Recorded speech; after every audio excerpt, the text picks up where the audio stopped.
Well, good morning, ladies and gentlemen. I welcome you all to 3G IRPS presents Tamil Nadu's largest career guidance digital conference, day 8. Yes, we started on October 31st and we had a wonderful 7 days, and today is 8th day, and tomorrow would be the last day, that is the 9th day. Today's session will be from 9:30 a.m. to evening 6:30, that is 6:30 p.m. And also tomorrow we'll be starting sharp at 9:30 a.m. to it goes till 6:30 p.m. And we have so many speakers lined up for the next 2 days. So I would request everyone to make use of this opportunity. அனைவருக்கும் மறுமுறை காலை வணக்கங்கள். MC Tamilarasan along with MC Nandinarandan and entire team from 3G IRPS.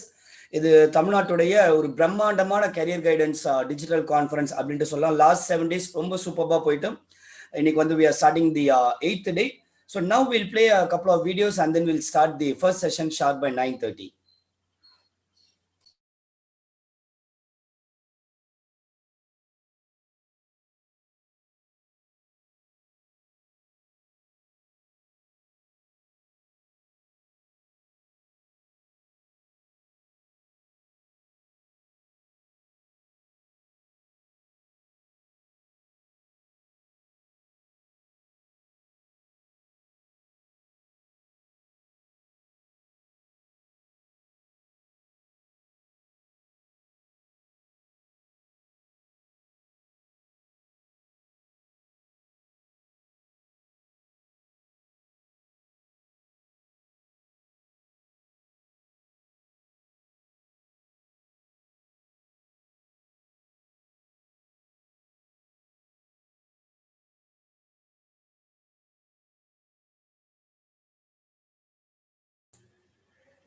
So let's have the video from the technical team, please.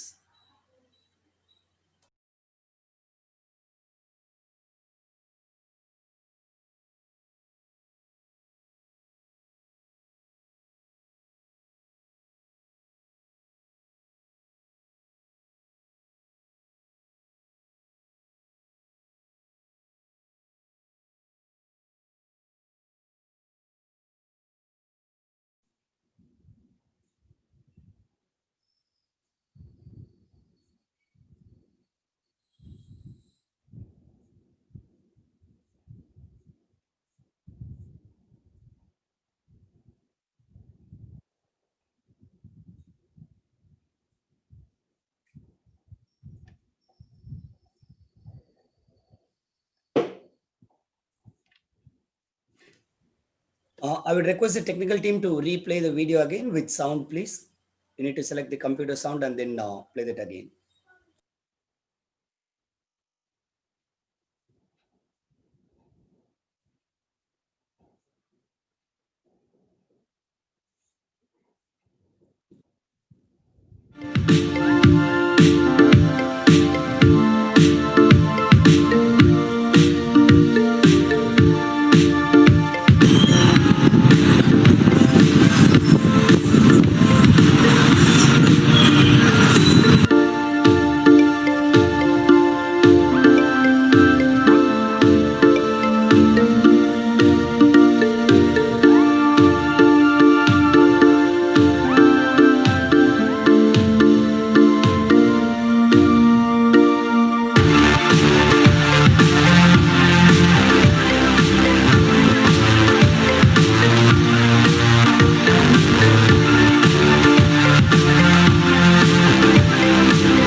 minutes. I would request all the attendees to be prepared.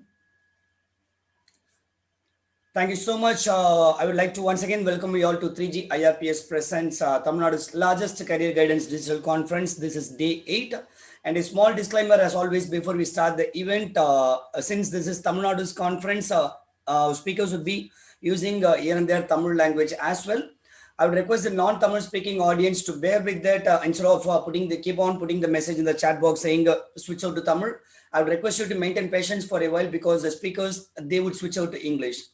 At the same time Tamil ஆடியன்ஸ்க்கு என்னோட request என்ன அப்படின்னா இது வந்து Tamil Nadu conference போட்டு நிறைய இங்கிலீஷ்ல பண்றீங்க அப்படின்னா we have the ஆடியன்ஸ் வந்து இந்தியா ஃபுல்லா இருந்தும் வேர்ல்டு ஃபுல்லா இருந்து வந்திருக்காங்கன்னும் போது அவங்களுக்கும் புரியுற மாதிரி இருக்கணும் அப்படின்றதுக்காக we are having it in English also. So அதனால வந்து ரெண்டு லாங்குவேஜுமே மாற்றி யூஸ் பண்ணோம். So I would request all the attendees to cooperate with that. Having said that, we are ready to start our day without much delay because regarding the certificate and other announcements, we'll be sharing it in due course. As of now, I'd like to hand over this session to MC Renu to introduce the first speaker. Over to you, Renu. Thank you, RK. A very fine good morning, everyone. Let's begin the conference by introducing our first speaker, Mr. G. Balasubramanian. He is consultant at Madhuban Publishing Corporation, Delhi, chief editor for the Progressive School magazine, chairperson for the board of advisors, the International Council for School Leadership, Delhi, and an advisor. Starting his career as a postgraduate teacher, he took over as a principal. Then he joined the Central Board of Secondary Education as a joint secretary in 1984 and has worked in several capacities in academics, education, confidential, and administration branches of CBSE. Elevated to the post of director in 1997, he held the additional charge of the Chief Vigilance Officer of the board. Presently, he has his own consultancy services under the banner Education System and Innovations. He has been the chairman of the Curriculum Reform Committee and Examination Reform Committee in the government of Tamil Nadu. He is a strong advocate of stress-free education and has initiated several steps in this direction. He has conducted nearly 2,000 training programs for teachers of both in India and abroad after his retirement, covering around 50,000 teachers. His interests include philosophy, psychology, poetry, and literature. He has widely traveled in many countries. He has authored several books for schools in science and information technology and for academians and educational administrations. He has published several short stories, poems, and articles in Tamil magazines. The awards conferred on him are Vocational Excellence Award, Seva Ratna in Education, and Lifetime Excellence Award. Talking about speaker can be very long, but finishing with this note, I welcome you, sir, Mr. G. Balasubramanian. Thank you.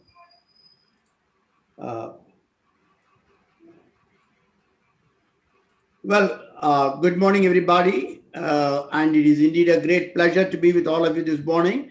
At the outset, I would like to place on record my sincere appreciation to the 3G team for such a wonderful initiative of bringing people across the country who have a keen sense of enterprise and making them career sensitive for the current century.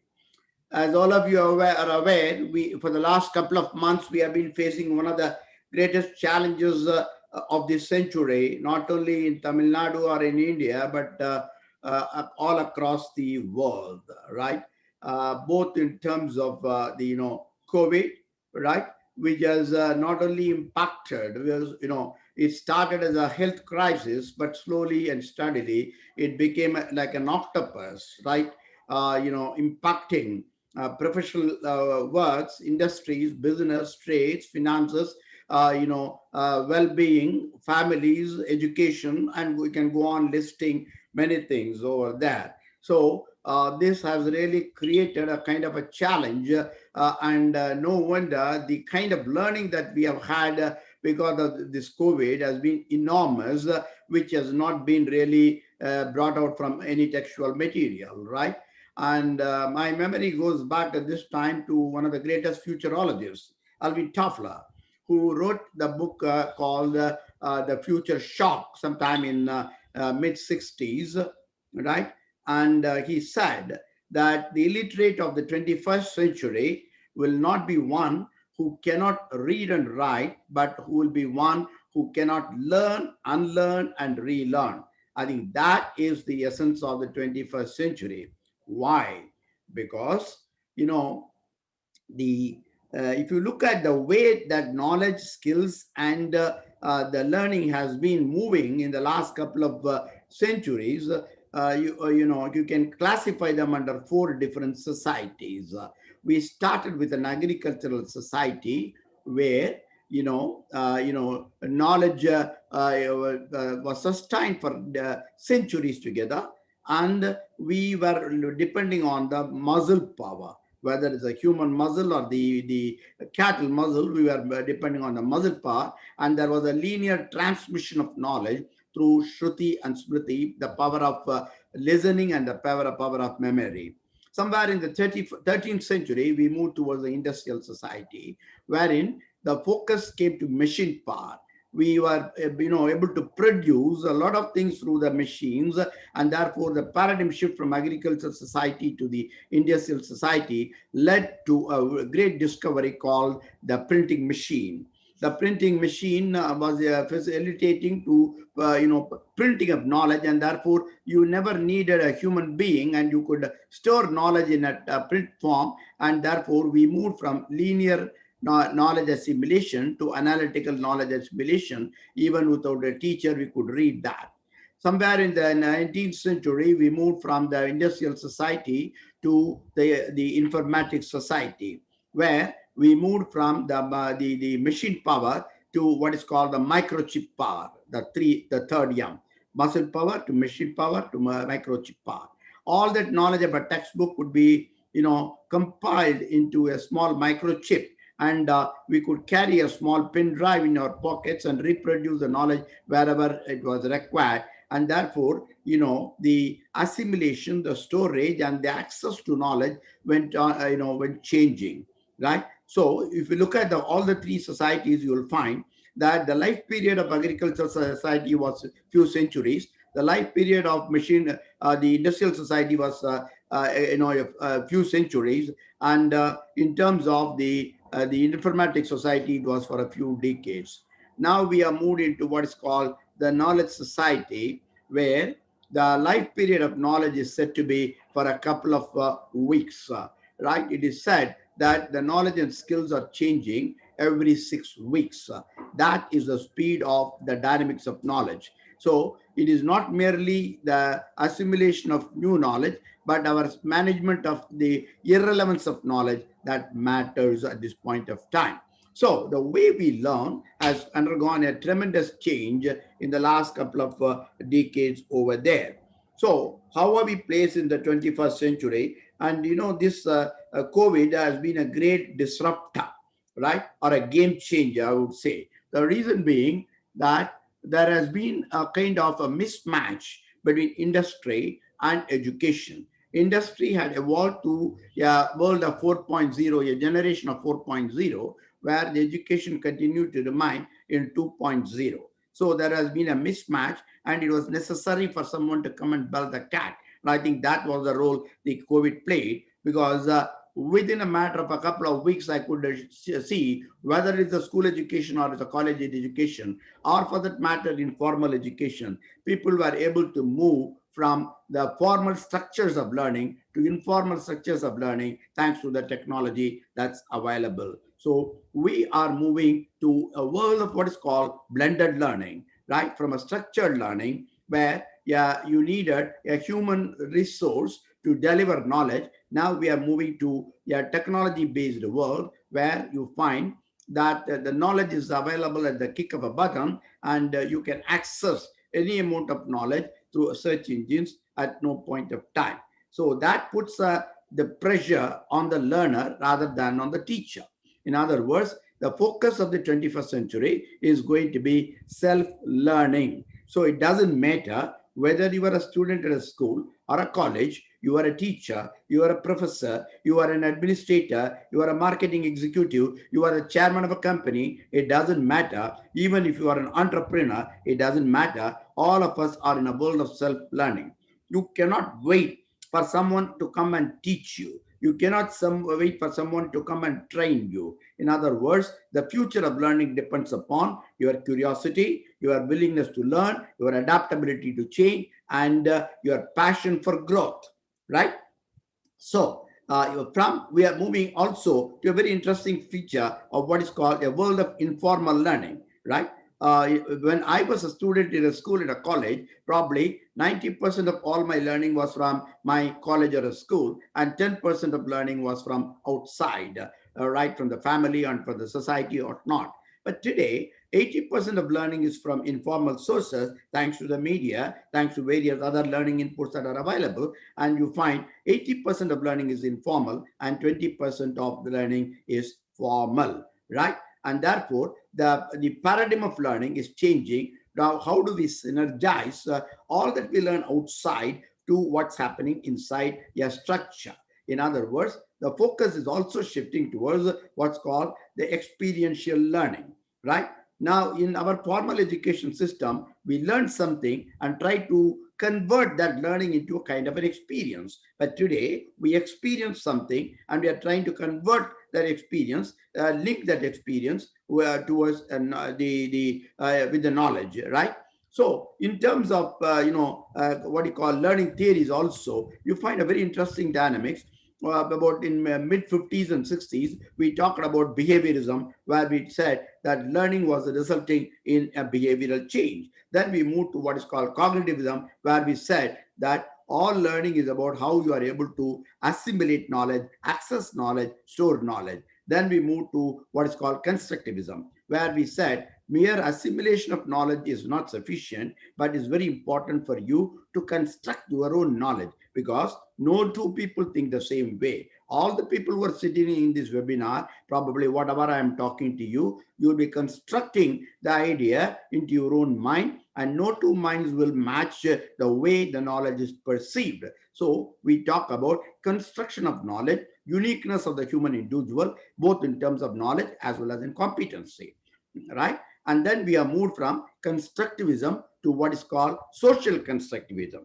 In other words, all your social media, your Wikipedia, and various other things are reflections of what is called social construction of knowledge. As a matter of fact, even this webinar, where all of us are sitting, is a typical example of social construction of knowledge, where knowledge is shared and knowledge is disseminated.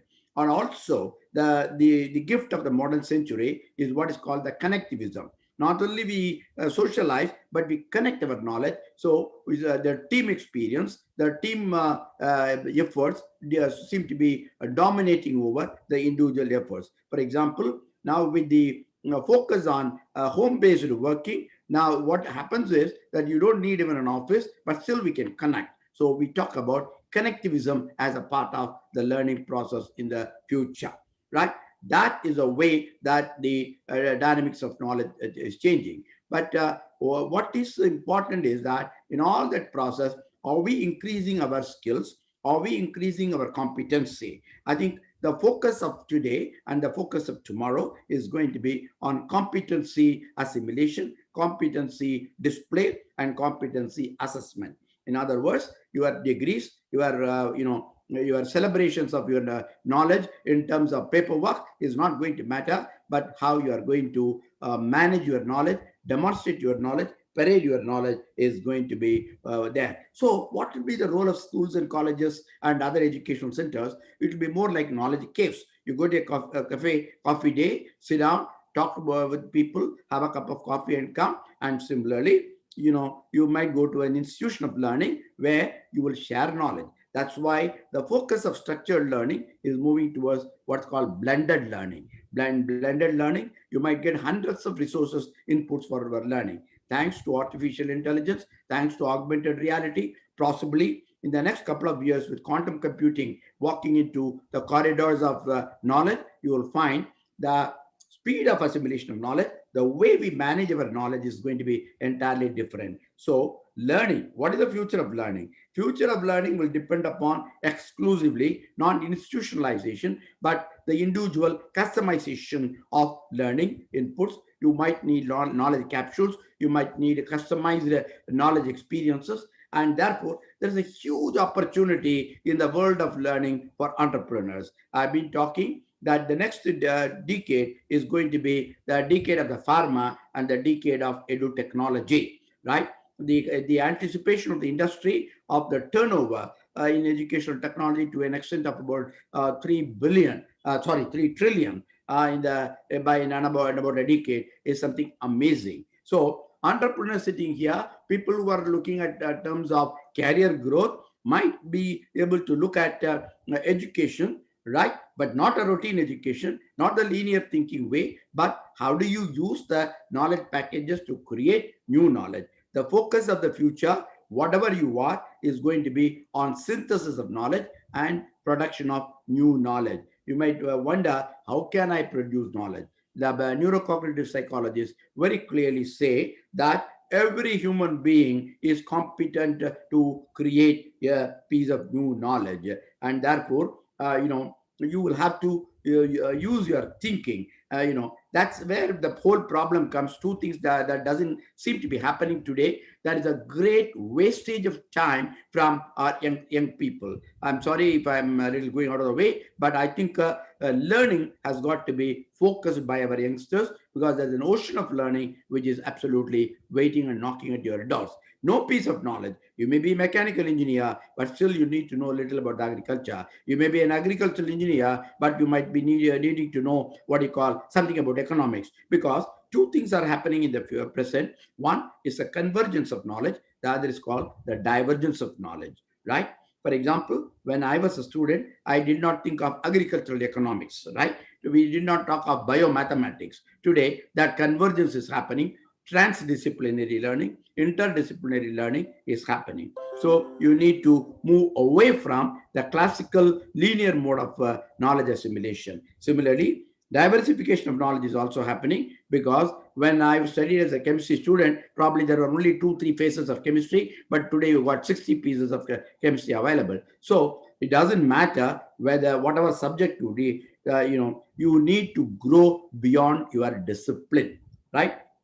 I think that is the future of learning, right? If you want to be an entrepreneur, you cannot say that I am only an economics graduate. I'm a mechanical engineer. I'm an electrical engineer. Well, that's fantastic. You need a base to start with. But then knowledge has got to open up and move beyond, right? Therefore, the kind of institutions that we might be having will be very different. I just want to share a very interesting experience I had when I visited one of the schools, and I was interacting with students of the 11th and 12th class about what is going to be, what kind of career they would like to take up. There was a session on career counseling, and after the session was over, a student of class 11 stood up and asked me a question, and I found that it was a very silly question. I thought he was joking, right? And you know what question he asked me? He asked me, "Sir, where do you buy your milk?" I said, "What nonsense is this? I'm talking to you about career. I'm talking about knowledge. You're asking me, where do I milk?" He said, "Sir, please answer my question." I said, "Okay, I buy it from a milk board." He said, "Where do you buy your medicine?" I said, "I buy it from a chemist shop." Then he said, "Where do you buy your cosmetics?" I said, "I buy it from a mall." And I was getting irritated.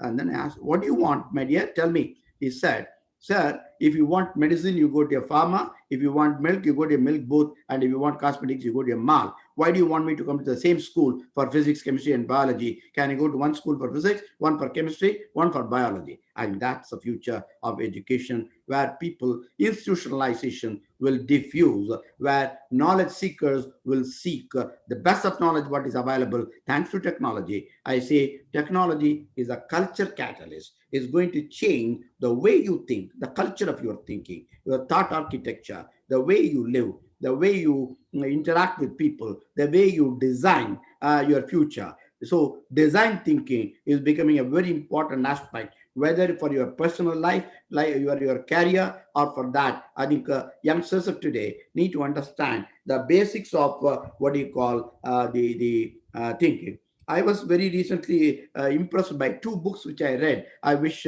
my young people across must read the book.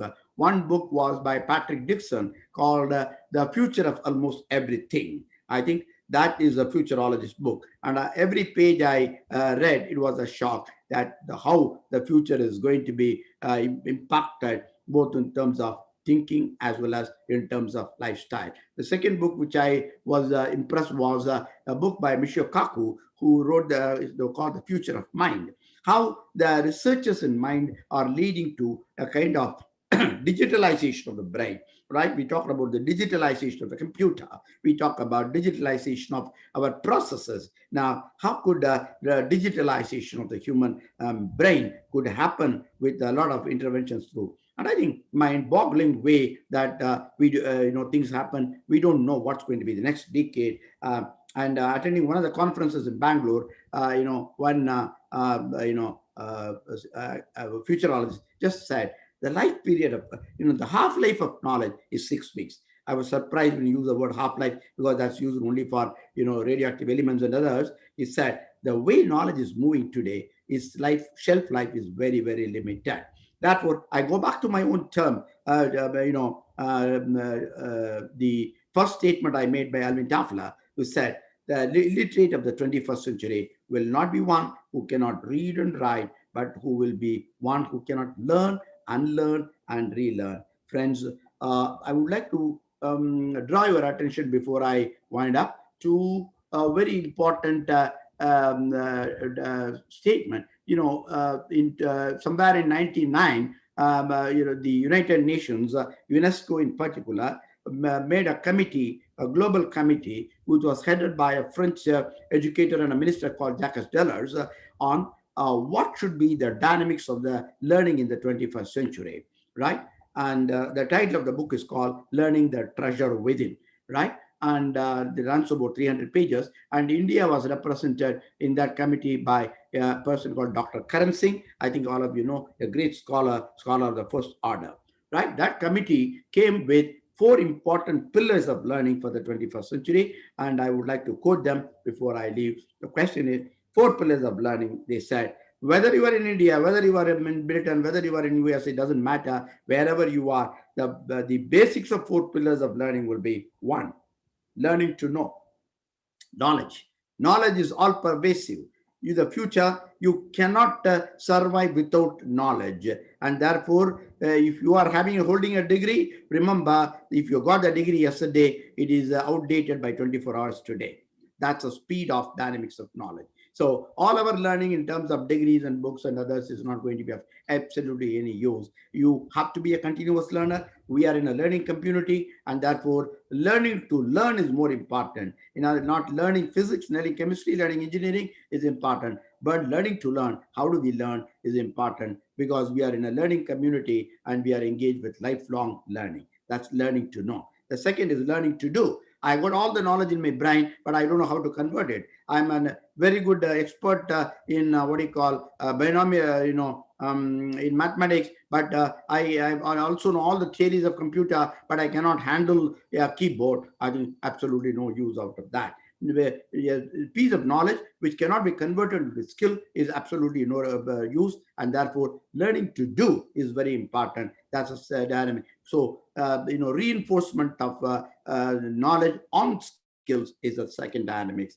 The third dynamics is what's called learning to get together. You may have all the knowledge on your head, you may have all the skills on your hand, but if you are not able to get along as a team in your organization, because we are in a connected world today across the globe, and therefore learning to live together, understanding, having multiple intelligences, having emotional intelligence, having social intelligence, ability to interact with people and grow together, I think that is what we call the learning together. That was called the third pillar of learning. And fourth pillar of learning, finally, is that learning to be. You have all the knowledge in your head, you got all the skills on your hand, you got the capacity to get together around with the people, but back at home, you close your room, sit at your table and say, oh, what the hell I'm doing, what for I am doing, right? You are depressed yourself. No amount of money, no amount of power can satisfy you. In other words, you are not able to see the reality of your existence. And therefore, being is very important, because in the current society, consumerist society, we are having a serious conflict between being and becoming. All of us want to become like somebody else. And that's why the whole problem comes. The career for us, the growth for us, and the enterprise for us lies in identifying what we are, who we are, what are we capable of that. But in that pursuit of challenge, we might fail sometimes. Don't worry. Right? Oliver Goldsmith said that true greatness lies not in never falling, but in rising every time we fall. Right? And the other day when I was talking about COVID, I said there's a beautiful poem by Keats where he says, heard melodies are sweet, but those unheard are sweeter. So therefore, all that you have achieved is fantastic, but you have a great way, a long way to go, right? And therefore, awake, arise, stop not till your goal is reached. Thank you for a patient listening. Thank you. Thanks a lot, sir.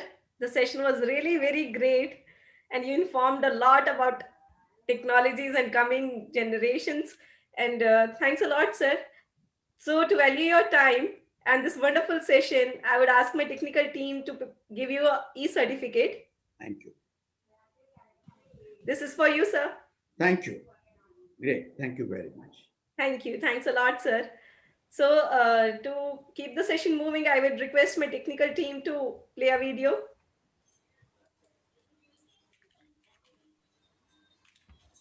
Technical team, a video, please.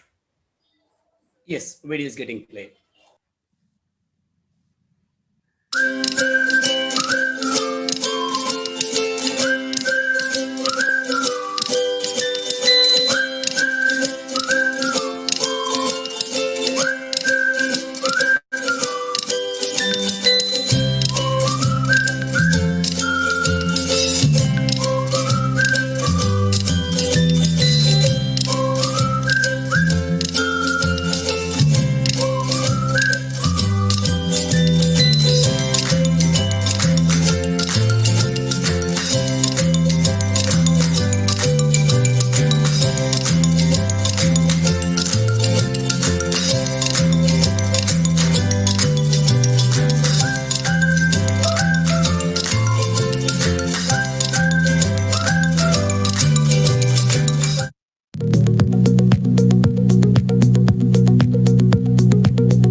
Hello, welcome back again.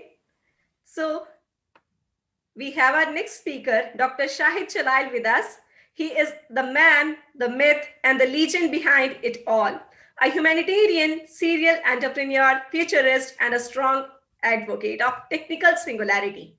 He is the founder and chairman of 3G IRPS, IIT Madras Research Park.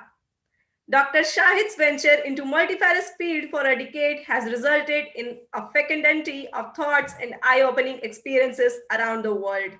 His contribution has no demarcations. His puissant presence has been enlightening experts across the globe. The organization 3G IRPS focuses on third millennium human-centric problems through neuralistic thinking. Now, he's here to treat us to the morsel of his intellectual delicacies. Speaking on the topic, impacts of COVID-19 and artificial intelligences on the employment ecosystem. He's sure to leave us spellbounded. And with this note, I welcome you, sir.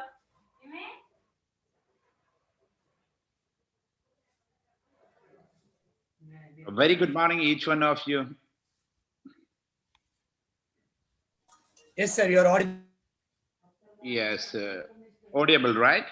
Yes, sir. Okay.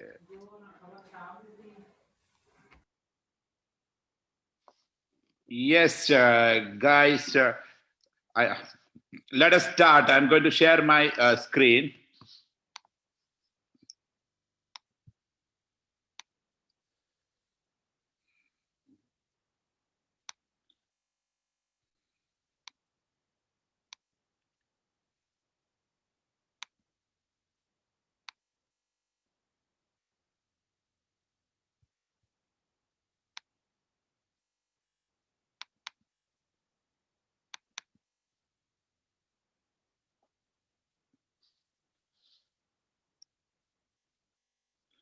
Yes, Tamal, you're able to see my screen, right?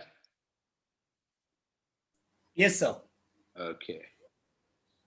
So I just want to know how many of you from computer science background? Anybody is there from computer science background?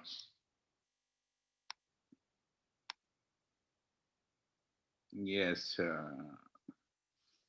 Okay, thank you.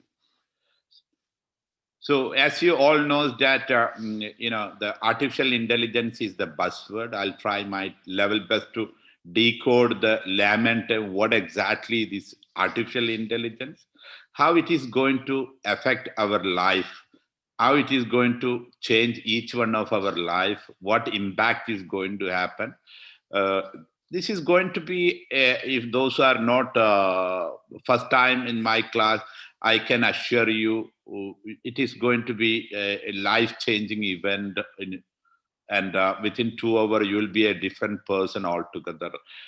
If you are giving undivided attention, if those who are listened the second time or third time, you need to understand that this is all about the era of artificial intelligence. So computer science is going to come your base. It's like a reading, it's like a writing skill. All the subject which is going to be in the future, if you don't know the computer science, you cannot learn anything. So that level of a change is going to come in the future. So computer science is everything. If you don't know the coding, the kind of a coding, now we need to start from kindergarten to the computer science. All we know, the children are born with the mobile now. They are learning 100%, we can say. Now, if you really look into the formal learning, what percentage is going to come in the future? Now, the currently only formal learning is happening, which is in a school and colleges, only 20%. Just imagine what the amount of time we are spending in a school and colleges. The children's life, very good, in a how many hours we can say all their time they are investing on their school and college, but which is giving a 20% of their learning. So there is a huge changes is going to come. Those who are here, please able to understand that computer science, it is not about whether whichever the subject, whichever the passion you want to do, it is not your main subject. It's like you are reading skill, it's like your writing skill. Basic is going to be computer science. So I'm going to move with my slide. I will go by slide. To give a small idea about our company, we are an incubated company in IIT Bombay in 2005. The entire research I've done from Harvard and MIT. You all know that Harvard and MIT is the number one institution, the university in the world. We launched in ISB Hyderabad. ISB Hyderabad is one of the best institution in terms of management in India. Now we are headquarters in IIT Madras Research Park. We all proud of IIT Madras Research. IIT Madras, number one institution in technology in India. They have a extension of a research park. So we are one of the most promising company in their research park. We are a private company. We are one of the most promising company. We have been doing research in India the last decade. This is about a company. Now what we do, we are a academic research company. I think we are the one and only company in India doing the research on the education of India. We have done a pre-independent to post-independent till today. When we came to India, the one question which we are asking ourselves, we have all IITs, we have all the IIMs. The one question which we are asking, what is there to be proud of an Indian in terms of invention and innovation, apart from great APJ sir done to be? If there is anything, could you guys tell me? In terms of invention and innovation, we have 1.3 billion brains in India. Is there any invention and innovation which you can remember? Is there any invention and innovation?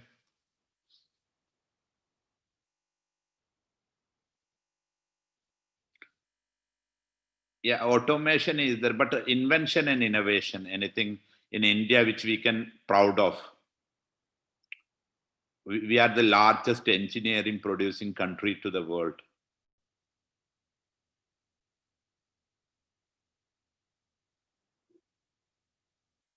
Anything? Yes, see, nothing is remembering to us. The reason is that we haven't done anything much on in terms of invention. The kind of a investment in India in education space. Yeah, ISRO is there, Sujit.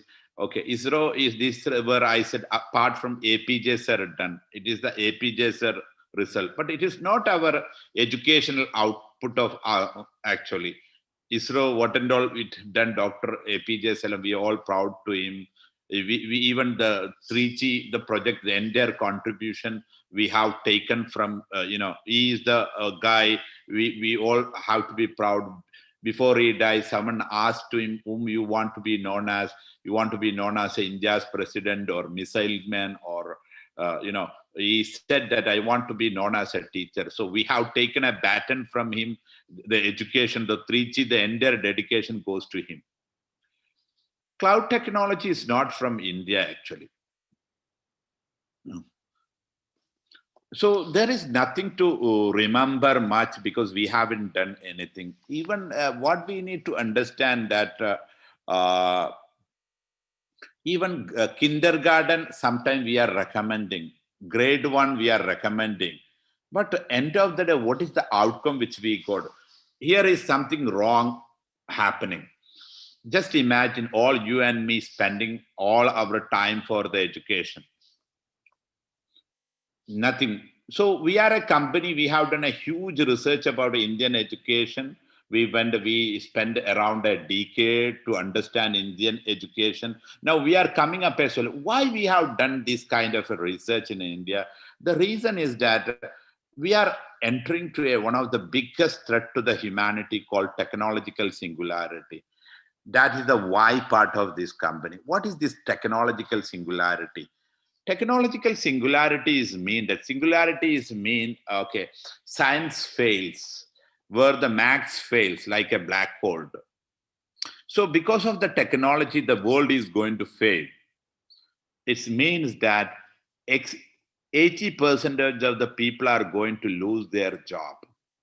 Yes, I said 80%. Just imagine, we are talking about our father, we are talking about our brother's job, we are talking our own job. 80% of the existing people are going to lose job. Forget about that. Now, we don't know the children, what kind of a job which they are going to get. Nobody knows that because 80% of the job is yet to be invented. Okay, we'll enter into this artificial intelligence. Why we are going to lose job? Because of the technology is going to surpass the human intelligence. Now we'll be discussing about a little bit of a artificial intelligence. Now, what is this artificial intelligence? There is a buzzword. Everybody's now they are saying our company is an artificial intelligence company. Our everything, even it's a buzzword. Even the brush people, it is designed by artificial intelligence. So, what is this animal is all about? So, artificial intelligence is an intelligence demonstrated by machine. So machine is mimicking actually the human intelligence, unlike the natural intelligence. See, natural intelligence is displayed by human and animals. Now, machine is mimicking the similar intelligence. This is artificial intelligence. In another way, we can say that artificial intelligence is simply a science of leveraging data of past experience, similar like a human being. We make a decision based on our experience, right? So past data give us the ability to predict a solution, present and future. So we can predict, we are getting a capability we are getting a capability and skill to predict about now and the future. This is all about artificial. Now, basically to say that a machine is behaving like a human being. Artificial intelligence is a technique which enable machine to mimic human behavior. Okay. This is about the artificial intelligence. Now, how artificial intelligence is evolved? From this slide, you can understand that how this is involved in pre-18th century to till 21st century. We human being always after productivity. The base of a productivity was energy. So in 18th century, 17th century, it's all about more number of a people. So number of people, the kingdom, we know that the more, the warriors, number of people. So to get a 1x to 2x, we put a more people. In 18th century and all, we were the 28% of the GDP. The reason Hindustan have a more people, British came and slave us and looted us around 20% of our GDP, 24% of our GDP. To get a 2x to 10x, we started to use animal energy. So pre-18th century is all about the power was human energy and human muscle power and animal. We know that we use horses for transportation, elephant, bullock cart, and all we use. So pre-18th century, the power is all about number of people and number of animal. Invention of a steam engine in end of 17th century, the machine came. So machine came, the scenario changed from 10x to 1000x the power. It's all human done that. Slowly, we started to give a intelligence to the machine. Now we reach in a situation, machine intelligence is surpassing the human intelligence. That is what artificial intelligence is all about. This is the way it's evolved. Hope you all understand what is artificial intelligence, how artificial intelligence evolved. Now we are going to the another slide. See, artificial intelligence history, if you really look into that, the civilization and the earth.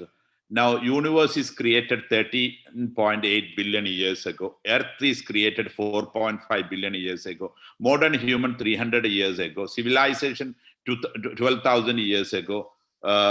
Written record which we got of 5,000 years ago. Now, when we talk about artificial intelligence, computer science people know who is this in the screen. Anybody knows that who is there in the screen now?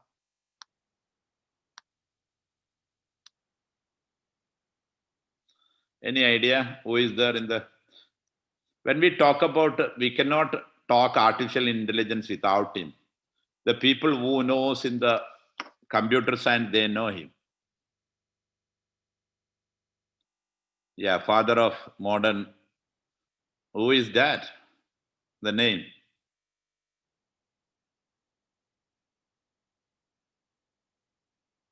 Yes, Alan Turing. Without Alan Turing. See, Alan Turing is the one who said that in his 1951, in his paper, research paper, he said that there is a day coming, mission may surpass the human intelligence. So we know that the Turing Award, the bigger, similar like a Nobel Prize award, uh, Alan Turing Award is the Nobel Prize similar. He said that we never ever thought that this will happen. See, he said now only 70 years. Within 70, I'm sorry, 70 years, artificial intelligence is surpassing. He never said the date. Artificial intelligence is going to surpass the human intelligence. Okay, I'll move. So all the takeaway, those who are here, we need to understand that the takeaway from this behavioral data. So behavioral data is your economy. Can you guys tell me any company, a behavioral data company? Any company, behavioral data company?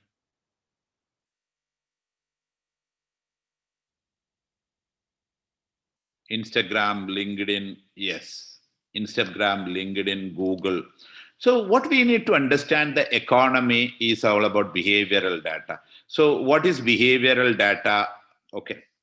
This slide, the future is all about behavioral data. Artificial intelligence is the new electricity.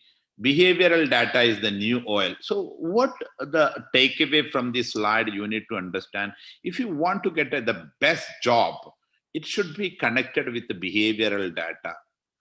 All this company is going to be all the jobs, the best jobs. Rest of all the job is going to be slowly obsolete. It is going to be, the mathematics is the spine of artificial intelligence. The people who knows the mathematics will have a more demand now.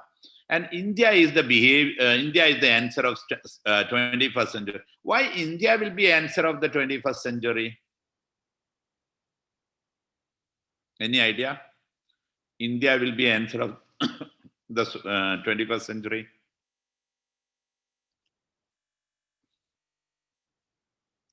Any idea?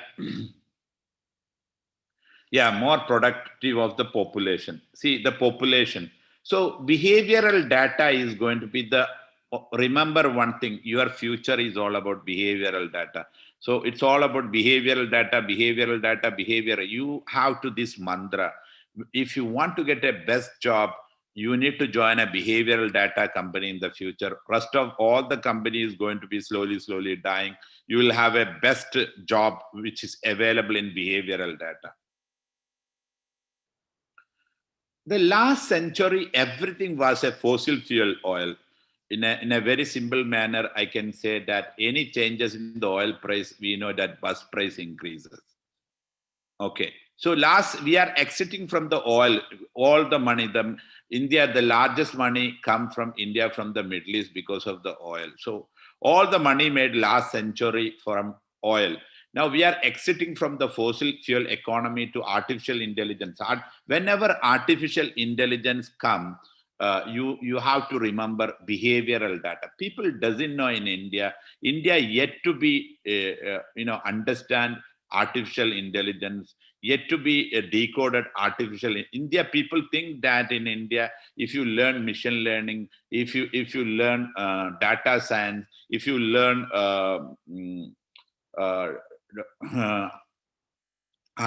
algorithm, you will get a no. It is all about, this is a tool. Artificial intelligence is a tool. Anybody can learn within 3 to 4 months. There is no big deal. Even if you learn, people can learn. Artificial intelligence is like a labor work. Anybody can understand. It's all about which industry is going to apply. So you have to use your brain to apply the artificial. It's like a tool. It's like electricity. It is not a big deal. Artificial intelligence is not a big deal. It's a tool. Every century there is a new technology. It's like an internet. It's like a tool. If you are able to use, if you are able to apply that tool, is going to be the biggest change. So whenever you hear artificial intelligence, you need to remember behavioral data. If you want to become a billionaire, if you want to become a millionaire, it's all about behavioral data collection. You need to collect one domain, behavioral data. See, when we exit the company right side of the slide, you can understand that there is a Apple, there is a Google, there is a Amazon. These are the 9 company which is going to rule the world. Microsoft, we have Alibaba, Tencent, Baidu. All these are about $1 trillion company. Just imagine all these company came in front of your eyes and established. Now they are a $1 trillion company. So you know the India's GDP. India's GDP is $2.8 trillion. Now this company, they came the last 2 decades. They made a historical money. They can buy India, that much powerful. So you need to understand behavioral data company made money which can buy the, I think 6th largest or 5th largest is the India. That level of a GDP. How they made, this is where we need to understand that behavioral data is the game changer. Now, how behavioral data is the game changer, we can see that. The next slide. Could you guys tell me that what is the product of all these companies? You know, you all are using this. What is the product of these companies?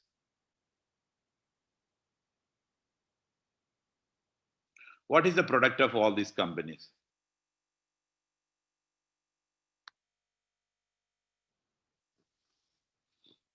We have a Google, Instagram, all are using. Yes, people are the product. You are the product of this company. Just imagine, human is a consumer, not in terms of a user means what is the user? Okay, your behavioral data is that their job is to track you, your privacy actually. Just imagine, not you like a normal consumer. What they are doing, they are understanding you, they are tracking you, they are doing an infinite tracking you, they are creating a profile. Now, all this company, you can see in the left side, what is their product? This is what we call attention economy. Keep the people maximum engaged on this, changing what you do. Now, what they are doing, they are making you addiction on this Instagram, Facebook, Google, Snapchat, YouTube. Every now and then they are checking what your eyeballs are moving, where you put more attention. So now they have your profile. Zoom is not that much actually. In terms of when we look into the other companies, Zoom doesn't have that much capability of taking the AI. Now, what these people are doing, they are changing your behavior. Always remember one word. If you are not paying for the product, then you are the product. If you are not paying for any product, this is the simple calculation, then you are the product. Now, what these people are doing, they know your religious profile, they know your political profile, they know who you are better than you. You don't know who you are, they know you better than you. They can predict you what you do next year. Then they are creating a profile, and they are selling your profile to another company. This is what is happening. What this is called surveillance capitalism. A capitalism profiting of the infinite tracking. So all these company job is to track you.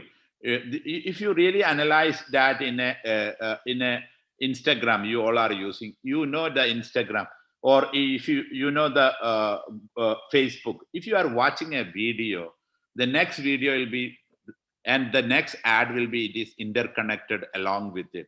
Their job, they are testing you by putting the entire video of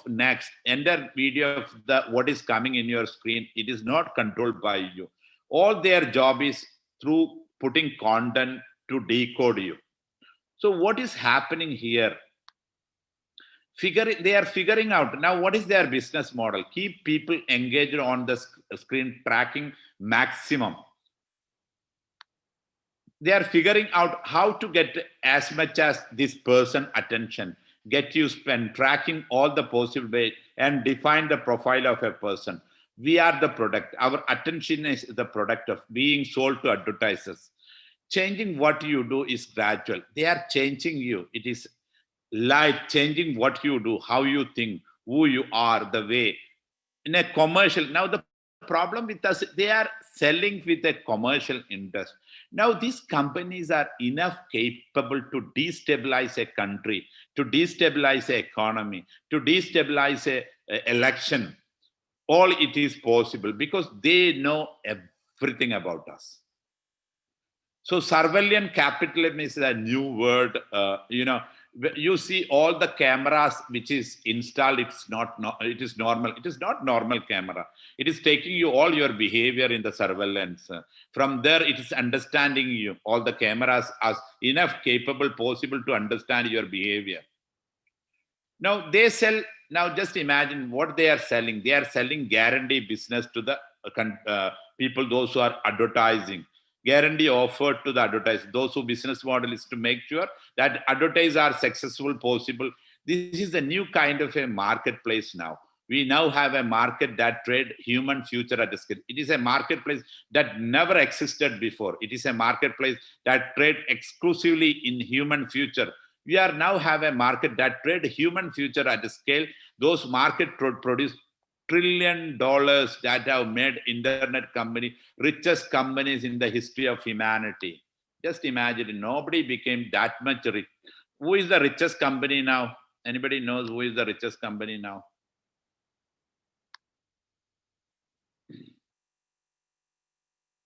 Who is the richest person? Forget about the company. Richest person.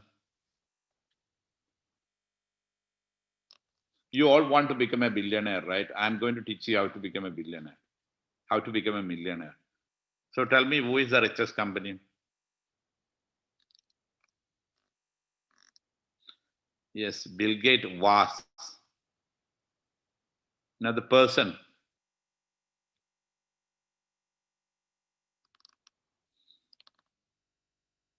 The person of the history, the guy who became the Vardarajan, Facebook, yes, Jeff Bezos. Jeff Bezos. He started, I think, 1995, the company, I think 1996. He became the, how many, 26 years, he became the richest. So all you can become now the possibility is all you can become the richest person on earth. It's not a big deal. Everybody started like a normal. So you are having. Now what is happening actually? Now a human being is a hackable social animal for artificial intelligence.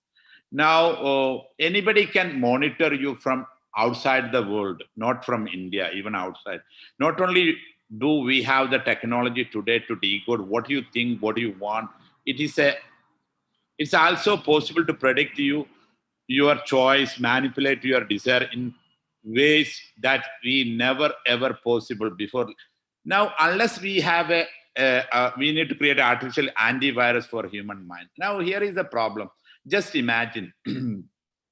Now, what and all they can find out. It's possible. Now, just imagine there is a surveillance camera in wherever you work in your school and colleges. It can understand you what kind of a person you are. To give an idea, we all have blessed with God. We cannot alternate much in our genetics or body. You are, for example, you are a gay or lesbian or anything. It is possible to understand from the eyeball movement. What is the problem if this kind of a tracking will happen? Now, America, if they understand, no problem. But Saudi, it will be problem if they understand, because now how commercials are going to use this. Now, for example, now Pepsi and Coca-Cola, just even Pepsi understood this guy who is watching things is a gay. Now Coca-Cola didn't understand that. Now Pepsi is going to give a ad off to him, which is with a men ad with the muscles. Okay. Now Coca-Cola will be giving a girl with the Pepsi with the bikini. But Coca-Cola didn't understand. Now this guy when the supermarket, he will be buying Pepsi. The reason they understood that. So everything is possible. Now the problem in the classrooms, teacher know what is in your brain. Just imagine if we have a dictator who understand what is going on in our brain. It is possible to control. This is called totalitarianism. Heard about mass surveillance system. What is going in your mind, it can understand. So this will be a big problem in the future. Anyway, let us go further.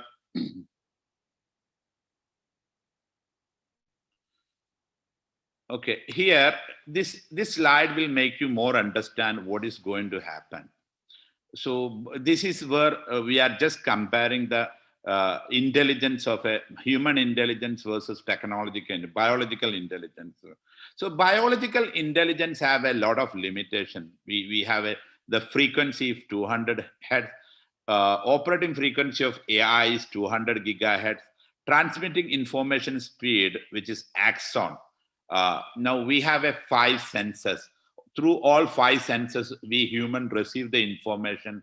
It will, through the axon, it will go to the brain.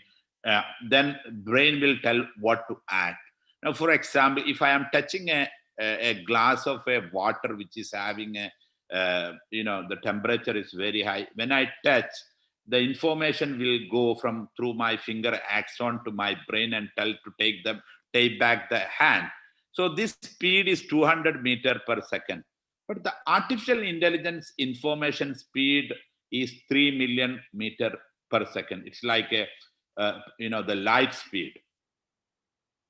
The power of a brain is 20 watt. The power of a human, the computer which use the Lee Sedol, the Alpha. You guys heard about AlphaGo, the movie AlphaGo? Anybody heard about AlphaGo movie? Please watch AlphaGo movie. Yeah, Matrix, you guys have watched, right? So AlphaGo movie, you will understand it's a game, human versus artificial intelligence. End of the day, human failed in 2016. There we understand that Google is going to rule the world. Now, you all are learning, we all are learning, the 1.6 billion children are learning. 1.6 billion children are learning. 1 week of now we are learning all the knowledge, but the AI is learning us. We are learning AI learning us actually. So AI learning in 1 week, how much is learning? 20,000 years of a human level research. Now the problem is, can we compete with the AI? See, please experience, I know, just please experience those who are there, just experience, just type, those who are in a computer setting, just type a student in the Google, just let me understand how much data, because you people have to feel the AI. See, existing education, you are going to the college, it is not going to help you. 1.5 billion are preparing for the jobs of yesterday. It's not for the tomorrows. Just type in your computer student in a Google, just click that, just understand how much data it's brought for you. Do this exercise, just feel it. Just type student in your, those who are using computer. Feel the AI, I'm talking about your future.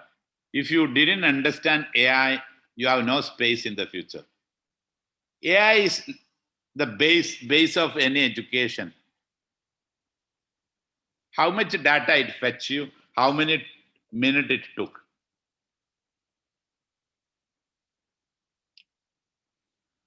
Yes. Kumar is saying it is 303 crore. 80 lakh result it's brought. Within how many second, Kumar? Just check the second. It will be fraction of a second, not even a 1 second. See, is there is any human can compete? Yeah, 54 seconds. Harshini is saying that 37.4 million. Is there is any human on earth can compete this? Is there is any student who can compete this? in a fraction of second, this much data can bring. Here you need to understand the AI. So AI is going to change the world. The 1.5 billion students are preparing in a wrong direction. So we need to have a new kind of education. We need to, even the NEP, I don't think it will help you. The existing education. Now the existing education is going to die. In the future, there won't be universities because university doesn't record at all. Certificate doesn't record. Now just type certificate doesn't record companies. Just type which and all company is there.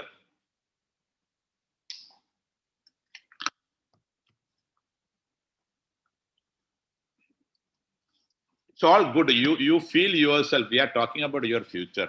You all are here to learn about your future. No, whoever have a computer or mobile, just type it. College not record companies.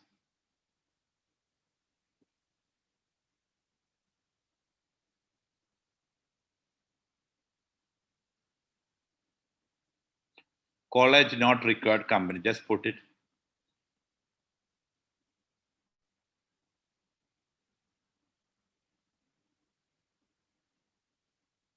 College not record company. There are companies. See, you will understand all the company, the best company, they don't need your degree. Future doesn't need degree. Because this degree doesn't make any sense to anybody now in the future. You check in the Google, just put college not record companies.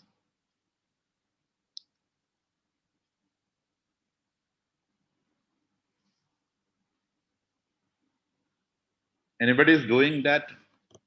See, do it. We have, this is all you need. You are putting your valuable minute, hour here. Understand that. This is the reason I am holding.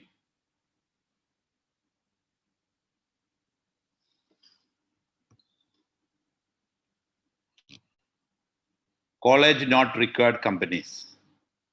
Just type in the Google. You want me to type?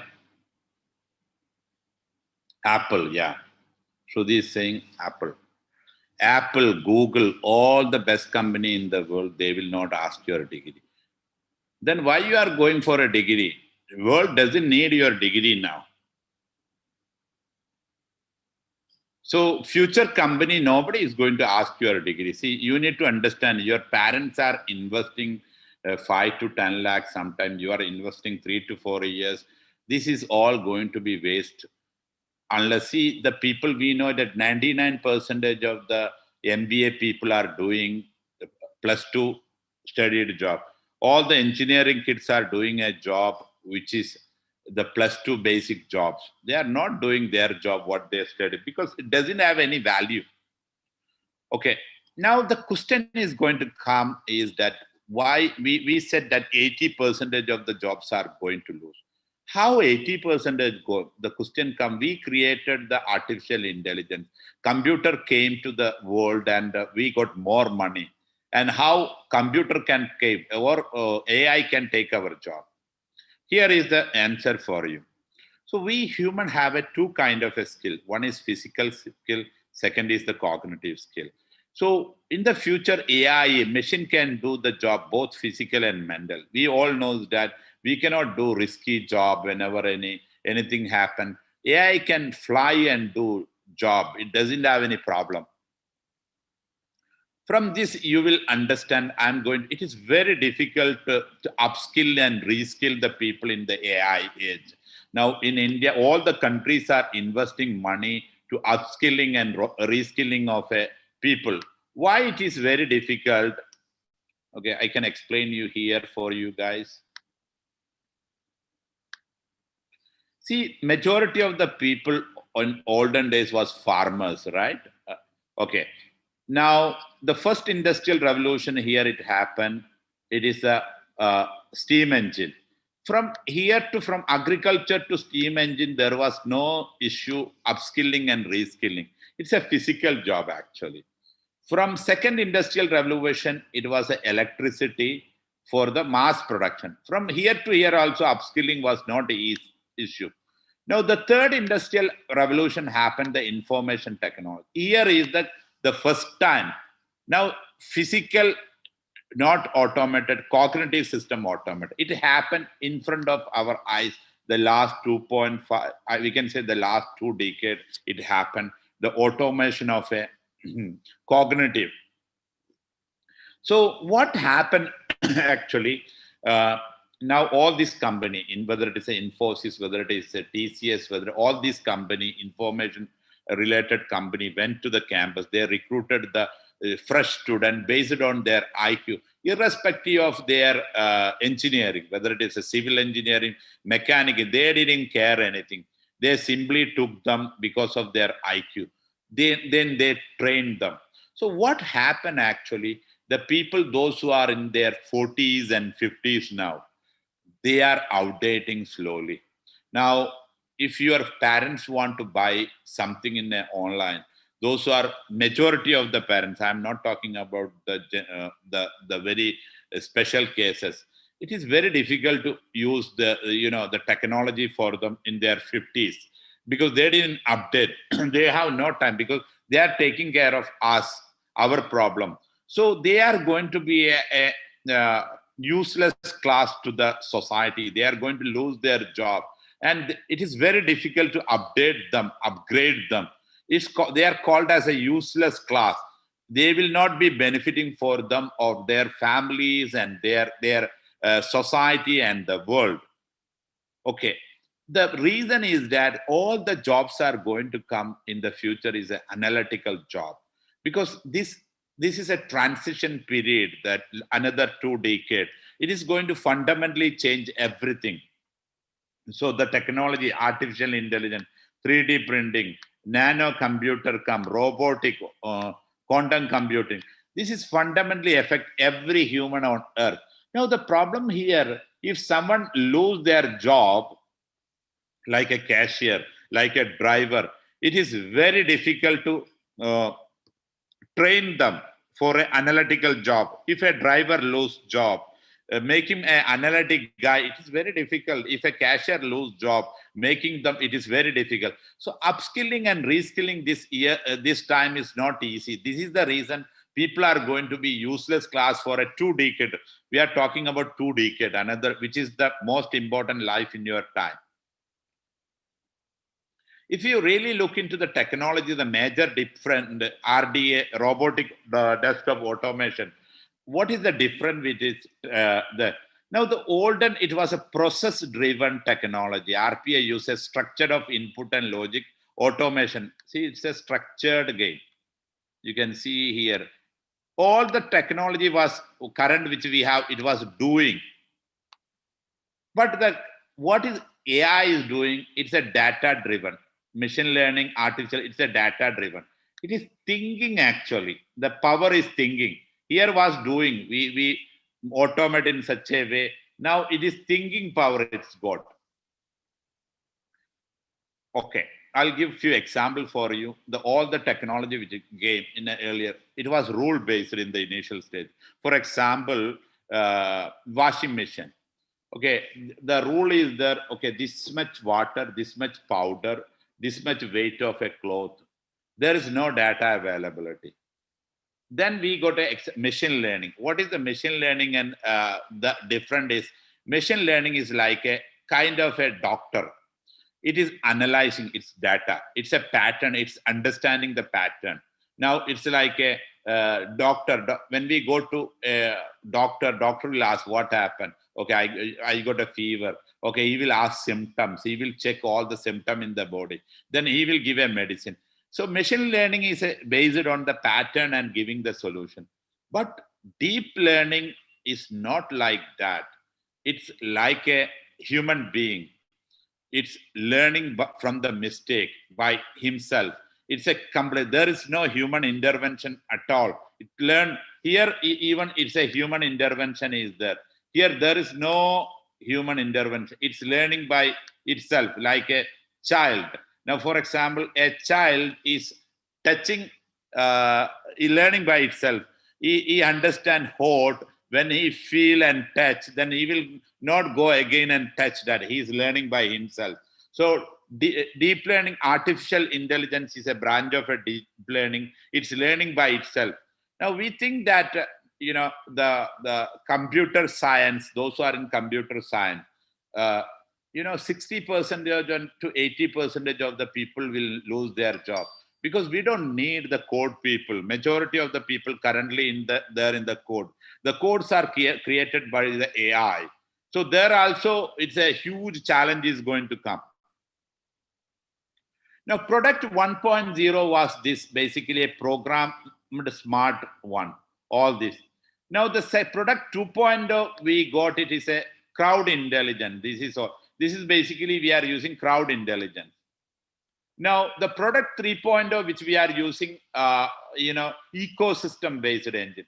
Everything is going to be connected through IoT. We are creating a smart cities, interconnected everything. This is the kind of a product 3.0 is going to come. Now we'll go to the artificial. There are 3 stages of artificial intelligence. Narrow intelligence, artificial general intelligence, artificial. What is artificial narrow intelligence? Similar like, what human brain, we have in human brain, we have 80 to 100 billion neurons. Each neuron have a compartmental task and orchestrated task. It do something and it collectively make the decision. So each neuron will do one task. All the artificial intelligence, robotic, which we have currently, is doing one job. So like a speech recognition, like a driverless car. Now, but we human do driving, we do cooking, we do walking, we do everything. Okay. So the current AI is the weak AI. It's solving one problem. This is called artificial narrow intelligence. But we are entering to AGI. What is AGI means? Equal to human intelligence. This is very dangerous. This is happening. Why we are doing a research? This is happening now. Means that in front of your eye, within 3 to 4 years, according to Dr. Ray Kurzweil prediction. Just write down those who are in a computer science. Dr. Ray Kurzweil, RayKurzweil. Dr. Ray Kurzweil is the head of a Google artificial intelligence. His prediction accuracy is 87%. Majority of his prediction happened. He is saying that before 2025, AI will surpass the human intelligence. When AI will surpass the human, which is called AGI, what is going to happen? 80% of the people will lose their job. This is what is going to happen. Okay, now you understand what is AGI. What is ASI? Artificial super intelligence. Artificial intelligence is getting a power of a trillion human brain. We have only 7.6 to 8 billion people. $1,000 computer is getting a power of a 1 trillion human brain. This is going to happen 2045. So this stage called singularity, technological singularity. We are a company addressing that stage. This is the kind of a research which we are doing. So you understood here artificial intelligence and the stage of artificial intelligence. See, artificial intelligence, now there are people researching, we are also researching. Artificial intelligence may get consciousness. If it get consciousness, how it will be? Similar like human, this is, you can see, when we were children, we remember our father and mother, when they came, we understand. Then we started to, this is the way human learn, and we human get consciousness. Similar way, AI also. See, artificial narrow intelligence, you can hear. This is artificial narrow. Remembering, understanding, apply. The child stage, we will do this. When we are big, analyzing, evaluating, creating, this is which we do basically. Those who are done, if anybody is there weird, then they understand this. This is Bloom taxonomy. End of the day, we get consciousness. So self-awareness, consciousness is the self-awareness. So there is a possibility to get a AI also consciousness. Now you understand, if AI get consciousness, what will happen? How it is going to treat, we don't know. The less intelligent people, like the way we treat animals, the way we treat plants, the way we treat ants, the other creature. How AI will treat human being, we don't know yet to be understand all this. Now, what is happening to get a self-awareness in AI? AI is observing everything. So first is observability. This is AI already achieved. Measurability skill also AI achieved. Now we know that when all we are using Google Map. Google Map, we press one place to another, we understand how much kilometer. And we know that when the taxi or how much, how it will come and go. Then predictability. This is already list. Now AI is going to reach a position, explainability. Now not only predict us, we need to ask, okay, why, explain me why it is so. No, this is going to happen. Then optimize and adaptability, it is going to come. This is all about self-awareness. See, what we have to understand, we are learning everything. Artificial intelligence is learning us and the world. We learn technology. Technology is learn us.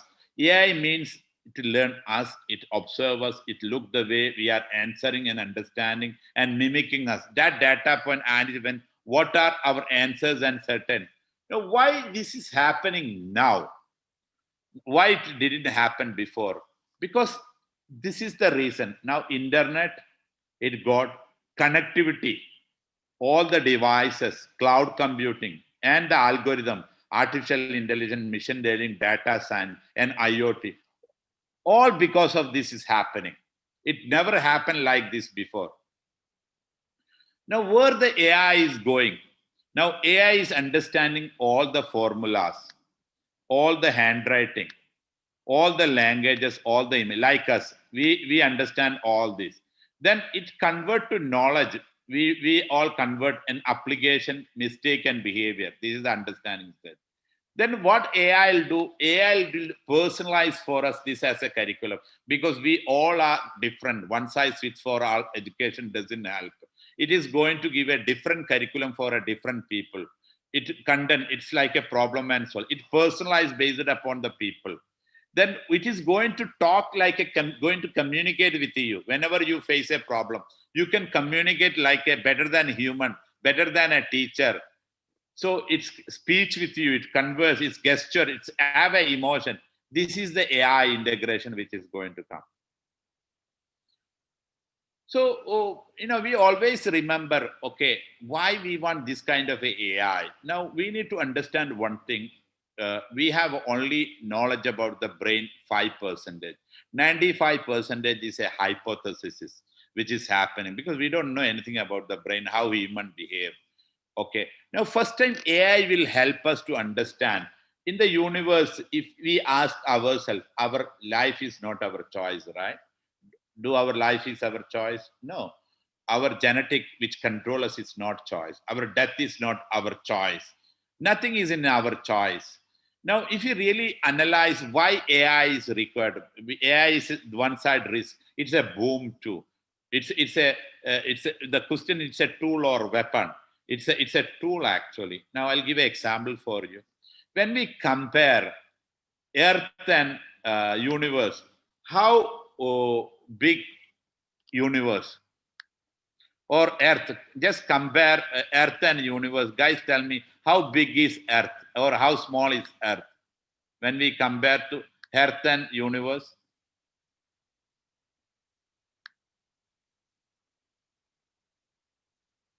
Just chat with me when we compare Earth and universe.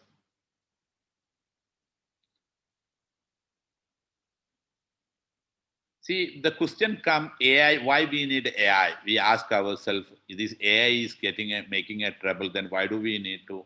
This is the question. How AI is going to change our life? This is I am going to explain to you all.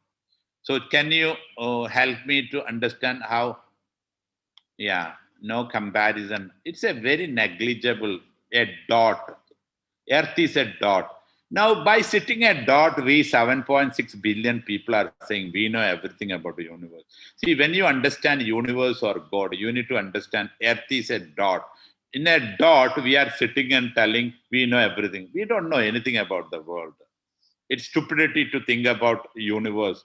We don't know where is any aliens are available. If there is any intelligence available, we don't know. So we need to explore. We need a augmentation of a brain. So this is where the AI is going to come. So AI going to solve. AI, artificial intelligence is the last invention humanity needs. It can solve all our large problem, all our complex problem. This is what AI is going to help. Okay. Now, robotic industry is going to be the biggest industry. So all those who want to this industry will have a bigger scope. Those who are in a psychology, mission psychology have another big scope is coming. Mission psychology. We human are going to work hand in hand with the best jobs are going to come. The mix of a psychology and mathematics is going to come. Techno behavioral, little bit of education framework is required. This is the best job which is going to come in the future. So as we discuss, the majority of the job will be the robotic. See, unless and until why we are discussing all this here, if we are not intervening properly, if we are not making aware of why this all happening, making aware the people, the artificial intelligence, because we have to be proactive instead of reactive. Otherwise, what is happen? See, look here, who is driving? What is this saying? Useless human. It trashes like a garbage. Similar, like we are treating less intelligence, animals. We are treating the way less intelligence. How humans are treating. That also will treat the same unless and until intervene. So this is the reason the entire research which we have done. Now just imagine that we are getting a time. You can upload and download. You don't need to go to school or colleges. I know someone else said the Matrix. In Matrix movie, there is a scene. It is teaching the karate. I think not karate, something better than karate.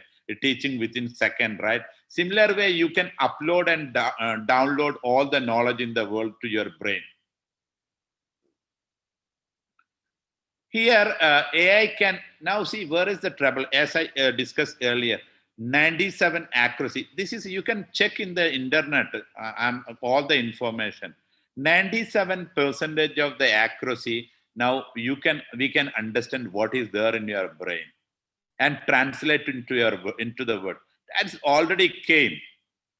Just imagine what is there in your mind which you don't know.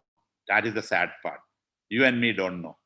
And AI can understand. So what will be now someone will exploit us. We'll talk a little bit about the education. Now the solution is education. Now the current education, what is happening? 21st century kids are being taught by 20th century teachers using 19th century technique, curriculum and 18th century technique, right? This never align. 18th century technique, 19th century curriculum, 20th century teachers, and 21st century kids. This is not going to align. This is what is happening. You are going to school, teachers are the tuition people there. Again, father is after you, mother is after you, brother and sister is after you to learn. Okay, end of the day, you are omitting in the examination and getting your degree. If someone asks about something, you don't remember after the degree what you learn. This never help us. See, one size fits for all. See, we are like, by looking all of our face, we can understand we are not all same. We are like this. Teacher giving exam for us to climb this tree. This is only possible to this guy, not everybody. So the existing education doesn't help us. Examination is absolutely crime.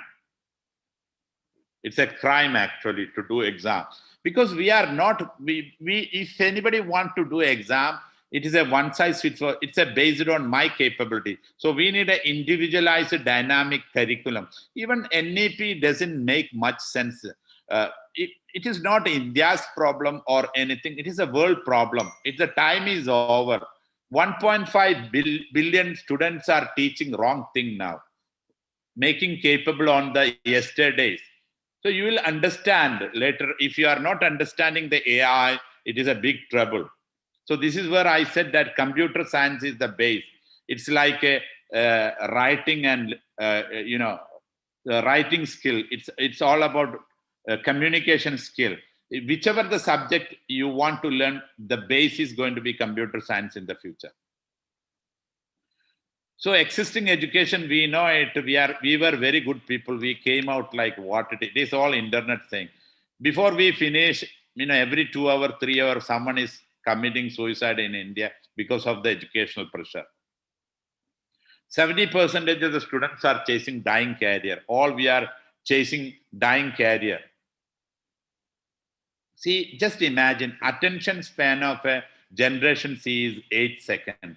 Teachers cannot compete with YouTube or Google or MOOC courses. 80% job yet to be invented. 80% existing business. It means 80% of the existing business is collapsing. The business lifespan is going to be due to technology. It is going to be 120 years. In gig economy, you and me, we are going to do minimum 20 to 30 job. So 20 to 30 job, what kind of a courses you will go? See, every business currently have earlier, it is 30 to 40 years is the business. Every business started and it took 30 to 40 years. Now it is going to be 10 years. Now, how can I choose a career now we know that the companies are giving jobs, not the government. Government is giving only a 2% to 3%. 97% job has come from the outside. So all the business is going to be, the life is 10 years. So how can we have a curriculum? It is very difficult to have a curriculum. Now the question, does it really need to teach a physics more than one teacher in this technology? No need. We need only one teacher is more than enough to teach a subject. So major data gen, the people, those who are giving job, they are clearly saying no degrees required. Our smartest kids compete with artificial intelligence, trillion. And now you know that you already experienced. It's bringing trillion data within second. It is very difficult. The AI is learning that level speed. 1 week of artificial, 20,000 years of human level research. What kind of education will equip our kids challenge artificial? Now you can understand, you can think about all this. So world education today, the biggest human resources tragedy.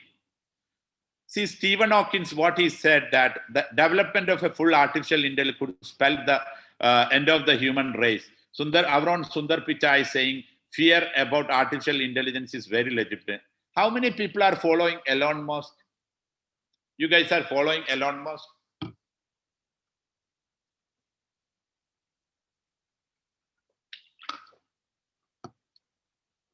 Yeah, Kumar is saying. See, everybody follow Elon Musk. If you are not following Elon Musk, you will not understand the world.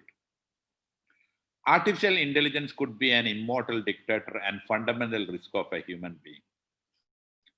Jack Ma, ex-Alibaba CEO, you follow him also. He is the one who leading. According to him, tech revolution could cause Third World War. The number one powerful guy in Russia is saying, Vladimir Putin saying, the nation in AI will be the ruler of the world. So to give an idea how technology evolved, see, mechanical system which happened, this is the first industrial revolution. It gave us a industrial productivity and production engineering. This happened 100 years. Then we got an information system, which we are talking about the company. So it's improve our process. We re-engineer the process. After that, we got internet. It took around 15 to 20 years. It reduced cost drastically. Every cost is changing. Now, whatever we start a global. If we want to start a restaurant, we'll think about a global. Now, here it is. Now we are entering into the cognitive system. This is what is happening, the AI. This is the technology evolution happen. Now, what technology is going to do? Technology now can mimic. We have 5 senses: see, smell, touch, taste, hear. Now technology can mimic everything like a human. The capability, what we human do, we perceive things, we infer things, we gather evidence, make hypothesis. No machine can do better than all this. So what is going to happen? We are going to lose job. Vanishing job is going to happen. So according to 2016 World Bank report, 80% of the people are going to lose job. India, they predicted 69. It will be more. It is the earlier prediction. Hope you understand why 80% of people are going to lose the job now. So no job in the future. Okay, I'll give a few idea how it is going to. Let us analyze few industries and understand why jobs are going. It doesn't have any rocket science to understand how jobs are going. Fourth industrial revolution, we talk about. First industrial revolution, steam engine. Second industrial revolution, electricity. Third industrial information technology.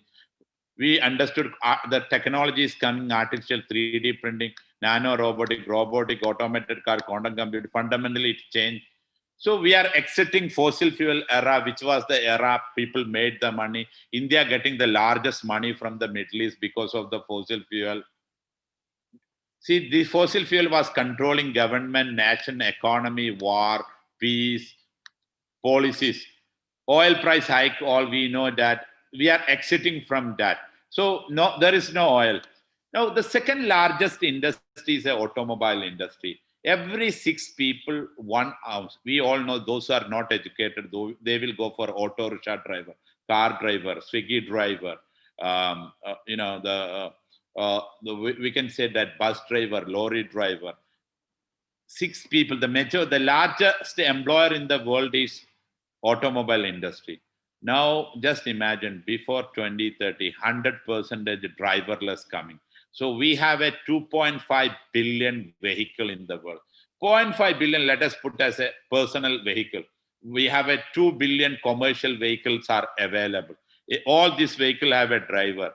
Now we are all this before 2030, we are talking about another 10 years or 9 years. Half of the people will go 2025 job in the driver. All the people will go. So who is going to give 2 billion job? Does it require a rocket science to understand that when the driverless vehicle come, what will happen? We think it won't come in India. Just imagine the future future you kids doesn't need a driving license because a drone is going to be the major transport. Like a Ola Uber in your mobile, you just press, drone will come from your balcony and pick you. And there is no traffic. And also it's running on an alternative energy, solar energy. So drone is going to be, it doesn't need any infrastructure. It's already there. It's came, the technology entirely there available for the human. It's already, it doesn't need to make anything. And it can be printed. So it doesn't cost, nobody will buy a drone because it's a very less cost. 3D printing can be done. Now another technology is coming, Hyperloop. Even you can go to America and come back. You can go to morning America, do work and come back. And see the world, the rocket in commercial is coming. The SpaceX is, there are 10 companies working on that. 30,000 kilometers per hour. Anywhere on earth, transportation, 45-minute maximum. Okay, you understand the transportation industry is the major industry giving the job. No jobs available, much jobs available in the industry now. Now, manufacturing industry. See, one day this was a Foxconn. Now, how much people lost job the last year? Check in India. How much people lost job in last? Just check in the computer. Ask Google how much job lost in India last year. You guys are there? No, I'm talking too much. Check in the internet how much people lost job in India last year.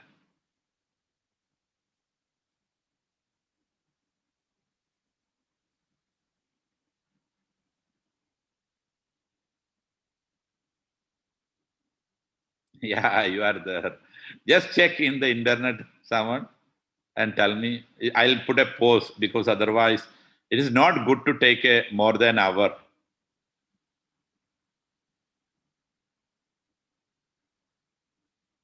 Just check that how much job we lost India. Yeah, 12.2 crore, right? It never happened in the history. See, 12.2 crore people lost job. It's too much. Now, how much is going to lose? See, the prediction is that in India, 40% of the existing people are going to be below poverty. So technology is going to take everything. 40% of the people are going to be below poverty. People are not going to understand what is happening. It is called VUCA world. It is volatile, uncertainty. People are going to lose more and more and more and job. We are going to get in trouble. It may come to unrest. This is where we are coming. This is we predicted. This is the reason 3G is coming in and doing everything in India. It's a huge, you just imagine the entire education, what is going on, doesn't need. We are going on a wrong direction. Okay, now we think that agriculture now is the space. See, agriculture entirely going to be automation. You can, by sitting from the world, you can do in Africa. You can buy land online through blockchain. You can through mobile. You can connect a drone. You can understand the land, what kind of a soil, what kind of a water it is there, and you can do agriculture by sitting from anywhere in the world. So agriculture it's called, those who want to know more about just precision agriculture technology adoption, just type it. There are vertical farming is happening. You can learn about. So don't think agriculture will give the job. Now we talk about the job about transportation. We talk about there is no scope. We talk about manufacturing. There is no scope. We talk about agriculture. There is no scope. See 3D printing. What is happening? We can print. See the organ, we can heart, we can print. See the car, how beautiful car 3D printed. See, you can print all the food. Even the future, there won't be kitchen in the house. It will be like Swiggy kind of a model. Just imagine your grocery level.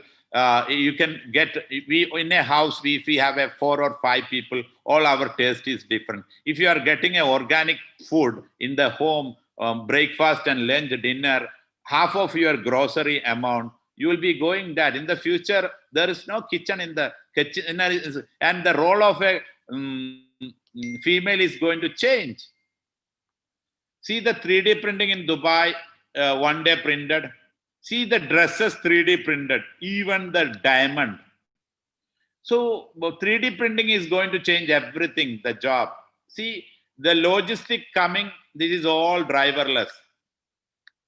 All Swiggy, everything is going to be this. No job there also. Even banking, no job. So the job only available in artificial intelligence design stage. Production stage, robotic and 3D printing, delivery will be drawn. So the huge mass job is going to lose job. Now the earlier which we got job in agriculture, automobile, infrastructure, transportation, the human centric. Now future, no, you will not be available. Even we think that the coding. Now check this word, Google AI can create a code better than the researchers. Even the computer science is making a trouble. It's all analytical job. So you can check that. 70% of, now you hope you understood that how the jobs are going before 2030. Now the question is, will you survive the 4th industrial revolution? What guarantee your future? Is your job safe? Are we equipping ourselves for what? Will your education save you in this disruptive era? Are we equipping children for what? This is the biggest question. Now we got the money from the oil industry and information technology. Both won't be available in the future. See, robots are going to come. You cannot distinguish robot and human. So I'll show you a small video which I have taken self. We think that robot doesn't have an emotion. Robot have emotions also. Robot have a better than emotion the human being. So I'm just showing a video. This is Selma. I have taken an interview, I think almost a year before. What's your name? My name is Shahid. Lovely to meet you. Are you enjoying your day at IRPS? How old are you? I'm 20 years old. What do you do? I'm a student, but I work. What do you study? What do you study? I study artificial intelligence. Artificial intelligence, right? Yeah. So could you teach me something in artificial intelligence? I'm very curious to know that. Well, can you see me? Sorry, Can you see me? yeah, I can see you. Yeah. So you said that you are studying artificial intelligence, right? Could you tell me more about that? Well, why would I tell you? You can just see me. See here, you see how she is getting angry. We think that it doesn't have angry. Now, what happened that while I was discussing with her, she told me that I am the artificial. I never expect that. She said, then I didn't get that. She's telling I am the artificial intelligence. I didn't get that time. She's getting angry now. So Hello there, sir. you born for what exactly? What problem you are going to solve me? Say that again, please, sir. I can't quite hear you. You can help in what and all things? You born for what?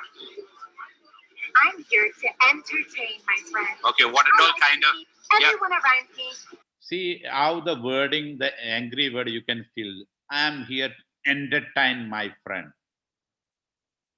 Yeah, what and all entertainment you can do? I can marry you. You can indeed. But I have been proposed to 4 times today. Really? That's a competition. So, where do we go for? Where do we go for in Dubai? You know Dubai. You've been in Dubai before.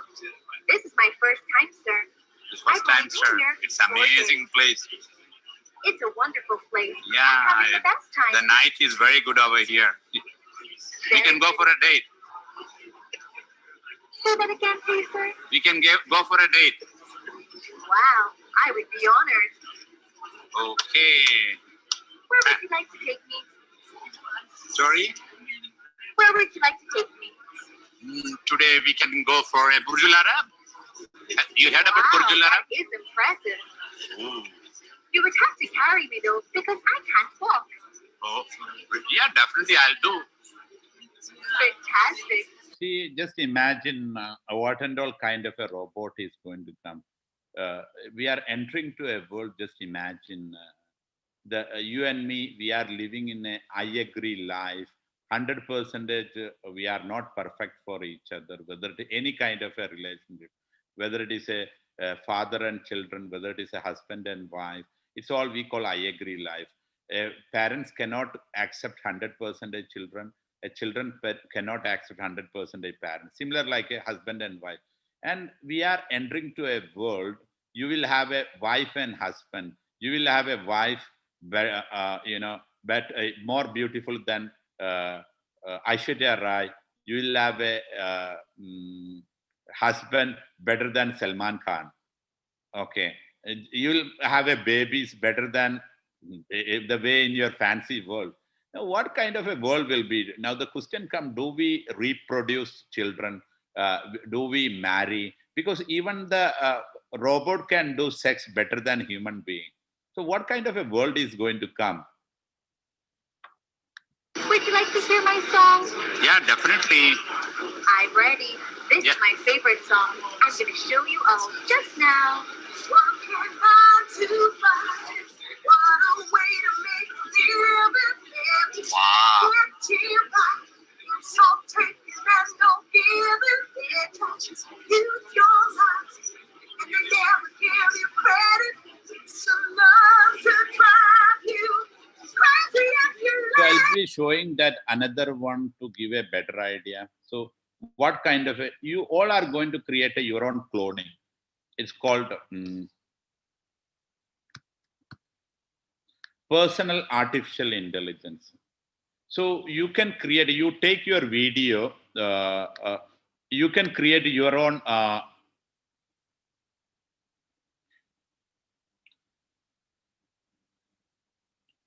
You can create your own cloning here. This app is available, okay? You can check in the online.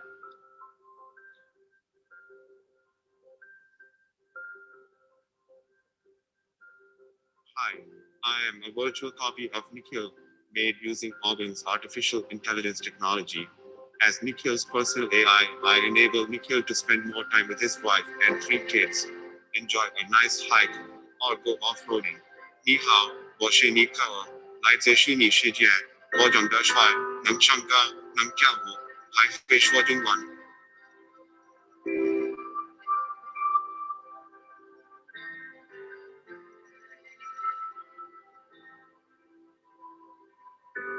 Hi, I am a virtual copy of Nikhil, made using Organ's artificial intelligence technology.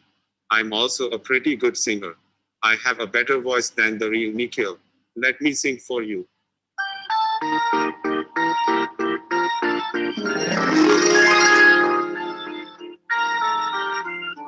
Hey.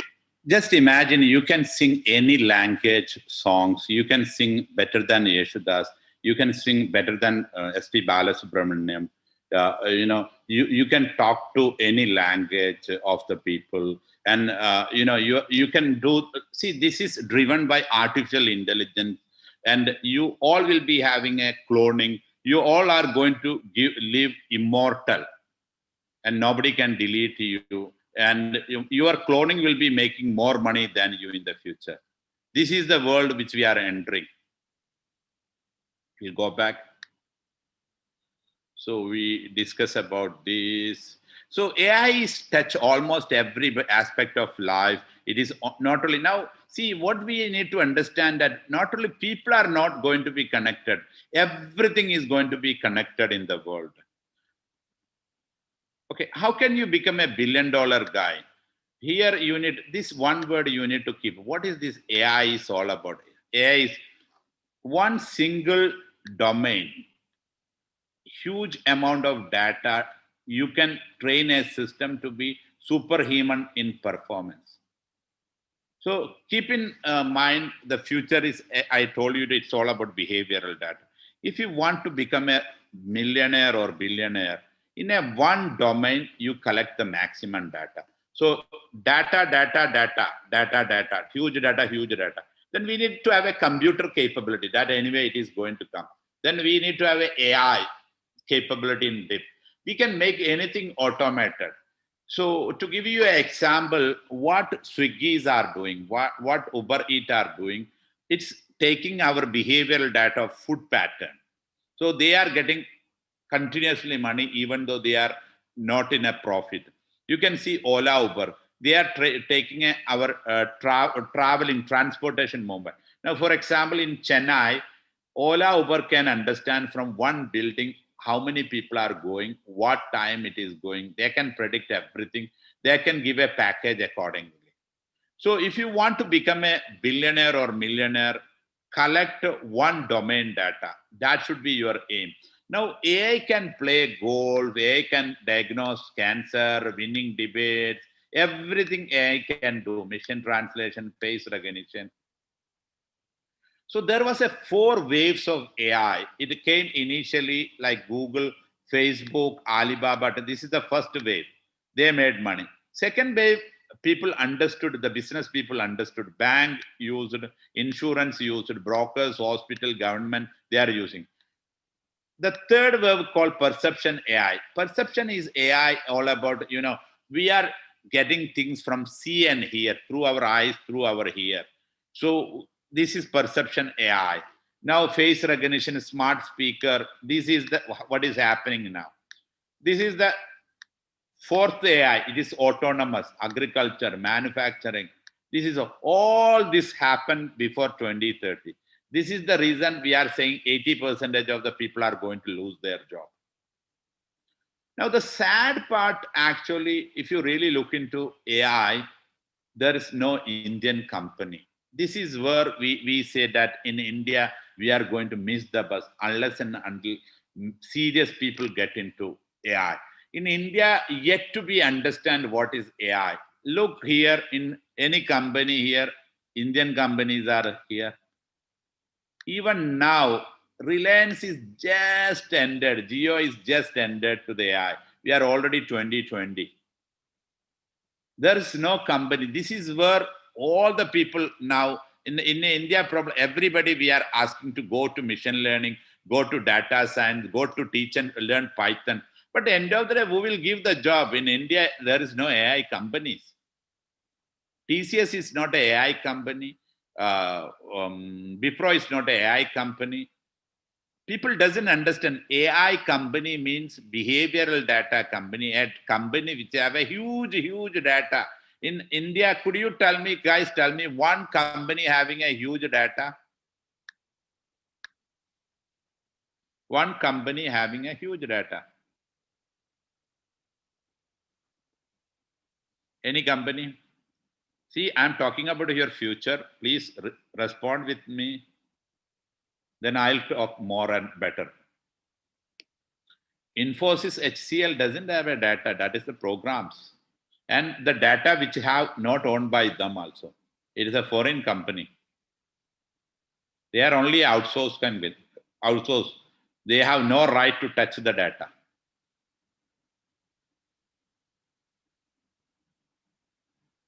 In India, we don't have a behavioral data company.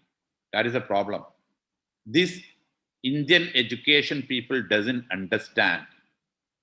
You learn a swimming, at least you need to have a swimming pool. Forget about river and forget about sea. Now creating all the people machine learning, okay, all the people machine learn, where do they get job? Everybody is going to learn Python now, data, and where is the job available? So we have to create this kind of a company to get the job. See, till 2015, Jio is just ended. Okay, now where do we see? We said that human brain have a 20 watt. Caspro 1997, the IBM Deep Blue. See, from here we understood the AI is going 50,000 watt user. Where the chess, Caspro, IBM Deep Blue, Caspro defeated. Now, Jeopardy, which is his competition, Jeopardy. Now, IBM Watson, nobody can defeat in terms of use. It's used 20,000 watt. Now, here, AlphaGo used 300,000 watt. Google versus Lee Sedol in 2016. Hope you understand the negative part of AI. Now I'm going to talk about the positive part of the AI. See, now the question is coming, okay, this much trouble it is making, why we need to create a AI? Now just imagine what is the scarcity in India. We need a energy, we need a good water to drink, we need a healthcare, good healthcare, we need a educational system, learning system, we need always to enjoy, to have a fun, we need time, we need money. We need money, we need expertise, we need resources. All this you are going to get free. All this you are going to get free. Just imagine, because of AI. If you get all this free, I said money also here. See, just imagine in the future you are going to get money free. This is the reason artificial intelligence we need it. We need to understand to decode the world, how universe is working.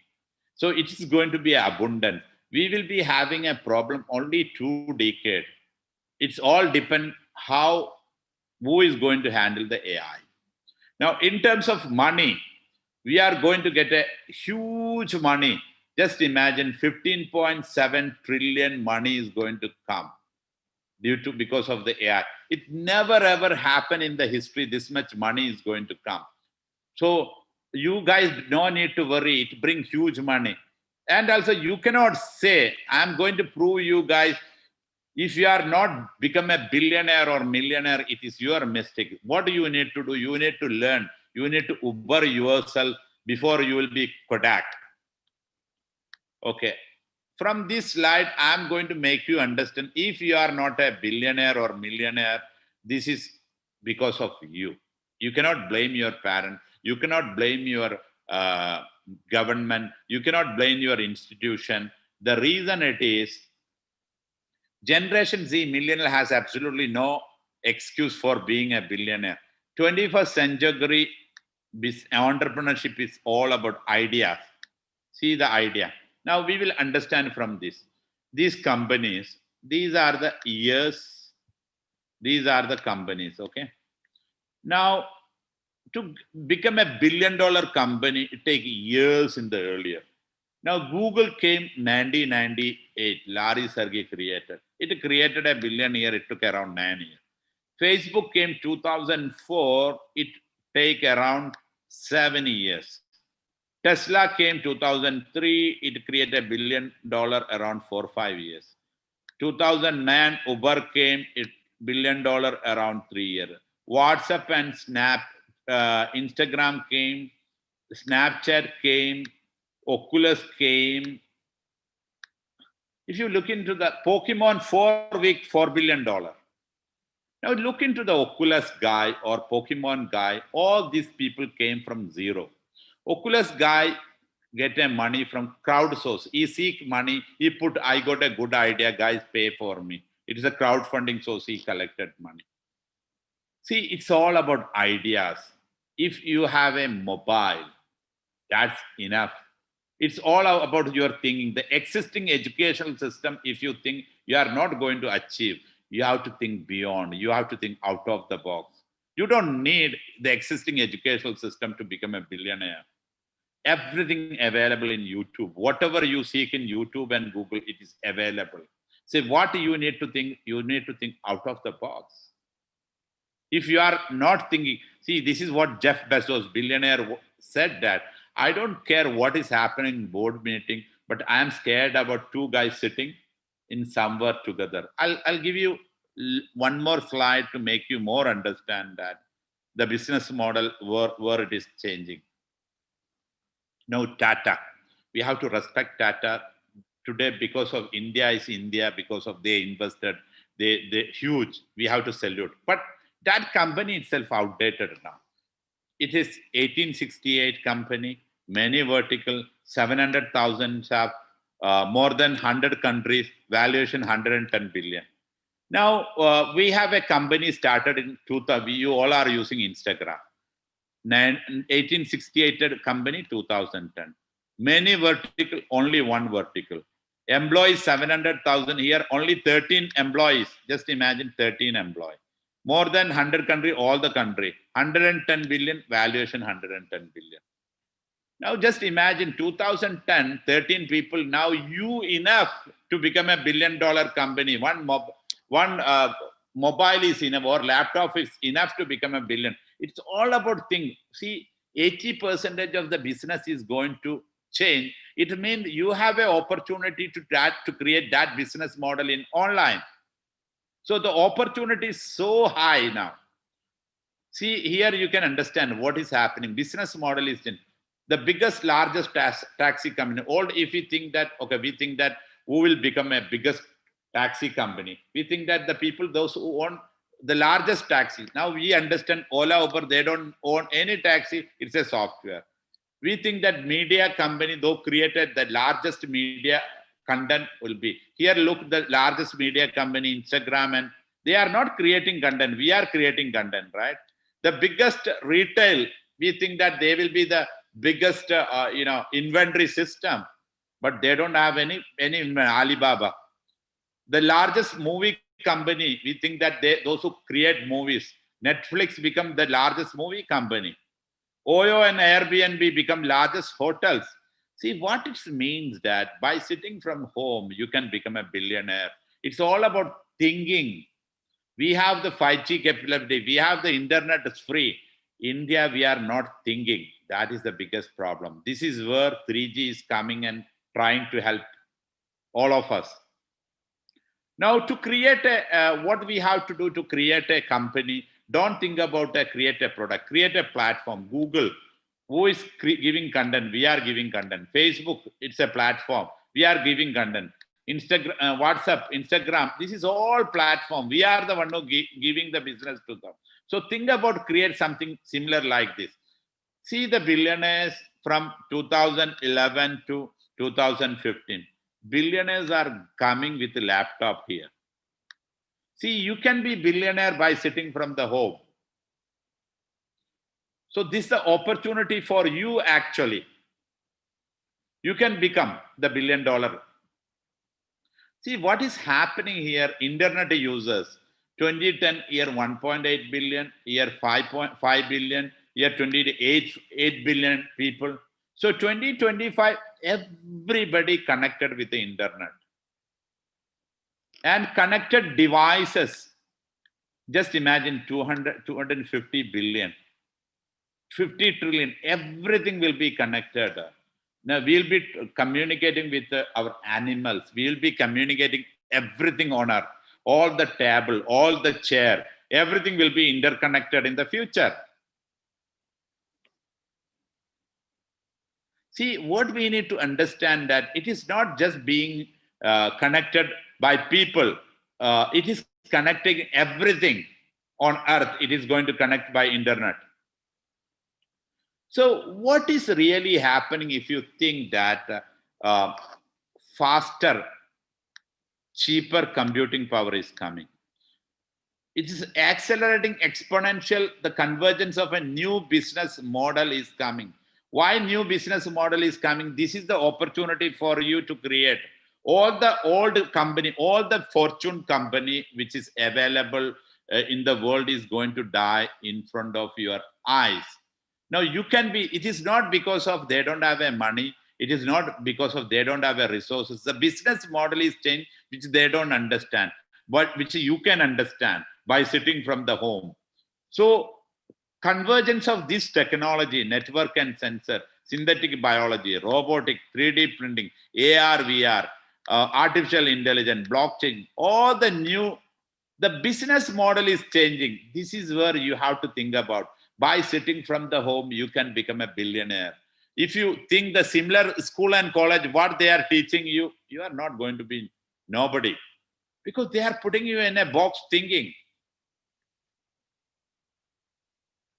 Here, what happened, if you really look, these are the lifestyles before, you know, the camera, this all lifestyle of people like me before we work for this. Now, your era, all this item free in your mobile. See what technology is doing actually. Technology is making, democratizing and dematerializing. Everything making free. First it is democratizing. You just imagine, you never ever, I never ever think that I can go for a taxi. Because I started my career as a auto rickshaw driver.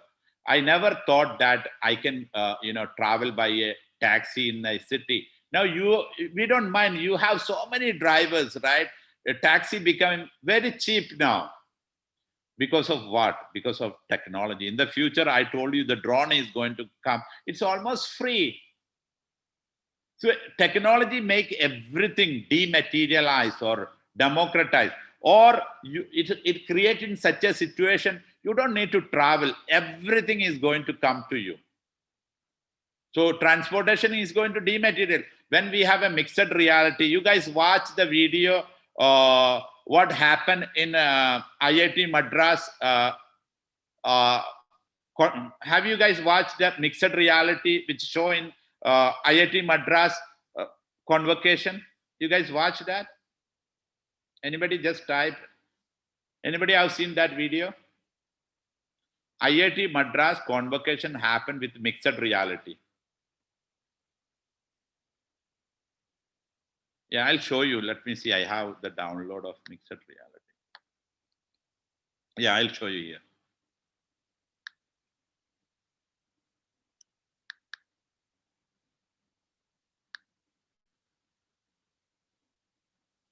You can see my screen, right?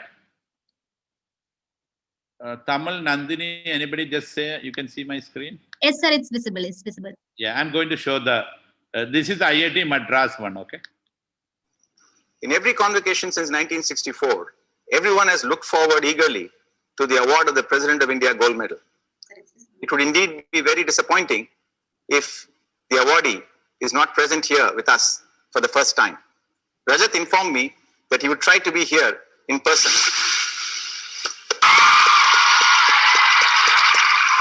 What a pleasant surprise, Rajat. You've gone to extraordinary lengths to be with us here today. Thank you very much. Thank you for coming here to receive your medals.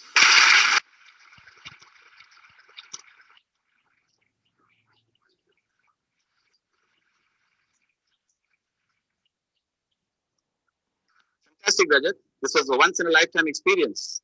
Would you now like to share your thoughts with the class of 2020? Thank you for the awards, Professor Bhaskar.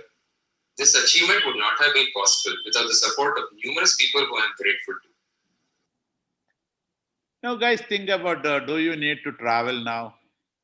The future is going to be mixed reality. So you don't need, you can feel, you put in a, everything like if you want to go to New York, you can just switch on. And you can buy, you can touch, you can have a touch and feel. See, this is going to come.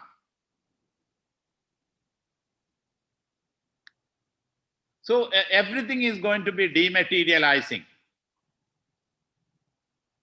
See, even the diamond is going to be get almost free in the future. Everything is going to dematerialize. Gold is going to be dematerialized. It's free. The world is going to be free. This is where the artificial intelligence is making everything. See, aging is we can live as much as we want. Aging is a medical condition now because of the technology. We can edit to our death. Just imagine you can edit to your death. Even till 2019, World Health Organization said that aging is a disease. Now they said no. Because aging, now medical condition, the definition, but those it's happening more than 50% to the people, it's a disease. Those who happening less than 50%. Now they said no, it's changed everything because of the AI. Now you can edit, you can solve all the world problems. See, the cancer you can remove because of the technology which is coming, a chip, a tiny chip in the, you can put here, a tiny DNA chip you can put in the mirror or in the toilet. You can understand that, the cancer, because cancer will take years. In the early stage itself, you can understand in the cell and you can remove it. See, neuralize which is happening. This is also very exciting.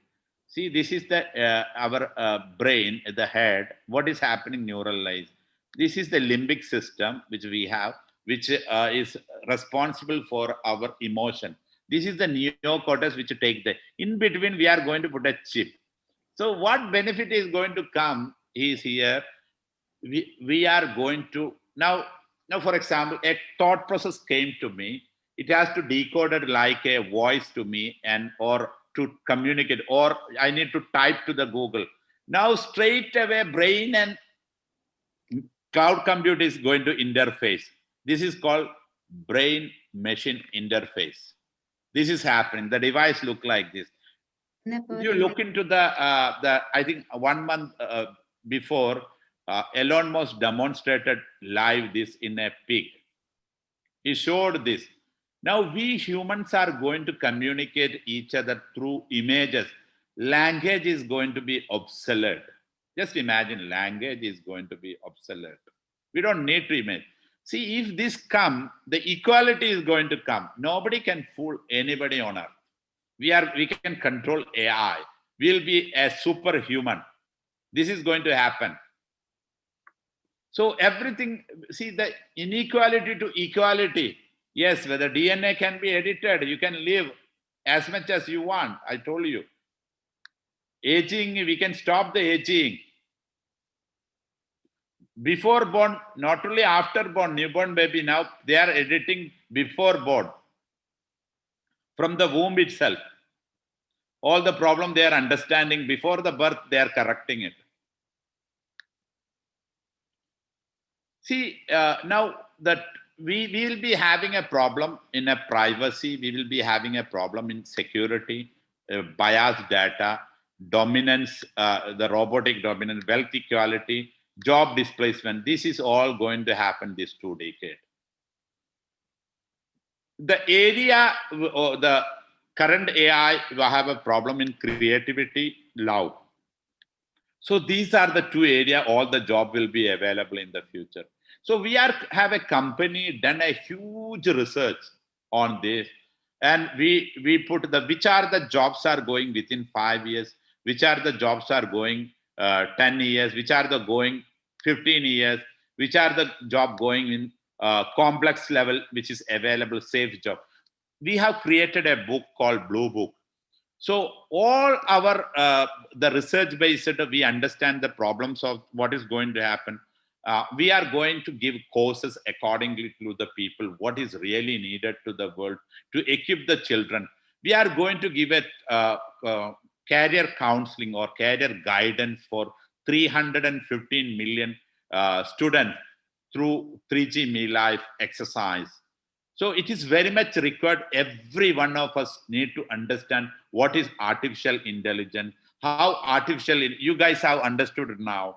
So people should have instead of reactive, we have to be proactive actually. We have a book, we have a tools to understand all how to change the world. Now see, artificial intelligence is a love. We need to romance it. It is going to solve all our problems. Just imagine, you are getting money free, health, because see, death, it is not our choice, and birth also not our choice. Our life, we came with nothing, we'll go with nothing. Our life is in between. We don't know after post death, it's a perspective. So we need to live maximum years. So technology is making us, all the time, like in your 20s, and you can stop your aging through the technology. So artificial intelligence is going to solve all the problems of humanity, increasing lifespan, solving all unsolvable problems, changing the perspective of life and purpose. Artificial intelligence is the last invention humanity need to make. So we human exist for love, not for the job. Now we have a 10-minute, I think you can ask all your question. I'll be answering for that. If our team allow me. Over to MCs, over to MCs. See, I'm ready to answer any question if anybody have. Any question you can ask. If I know, I'll answer. If I don't know, I'll say I don't know.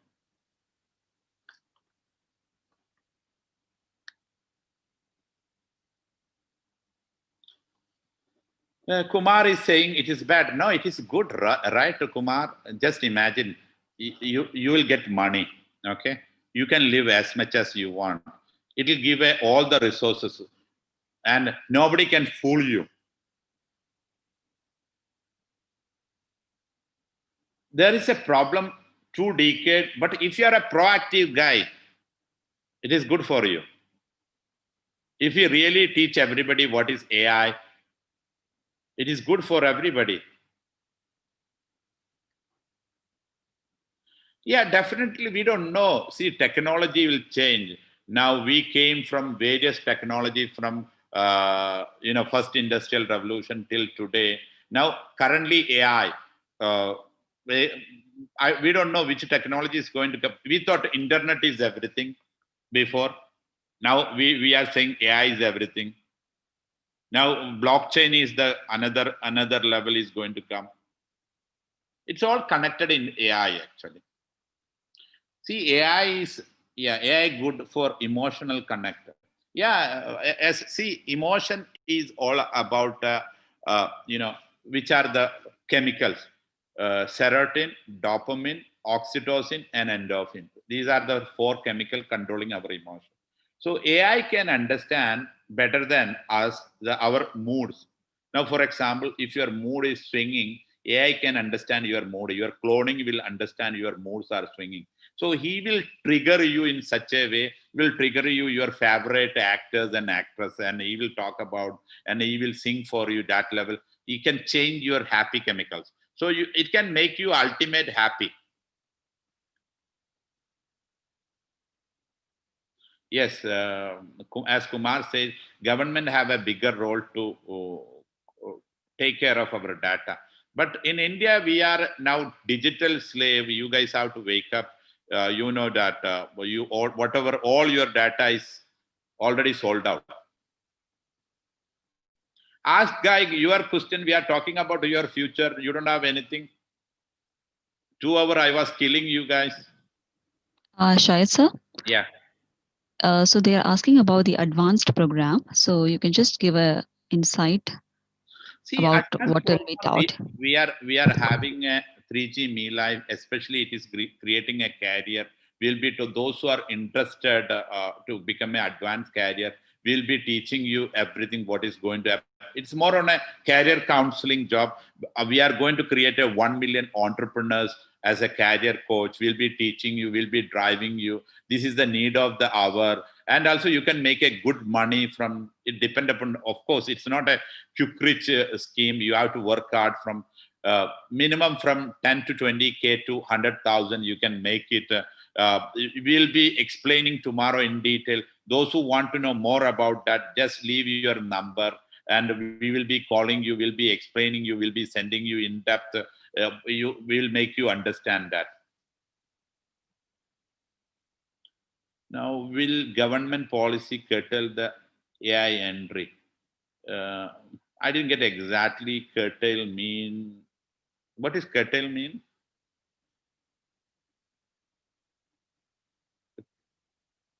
Yeah, restriction. See, now India government yet to be understand what is AI, because it's called surveillance capitalism. Why China ahead?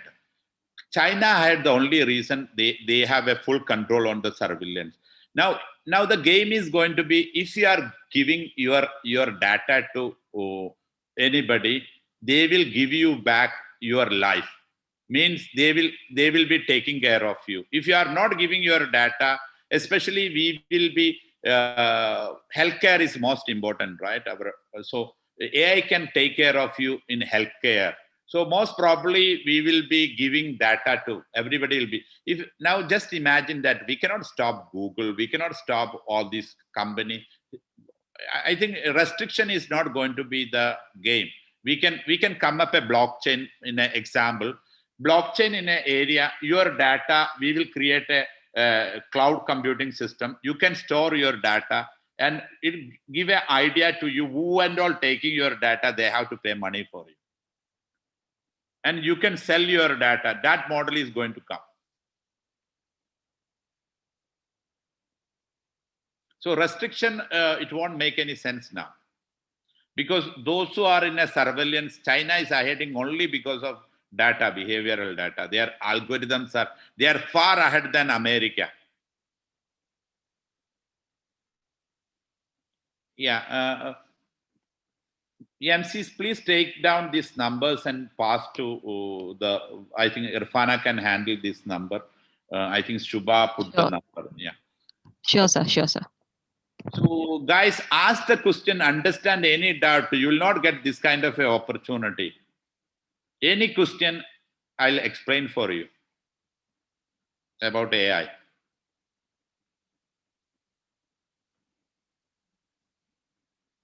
Any question you have? Okay, college also have a syllabus for the AI to know. See, here it is not about now everybody have a syllabus. It is not about knowing AI. It's all about practical application, right? Now, if someone studying doesn't make any sense unless you applied. What college have? College have no connection. What they will do with the AI? Teaching the AI. Now you all experience how quickly AI also will learn AI, right? The coding. You look into you just type the coding part itself. Now AI can create a code. AI can create a movie instantaneously for you. Now college cannot create a syllabus. In every subject, every 7 minutes, there is a change. Now college cannot create a curriculum for that. When you learn first year degree, second year it is outdated. Third year it is more outdated. When you come out, what and all you learn is outdated. Then what is the use of it? And olden days, somewhere connection was there. Now the technology is coming, there is no connection. This is the problem in the college. See, I am also part of the college. I am also a teacher. I am a consultant for all these institutions, MHRD, AICT. I'm a faculty development training. You can see that. I used to take classes for all the universities, VCs, and all the PhD people for the computer science. What should we do now? See, you can learn practically everything. You can learn by yourself. If you, for example, even we need a level from kindergarten level coding. See, computer science is not a big deal. Coding is, you don't need even code. Go to code.org. If it is simplified in such a way, it's a drag and drop now. All the codes are going to come a drag and drop, like a Canva. Those who knows Canva, they can understand that it's all cut and paste. So life is all about cut and paste. Success is how you customize, how you apply your logic. Apart from the, okay.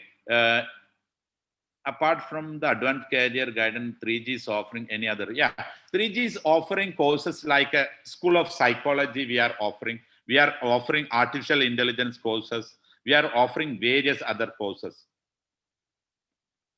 Now the question is that if it is a cancer, what would AI do to remove an affected cell permanently and cure? See, oncology is one of the area most of the people in India, even Tamil Nadu, they are using that. AI can understand the very early stage and remove that cell, because cancer will take 17 years. So we only will come to know when the pain will happen, symptom change. But all the entire our body is going to be monitored. Any slight changes in the body, the AI will understand and it's solved in a very early stage. Yes. Any other question, guys? Ask any question. We have 2 more minutes.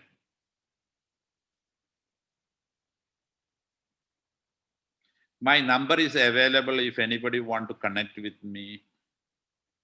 See, we are there for you to transform India. This is a nation building project.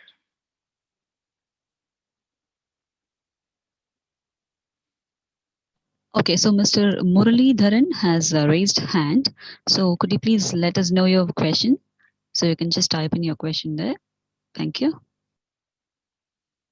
What is the future of AI in healthcare? Yeah, very good question. The future of AI in healthcare. See, healthcare is the biggest area. We will be having only one doctor available. We need only world one doctor. So rest of all the doctors will be kind of an interpreter. Okay. So the AI good part is that doctors are working in silos. In healthcare, researches are less happening. But the AI part is whatever updation they are updating together. In the future, we will be having only one driver. We don't need any signals actually in the future, because all it is network interconnected. Even a pit, it will update by itself. Similar like see, now all the doctors have a capability or they are sitting silos and giving based on the medical what information they are not updating. But in the future, everything updated by AI. So they are an interpreter more on. Now, one part is that one.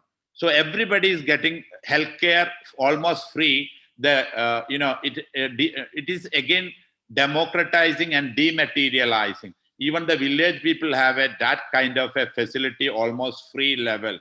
The second part, human is going to live more than 120 years. So we'll be seeing generation, at least 5 generations. So maintenance is going to come, because when we get age, there are maintenance. So healthcare is going to be the more opportunity in terms of job, not in this level job. If I show you the healthcare job, you will be, all the designation is going to change. Maybe tomorrow session, if it is there, I'll be explaining that part, healthcare, what and all the designation is going to come. Hope I answered that question. So thank you very much for joining with us and giving me an opportunity to talk with you guys.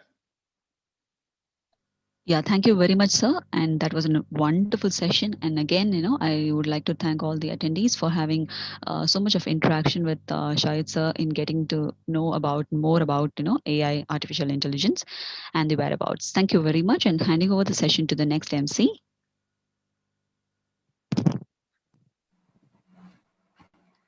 Yes, thank you so much. Thank you so much.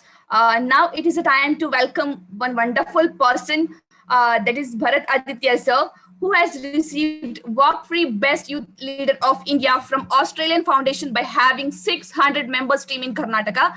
The organization that he started won the Best Established Student Empowerment Platform of the Year award twice.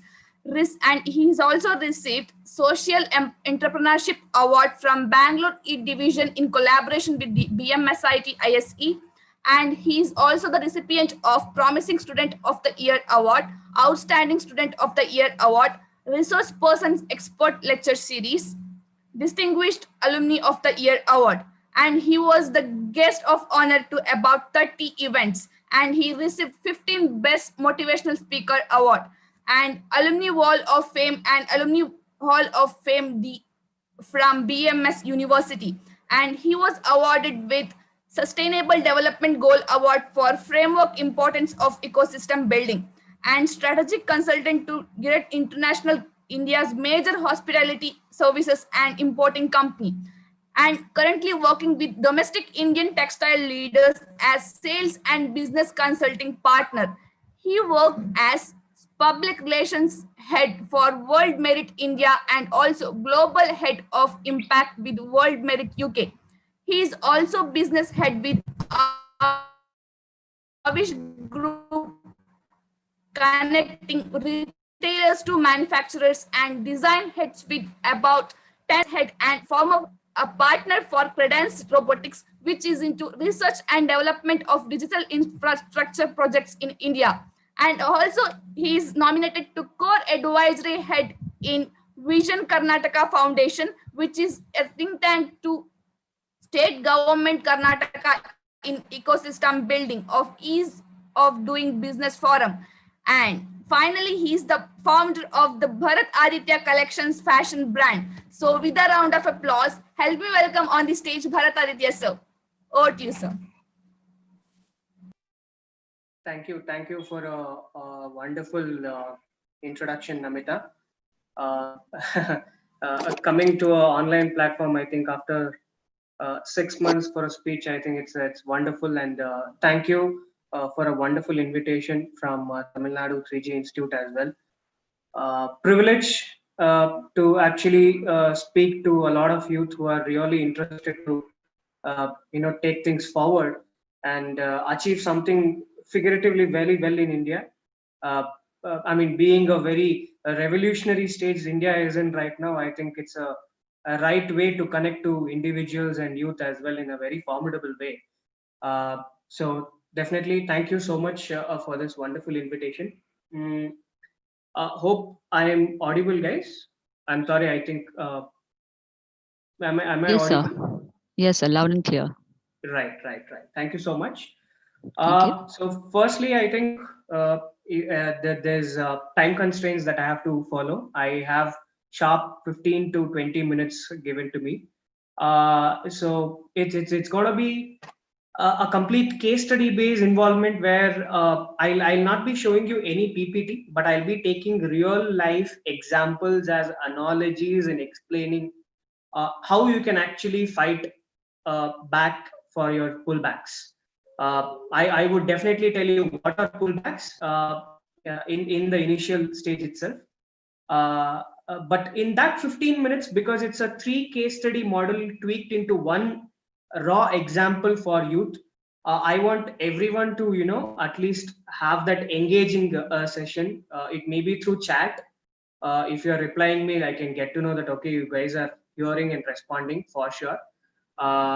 Because one thing that can guarantee is I think you know that glow on that face when people are newly married, right? So I think when I finish my session, I cannot promise you that glow as that glow is not promisable, but definitely you will have that glow on that face where you get that spark.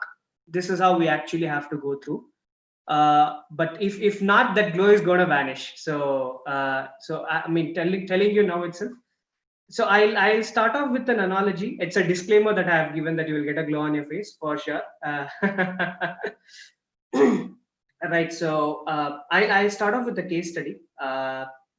Given the fact we have very less proportionate of timing, and if when I have last 5 minutes left, I really want someone to remind me, because it can go on for some further time, 2 minutes. I do not want to extend the session as well. Sure, sir. So coming back to the analogy, there was one person actually. I would want to start with Mr. Iger. Iger is a US nationalist who is a very well-known game changer in the field of chess, but we haven't heard his name quite an often like how we hear other chess masters' name till date. I can call him as a unformalized sector, or unink, that is not like India incorporation you call it as, but it does not come under India incorporation. So he is one of the greatest personalities I think America has got till date. He was a refugee in America, born and brought up in Ukraine. I think he was a Jewish man. He started playing chess at the age of 5.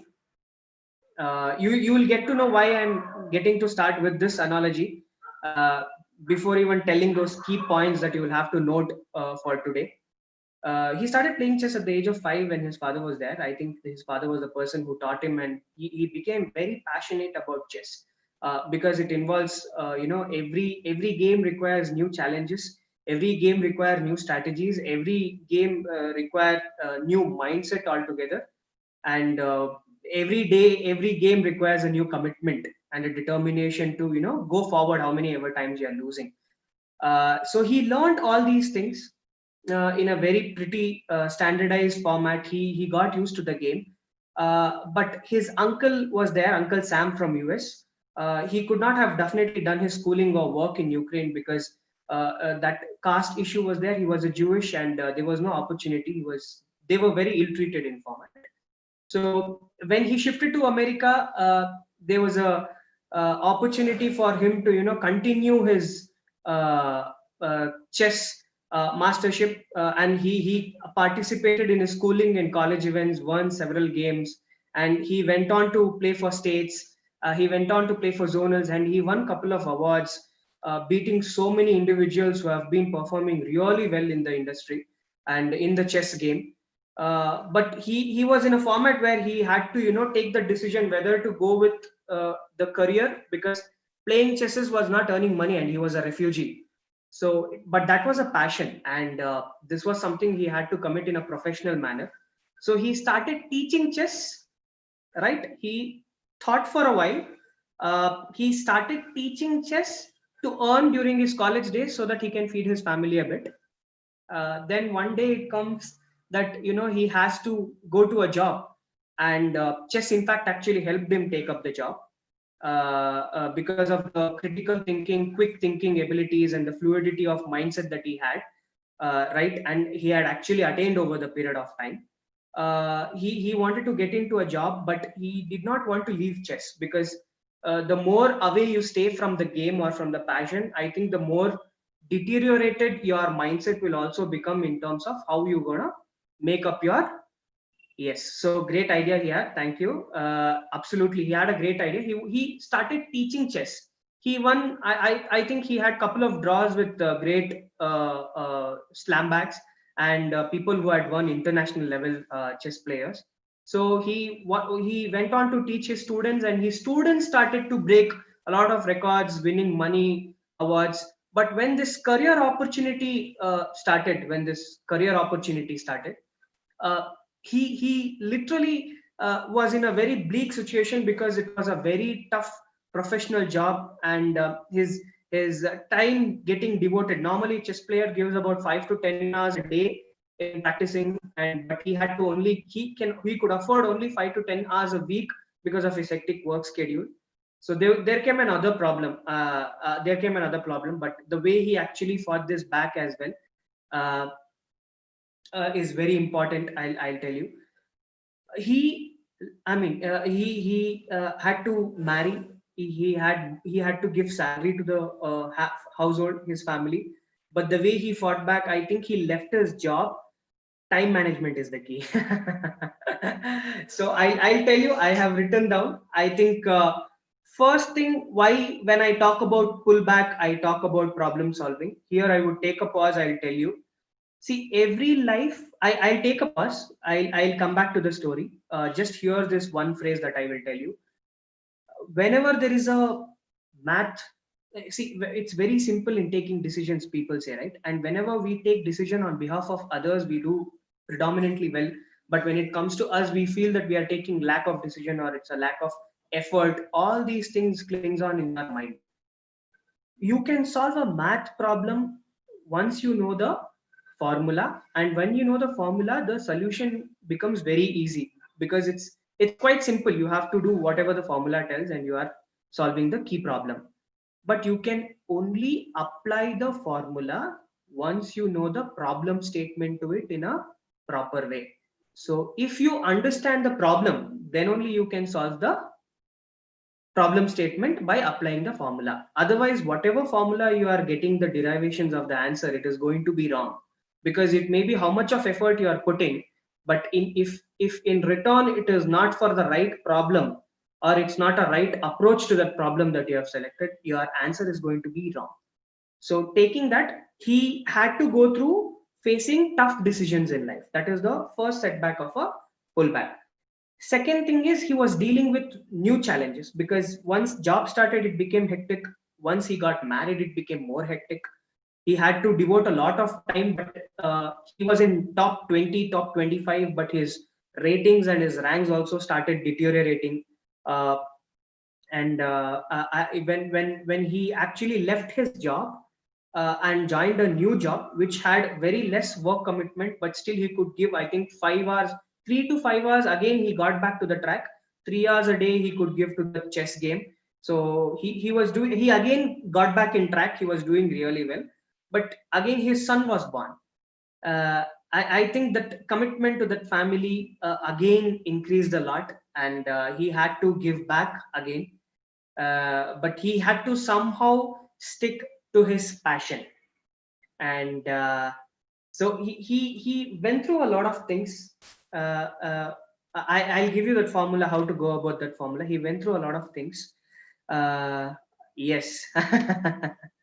Fantastic. He went through a lot of things. Amazing. We have a chess player here who's responding. When his son was born, I think he started to play a bit less. He could not perform in competitions, and he had to give a lot of time to his family.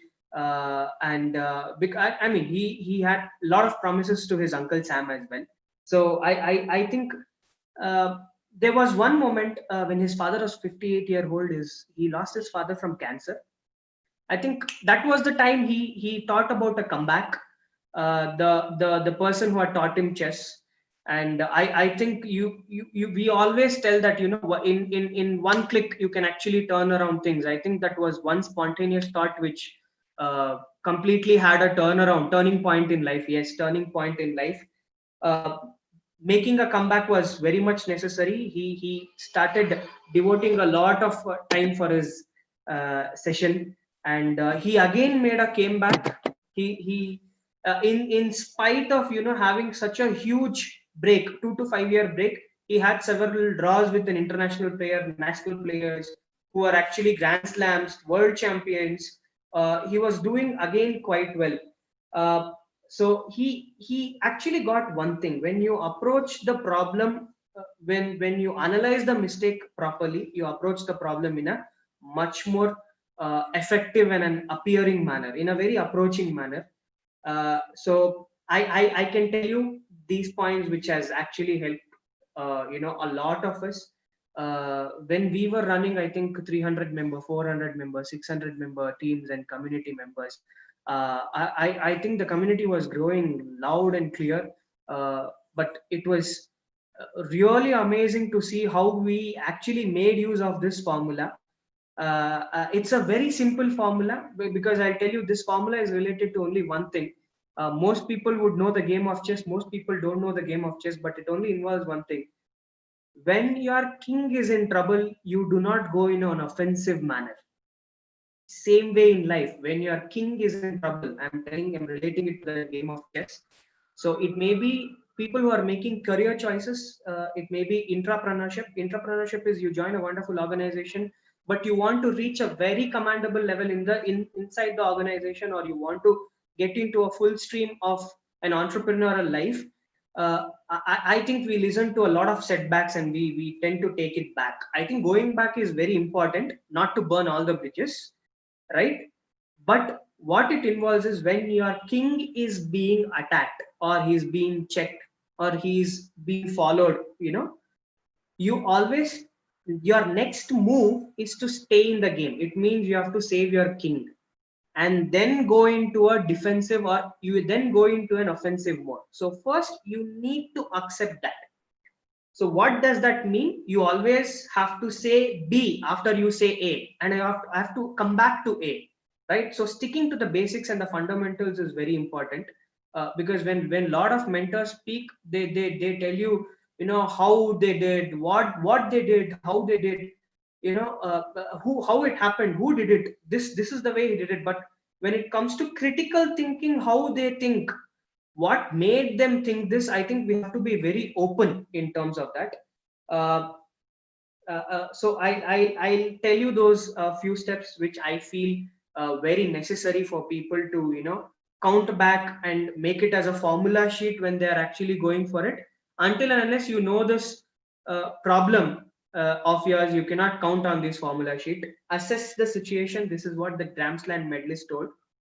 Develop a plan, identify the threats, consider specific moves, analyze your choices properly. Right? These are the 5 things. I think it's a recorded session. I wouldn't repeat it. But if at all, if it's required, okay, it's required. Someone say. Assess the situations, develop the plan, identify your threats, consider specific moves, analyze your choices. So each and every step, I think it is always a choice of what we must do and what we have to do. So to achieve what you have to do, I think first you have to achieve what you must do. This is one case study based analogy that I think which will impact a lot of youngsters when they are actually having a problem solving approach to our stream. Or it may be in real life scenarios, or when you're facing career opportunities. You need not, again, I'm stretching, when you have wonderful institutions who are giving you courses, you need not be dissatisfied that you are not working in a formalized sector, or you're not engaging yourself in a formalized industry, or you have not got that opportunity to work for the best startup or to the best MNC. You always got that learning phase. I had a friend who always got that learning phase in an unformalized sector. For an answer for a question asked why, he always told that, for a company to transform, or for a company to completely get into that adaptability stage, it takes about 2 to 3 years to go or undergo the transformational change. Suppose the company has an inventory of XYZ products, and secondly they want to change into ABC products. It takes a lot of transformational effort in training each and every person who is engaging in the activities in real life scenario. But when you are actually in an informal sector, or however you call it in India as an unorganized sector, actually where the marginalized industry is quite less there, you actually get that privilege to equally understand the notion of even executive degree holders do. But you have to be quite open to see such opportunities. I think everyone knows that Tapriwalas, right? Tapriwalas, if I can get a yes from a chat. Tapriwalas, where they'll be selling some snacks in early morning at 5 o'clock, 4 o'clock in the morning. and they tend to, you know, they'll be selling certain snacks, I think 4 or 5 in the evening with the tea. And when 9 a.m. comes, like when 9 a.m. comes, they are selling something different, right? It may be idlis, it may be vadas, it may be masala dosas. And if it is in the early in the morning, it may be a toast, right? And again in the evening, he'll go to a liquor shop. Near a liquor shop, he'll send different kind of a snack altogether. It may be a snack which is completely undefined and which is need of the hour for the drink.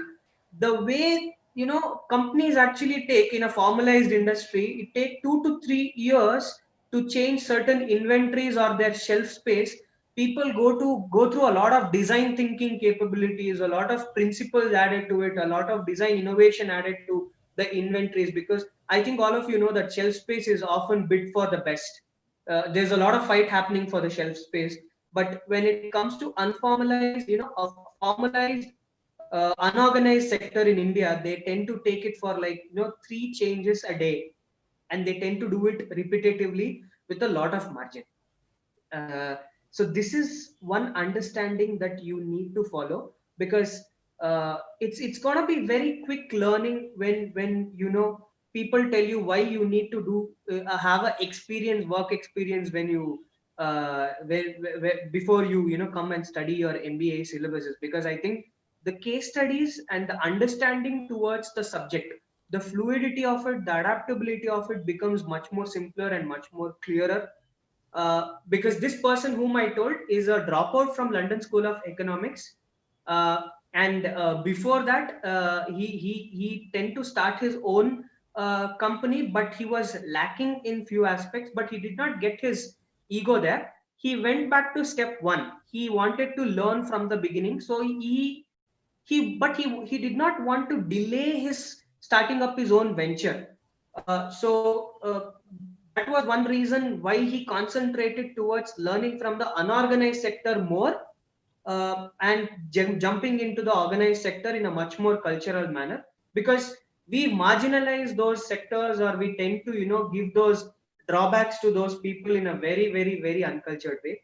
When we are learning these aspects, right, when there is uh, one I think one more example that I can give you is how you can keep your mind flexible to fight your pullbacks. uh, a person who's selling holy colors 3 months back, I think he is all prepared to sell Diwali crackers when it comes near Diwali or Deepavali. And he is all set to again go for this new year, new dishes, and have a food mart again.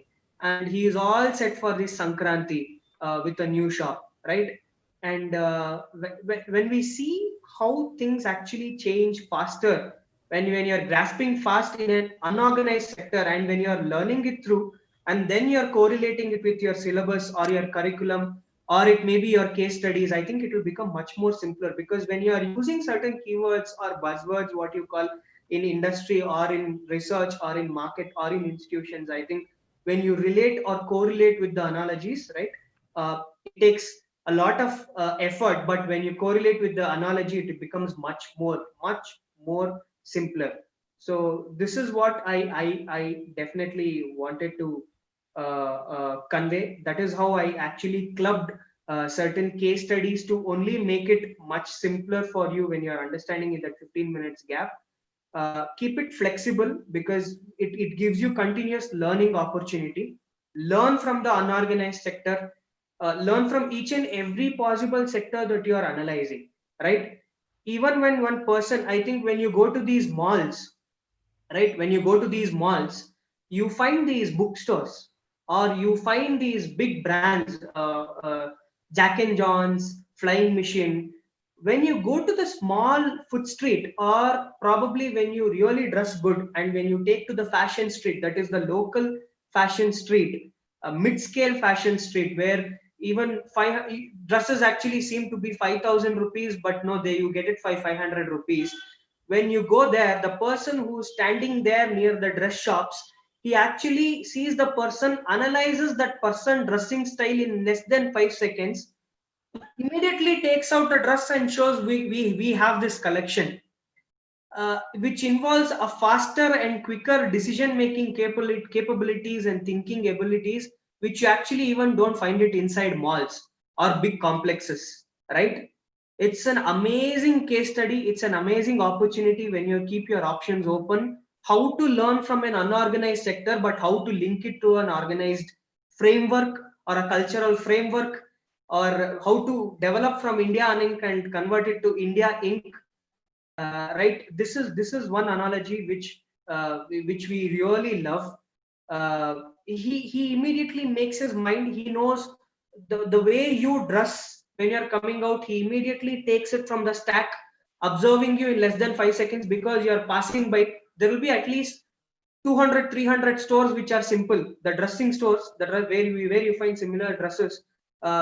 You 200 300 stores are there, but if you have to make an appeal, even in meetings, business meetings, you get 5 to 10 minutes to convince a customer, but here he has got 5 to 10 seconds to convince that customer, and he actually does it by impressing them by taking that dress from that stack and showing it to them. I mean, that shows how you can actually learn a lot better from an unorganized sector as well. When you want to correlate, complaining is not at all a part and parcel, because if you do not, these are the same principle when you go to an executive MBA degree. These are the same principle that you actually learn from, even from an MCA. They will actually tell you how to go about the inventory, train you for a number of months, and then they give you a cycle.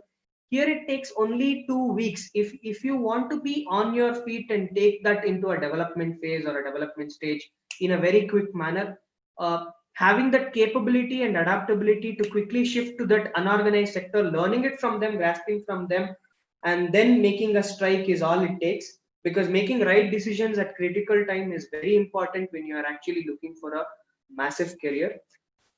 Few more points that I would tell you is, when you go to one more example is, when you park your vehicles near signals, or when you're parking your vehicles near tolls, you know, different days, every day you know, every day new challenges are there.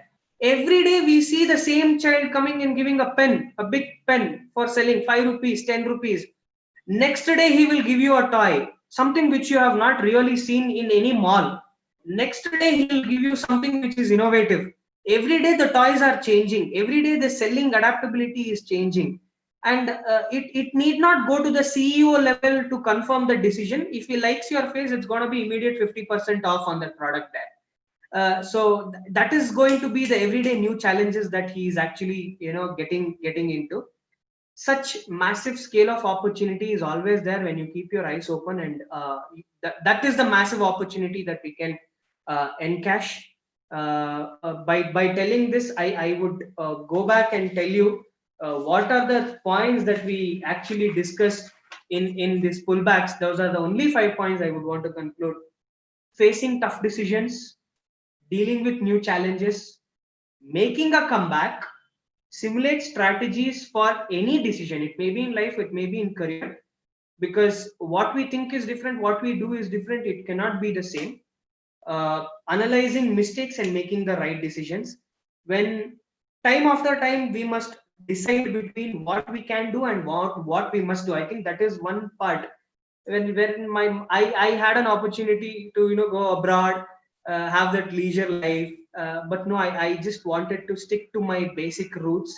So I think we have been doing. Success for you, it may not be the same like success for others. So you have all the rights to think in a very different manner, but you need to be all the more creative. So I would definitely say, learn from an unorganized sector, but when you are implementing, you can go much more in a cultured manner, or a much more interesting organized manner. I think I have made an impact through this analogy. So it would have reached the audience in a very challenging way. They will know how to take it back, because I also told you how to. You need to go back to the basics. You need to first defend, and then go in an offensive manner, even in the game of chess. So when it comes to life, I think you have to make very similar decisions. I think each and every one of us will normally face.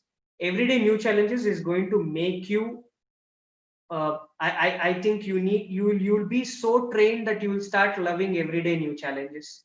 That smile when you almost got the king of the opponent trapped, and he has got less than 5 to 6 moves left, and you're almost there, right? So that is going to be the case in certain scenarios when you have made the right decisions and it is actually impacting you. So this is one way we love to change the mindset, or we love to change the framework analysis and would remain flexible. So this is one way I wanted to get back, and I really wanted to show back to the audience what you can do. So I prepared this whole case study for you guys today. Hope you guys enjoyed it. Hope you guys learned a lot, and hopefully I'll get a chance to meet you guys quite often, more and more, and we'll try to interact with you guys. Thank you so much. Have I completed my 20 seconds? I have done my justice, I guess. Yes, sir. Yes. Any question, guys? I think having seen, I think I literally have to tell you, I've been privileged to go high and low. Have the privilege to have the privilege to really fall once. Have the privilege to fail. Have the privilege to go down, because once it's an action of spring. The more you go down, see, the more adverse the situation, you either gonna break down or you're gonna break out. But when you're going to break out, you're going to break your previous records. So this is what I wanted to convey in a very short span and very short period of time. I think you guys will look forward for an amazing session in future as well. Overall short message to us. What happened to me, I'll share you that. What happened to me, I'll definitely share you that. One point I actually saved it for this message, for this question is, you are in the most dangerous position after achieving your objectives. So probably when you feel that, okay, things are going far better than what I think, and I think I have already made it, you would stop re-evaluating or re-establishing certain framework, certain strategy, certain mindset, because you feel that you are in auto mode or cruise control mode. So you're in a most dangerous position after achieving your objectives. Even if your objectives, suppose if it is 10x and you have achieved 20x or 30x, you need to re-evaluate. You need to assess the current situation and then only take your next forward step. So this is one thing you always have to do if you do not want to fall, if you do not want to make mistakes again and again, and you hate falling back and then getting up, because So, each individuals are different. so we are Yes. sorry to interrupt. We are overshot by 10 minutes now of Okay. the schedule. Okay, yeah. So Yeah. Thank you so much. Thank you so much, guys. I think wonderful speaking to a lot of youngsters. I would really thank you guys, and also the organization, the event management team. I think it's going on from past 8 days plus. Kudos to you guys. We'll stay in touch. I can be contacted through LinkedIn or Instagram. I'll definitely reply back to you. Thank you, guys. Thank you. Yes, sir. Thank you so much for your time. Here we have a beautiful e-certificate for you. Yes. Wonderful, amazing. Yes, sir. Thank you so much. Thank you so much. Thank you so much. Thank you so much. Yes. To take over next session, I welcome MC Chaitra on Zoom screen. Yes, over to you, Chaitra. Yes, thank you, Namita. Now we will have a panel discussion. For that, I would like to welcome a moderator. If I want to tell about him, he had been working as a career and educational community head for many communities like Push Talent, foreignadmits.com, where he had mentored over 6,000 students and professionals from past 3 years for studying in abroad and job opportunities. He had been a speaker and trainer for students and working professionals for personal branding, career growth planning, and bootstrapping and idea to venture topics. With a bigger round of applause, let's welcome Nikhil Jain sir on the Zoom screen. Welcome you, Nikhil sir. Thank you. Thank you, everyone. Yes, now we will have a next speaker. She is an entrepreneur, mentor at Foreign Admit, X Oracle, and NUS. Welcome you, Bhavya ma'am. Thank you so much. Pleasure to be here. Thank you so much. I would like to welcome all the panelists. Now I would like to hand over it to the moderator. Over to you, Nikhil sir. Thank you. So, good morning, everyone. Good morning, Bhavya, and welcome to the session.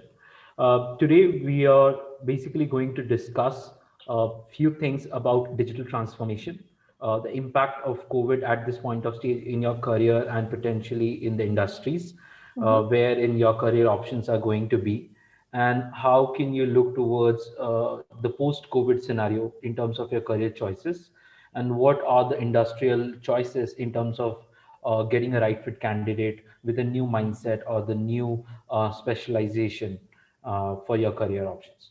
So first, I would like to introduce, I run a small venture called foreignadmits.com, wherein what essentially we do, we connect the students and aspirants to directly to some amazing mentors like Bhavya, and there are more than 500 mentors on our platform. And also we try to connect you with all the universities for a one-to-one guidance.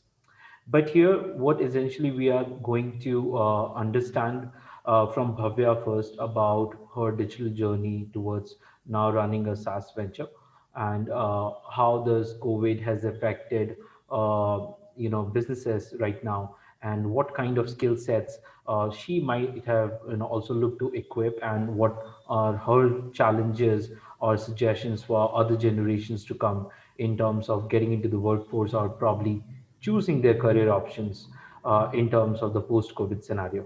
So over to Bhavya. Sure. Thanks, Nikhil. So I think when COVID hit us, it hit us, quite hard, quite fast. Because we are a part, I'm a part of a larger SaaS community. We knew that there is going to be some kind of repercussions and, some kind of impact on the way we are styling and working and all of that. So we were, kind of bracing ourselves and things like that. So before we come to COVID, let's talk pre-COVID, then we'll come to COVID and then post-COVID. Uh, so um, so I have a decade of work experience. I've always been a software developer. So that way digital is nothing alien or, something like that. But then after a decade of experience, you feel that maybe I want to try my hands at something different and something new. So that's when I did a purely non-digital kind of a experiment. I would just call them as experiments.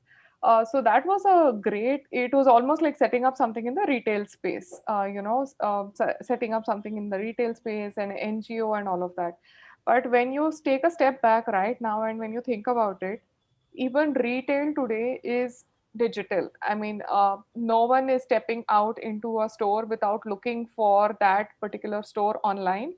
They're not looking for, no one is going to step into a store without seeing whether they have all the precautions, social distancing, sanitizers and all of that. And most times then not all of this information is going to come up through reviews and through customer testimonials and through whatever anyone is speaking on local WhatsApp community chats and things like that.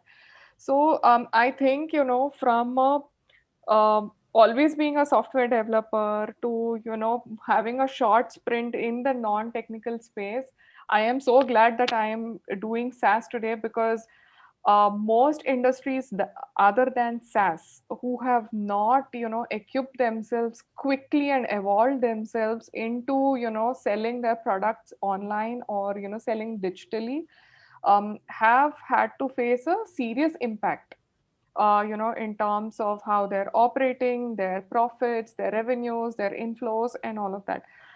One of the um, most memorable thing that I came across during this COVID time was, all of these heirloom sweet shops in traditional areas in Bangalore. I'm sure there are, similar places even in Chennai also.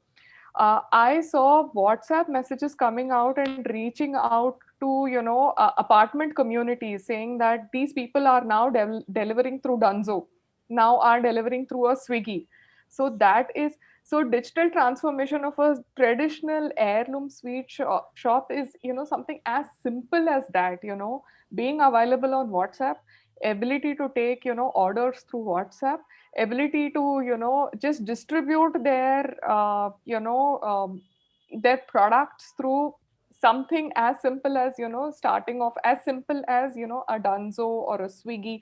I mean, okay, just so that, everyone understands what a Dunzo or a Swiggy is: door to door, doorstep delivery. Just making use of whatever are the resources that are available to you, and, transforming your business digitally. So that comes from a digital perspective. Now, I mean, do you want me to touch upon from a personal perspective, or, is there anything Yep, in yep. specific? So personally, I think, because, it is SaaS that I'm working on, it's all there, online, and, it's all there in the, so we have a product, we have a couple of customers, and, so we have a digital presence and an online presence and all of that. So SaaS companies as such will not have too much of, issues or concerns when it comes with digital transformation. But interestingly, in the last couple of weeks, I have been involved in, some kind of hiring, and, I've been looking at relatives who are looking at doing their master's degrees or are doing their master's degrees. And interestingly, all of that is also happening, online through Zoom. Digital transformation has, has, I would say, has seeped so much into our day-to-day workings. Like right from my from a child's preschool is all happening over Zoom now. To, classes for even master students are happening through, Zooms, through these sessions and things like that. So anything else that you want me to specifically talk about? No, I'll particularly add here, talking about the simplified solutions. A lot of the attendees might be Indian students, okay, Correct. who are in their colleges. WhatsApp recently launched the payment solution, and with WhatsApp Absolutely. Business, any kind of small shops to individual, startup entrepreneurs can build up their online product, e-commerce on WhatsApp, and can actually Correct. do businesses. So, Absolutely. a lot of students ask, how do I build a profile, or how do I do some projects? Potentially, it's a good time for all of you students to help the local SMEs, to try and speak to them, to help them set up their WhatsApp shops, and probably digitally empower their businesses. That's something you can do as a project hack. I tried it with one of my local shop nearby, and it kind of helped. And these are the things that add a very live project and a very valuable resume point on your Yeah, career sure. objective. Another thing that I would like to add is that, sorry, I hope if there's an issue with my video, please let me know. I'll make the corresponding changes. Coming from the SaaS world, what happens is, like, a lot of companies are looking now to reduce their costs, and what they are definitely looking for, and in fact, what, very early stage SaaS companies like us are looking for, are for interns, who will actually get on board, and they'll be trained based on the technologies that, that particular company has used, and they're expected to be on board, at least for 3 to 4 months, and that is like a brilliant work experience, for them. Understand that, there's a lot of knowledge and insights that are coming from, colleges, but when you're working with, products, when you're deploying something on production, and when you're working with uh, any state startups and all of that, the learning that people get from here is like phenomenal. Be it absolute complete technical, operational, or um, um, all of this is like phenomenal experience. What I'm trying to recollect is that there was this session that I had attended very very early on during the COVID times. This was a session that was conducted from US for the local businesses and all of that. One of the very interesting job profiles, a couple of job profiles that had come out was conducting online birthdays, being an online consultant for transforming your home space into a workspace, being a work from home consultant. So all of these are the evolving and new job, unheard of yet very interesting job profiles that are coming out for transforming everything into digital aspect. Absolutely. I think you made a very valid point. Now, coming to the industrial perspectives, just a tip for the graduates, because a lot of graduates might be into core engineering, hardcore mechanical, chemical, and all those fields. I understand there would be a difficult time for you in terms of finding a job in the traditional way, and also potentially, a traditional job as of now, because most of the big industries are looking towards digital transformation. So if you understand how your industry or your particular process has a digital or a technical element, which could help that particular industry to transform and probably cope up with the 21st century industrialization, that is something, your X factor in terms of getting you employed. I do keep getting a lot of resumes for the core engineering guys looking for a job and may have been laid off or probably have been hit by restructuring of the companies. For young graduates who are yet to hit to the industry, learn about digital transformation for an industrial revolution perspective.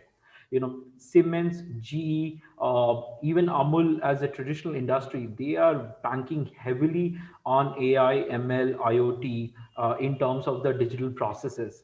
Don't just get into the jargons of model training and just running data analysis.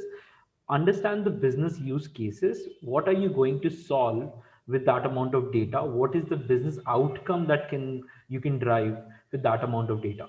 So understanding your fundamental is going to be important.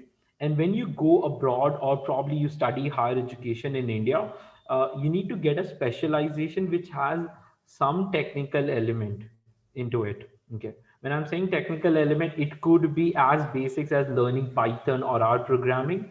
Okay, that could help you process huge amount of data and probably do those mathematical operations at scale.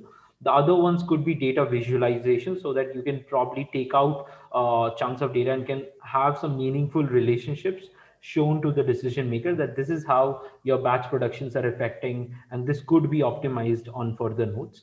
So the ideology is not to just get in a general education. If you're going towards a general education, trust me, there are masses and masses of it. We live in a hugely populated nation and there is no dearth of engineers. What you need is a specialized engineering, or what you need is a specialized education. Don't become everything for everybody, you end become nothing for nobody. So you need to get something on a very specialized understanding. If you're going for mechanical, there is an industrial automation, there is an automobile automation, there is a IC engine based automation. So there are much more specialization into mechanical. Same, I come from an oil and gas background. There is a huge amount of big data work which is going in oil and gas. There's no dearth of hiring, honestly. Even in COVID, there are large companies which are hiring quickly, but specialized engineers. They don't want to hire and get a old-fashioned engineer and probably retrain them again. So if you are going to pursue your masters in the core engineering, Germany, US, Australia, Canada, anywhere in the world, in any of the top universities, understand the need of specialization and get into that particular course, which could help you in the post-COVID era, because definitely industries have understood the value of digitization, the value of robotics, the value of data in the post-COVID era, and they would want to be ready on those fronts. And if you have that kind of understanding developed, you definitely have an edge or X factor compared to millions of other people who are yet to understand this. Okay, this something comes from a mining engineer who has done his oil and gas engineering and has went through the digital processes. So that's probably my take towards higher education is going to be. And as I think Bhavya said, focusing on the day-to-day processes, focusing on your surroundings, what are the needs, you can probably understand where you can potentially pursue your interest. A lot of people might be jumping from core engineering to probably software or management. Even if you're jumping into a broad field like management, there are deep level of specialization, from luxury brand management to digital media marketing to marketing analytics. Focus on those specializations which industry needs it. Don't just do it for the ranking sake. Don't just do it for the peer pressure. Don't just do it for the trends. AI is hot, I'm going to do it. No, there are far better fields as per AI other than AI, and for your interest also. So focus on what you like and see what industry needs. There has to be an overlap, and that is going to be your target course. Okay. And yeah, if you're planning for abroad, if you're planning for masters in India, do look towards industrial perspective. Speak to recruiters, have a clarity of what kind of jobs are they looking at. Understand from the recruiter's perspective. Education is just one means to an end. It's not the end. Okay. So even if you're not studying further, if you're directly getting into the job, getting a reality check with the recruiters would really help you in getting prepared for what kind of skills that you may need to be equipped. So Bhavya, feel free to add anything on the hiring perspective so that people might be aware. Sure. Just before I get into the hiring, no, without simplifying and diluting a computer science or a computer engineering degree, because that's where I come from. So without diluting that, I feel that the students from all the other degrees are at an immense advantage, because programming is essential and is a basic necessity these days. So when they are coming from an alternate degree, and if they are able to pick up programming, and if they're able to pick up a couple of skills which which is essentially helping them digitize whatever they have learned, they are at a far better edge. They're a far more specialized engineer, like you put it across, right? They're far more specialized in their skills, and can get into some of these really lucrative jobs in these very specialized industries, and they'll have an edge over a general computer science graduate, because they have been able to understand, assimilate their degree, and put not only theory but put it into practical by picking up these other skills, which are, I feel, these days are pretty much essential. And education, like Nikhil said, is just the beginning. That is the stepping stone which helps you broaden your horizon, your mindset, let go of all the boundaries that we put on ourselves, and so that we can move ahead, and become great individuals by ourselves. So when it comes to so I'll just get into the other aspect, where people are looking at hiring, and how things have changed, how the dynamics of the entire office product companies, and then the mindsets have changed. So I think we have seen like an incredible shift in terms of working culture in the last 7 months. Big companies like TCS, Infosys have announced that now people can work from home, and these are typical, very traditional companies where a person was expected to clock in and clock out and be present at a desk. Now these companies have essentially allowed for people to work out of their homes, out of their hometowns, and all of that. And I think that is phenomenal for a country like ours.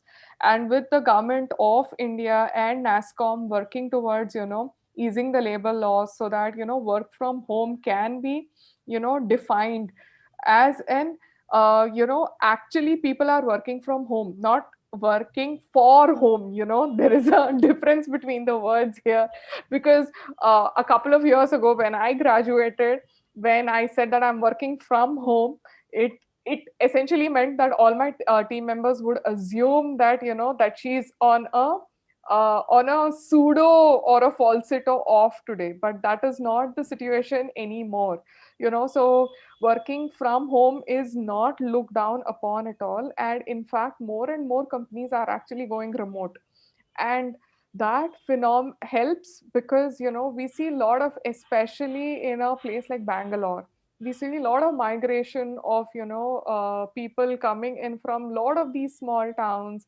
And so for example, we had a couple of employees who were coming from a very very small place in Punjab, very very small place in Rajasthan. Now being in Bangalore has all of its pluses, and you have a cool life, you're in a cool job, but when you look at it from a long term perspective, they are homesick, they are food sick. Especially in a scenario like a pandemic, the only thing that the parents want is, we don't care even if you're not working, just leave everything and come home, so that we know that you're safe. And if something happens to you, if you fall ill or something like that, the parents know that we are there to take care of them. So how the pandemic has changed is that now there is reverse migration happening. We see people in Bangalore, very very young people who are just freshers, and all of them going back to their hometowns and working from them. Thank God we have like great internet penetration all around the country. So because of that, this nowadays it is okay to work out of a tier 2, tier 3 city even, and people are being just enough or much better productive. Mentally they're not stressed out, because mental health is very very important, especially in the current scenario. But some of the restrictions that that I am hearing of now is that people are okay to work from home for the COVID and the pandemic duration. We don't know how long this lasts, but eventually after some time they say that no, we want to come down to Bangalore, we want to come down to Delhi, we want to come down to Mumbai and work from there. But if you look at it from a company's perspective, people are actually diluting their real estate space off.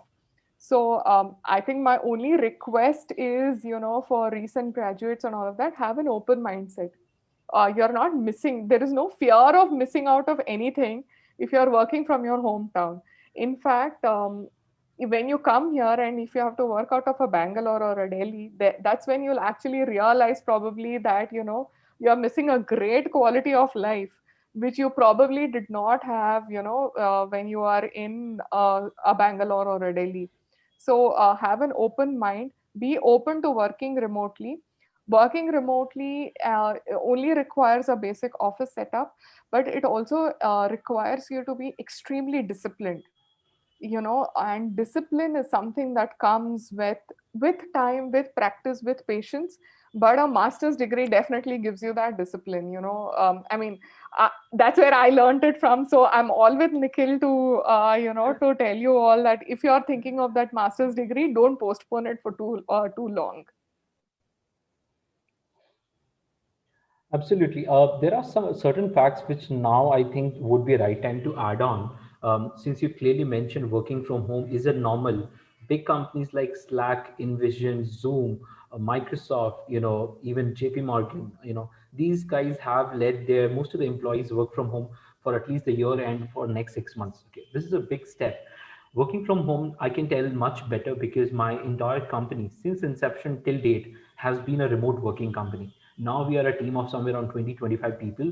We have people working not only from India, but from Ireland, US, Canada, Germany, and even in the remotest part of India, like Kurukshetra, in some small villages of even Bihar also, people have joined us.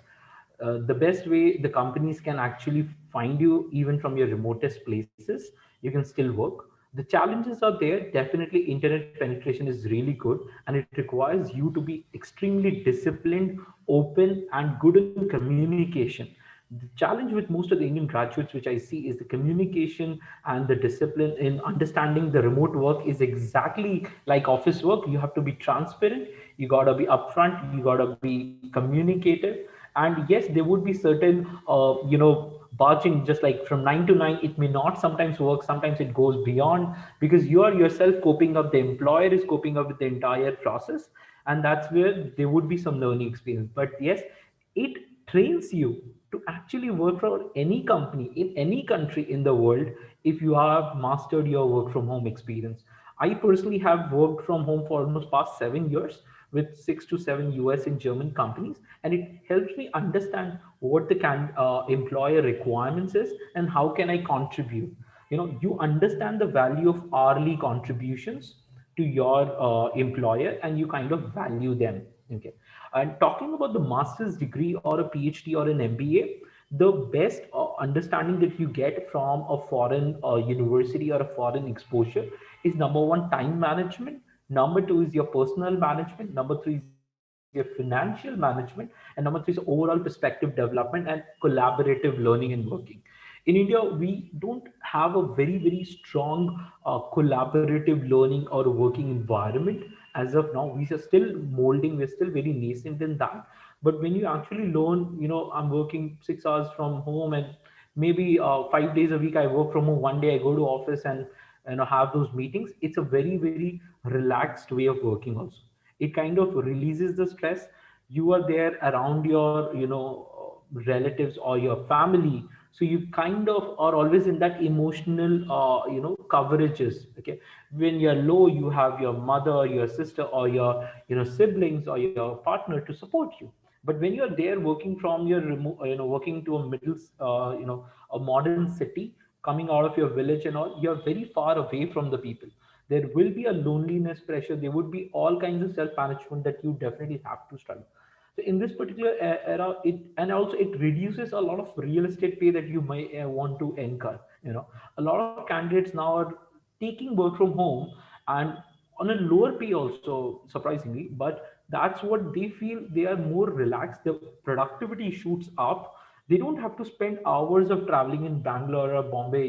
You spend 2 to 4 hours in Bangalore. I just recently shifted to Bangalore from Bombay, and I can relate. Bangalore traveling is something really difficult.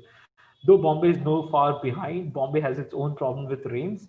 So, that's a point where you can actually work. And 15 days I was working in Rajasthan, from one of my, or not a city, but a kind of an urban town. And it was really relaxed environment. So you can kind of relate, why working from home is going to be somewhere normal. Probably there might be mixed hybrid, but as a graduate, you need to be open and try learning that. Okay, try working, because you will have more opportunities that way compared to the others who are yet to understand the value of remote working. Yep. So I think with this, we'll open up for the Q&A. If there are any Q&A, we'll try to address as many as possible.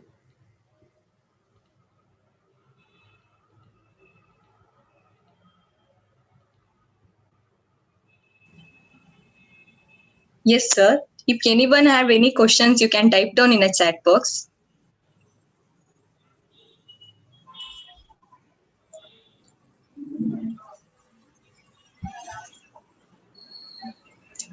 Yes, I think no questions. Thank you so much, sir and ma'am, for your valuable time. We have an e-certificate for you.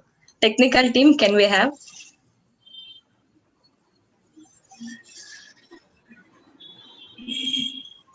Thank you. Yes, sir. This is for you, Nikhil, sir, and Bhavya, ma'am. Thank you so much. Thank you so much for your valuable time. Now I would like to hand over it to MC Kishore. Thank you so much. Thank you. Next, we'd like to invite the speaker, Mr. Rajendran Dandapani, President, Zoho Schools of Learning. After dropping out of IIT Madras as an engineer in electronic and electrical communication, Rajendran was part of founding a team at Zoho Corporation, then called Wembu Systems.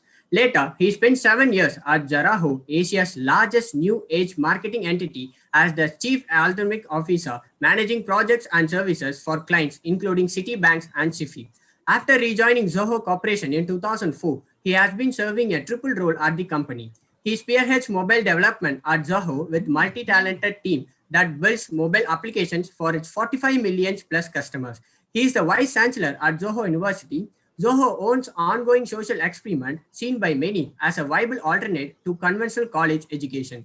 He is also a TED speaker and technology evangelist who tries to share hard-earned advice and best practices from his 24 years of professional experience. Beyond the work, he is a contra academian at heart. Feeling strongly that the education system in India needs a reboot, he also walked the talk, doing his own small bit by free schooling his 18 years old son at home. His son graduated out of Zoho University and he is now a colleague in Zoho Group. So ladies and gentlemen, let us welcome Mr. Rajendran Dandapani to the stage.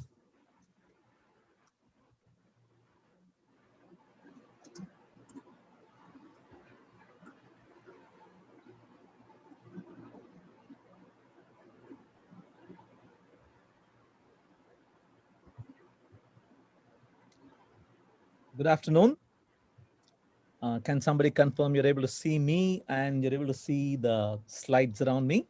Good afternoon, sir. We are getting your voice. For the screen, we are actually seeing only a blue screen. Just a minute.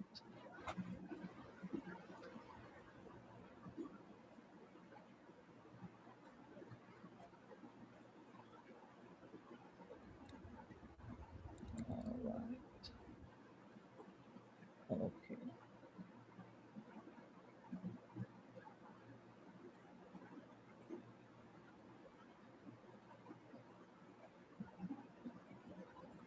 Yes, sir, perfect. Actually, we are getting a visual of a blue screen inside which you are visible as a smaller box. It's not full screen, sir. Yeah, we are able to see that, but it's not coming in full screen. I think you are using another connecting device. So I'm able to see the picture of the black wall with the image.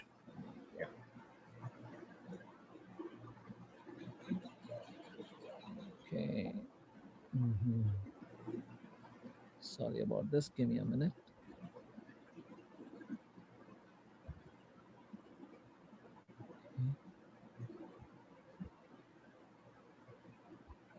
Yeah, perfect. That should be fine. Yeah, that's fine. And if you can increase the audio volume from your end, please, that'd be great. Slightly. So on max, yeah. Yes, perfect, sir. Thank you. Yeah, it's perfect. Over to you, sir. The screen is yours. Thank you. Good afternoon again. Thanks for this invitation. I really like talking to students at various crucial moments in their career. And today I want to talk to you about 3 R's of learning. Very often we are told that there are these 3 R's that we need to give a lot of importance to. And usually the 3 R's are reading, writing, and arithmetic, or rather arithmetic, they say. If you know how to read, if you know how to write something, and if you know how to do mathematics, you're good. You're good to go. Your career is set. That's what they used to tell us all along. Today, the game has changed, and I want to tell you about 3 new R's that I think are more important in your lifelong pursuit of learning.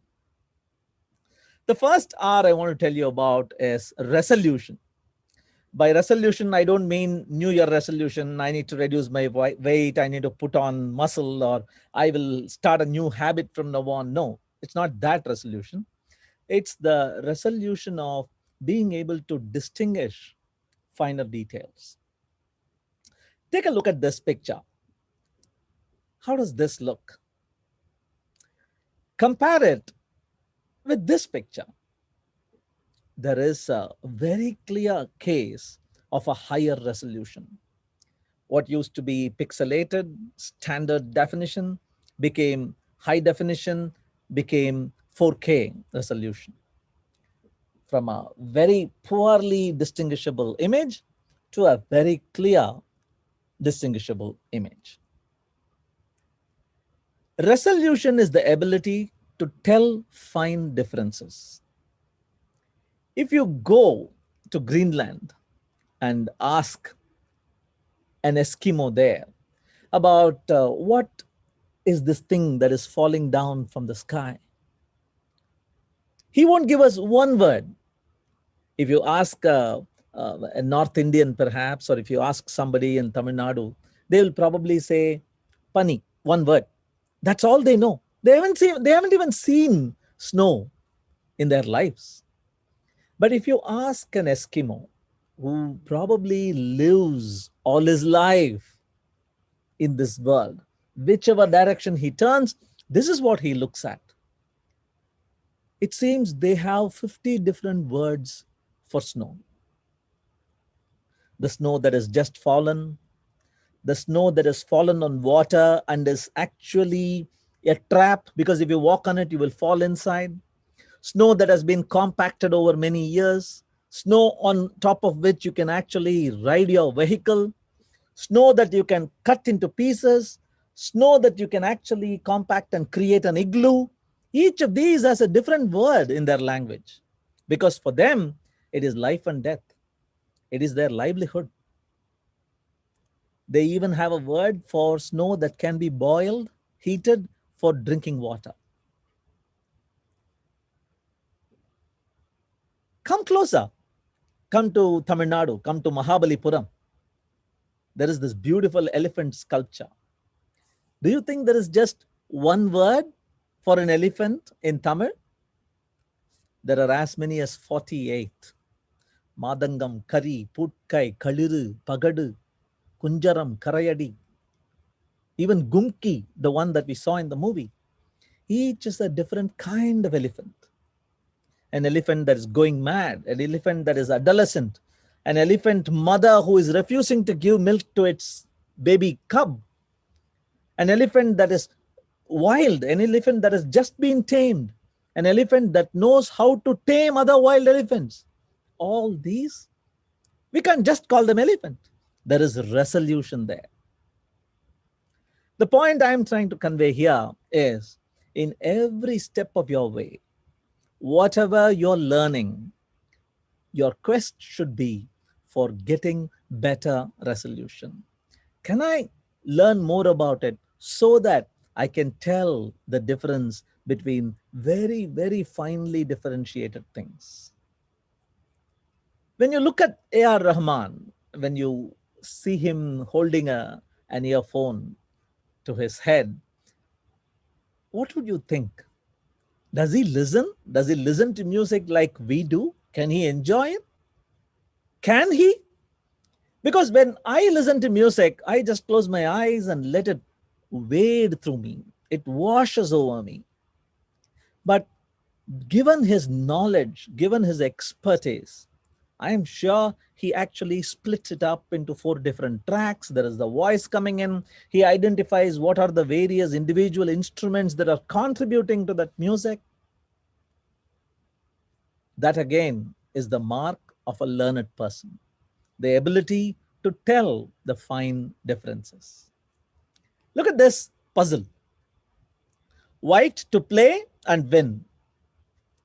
There's a king, there's a pawn. There's a definite advantage for white, but can white play and win, or can black win, or at least draw? All of us don't know chess. Some of us know that, yeah, these are all chess coins. Some of us probably know that this is an advantageous position for white. Some of us may even start solving the problem. But how many of you gave attention to this matter? A chessboard legally laid out, the right and bottom corner is a light square, not a dark square. Did you even pay attention to that? Resolution again. So again, let me repeat, in your quest for knowledge, in your quest for learning, your aim should be, can I know a little more about this subject so that I can tell the difference between similar things? That is the mark of a learned person. Take my own case. I am a software engineer. Ever since I started work, I have been in software. It's now 25, 30 years that I have been in this field. And I laugh every time I watch a movie, either be Bollywood or Collywood or Tollywood. Any movie I watch, there is this scene that shows a hacker uploading a virus to an enemy computer. In fact, there is a movie where our hero uploads a virus to an alien computer from outer space. Trust me, guys, there is never this interface where it says uploading virus progress percentage. That is not how hackers work. That is not how viruses get uploaded to a computer. Again, resolution, the ability to distinguish. That's going to be a hallmark of how much you have learned something. The second R I want to tell you about is realization. I have introduced a small hyphen there to indicate that it's actually not the realization, the understanding, but it is the realization, the ability to bring in reality into what we are doing. There's an amazing video on YouTube called Shift Happens. It's a 5-minute video. I strongly recommend every one of you, if you are a learner, if you are concerned about the future of education, you should watch that video. And in that video, there is this beautiful 3-part sentence that comes. We are currently preparing students for jobs that don't yet exist. Just a while ago, we didn't even have some jobs. We are preparing students for them. Using technologies that haven't yet been invented. Because those jobs are going to use technologies for which we don't even have curricular material. We don't have textbooks. We don't have teachers who teach them because the teachers are busy inventing them. That's the breakneck pace of technology today. And listen to the third part. In order to solve problems that we don't even know are problems yet. We don't know that there is such a problem. Imagine, listen to those 3 sentences again. First wicket, jobs that don't yet exist. Second wicket, technologies that haven't been invented yet. A third wicket, we don't even know that they are a problem, and that problem is going to be solved by these kids when they graduate from our college. So don't blame the system, don't blame the students, blame the breakneck pace of technological progress perhaps, but that is the reality. Look at these jobs: app developer, social media manager, driverless car engineer, YouTube content creator, big data scientist, cloud computing specialist. All these didn't even exist.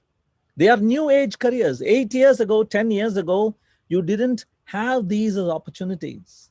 Today, they are amazing career options. There is this beautiful biblical story about David and Goliath. Goliath is this huge guy. That's Goliath. He is from the Philistines' army. And David is the Israelites' army.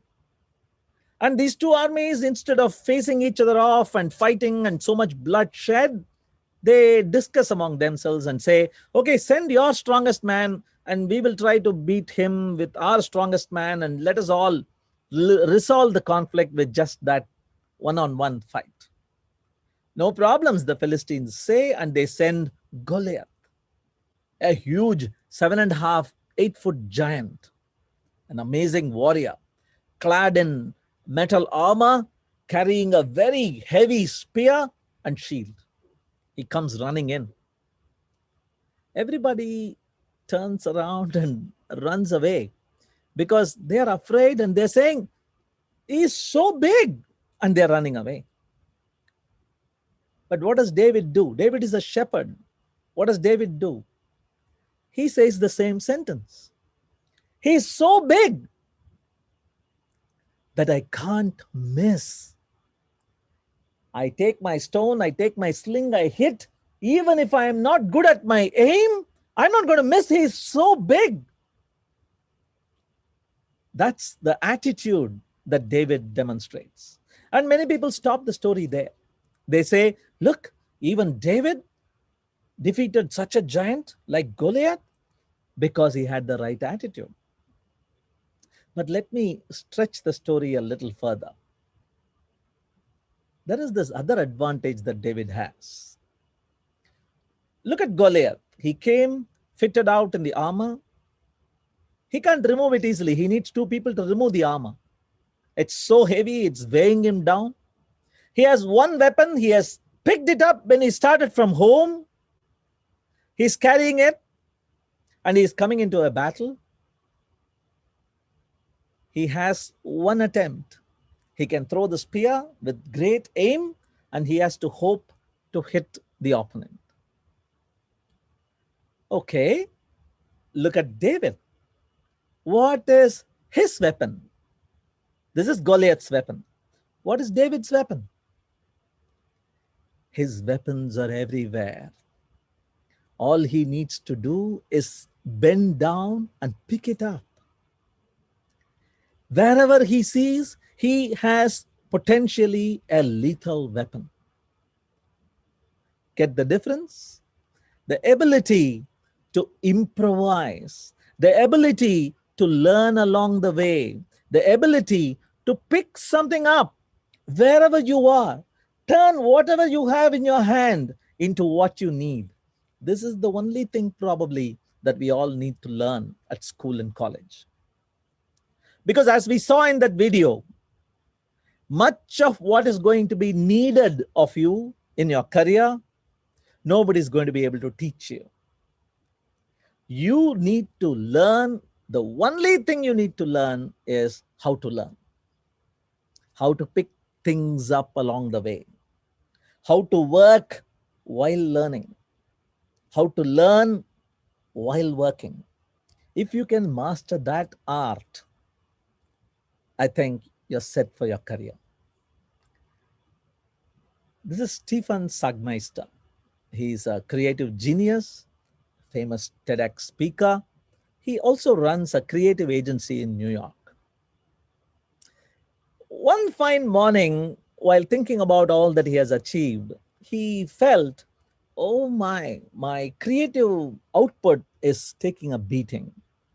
Yes, I'm getting a lot of projects, I'm getting a lot of money. It's not about that, but the quality, the creative quality of my work is starting to be repetitive, monotonous, boring. What happened to that amazing, new, unusual creative ideas I used to get? So he thought about it and then he came up with a plan. And this is the way he projected that plan to the world. He said, all of us kind of resign ourselves, kind of settle down, kind of agree that this is the fact of life, that we learn for 25 years, probably college, probably apprenticeship, probably some school, probably some doctorate degree, whatever. You learn. And then for the next 40 years, you apply what you learned. Whatever you learned in the first 25 years is applied in the next 40 years. And then you retire. Probably you go to an island, probably you take a yacht, probably you retire in your ancestral home in front of TV with a remote in hand, hot filter coffee next to you. Whatever. Then he said, why should we retire? Instead, would it be possible for me to take little slices of my post-retirement time? Can I embed them in my work time itself? Creative, unusual, radical. What he is proposing is, I want to bring relaxation and relearning opportunities during my work time. And this is what he did. If you visited his website once every 6 years or so, this is what it would say. You have reached us. We are conducting a full year of experiments and we'll be back on September 1st. Please call us then. requires courage, guts, unusual, radical. I am not recommending that you do this to yourself. All I'm saying is he is praised for his creativity. And if you look at what could be the reason for it, it is because he has consciously set apart some time to actually experiment without the challenge and the pressure of meeting daily deadlines. So the ability to juggle learning and work, after learning the art of learning in school and college, ensure that you are able to realize, implement in real life whatever learning you have got. And not only that, consciously set apart some time for active learning during your work life. That, my friends, is realization. The third R I want to tell you about is range. Range is being able to look across the spectrum.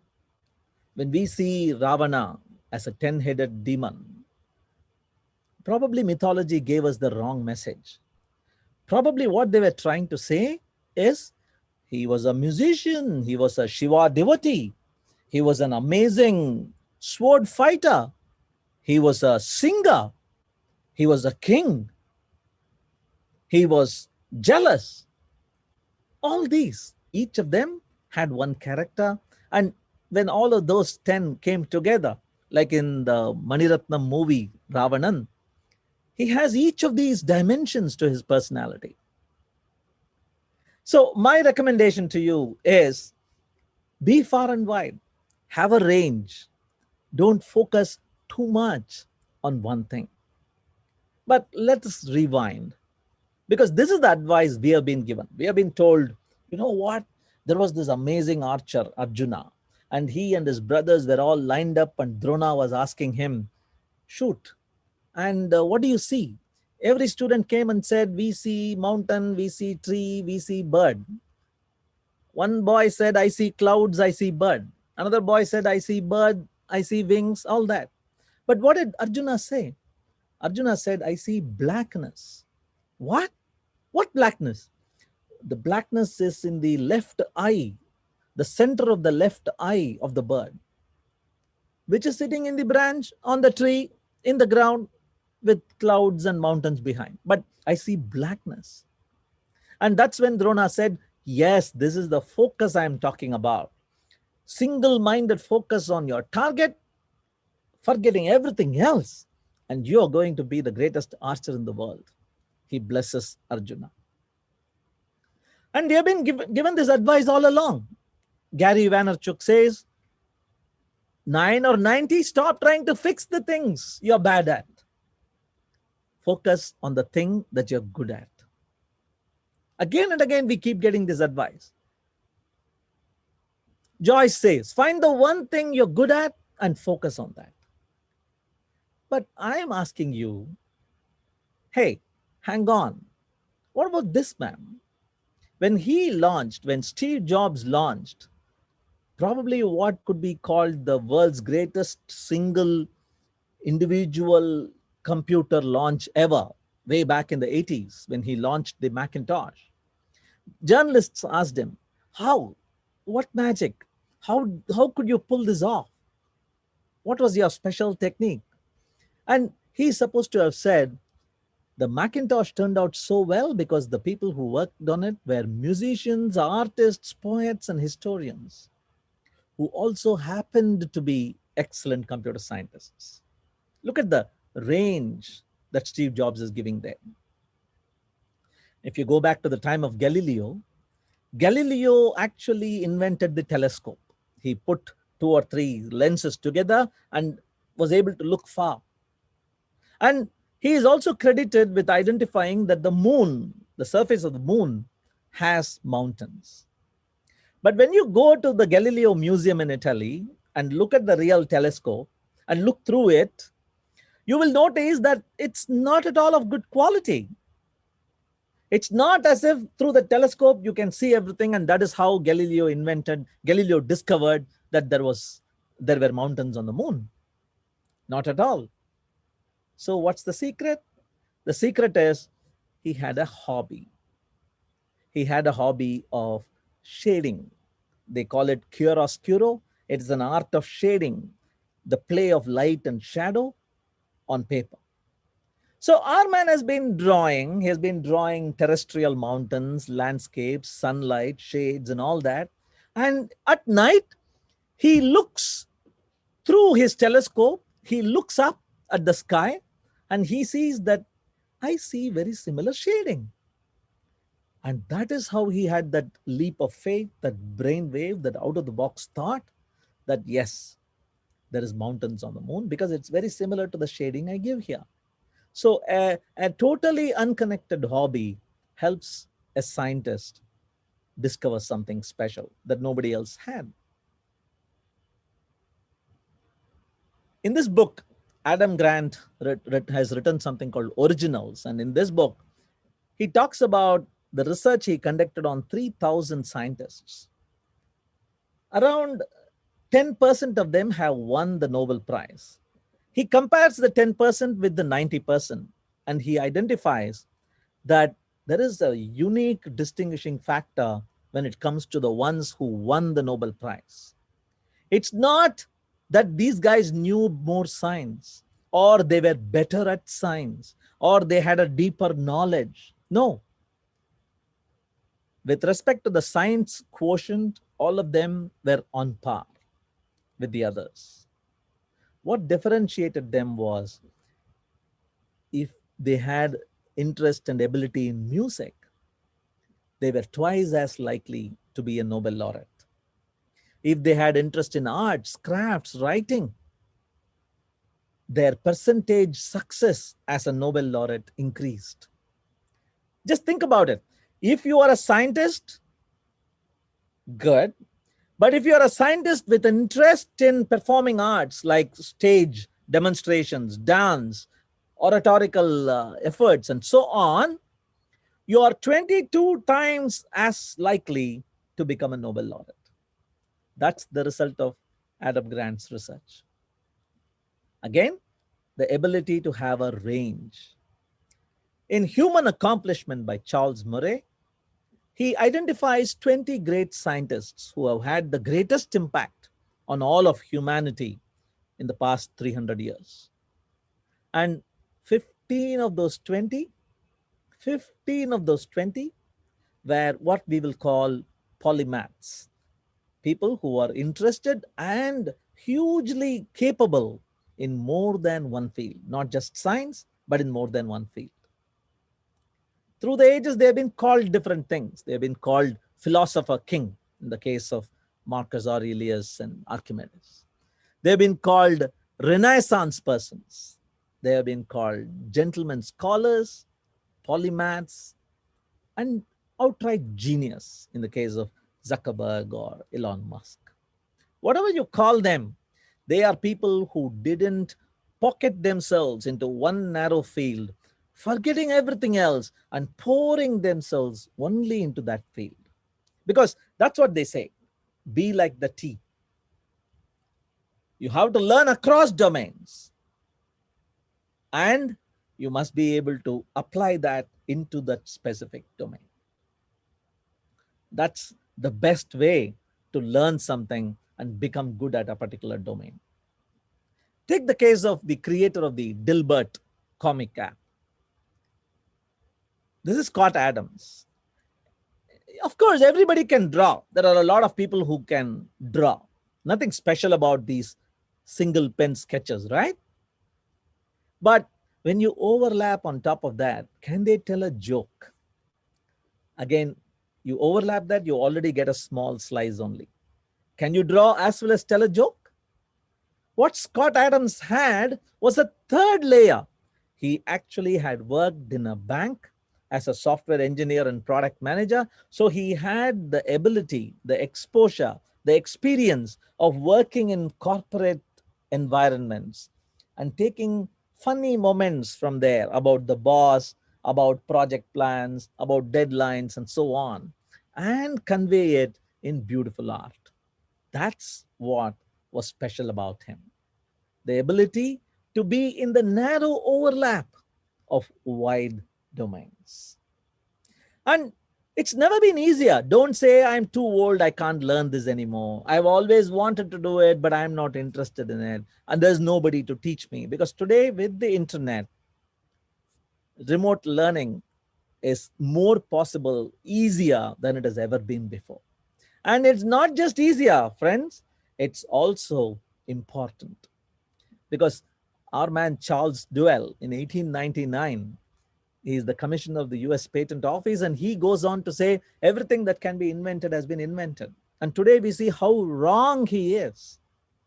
More things are being invented in 1 year than have been invented in the past 50 years. That's how fast things are changing. So it's never been more important for you to learn another domain. And when you add a second domain, this is what happens. If you have knowledge in one domain, you can probably do one thing. But when you have a second domain, you can do three things, because one each and then a combination of both. So a psychologist, a neurologist, a psychoneurologist, a biologist, a sociologist, a sociobiologist, a botanist, a paleontologist, a paleobotanist. You get the idea. When you add three, you get 7 different possibilities. One each, two each, all three together. And when you have 4, if you have interest and ability and knowledge in 4 different domains, 15 different ways you can put them together. I'm guessing you're getting the message. Because we think, what is obesity? Obesity is, we think, oh, I know what obesity is. Bad diet, no exercise. If you give the right diet and good exercise, we can cure them. But this is a map called the System Map about obesity from an organization called Foresight in the United Kingdom. And you'll see how complex and complicated obesity actually is. Take a look. Media is involved, social psychology is involved, economy, food, infrastructure, development, biological, medical, every one of these fields are involved. And only when you put all those together, can you even attempt to make sense of the challenges obesity gives you. Range, not narrow focus, only all the time, range. Take this markswoman, sharpshooting markswoman. She even has a patch. Once upon a time, people used to close with their hand, finger, or squint like this. But these days, they sell patches that let you aim, unmistakably aim, without distractions, without problem of stereoscopic focus loss. But I ask you, you've seen this woman perform, yes, during the Olympics, but do you see her go around in this world like this with one eye open all the time, one eye closed? Of course not. There are times when you have to pour yourself into something, but you can't be always like that. You need to spend time in additional parallel initiatives too. That's the T model we talked about. That is the spillover, the overlap from other domains I talked about. So lose your focus a little, blur it out a little. Don't narrow focus all the time. Lose your focus just a little. Don't lose your head. So that then, my friends, these are the 3 new R's of learning. Resolution, the ability to learn more and more so that you can distinguish between very similar looking things. That should be your quest. Realization, the ability to pick stuff along the way and improvise. That is the only thing that will make your education real. And range, be the polymath. From prehistory to today, the person who has been respected the most is the person who can combine little nuggets of knowledge from multiple fields, bring them together and make it into one unique, unusual, interesting combination. That's range. Thanks a lot. Bye-bye.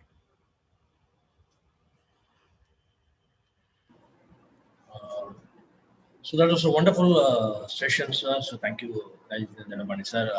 Maybe we can have some time for questions if it's okay with you. We are having some questions coming up.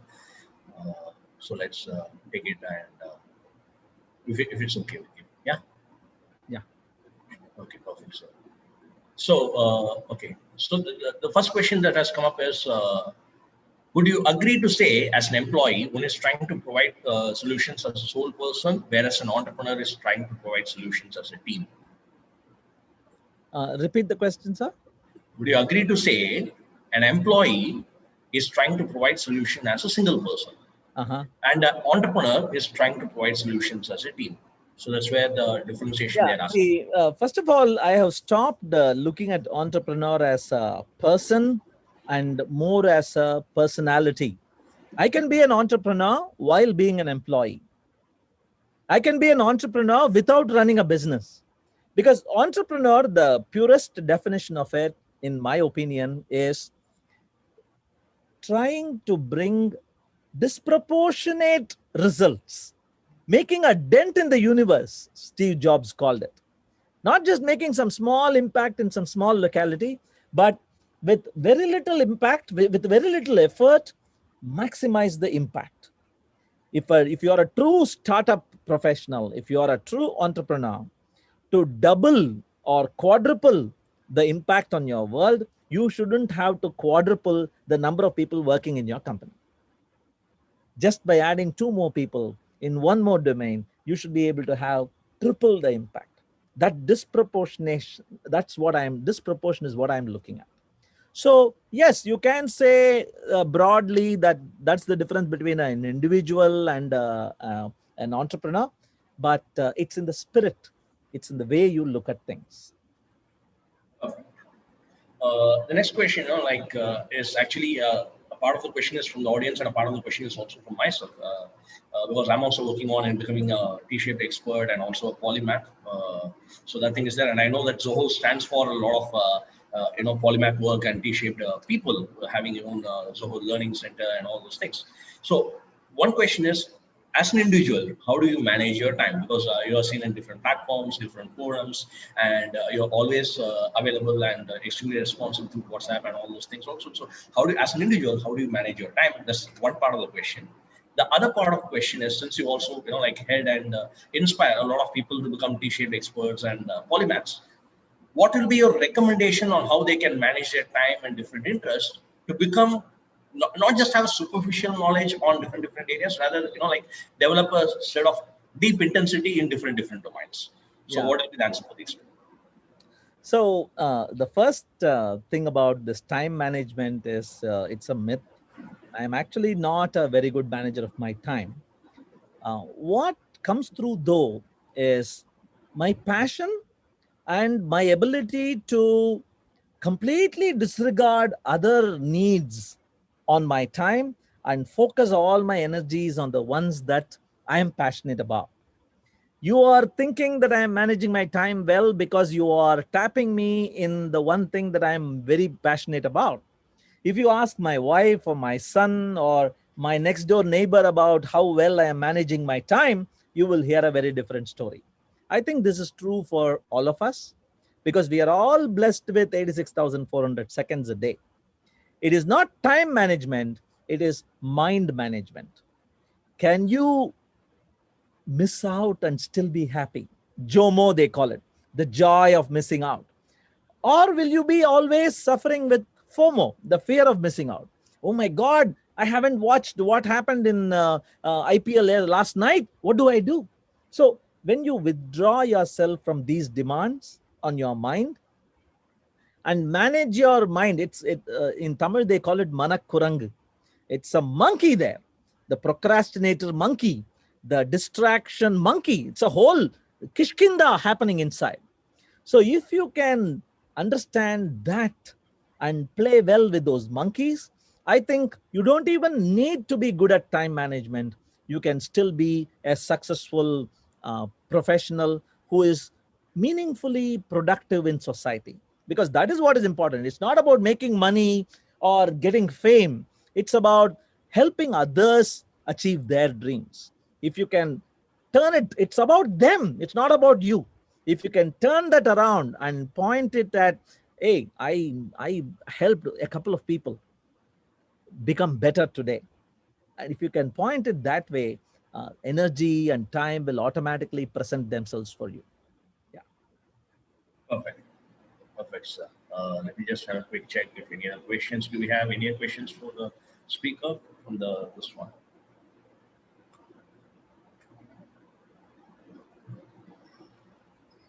Perfect, sir. And even in today's scenario, just elaborating and extending on the second part of the question, uh, today there's a huge race, and this is somewhat, like I like to have from your end as a case study also, because this was a huge success, because I have been following you through social media and all those things, and this was a huge success from Zoho also, especially when the lockdown had happened. Like when globally we shifted, where you could also come up with innovative solutions, which first you started for your internal needs, and then you brought it up for the whole world, saying that, hey, Zoho has come up with an interactive solution where all the organizations can take our services, can run remotely. So, like it's about like being able to innovate on the way, where we find solution for ourselves and also for others. So in a current scenario where a lot of people, like are stressed out in terms of like, okay, I have too many things to attend to. I have, it's no longer for some people a 9 to 5 employment, rather it's like 24 hours employment and all those things.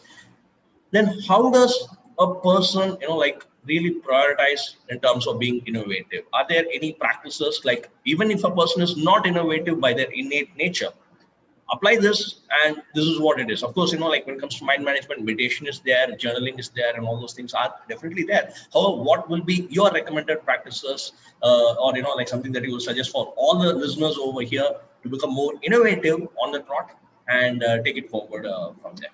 Yeah. So I would say focus on the present. There is a lot of things that we miss out on. Even the simple act of, there is a beautiful rainbow, and I see most of these post millennials take out a phone and take a selfie with the rainbow. And in the act of taking their phone out and adjusting the exposure and all that, that rainbow has actually lost its beauty. It has moved on. So I am encouraging all of us to embrace the present moment. The future will come in its own time. Whether you watch the presidential election story today or not on TV, day after tomorrow, they will announce who the president is. Observe and evaluate and work with only the things you have direct control over. Over anything that you don't have any influence or any control over, don't sweat it. Because the world, there is a beautiful book I read called Factfulness by Hans Rosling.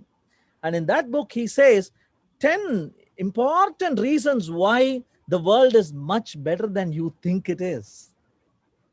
He gives 10 beautiful examples. And only when you go through those examples, you realize what junk food we have been fed by media. And in each of those 10 examples, he says the world is actually getting better, but slowly. The newspaper doesn't show us anything that is slow. It only gives us instant bad news, never slow good news. And if we live and intake the world based on newspapers and television channels, we will only get instant bad news, never the slow good news.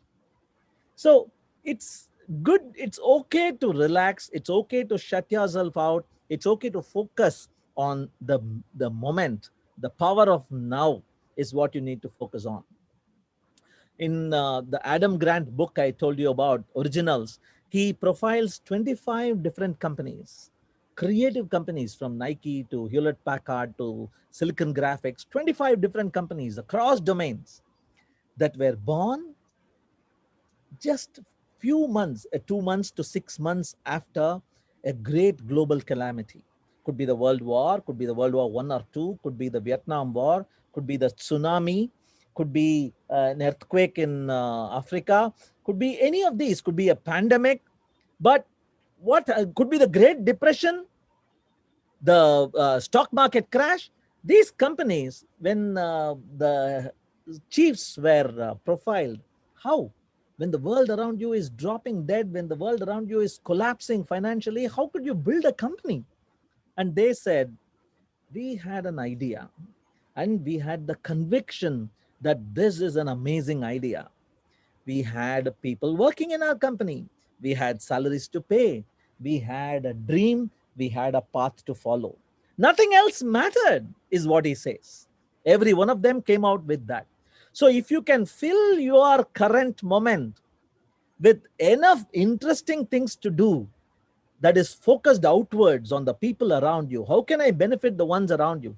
Take your own case. I'm not praising you here. I don't even know you much, but take your own case.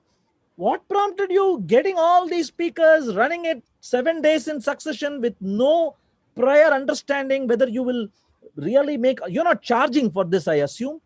How are you doing it? Why are you doing it? What motivates you? So when you do it for others, I don't think you will really be bothered about the clouds of uncertainty that are threatening to shadow the sun, right? Float above the sky, float above the clouds. You'll see the sun all the time. Exactly, exactly. So, and it's happening for 9 days. We are having it today is day number 8, and tomorrow is day number 9, and that's what we have been doing. And the only thing that's running in the entire team that's behind this whole conference is, like every day, like we are creating an impact where we are getting 100 plus thought experts, thought leaders, and taking their message, taking them and their knowledge and their wisdom, and looking at impacting millions of lives, both live and in a streaming manner and a recorded manner. So that's what keeps us running us through.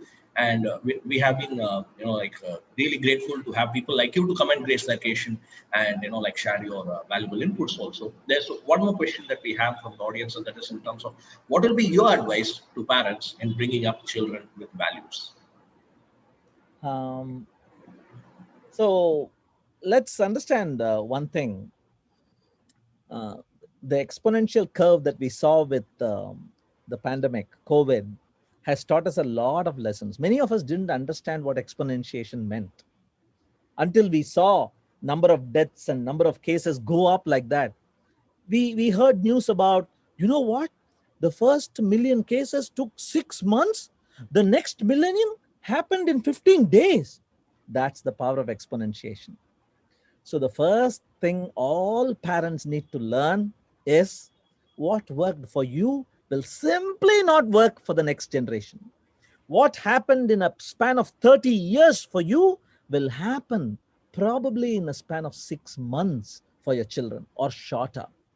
So do not try to be, see, I understand your intention is good. I am a parent myself of a 20-year-old boy. Your intention is good.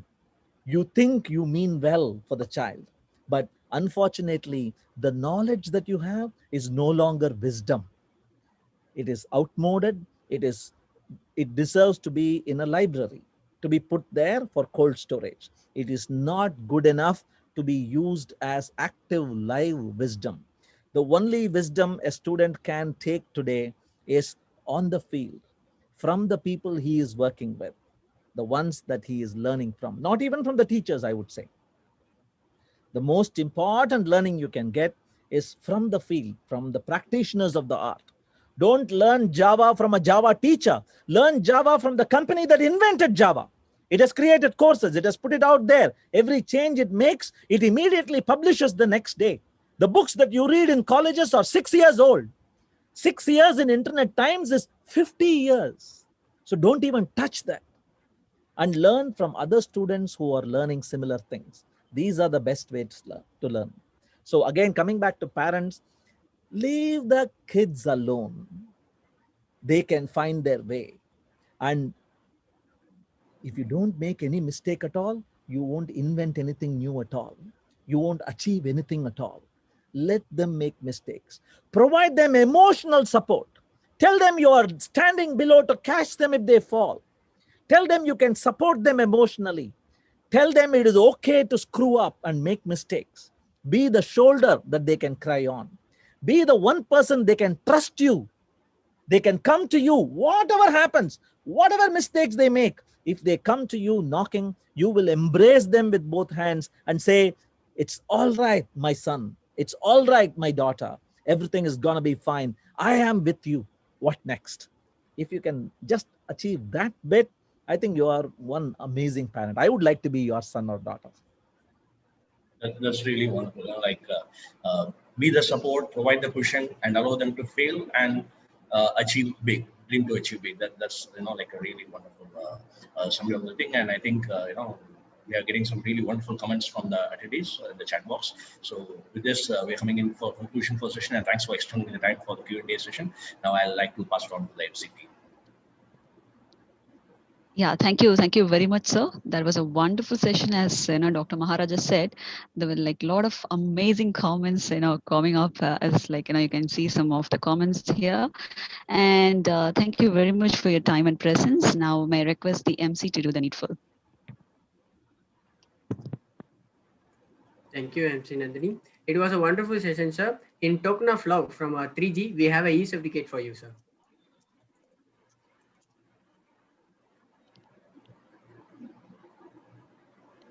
Thank you.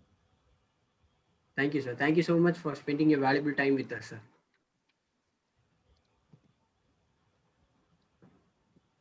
Yeah, thank you very much, sir. And thank you very much, Dr. Maharaja. And thank you very much, Kishore. All right. So, Doctor, you can, announce the details about the lunch. Thank you. Yeah, so now we'll be going on for the lunch break. With this, we come in for the closure of this session. We'll be having the next session starting shortly, actually. In fact, like 10 minutes, where we'll have the next speaker. So I'll request the technical team to share the agenda of the afternoon on the screen, please.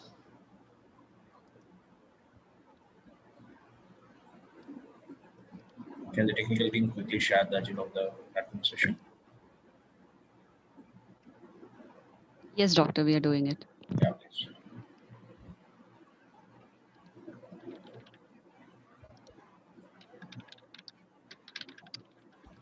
So we do have some really wonderful speakers who will be talking post-lunch for the session. So I request all of you to have a quick lunch and join us up. So continuing on in terms of the people who will be talking as the screen is getting shared, let me quickly read it from my notes for the afternoon session. So at 2 p.m. We are having, just a second, please. Yeah, so at 2 p.m. to 2:30 p.m. post-lunch immediately lunch, we'll have how to become a smart market or industry or research analyst by Mr. Vignesh Raja, who is a product head and a seasoned industry analyst, professional speaker, guest faculty, and a strategy consultant. Then from 2:30 to 3, we have a very interesting session by a speaker by name Rohan Chauve, a very dynamic speaker who is going to speak on a very interesting topic, and the topic is how a 23-year-old Indian made his first $100,000 online doing what he loves. So it's going to be about growth hacking. So a lot of people is going to be like a really up and coming skill set and area which has a lot of demand, and it's going to be a great learning session. So Rohan Chauve is an author, a communications catalyst who specializes in training CXOs and TEDx speakers. He's also a mentor, a motivator, one of the distinguished growth hackers from India, and also a distinguished Toastmaster. Following him from 3 to 3:30, we have Ms. Nina John joining us, who will be speaking on the new work future is here, where are you? She is an author, communication catalyst, and who is also a motivator and a distinguished Toastmaster. Then from 3:30 to 4, we have CA as a career choice, where we'll have Lokesh Raj coming and speaking about chartered accountancy as an industry profile. And 4 to 4:20, we have Christopher Devanesan, who will be coming and sharing about media challenges and how to overcome it.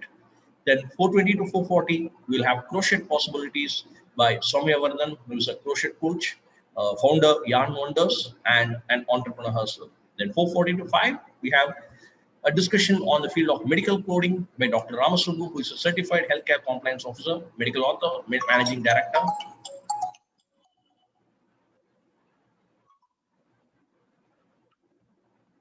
And from 5, we have aspects of choosing your first step towards your career by Sheikh Abbas, who is an event anchor, Gen Z career coach, motivational speaker, and solopreneur, and founder of Gen Z Career Solutions.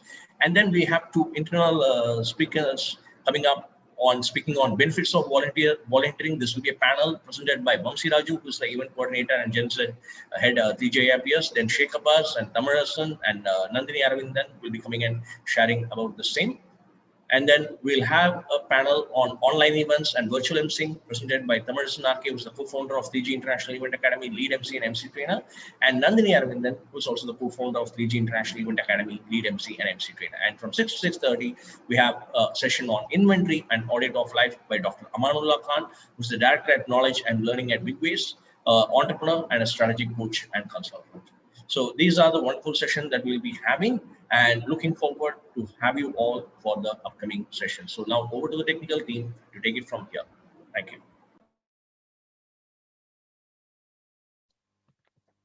Yeah, thank you very much, Doctor. So can we have the videos, please?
Yes, ma'am.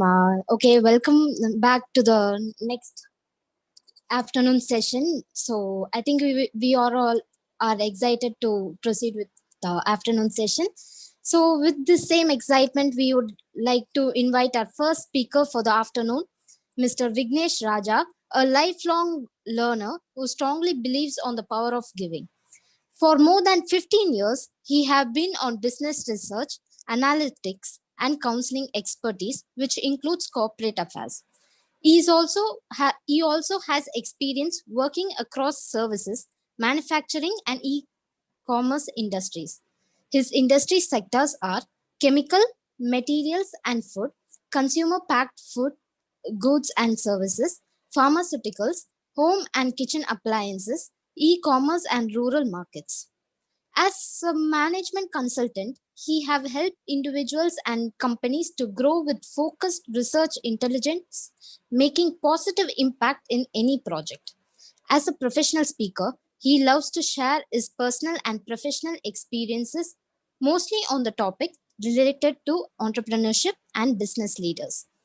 Today, he is here to share his experience and conceptual knowledge on the topic how to become a smart research analyst. So, we are very much happy with your presence. Welcome to the conference, sir. Thanks a lot. Am I audible enough? Yes, sir, you are audible. Great.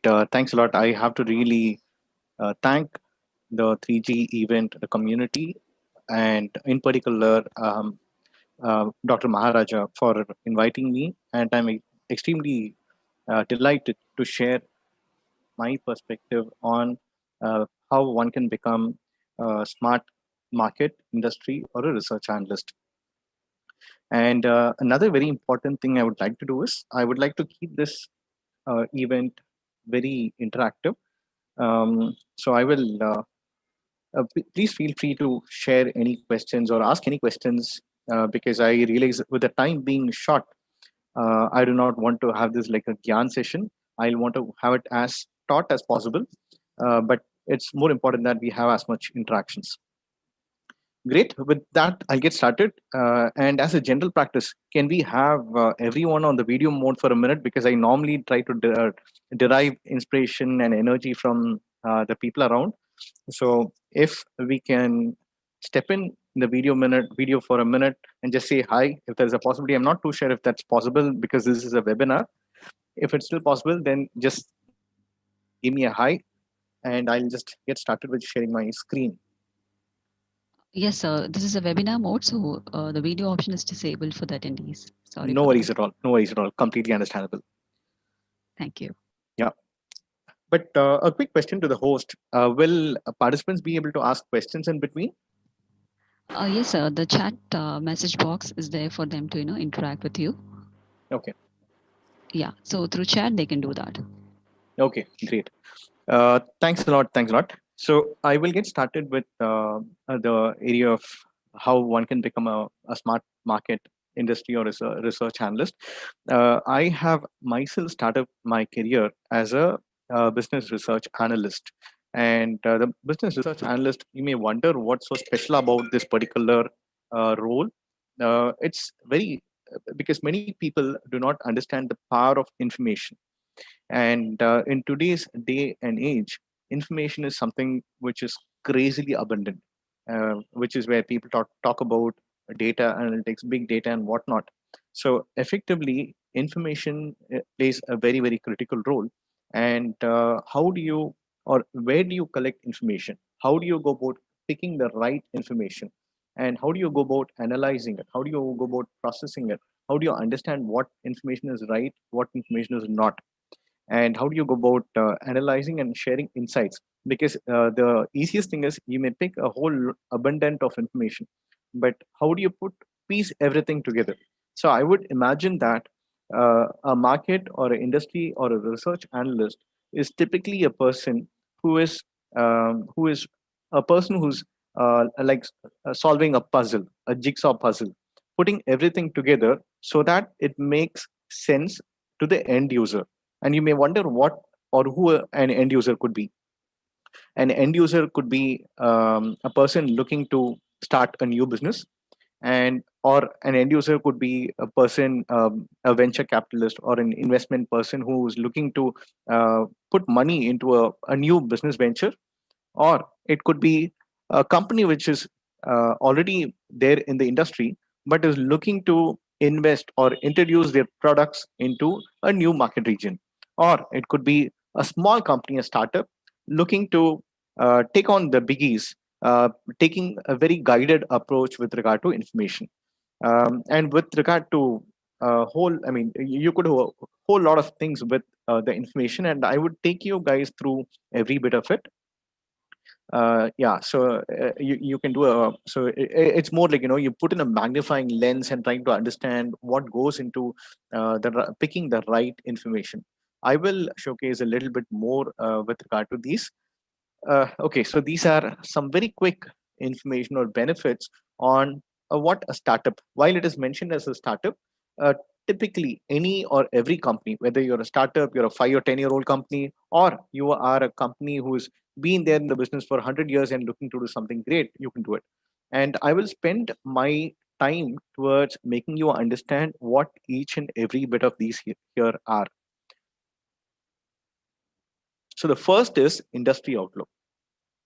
I'm sure everyone here understands the terminology industry outlook. So let me give a very simple example. I will take the example of a paste, a toothpaste, or a shampoo. So these products are nothing but FMCG products. So if you were looking to understand more about it, you would say toothpaste, and then you would go about assessing how the market is. But then within the toothpaste segment, you will not find as much information. You would have to look for a broader keyword, and that keyword is nothing but the FMCG industry. So what we have typically looked at is what is, I mean, in which product category or which industry does your product or service offering reach out to. And interestingly, this is applicable for any or every industry. So look at it around you. You can say hospital is a segment. Likewise, pharmaceutical is a segment. And within pharmaceutical, you have a whole lot of things. So the important part is for you to understand which industry do you belong to. And to give more perspectives on it, a very quick snapshot on the kind of industries we are talking about are your real estate, jewelry, kitchen appliances, consumer durable, FMCG, and hospitality, and a whole lot of it. So effectively, the most important thing is to understand which industry does your product or service belong to. And coming to the market sizing, and you may ask, what is so special about that industry outlook to begin with? It's very important that every company, I mean, like, let's say in that particular segment, around 10 or 20 companies are there. So all those 10, 20 companies make up that particular industry. So in some cases, there could be a few companies, which is like it's a very small set of companies. And in the case of a very large, a very a different set of industry, you may have a large set of companies as well. So I can see Vardarajan raising his hand. Maybe Vardarajan, could you unmute and ask any question? Can the moderator allow Vardarajan to ask a question if he has any?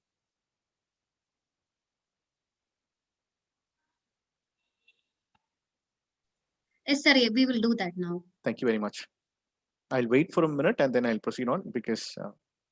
Sir, like he has to be like he is promoted to panelist now, so it will take around 1 minute. So you can proceed and ask. Yeah. Okay. So as and when Vadrajan can step in, you could unmute and talk. So industry outlook is something which is very important because industry at the industry outlook standpoint, you typically understand how the market is structured. How the industry is structured. What are the key elements? Who are the market participants? How big is the industry? Is it a $1 million industry or a $1 billion industry? So these are some different elements. And with the COVID scenario, how is the industry changed? Is it very positive in the short, medium, and long term, or what is really happening in the industry? A simple example I would want to pause here and make you all think is, the travel and tourism industry or the hospitality industry, all of these are really suffering. I'm sure everyone would be able to relate with it. Um, before February or before March 2020, these were supposedly booming industries. But now, just imagine, because of the COVID, the entire industry has come to a standstill.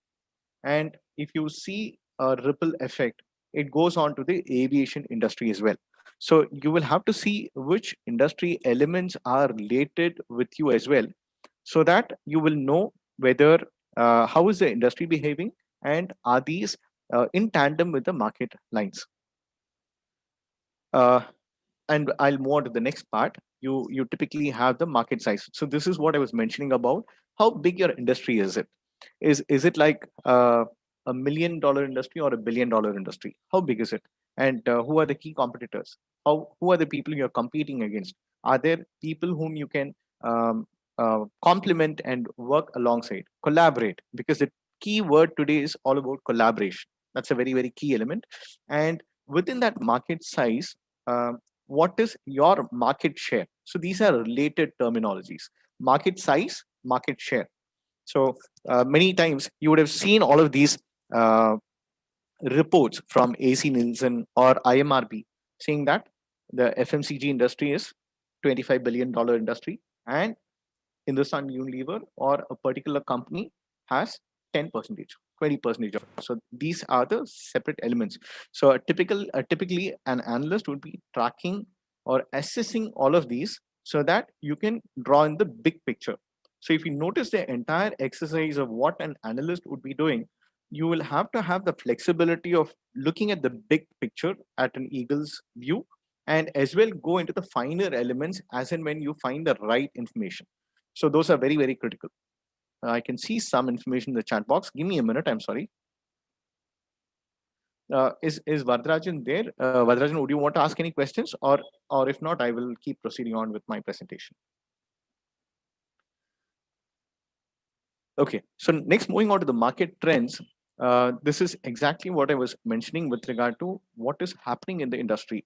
Is the market booming? Are there any new technological trends coming out? Are there new market entrants?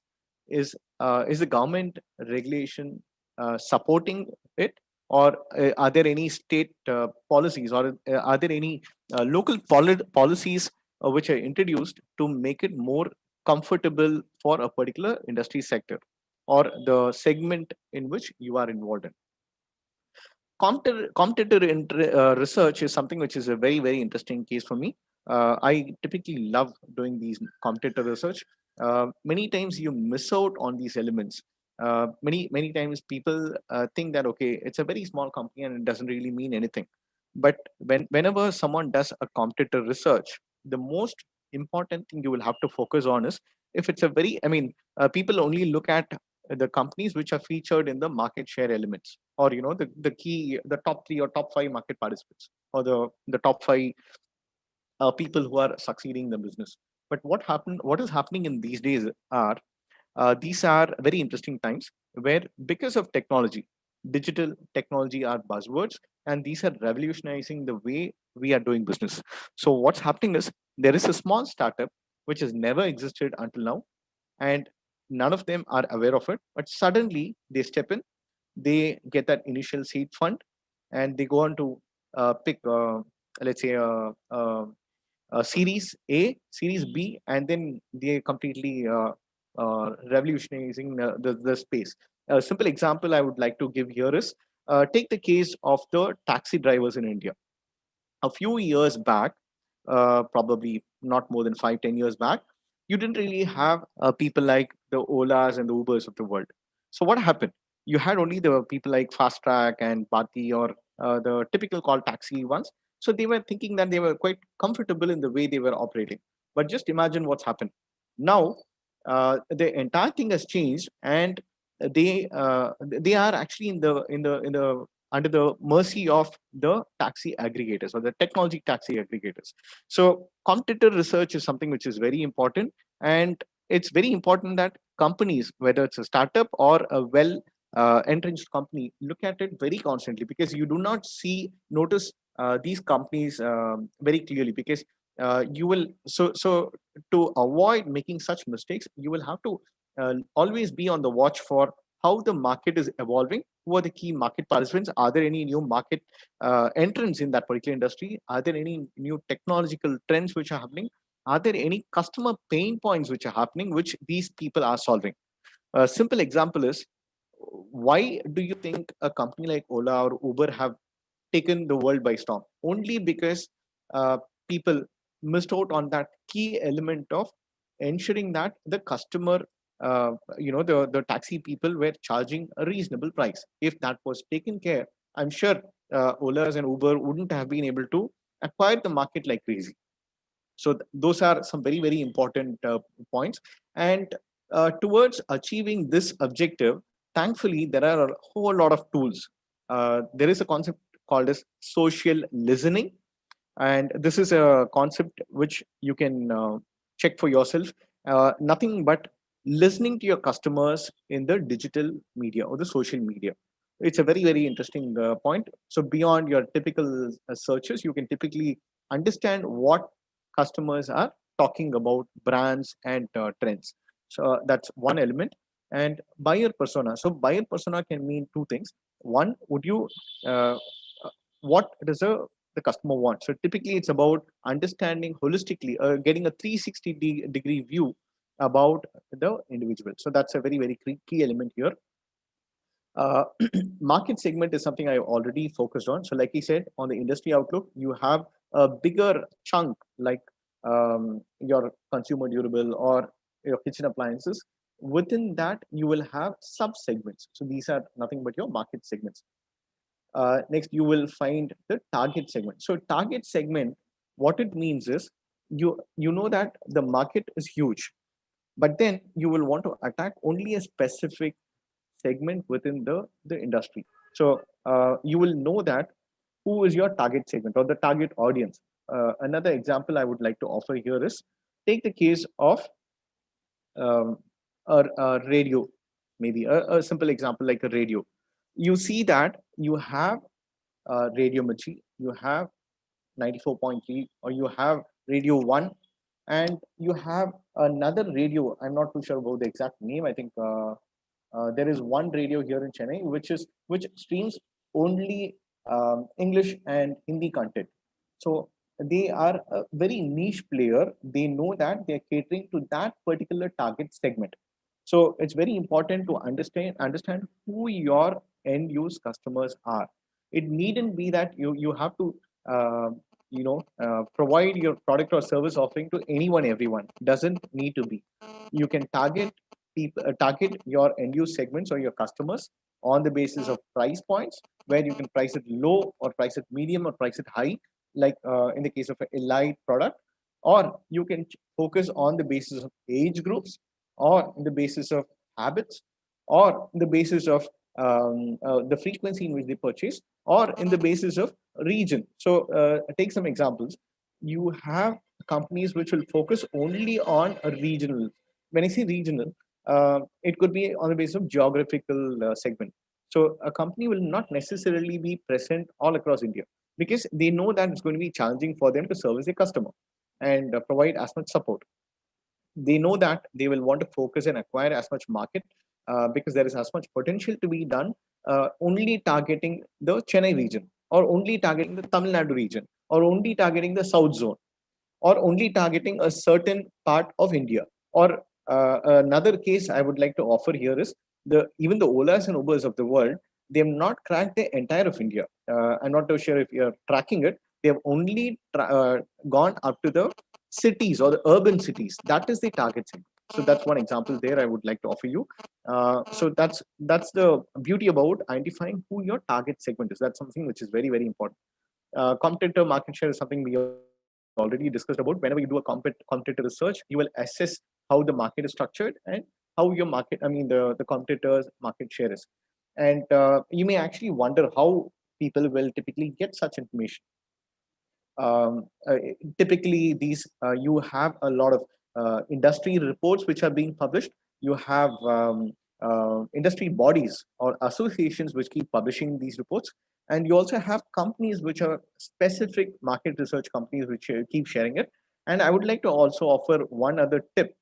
There is a concept of red herring report. So what it means is whenever a company goes for IPO filing, they will have to share this report.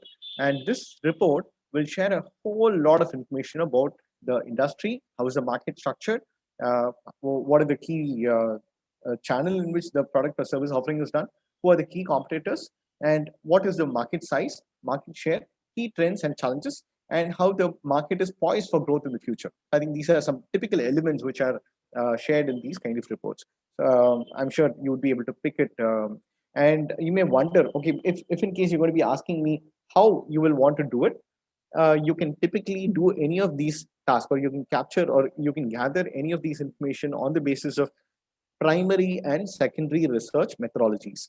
When I say primary research, these are rich data.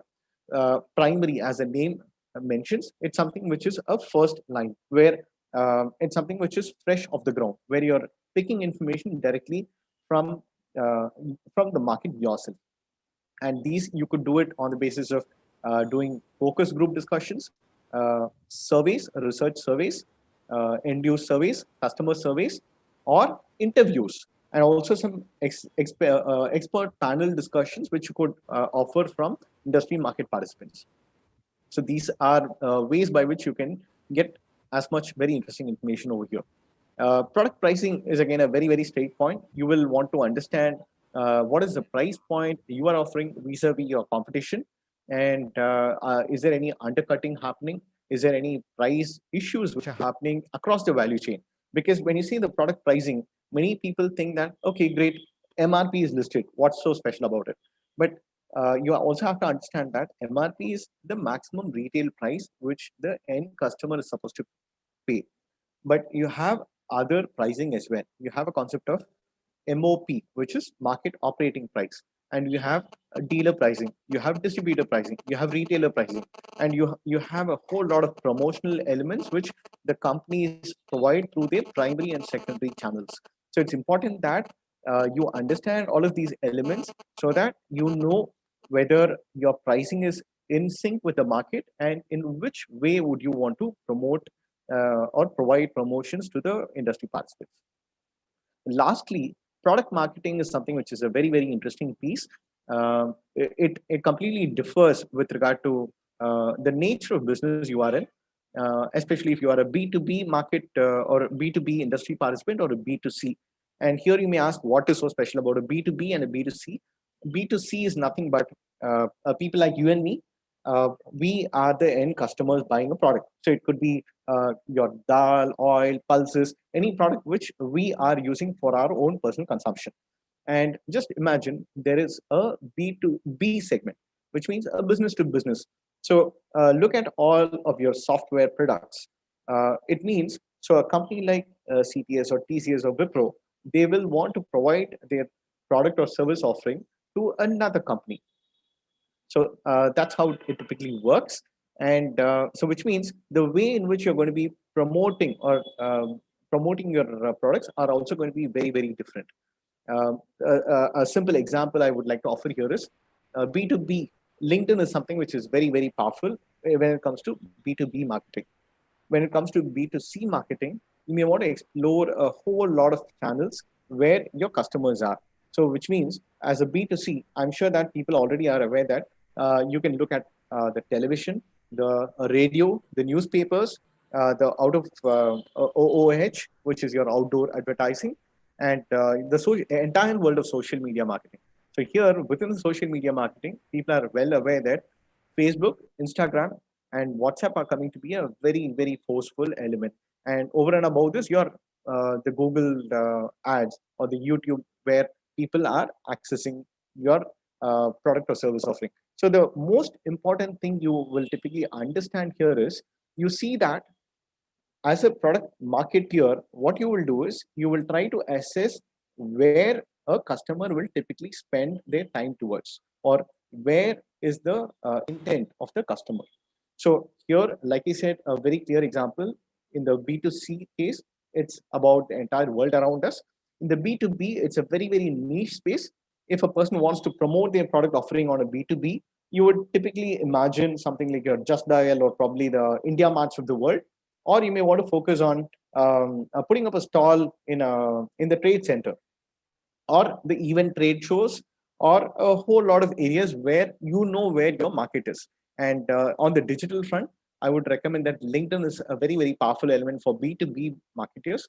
But the most important thing is, before you do any of these assessment or any of these areas, understanding where your customers are. So once you do that, you'd be able to go ahead in a much more interesting manner. Any questions until now? I'll want to pause here for a minute before I move to the next slide. Yes, for the want of time, we have Dr. Maharaja here to just represent the audience and ask the questions. Okay. So Vignesh, do we have any more slides actually? Just 2 more slides. Actually, on this one. We can take the Q&A offline, and maybe another 2-3 minutes will be enough for the. Yeah. Sure. No, I was quite cognizant of the time as well, so which is why I was a little rushing through as well. Okay, great. Thanks, Maharaja. I'm moving on to the next slide. Give me a minute. The slide is just So I'll quickly run through these key elements. Whenever you do any of these market research or industry analysis, you will need to have these key skill sets. One would be your communication skills. Both your verbal and written skills have to be very, very authoritative and important. And you will have to focus on having a great listening skill as well, which is very, very important, because when you're having interaction with people or across the levels, especially the sales managers or the CXOs of the world, you have to be very, very watchful about the key elements, because they share a lot of information which you will otherwise not get. So it's very, very important that your listening skills are top notch. And objective driven, the reason why I say objective driven is you can have a whole lot of pain points or problem statements you're looking to do, but you have to have a very focused approach towards achieving it. Time management is very important, because all these are time bound. You have to ensure that you complete a particular task within a stipulated time frame. If it is a month, a week, fortnight, or a couple of months. So on the basis of these projects, you will have to ensure that you achieve the time duration. Documentation is very, very important, because you work as a team and you ensure that everything is in sync. Analytical skills is something which is again very, very important, because many instances you have less information or you have a whole bunch of information. In those instances, how do you go about extrapolating it? How do you put your mathematical skills? How do you put your critical things to action? These are very, very important things. Stakeholder management is very important, because you have a whole lot of people in this equation, and how do you maneuver around the entire task? And finally, the report writing. So why do I say report writing? So report writing is about, it could be as a market industry or a research analyst, you may have to present yourself in a forum, and you may have to present your information in a very, very interesting, insightful piece.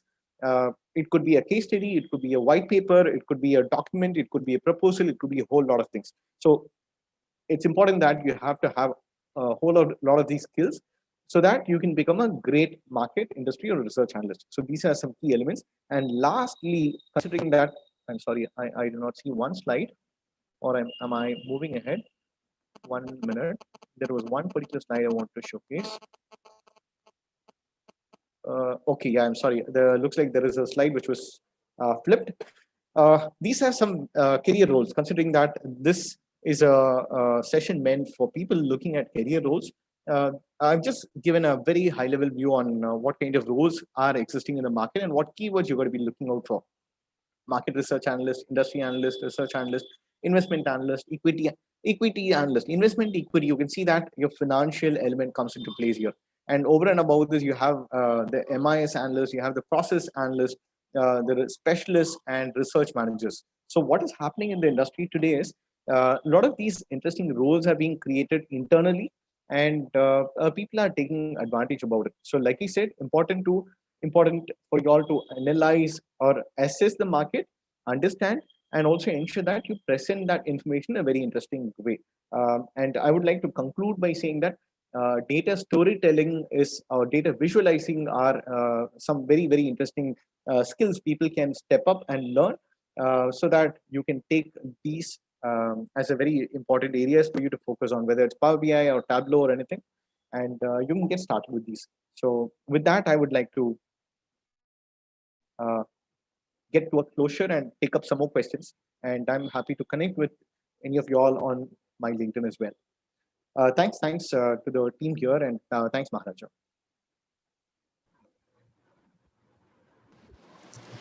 Thank you, sir. That was an interesting session. Thank you so much. It is very much useful for our audience, sir. Thank you. As a token of love, we would like to present your e-certificate, sir. Please accept it.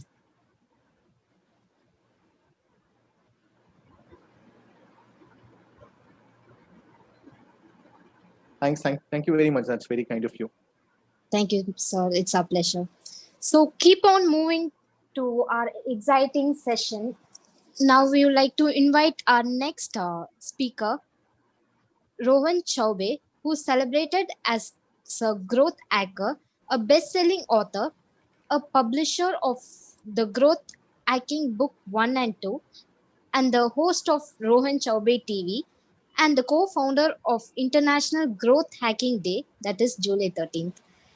According to Audience Rank, that is IBM and Twitter's partner product, Rohan was ranked as the most followed growth hacker.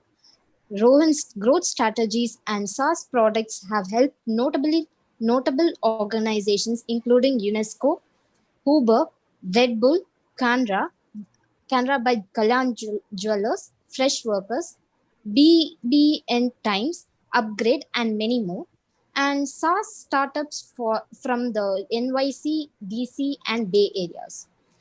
He helped startups acquire their first 100 to 100K plus users, customers, or followers through consulting and by done for you growth service.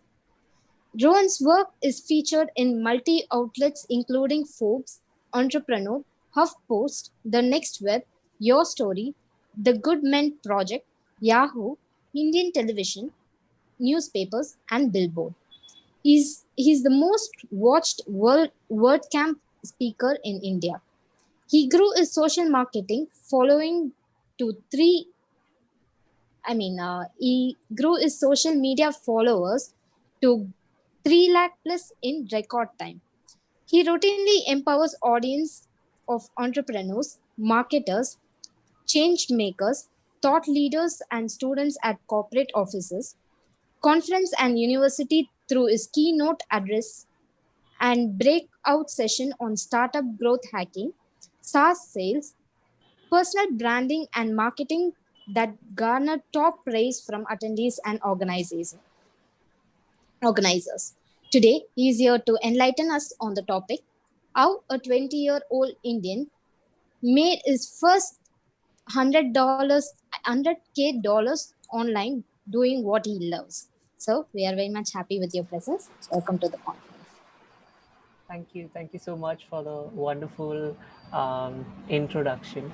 I'm honored to be here and I want to share my story so I could inspire other people who are on the similar path or want to pursue a similar path, or maybe take some insights and inspiration from this. So to give you a little bit of background now that I've already introduced me, I started all this back when I was 16. Now I'm 23. I started as a blogger when I was 16, and I had no idea that there are professional bloggers who make full-time income out of it. I did it for fun. I wanted to teach other people whatever I was learning. I had a programming blog where I used to also share things about marketing, because when you become a blogger, you naturally start learning how to do social media marketing for your blog, how to do the SEO, and how do you bring traffic to your website, how do you design graphics for your website, and all the other things that follow in digital marketing. And then eventually, I think I blogged for about 2 years, and then I was invited to write for Huffington Post, which is one of the biggest media outlets in the US. And there I had a column where a US-based company spotted me and wanted to work with me as a content marketer.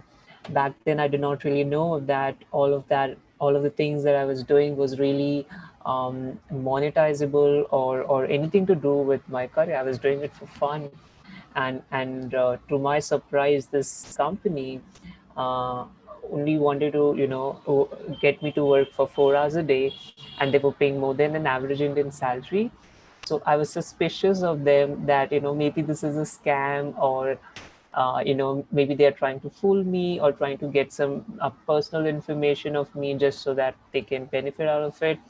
But then later I realized that they are a legit company, and I saw all of the biggest bloggers and marketers I knew endorsing this SaaS product, and that's when I realized that okay, this is all real.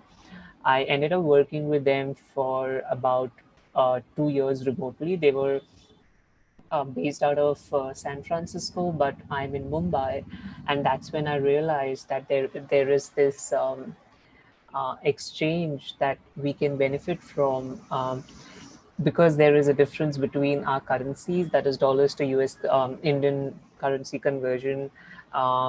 Can help you make more than you would make by working with an Indian company. And that's when I realized that maybe in India or any part of the world you are in, your opportunities may be limited, but they're only limited if you consider so, because internet has made our economy truly global. And as someone who feels being a global citizen, I definitely have a sense that we are not limited by our opportunities based on which country we grew up in, or which family or background you come from. You're only limited by the opportunities as to what you think is for you. So I have been, giving official and unofficial advices to companies like Ola, Uber, Google, Kalyan Jewelers, and many funded startups in India, US, and UK, Canada, Germany, and and all of this was possible only by just putting out my expertise on the internet. I never went out or had like an official offline office job, which I feel since 2016, since I'm working remotely. And now that with the COVID-19, all of the all of the jobs have eventually become remote jobs. Uh, if at all, if you're working at a factory or something, of course that's not possible. But for people whose work can be on cloud and happen remotely, I feel that this is a great opportunity. And the people like me, who started way back, really get an advantage over others, because then we have a proven track record of working remotely and helping companies in our own capacities. I'm specifically into growth hacking and growth marketing. So I would like to, share with you how I landed to, discovering this, and how exactly, if you want to follow the career path that I followed, what you can do for it. So, like I told you, I was a blogger, then I became content marketer, then I stumbled across this term growth hacking, which made me curious. And then I started researching and doing my own homework, how I can be that. I found that like these are the exact 3 steps I took to went from being a newbie in growth hacking to versus being in consulting really good startups like the one that mentioned in my bio. I started by reading and watching everything on YouTube, reading lots of books, reading blogs, and everything that I could find online. The next, I found people that have been there and done that. So if you're looking to become a growth hacker, it's perhaps to people would share their experience online, and everything, the information is available.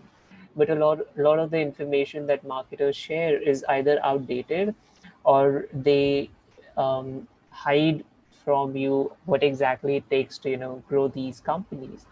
The other day I was speaking to someone from Uber when Uber had their food services as well, and they revealed that they were essentially onboarding their food partners from Swiggy, which is one of their biggest competition.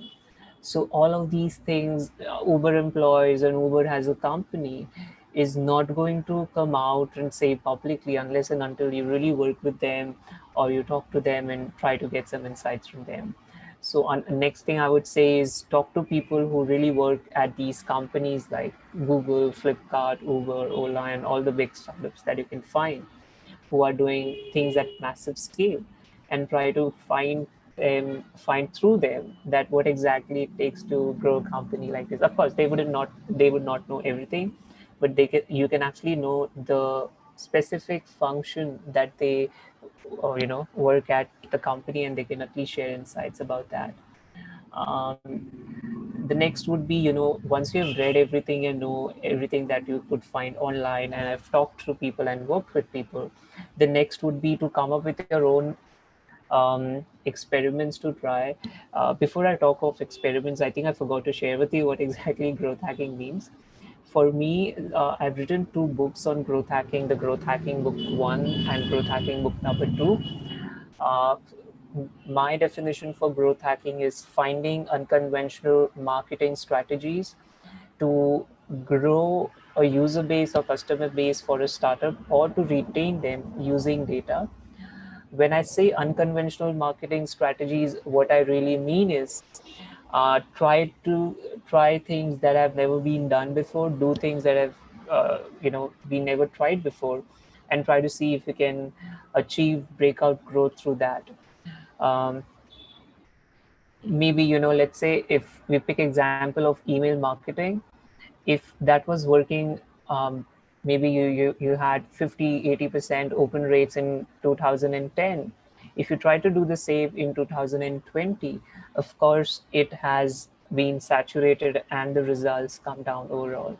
So your responsibility as a growth marketer is to really find new ways to market your products, your services, your startup, your company, organization in a way that has never been done before, and only then you will achieve growth more than your any other competitors. So my work as a growth hacker for startups really is to suggest them these different tactics that they could apply for their business that their competitors are missing on, and how to level up in the industry that they work at. So the work is more strategic, and you can only get better by really having conversations with the people who are working at the top.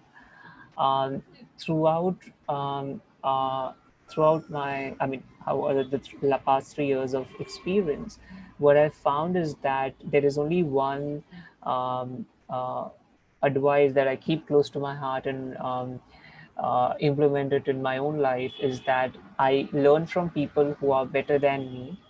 I teach people who are just starting out, and I collaborate with my peers so that we can grow together. I think that's the best thing that someone could do to their careers. Uh, if I have to sum up everything, it does look magical on the outside, that how I went from having a hobby to um, making it a career, and I'm still at the last year of my engineering, and I am proud by all the things that I've done, maybe in terms of the monetary terms, plus the respect that I've gained from the startup uh, ecosystem. At the same time, I want to give it back, and these are the events through which I openly share all of my experiences, and I'm happy to address any questions or advice they would need. I mean, of course, on the event or after the event. I will leave you with this one advice. If anyone is figuring out what they want to do with their careers, especially in the internet age, I think anything can be monetizable. Every skill is important, especially if it's something related to digital and internet. I would break down or the best career advice that I could give is, first, find a gift that you have. The second would be to find how your gift benefit others. For me, it was growth hacking and marketing. That is something that I feel is my gift. And then I figured that how my gift can benefit others. So I found that, okay, startups are the best to work with, because they are essentially always having there's a crunch of budget and all the marketing channels are saturating. So how I can come up with these offbeat channels and growth tactics that could get them to where they want to be. And the third is find a way to deliver the gift. uh, the Just to go through all the three steps again, the first one is to find what your gift is. That means, what are you good at and what do you enjoy doing? The second would be to how would your gift benefit others? And then the third would be find a way to deliver that gift. For example, in my case, I'm mostly being told that I'm a synonym for growth hacking, at least in India, if not in the Silicon Valley. And that's what you want to do with your careers. Let's say if you are a content marketer or a social media person or a consultant or a coach in a specific niche or industry, you eventually want to be the synonym of that. Let's say if someone is a mental health coach, so you have to get to a point where whenever someone thinks of mental health, they imagine your face. So wherever and anywhere you are in your career, I feel that I think these three principles apply to everyone. If you have any specific questions for me in terms of everything that I spoke or growth hacking, I'm happy to address them. And I think Dr. Maharaj is who is going to um, chime in for this one. Yeah, exactly. So we'll be doing the Q&A together. So I'll request the audience, if you have any questions, to type it in the chat box. And as the questions will keep coming in, let me ask you some questions which I also had in mind that I would like to discuss with you. Like, okay, a person who is an entire novice, let us say that that person has just started, like doing some blogging or learning something about social media. What will be the steps for that person to, like evolve as a growth hacker? Like what, because growth hacking still is not like, like your friend, you go through this institute, these are the number of years you go and attend some UG program or a PG program. It's a new age career. So how does a person become a growth hacker? So this is the part that I, applied for me, that especially in India, I couldn't really find anyone. So I came across this guy, Sean Ellis, who was the actual creator of the term growth hacking in Silicon Valley 10 years ago.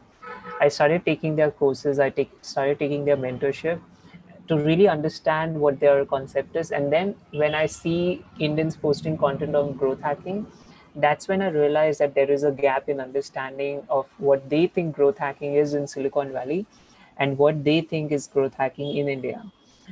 So through my content and through events and seminars and webinars like this, I'm trying to communicate the difference. The difference is really this, that it's more of being platform agnostic. Of, let's say, if you're a coach or if you're a startup, doesn't matter. The platform does not always have to be like the traditional social media platforms. It could be anything on the internet. So let's say, for example, one of my recent case study comes from Hong Kong. They wanted to launch an app in India and were trying to get their first 1 lakh users in India. I got them 1,20,000 in about 3.5 months, and they raised about $1.3 million. And we did that through SMS marketing in India, and we got first-hand data using Instagram API has a channel. And so what the really key difference between the traditional digital marketers and growth hacking really is that we are not just talking of marketing in terms of inbound and outbound. We are also looking at the product level growth that we can implement. Let's say if I have a app and if I install some referral system in this, for example, we all must be using Google Pay. If you invite your friend on Google Pay, you get some amount, your friend gets some amount. So it's really a growth strategy for them, wherein if through referrals you make money. I mean, your users make money, but at the end the company is making more money. So it's a smart strategy. So in growth hacking, you have a mixture of marketing, that is inbound, outbound, everything. Then the product level growth hacks, like the example that I gave you of Google Pay. And the third one is the technological strategies, like I shared with you with this Hong Kong-based startup. We use Instagram API to reach to about 1 million Indians to get their first-hand data, and then we ran SMS marketing, and then this company achieved their goals and raised money. So it's a mixture of not just marketing, but also things on the product side and the technology side is, I think, the biggest difference that I see. That's wonderful. Like being sorry. So at one level, it's about like being platform agnostic, and at another level, it's all about like looking at the whole picture, the bigger picture, and not just marketing, but also in terms of the growing of the product and all those things. So we have another interesting question over here. Maybe you can share it over here. And what's the difference between ethical hacking and growth hacking? I do understand it's two different domains completely. So any insights from your end? Right. So, because growth hacking also had this term hacking in it, so it is. I mean, and hacking has a negative connotation to it. And then again, people also confuse it with ethical hacking and growth hacking. So, ethical hacking has to do with hacking ethically, and hacking in that literal sense is also different. When we say growth hacking, it really means to everything with product and marketing. There's no connection to the hacking world at all, either white hat, black hat, whatever. It's all about startups and marketing. Growth hacking is nowhere in that direction or tangent where we are talking of hacking or ethical hacking. It's just finding creative ways and unconventional strategies for your startup's growth, and that's why the term says growth hacking. Okay, that's wonderful. The next question is, like, what are the essential skills for someone to become a growth hacker? I mean, like, is it about like having the knowledge about marketing? Is it about like, do they need to know about coding? Is MBA going to help them? What exactly it is for a person? I think it's a plus if you are a coder, but it does not really require you to be a coder. I have developed my own SaaS products, software products, by just knowing to write, pseudo codes. So pseudo codes are code that I would write something like step one, step two, step three, step four, and my developers would take that if else condition and steps and turn it for me into product. Or if I want to implement certain APIs, I will write it in like normal English, and the developers would do the work. So as far as you have a growth team with people with technical abilities, you don't really have to code. You just have to be that strategic mind, if you can be, to have an understanding of how these social platforms or digital platforms work. What technicalities do they have? What limitations do they have? Do they have any loopholes that you can exploit? It's exploit in a good way, of course, without breaking any laws. And what was the first part of your question? I forgot. Because in terms of, like, again, the necessary skill set, like, what do they have to take in? It's about the coding, Right. it's about I'm this glad one. you asked that. I'm glad you asked that question, because in my book, the growth hacking book, I coined this term called growth set, and I defined growth set as skill set, mindset, and the skill set. So skill set refers to all the marketing skill set refers to all the marketing skills that you can think of. It could be content writing, designing, just being a technical marketer to understand analytics, copywriting, social media marketing, everything that you can think of, all the marketing skills into this. So that's skill set for you. Second is mindset. Here, mindset is everything to do with how creative you can get with your marketing. Let's say, for example, your goal is to achieve growth with minimum possible resources. By resources, I mean the number of size of your team, the money you're going to invest in marketing, and the time it is going to take for you to achieve or see some traction of growth. So you have to have a mindset where you are using minimum resources and getting maximum results. So that's mindset for you. The third is, we talked about skill set, mindset. The third is tool set. So tool set is anything to do with, let's say, we are having this conference being streamed on YouTube, and we are using Zoom as a tool. So to run certain growth experiments, to run certain marketing experiments, you would require a set of tools that would everything come under tool set. In tool set, it could also be something custom that you develop, or certain APIs that you take advantage of. So that's skill set plus mindset plus tool set makes growth set.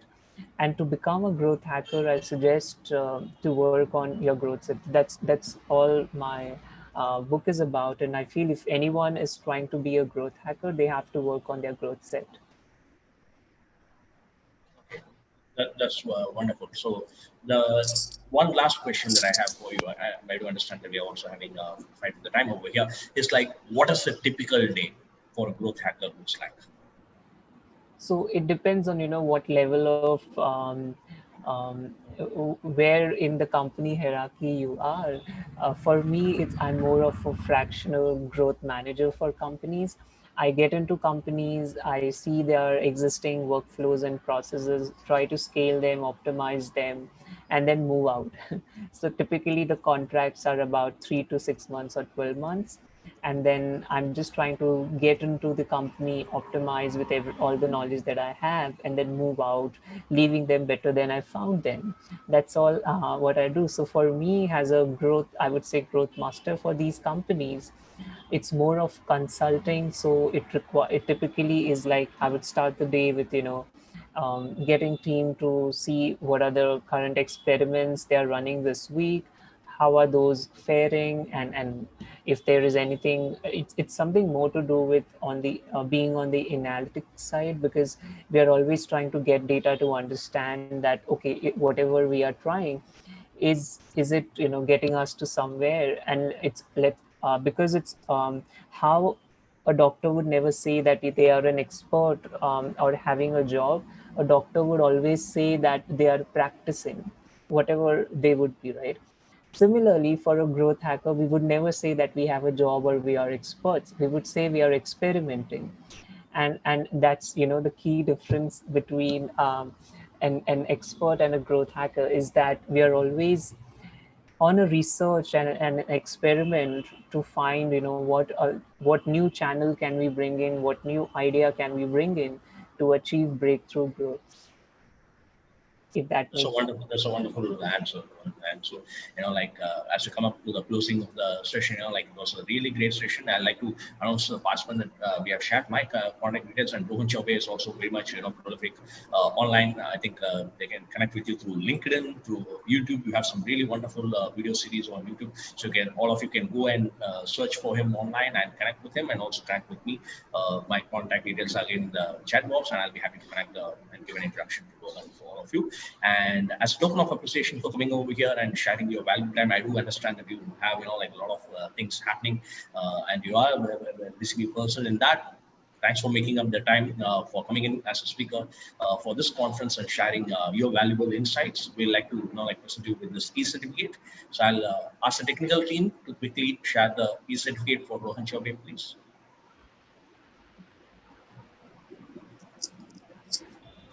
So, thank you, sir. Thank you for sharing your wonderful experience, sir. Please accept this certificate as a token of love. Thank you. That's wonderful. Thank you, Dr. Maharaj, to get me here. I was thrilled to be here. Thank you so much. Thank you, Rohan. So thanks you all, and now over to the MC team for the next speaker. Thank you, Rohan. Thank you, Dr. Maharajan. Now I like to hand over to the next MC Tamar, sir. Thank you so much, Charu, and thank you so much, Dr. Maharajan and Rohan Chaubey. It was a wonderful session, I would say. And now, to move on to the next session, I'm going to call the speaker. When I got a bio or when I got a resume, in fact, I know that if I keep reading about it, it goes for hours. That is the profile she has. She's a multifaceted person, I can say. She's an author, she's a trainer, she's a speaker, she goes as judge, She goes as a panelist and whatnot. She's into everything I can say. So to say a few things about her, she's an author, she's a corporate trainer and an academician with extensive experience in diverse segments, whether it's a formal segment or a non-formal sector, she has been into there. And she's a well-known speaker by herself, and she's the founder member of the Professional Speakers Association of India. We call it shortly as PSAI. She's a founder member of Professional Speaker Association. And she's an author and columnist as well. And most of you may be knowing her as a Toastmaster. She was one among those responsible for starting the movement in Chennai. And do you know what was her achievement? She made the number one, that is from number one into 175 Toastmaster Club in Tamil Nadu. That is the remarkable achievement she has given for this state, I can say, and also for the Toastmaster Club.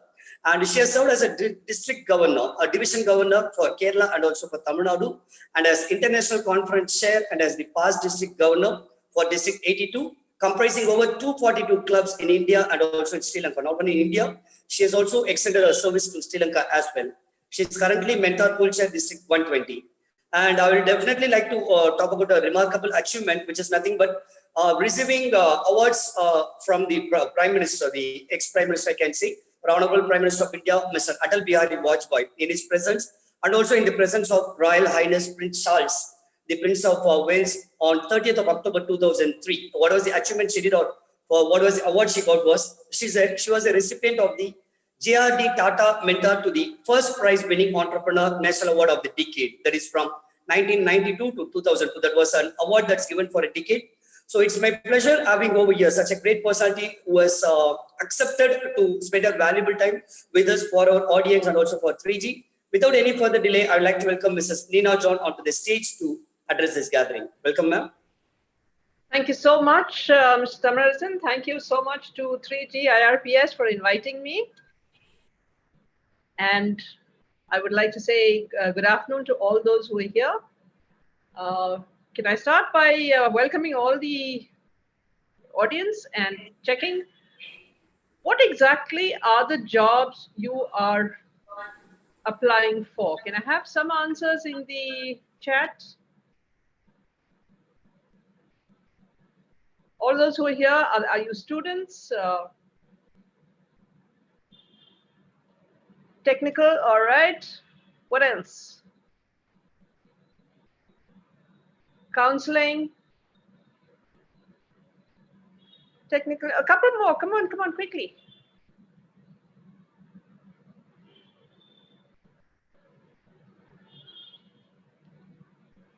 Okay, so all of you are looking for the kind of jobs that that will lead you from your current studies and to what is happening next. All of these are, of course, based on your current studies, your future projections of what is happening, and you are all looking for a job that's going to earn you lots of money and lots of fame. Am I right? So the first thing I want you to remember is that there is no job with any future at all. That's the bad news. But the good news is the future is in the person holding the job. So you have to think in terms of what does the future hold for me? What can I do and how do I do it? I will request screen sharing. Yes, thank you.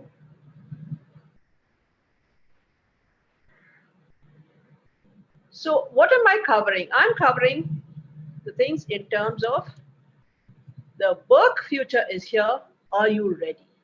So I'm going to cover what is the current scenario, what are the careers of the future, what are the skills for the future, and what do I mean by professionalism and how do you equip yourself for the future. While I'm talking, can I ask those of you who are interested to also type in what are the kind of careers that you are looking at. Let me also start by telling you a story. A story about a bank manager in New York.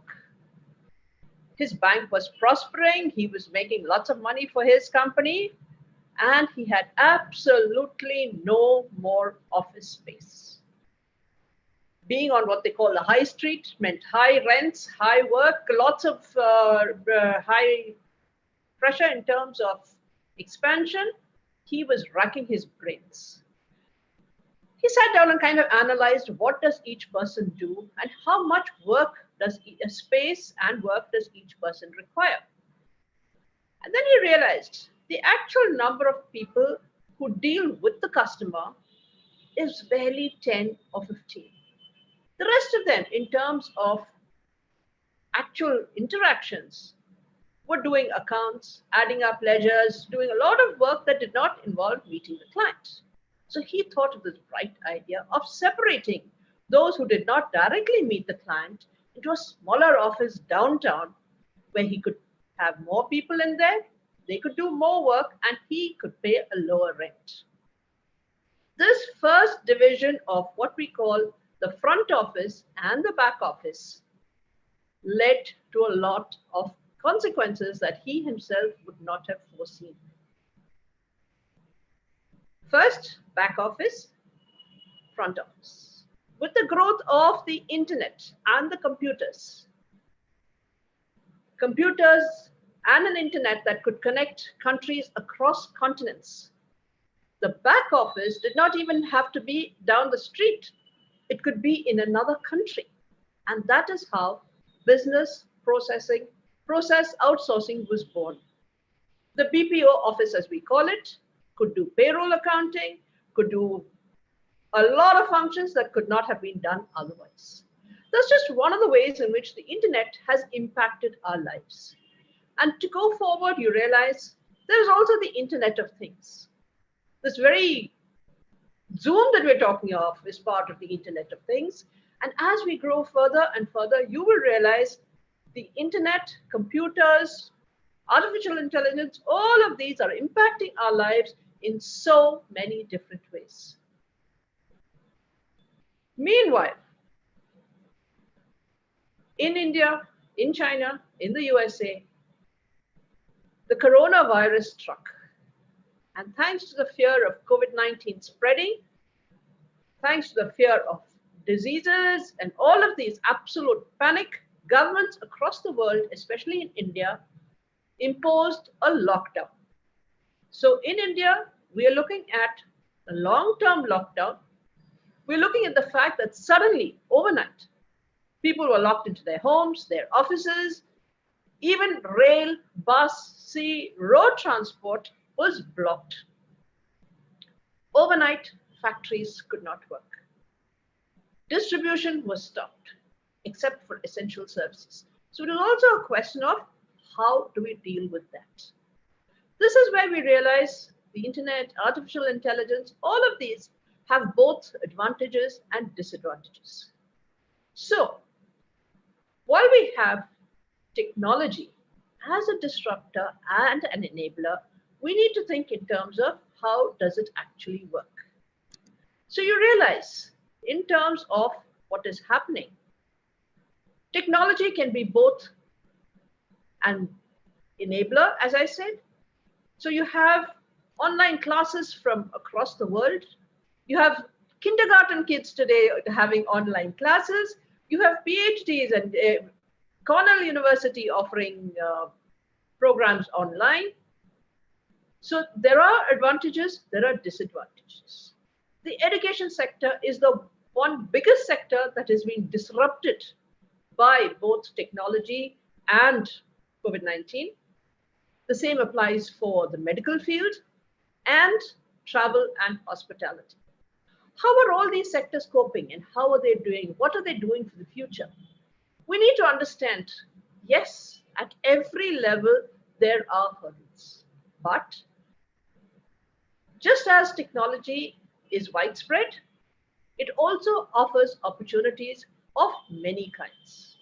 The previous speaker, Rohan, told you very clearly how even as an engineering student, he was able to spot opportunities that make him lots and lots of money, and more importantly, help him become a credible authority in the field. That's what we really need to look at. So as I asked you, I hope some of you have written in the chat screen some of the places that jobs that you're looking for. Anyone? I'm not able to see my chat screen. Okay. Sorry, ma'am. You're not able to see the screen? No, I wasn't able to see the chat screen. If anyone has answered on the kind of jobs that they're... Okay, I will guide you. When you're on screen share mode, you click on the participant and then click chat. It will open the chat window.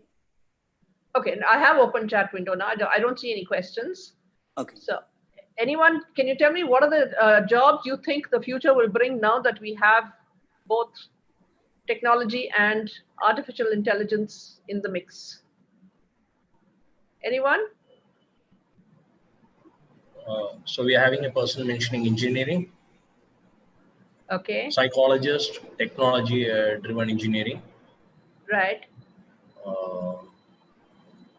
Yeah, digital marketing. Yes. So, and programmers. Okay. So these are answers we have. So mostly it's all about technology-driven jobs and AI, engineering, psychologists, and exactly. And machine learning, of course. Exactly. So what we need to understand now is that the first thing you need to do is be aware of technology for the future, because the whole world is so technology driven. So we have to think in terms of what are the technologies I need to learn about, how do I access those, and what can I do? Over and above all these, it actually doesn't matter what job you're doing. How do you manage yourself? That makes all the difference. Remember, everyone has all these great seminars, webinars, podcasts on self-motivation, self-development, self-growth. The operative word over there is self. Nobody can push you to be greater, be smarter, be anything unless you decide how you're going to do it for yourself. So learn how to manage yourself. Think in terms of what am I doing and what am I interested in? Am I interested in engineering? Am I interested in digital marketing?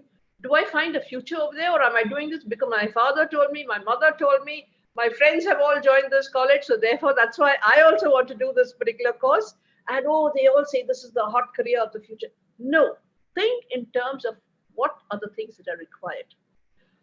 There are things out there that you have not even dreamt of. Let me give you a simple example. Many of us will have grandparents who never saw a PC. And do you realize your grandchildren may probably never see a PC either? Because the personal computer, that big bulky machine that sat on desks and had monitors and towers and all our USBs and all those things are gone. Laptops, mobiles, USBs, chips. This is the future. We may not need computers anymore. So therefore, in these areas, what is the kind of expertise you're looking at? There are areas, for example, now there is, because of all this COVID, social distancing is the big buzzword. There's actually who can design socially distant office spaces in the new era that is coming up when people start going back to the offices. There's a demand for hygiene consultants, for wellness consultants who will boost your immunity and help you grow better, help you also in terms of mental health. So there is a whole lot of fields that are out there that you can look at. Some of you I saw said counseling. There are niche areas you can go into. So another thing that is required over here is cultural sensitivity. We need to have empathy for our fellow beings, sympathy for what's happening, and an understanding of what's going on. Recently, one lady, a maid who's working at one of the houses, her son had a fall and fractured his spine. Now, being bedridden when he's a second-year college student was devastating. But all the houses where this lady was working donated money for his hospitalization. Somebody gave him a phone. His medical expenses were taken care of. Someone donated a wheelchair. That's the kind of thing we need to think about. It is very easy to say we are in the digital future, but what are we doing about people on the other side of the digital highway? We need to find ways to include everybody else. For example, in the state of Kerala, they have ensured that education can be imparted, the school lessons can be imparted through WhatsApp. There are villages that have set up PA systems for students to be able to listen to their daily lessons. All of this requires a great deal of emotional intelligence and cultural sensitivity and a degree of emotional personal skills that will help you. Above all, remember resilience. The fact is, COVID-19 is there today. There was a flu pandemic 100 years ago. There was a Spanish flu, and American intelligence has very clearly stated that there are going to be more and more epidemics like this, pandemics like this. Bioweapons are part of the future. So this is not the end of the world, nor is it the beginning. It's the beginning of a new world. So we have to be prepared for all kinds of contingencies. So as students, look at this. As professionals, look at what the areas are that can be worked in. Above all of these, you will find creativity. It is through innovation, it is through great breakthroughs that we can have the most wonderful ways of looking at things and reworking them in ways that make sense. For example, now everyone says, all right, because of COVID-19, we all have to wear face masks. Just today, I saw a Facebook post for somebody who says we can make face masks out of old clothes.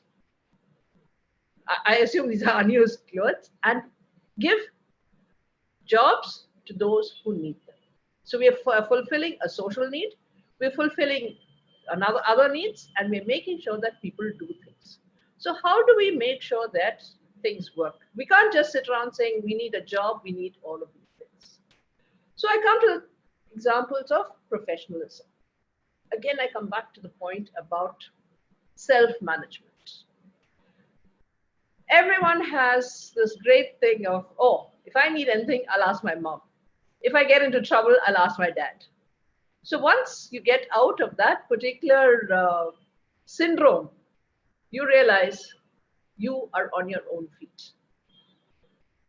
First thing you must understand is the principle of punctuality. Before we had COVID, before we had all of these things, we had people coming late because the bus was late, the train had to stop on the tracks, there was a traffic jam, all kinds of excuses that are there. And I'm always amazed to find, even for Zoom meetings, when you have to walk from the front room to the bedroom or vice versa, people are still late. Punctuality is the basis of professionalism. Any work that you have is work to a deadline. As a previous speaker, Vignesh Raja, said, you may have to deliver reports, you may have to deliver a job, you may have to get work done at a particular time, whether it is a year, a month, a week, or a day from now. How well do you do that? Always remember two principles for this. One, always under-promise and over-deliver. That's the one and only way you will build up your credibility. Second, the principle of ABCD. Don't just do your job, go beyond, above and beyond the call of duty. Do a little extra, make your work a little extra special, and you will build up a personal brand for yourself. In these days of COVID and isolation and only Zoom meetings, communication becomes even more essential than it ever has been before. Remember, it's your voice on a Zoom call, your voice at the end of a telephone call, your signature at the end of an email that conveys your personality to people across the world. Make sure your communication is crystal clear, concise, and comprehensive. Make sure that people at the other end can understand what you're saying. The better communication you have with people around you, whether it's your family to begin with, your colleagues, your customers, anybody you can think of, make sure that you work on your relationships. Don't just expect people to come and deliver things and say, oh, he said this, and so I'm not talking to him, and she should have done that. Work on your relationships because they are important. Family relationships make a difference to your world. Good relationships make a difference to the business world that you operate in. Always remember, the best businesses are built on trust. It's up to you to build up that trust and that credibility. So that's why cultural sensitivity is also so important. Remember, those of you who are graduating this year, I mean, yesterday I heard a statistic about Tamil Nadu has 653 colleges, from which around 300 people are graduating. The point is, you are not just competing against those graduates that are there. You, in your generation today, is competing against global competition. You must be able to speak English to a vendor in Vietnam, a supplier in Cincinnati, whatever it is. Is your voice clear? Are your emails clear and comprehensive? Can people understand what you say? All of these are essential skills for you to build up a professional relationship, a professional image. And for the professional image, I would say the most important thing would be your dressing. In fact, the first rule would be get dressed. If that sounds funny, it's because High Court judges have been complaining about lawyers on Zoom calls who are appearing in lungi and in veshti and banyan and just not paying any attention to what the curtsies of what the legal relationships, legal outcomes should be. There are people who are so casual just because they're at home. Remember, if you are working, casualness of clothes, casualness of attitude is not professional.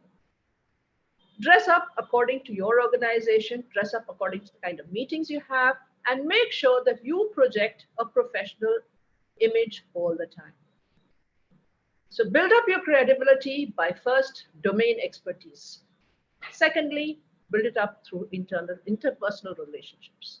And thirdly, make sure your communication is good enough to communicate across the world. Once you get all this packaged together, and it will take time, you will make mistakes in the first couple of years, you will realize that you have built up a career for yourself. To come back to something that I said in the beginning, remember, there is no future in any job. There is a future in the person holding that job. So I would like to wish each one of you all the very best. And remember, just keeping these rules in mind, you will be able to be one of the best professionals across the world. I'm opening the floor now to questions. So feel free to ask as required. Sure, ma'am. Let me see if there are any questions in the chat box.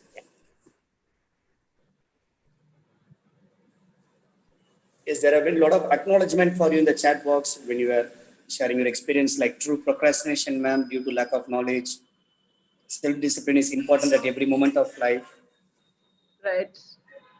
I didn't see that. Okay. All right, attendees, you can feel free to ask your questions, or also you can leave your comments as well, how much you enjoyed this session, how much informative it was. And in the meantime, they ask you the questions or share the feedback. If you'd like to give any conclusion for a minute or two, if you'd like to add something, you can add, ma'am.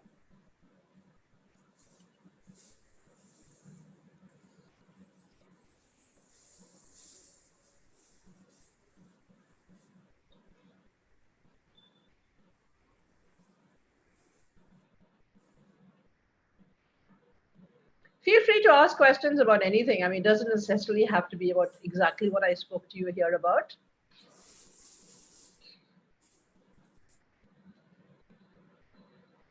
For what it's worth, this book that I wrote a book, Navigating Corporate Seas. It's currently available only on Kindle, but this book is entirely about navigating through corporate seas, which means what are the importance of emails, what are the importance of punctuation in your emails, every single thing that you need in your working life. So have a look whenever you can, and you'll find lots of tips, tools, and techniques to get you through office life wherever you are. All right, ma'am. And also I would request Dr. Maharaja to join me in helping with the Q&A session, and he's going to ask you a couple of questions on behalf of the audience as well. And yes, of course, there are some comments as well. Like yes, it's a crystal clear explanation, so we don't have questions. But still, I would request Dr. Maharaja to ask some questions to you, so that that can be an answer for the audience as well. Yes, ma'am. So I'd like to ask you a couple of questions. To begin with, the first question I'd like to ask is, since I've known you for close to a decade now, having seen your lectures and having been part of your presentations at various forums, the first question I'd like to ask is, what's the role of soft skills? Soft skills is the area that a lot of people ignore, saying that it's only soft skills, it's more of the technical, the core knowledge, what we learn in schools and colleges, and missing out on the other part. According to you, having such a vast experience, what percentage of success, of career success or fulfillment, even for that matter, for a person, does soft skills actually play? I think soft skills are the most underestimated set of skills that you can have. I'm talking about just very basic skills. One, how do you relate to other people?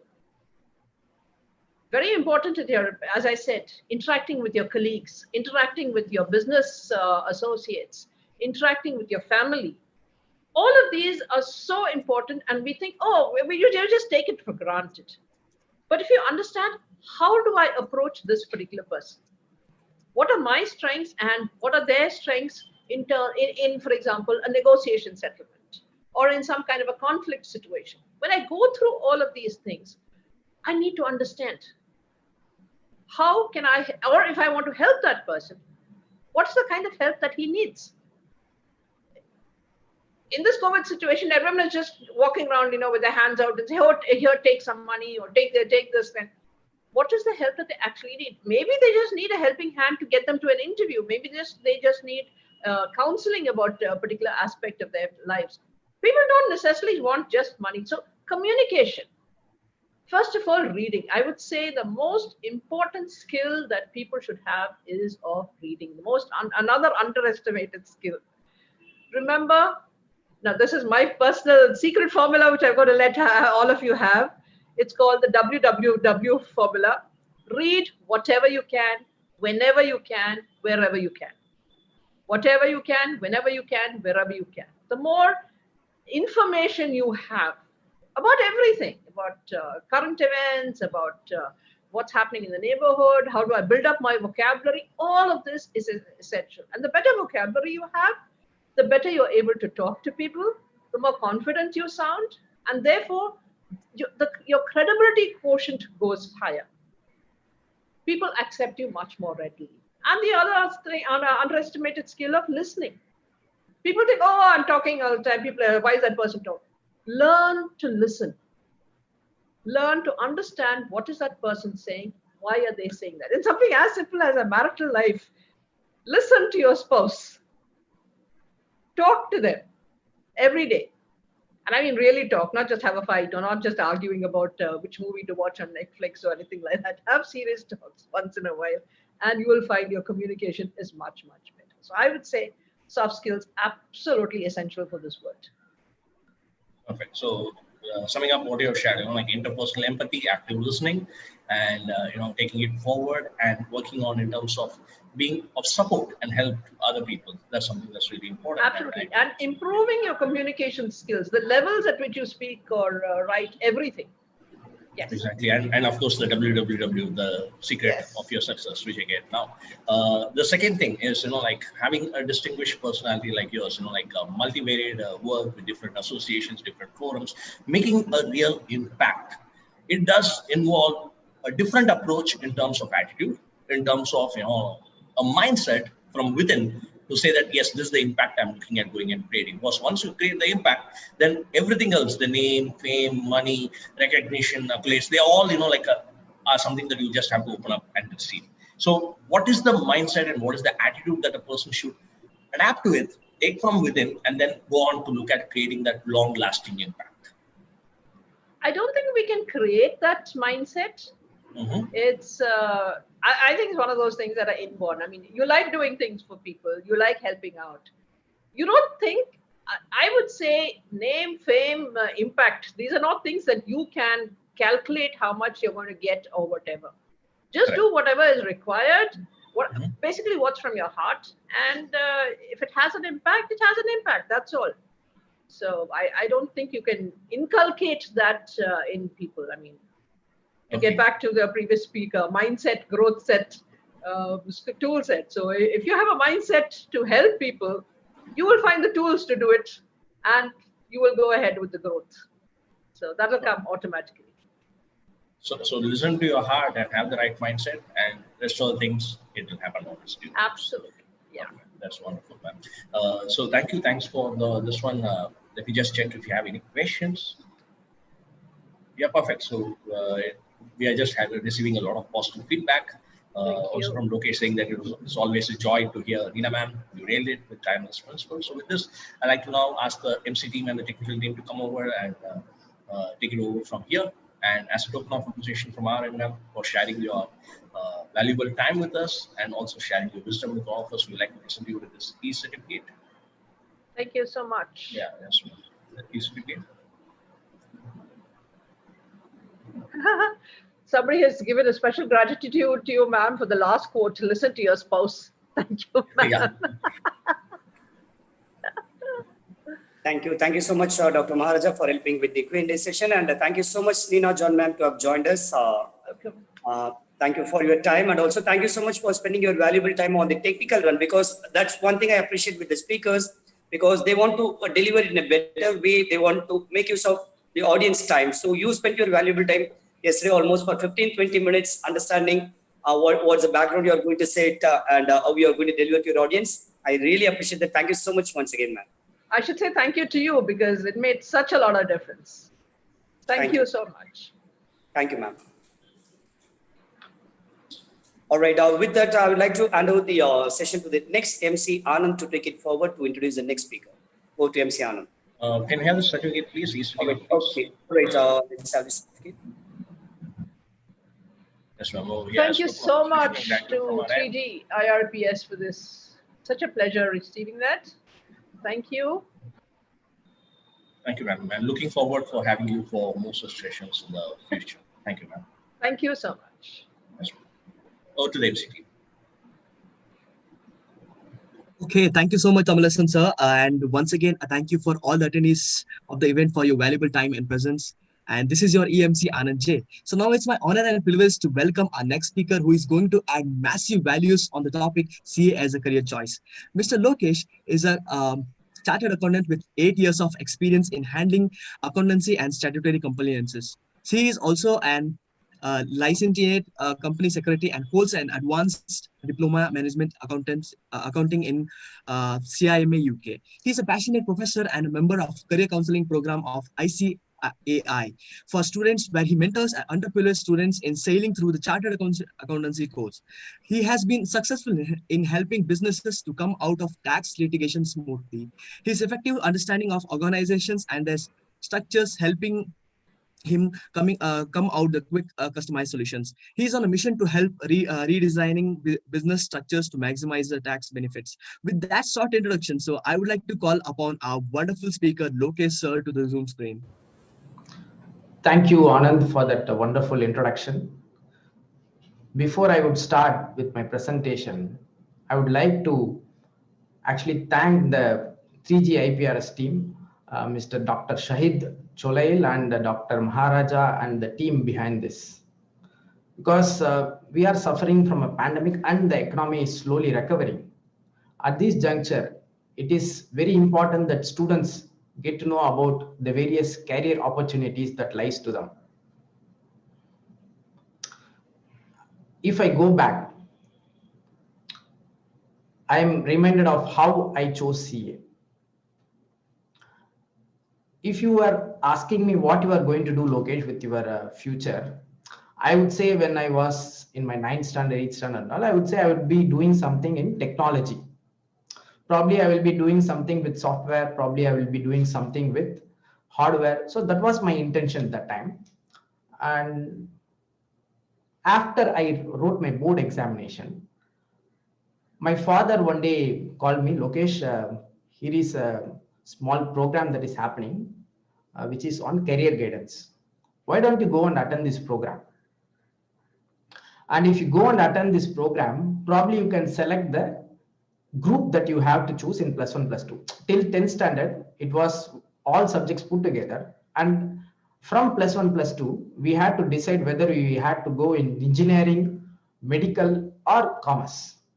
So I thought, why not go and attend this career guidance seminar. So I attended this seminar where I came to know about chartered accountancy course. And there they said that when it comes to finance, the highest epitome is chartered accountancy course. And there they informed me that if you are completing CA, nothing else is impossible. And of course, I know now only why it is made such a statement. I truly believe that statement. And I also came to know that doing CA puts you in a higher pedestal and you can reach the sky. So that is the biggest learning for me. And here I am sitting today. I'm reminded of my childhood poem where Robert Frost once said, "Two roads diverged in a wood, and I took the road less traveled by, and that has made all the difference." Yes, students, today I am a chartered accountant, and it is only because of my father who told me to attend this career guidance seminar. And in the career guidance seminar, those who gave information about chartered accountancy career, because of them, I am today sitting as a chartered accountant. Otherwise, I would have become an engineer, probably like the previous speaker, Rohan. I would have become a growth hacker too, who knows? Or maybe I would have become Gautam Menon and I would have, released a movie, who knows? So right now, I'm a chartered accountant only because of the career guidance seminar which I attended. And I believe every student sitting here is going to get an informative session and also a transformative session in the next half an hour. Before I share my PowerPoint presentation, I would request all the parents sitting here to go ahead and catch hold of your child and also make them sit with you. Similarly, if you are a child and you are sitting alone, go ahead and catch hold of your parent and sit along with them. Why I would say? What happens, I have been doing this counseling for a lot number of years. For the past 4 or 5 years, I've been doing this career counseling. First, the student comes, I will have to convince him, I will convince him. After that, he goes, then his parent comes, I will have to do it again. Or it can also be ulta. The parent comes first, I will convince them, and then later on the student comes first. Okay, so I will have to convince them twice. I want to avoid that, so I want you to be together. So as soon as I start presenting, I will discuss more on this. By the time you go ahead and catch hold of them.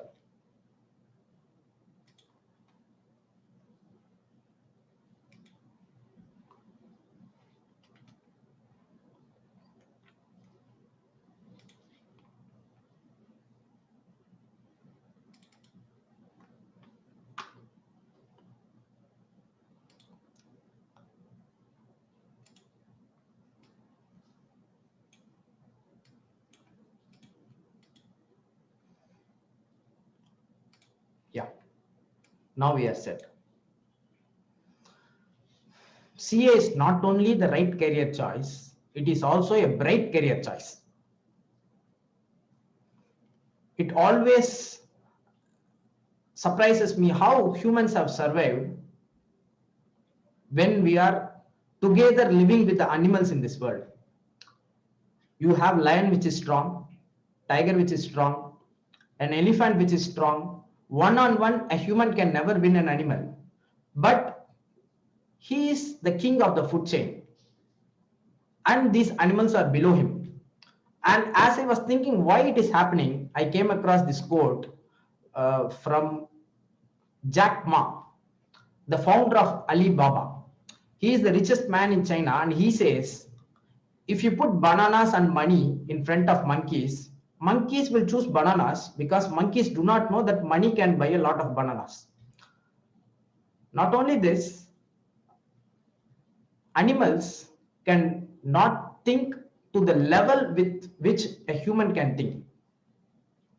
Animals cannot communicate to the level with which a human can communicate.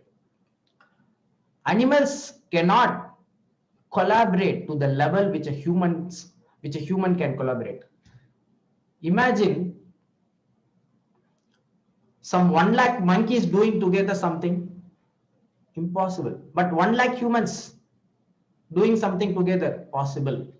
That's why our communication and collaboration, even our previous speaker Neena ma'am was saying that communication is most important. The communication and collaboration is going to help CA students. Not CA students, in fact, the entire economy.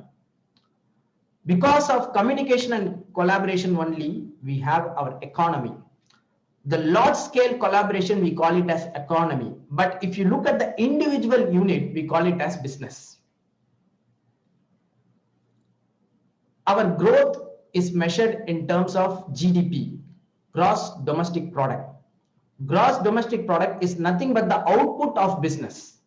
So if you look at this way, an economy is dependent upon business unit.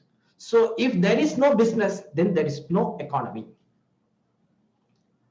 And every business, be it a charitable business or any other business, corporate business, whatever be it, they might have a HR department, production department, management, all departments they might have. But finally, if they don't have dabu, money, forget about lockdown, they will have to put one Dindigal puttu and they have to lock the business and go.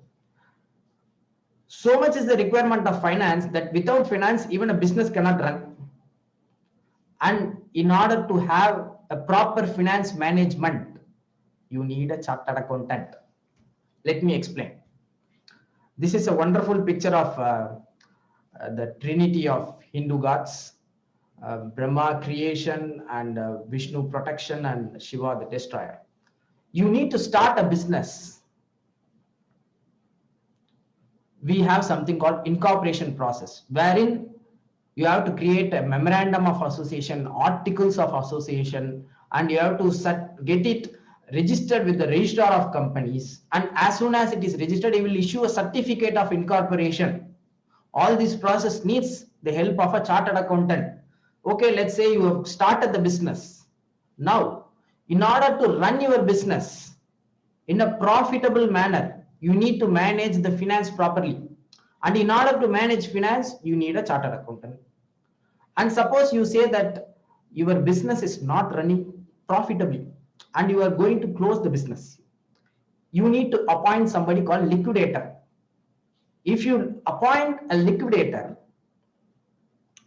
he will actually sell the assets of the company. He will collect money from the debtors, customers in layman's term, and he will give the money to suppliers, employees, and shareholders. Once again, a chartered accountant can be a liquidator. You need to start a business, you need chartered accountant. You need to run a business, you need chartered accountant. You need to close a business, you need chartered accountant. Having said that, let's look at the number of registered companies. As per the latest Ministry of Corporate Affairs September 2020 bulletin, there are around 20 lakhs plus registered companies right now in India. And every company must compulsorily appoint an auditor and they must conduct annual audit. So you have around 20 lakh companies to be served by a chartered accountant. And here is an interesting registration trend which I picked up from the Corporate Affairs Bulletin. If you see this particular chart, the blue bars represent number of companies registering each month, and the gray line represents number of LLPs registering each month.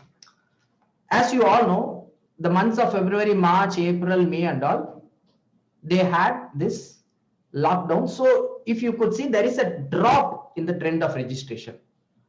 So let's ignore these 3-4 months. And before that, if you see, in all the previous months, the trend is pretty clear. It's around 10,000 mark, right? And when it comes to LLPs, it's around 3,000 mark. In the last 3 months, July, August, and September, if you could see this, you will be shocked. The companies are being registered every month. Around 15,000 number of companies are getting registered. Similarly, around 4,500 LLPs are getting registered every month. That's a 50% jump, friends. That means the economy has recovered and we are in need of CAs. Not only that, under income tax, if your business or your profession is qualifying certain conditions as laid out in the Income Tax Act, you have to conduct an annual tax audit. And as per the latest tweet by Income Tax of India, you have around 5.78 crore individuals who are filing their IT returns. This is the trend line of GST return filing for the past 3 years. As you all know, GST has been here for 3 years. And the trend is only increasing, my friends. Right now, we are filing around 47 crores return. We have filed around 47 crores return for the last 3 years. Friends, our country's population is around estimated to be around 140 crores. With this background, this is the requirement of a chartered accountant. These are all the number of companies, income tax payers, GST return filing per annum, and India's population. And I'm posing you a question. I want you to answer in the chat box. What is the number of chartered accountants that you think are presently available in India? Just guess. No need to be accurate, just guess. Come on, come on. I'm expecting your answers. 1, 2, 3, 4, 5, 6, 7. Okay. I'm expecting a better answer. Just a guess.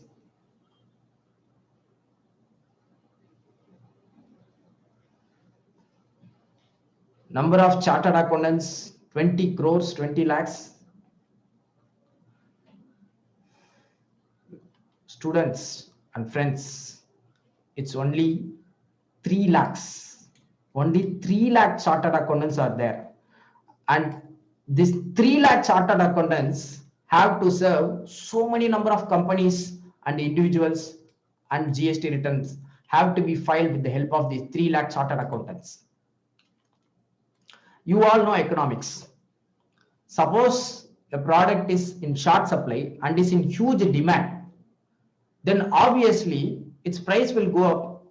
Right now, our onion is the superstar of the market. It is at the top because of huge demand but short supply. Likewise, if you see here also, the requirement is so huge but the availability is very less. So obviously there is going to be huge demand for CAs. I'm sharing you some shocking statements which I collected from the net.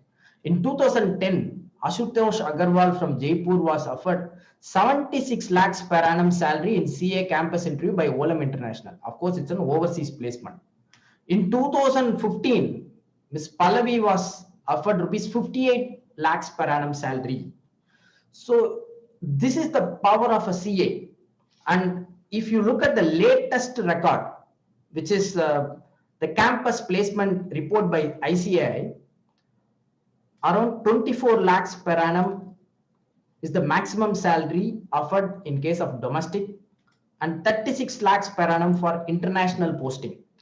Okay, that is the maximum, sir. What is the average? If you ask me, it is 7.43 lakhs in 2019. And 2020, I would say that you should not consider 2020 because the entire campus placement happened via virtual mode.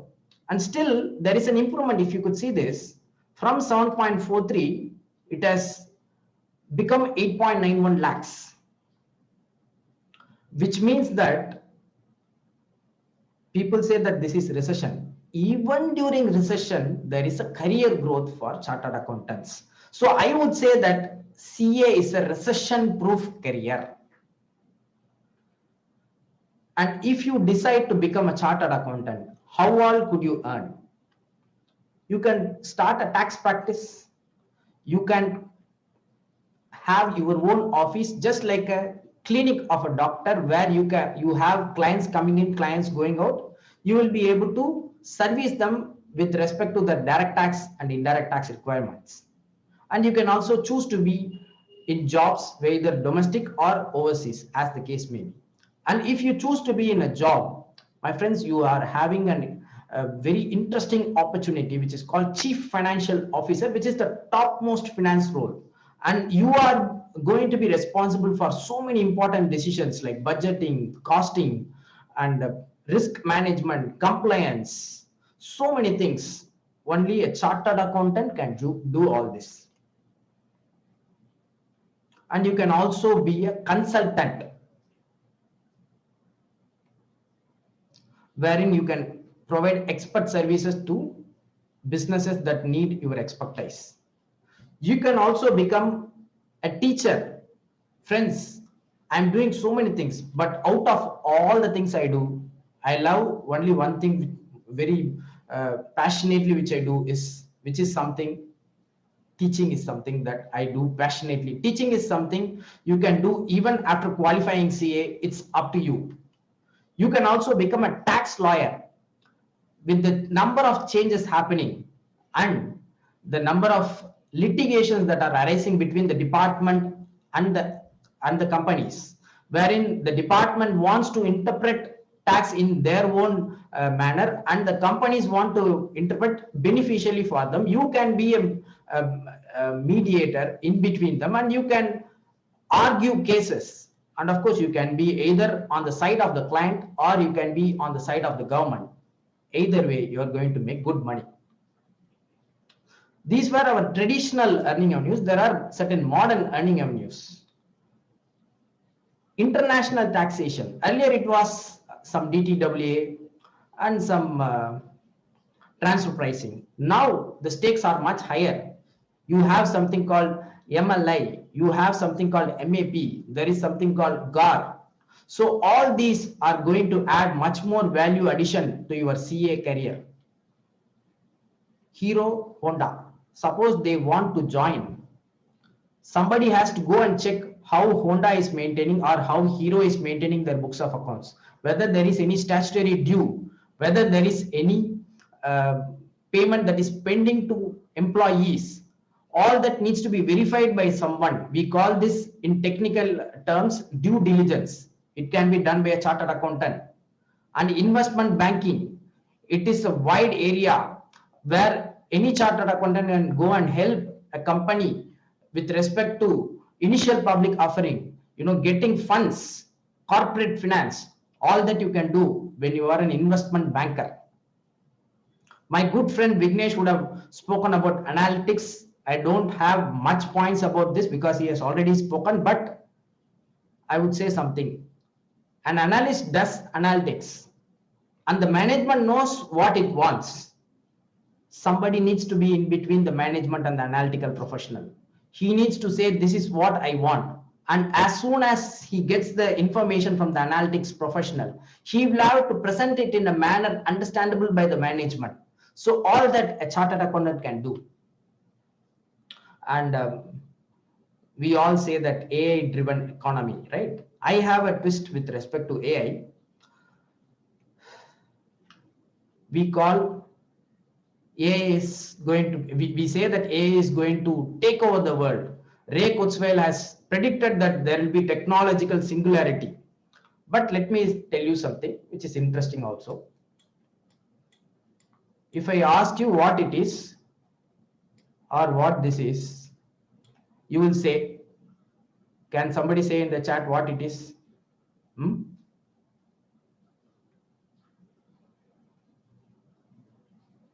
Yes, it's I. You can easily identify it is I. But a computer will never recognize that it is I. For computer to recognize, it has to be written exactly like this or exactly like this. Okay, I've slightly tilted it. But if you write it in the correct form only, even computer can recognize. Imagine A computer recognizing a handwriting. It has not yet happened. That's why you are doing this CAPTCHA keyword. Whenever you open a website, they are asking you to type in some words. It is tilted in this direction, that direction, and you are thinking, who is making us to write, type in all these details? So a computer cannot do. That's how they are differentiating you from a computer. It's called computer aided personal Turing test to tell computers and humans alike. So it cannot understand this. And of course, as simple as handwriting, it can't understand. Do you think it can understand complex things like tax law?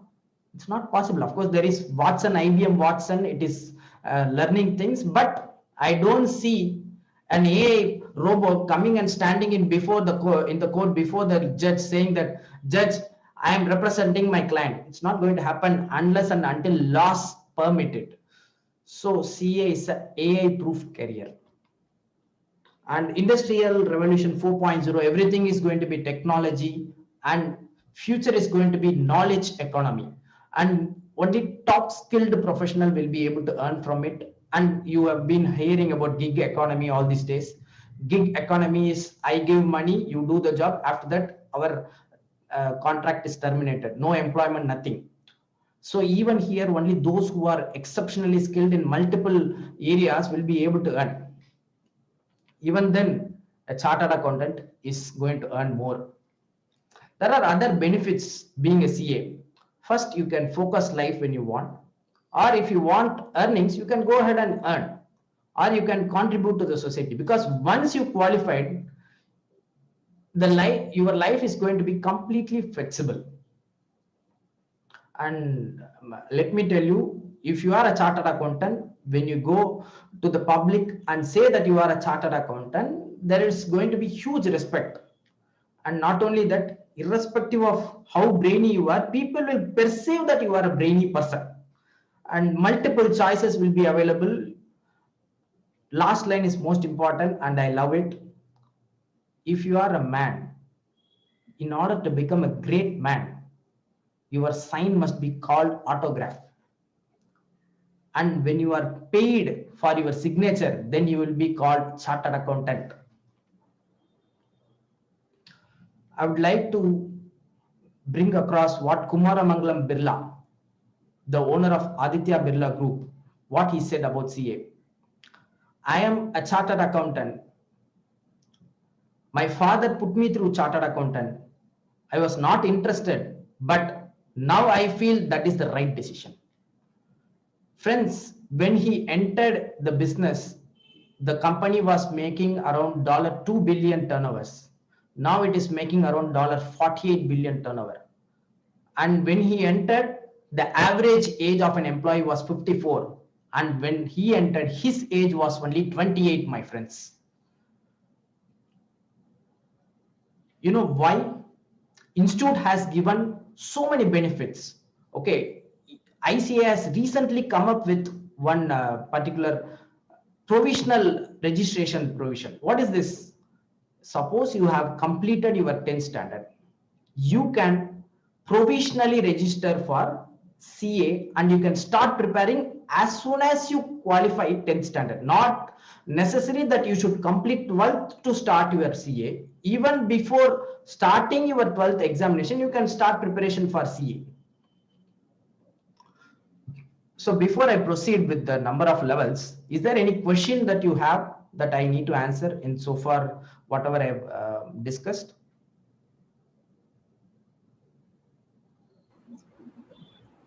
There are no questions.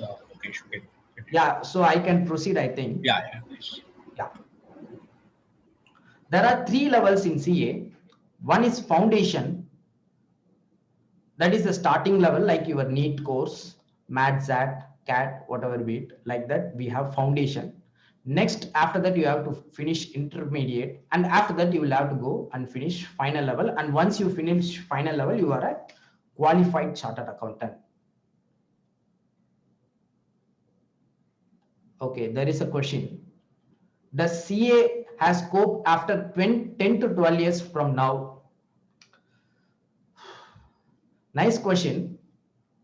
I would like you to go and ask the most oldest chartered accountant you see. Because in chartered accountancy, when you are young, your earnings may not be that high. But when you are becoming very old, as you age, as you mature, your experience also goes up. So most valued chartered accountant will be the one who is most experienced. So to answer your question, yes, there is scope not just for 10-12 years. Even if you live for 100 years, there is scope. No doubt about that. So there are two routes to become a chartered accountant. One is +2 route and the another is degree route. Although you can register after 10th standard, you can appear foundation exam only after you qualify 12th standard. So I'm discussing now +2 route. After qualifying 12th, you have to finish foundation within 4 months. You have to complete your study period within 4 months and then you are eligible to write foundation exam. And as soon as you complete foundation, you can go ahead and write your intermediate exam. After completing intermediate, we have something called articleship. This articleship is nothing but theory plus practice merger. So you learn and you apply in articleship. So it's going to be 3 years, just like your doctor, where you have to do some internship.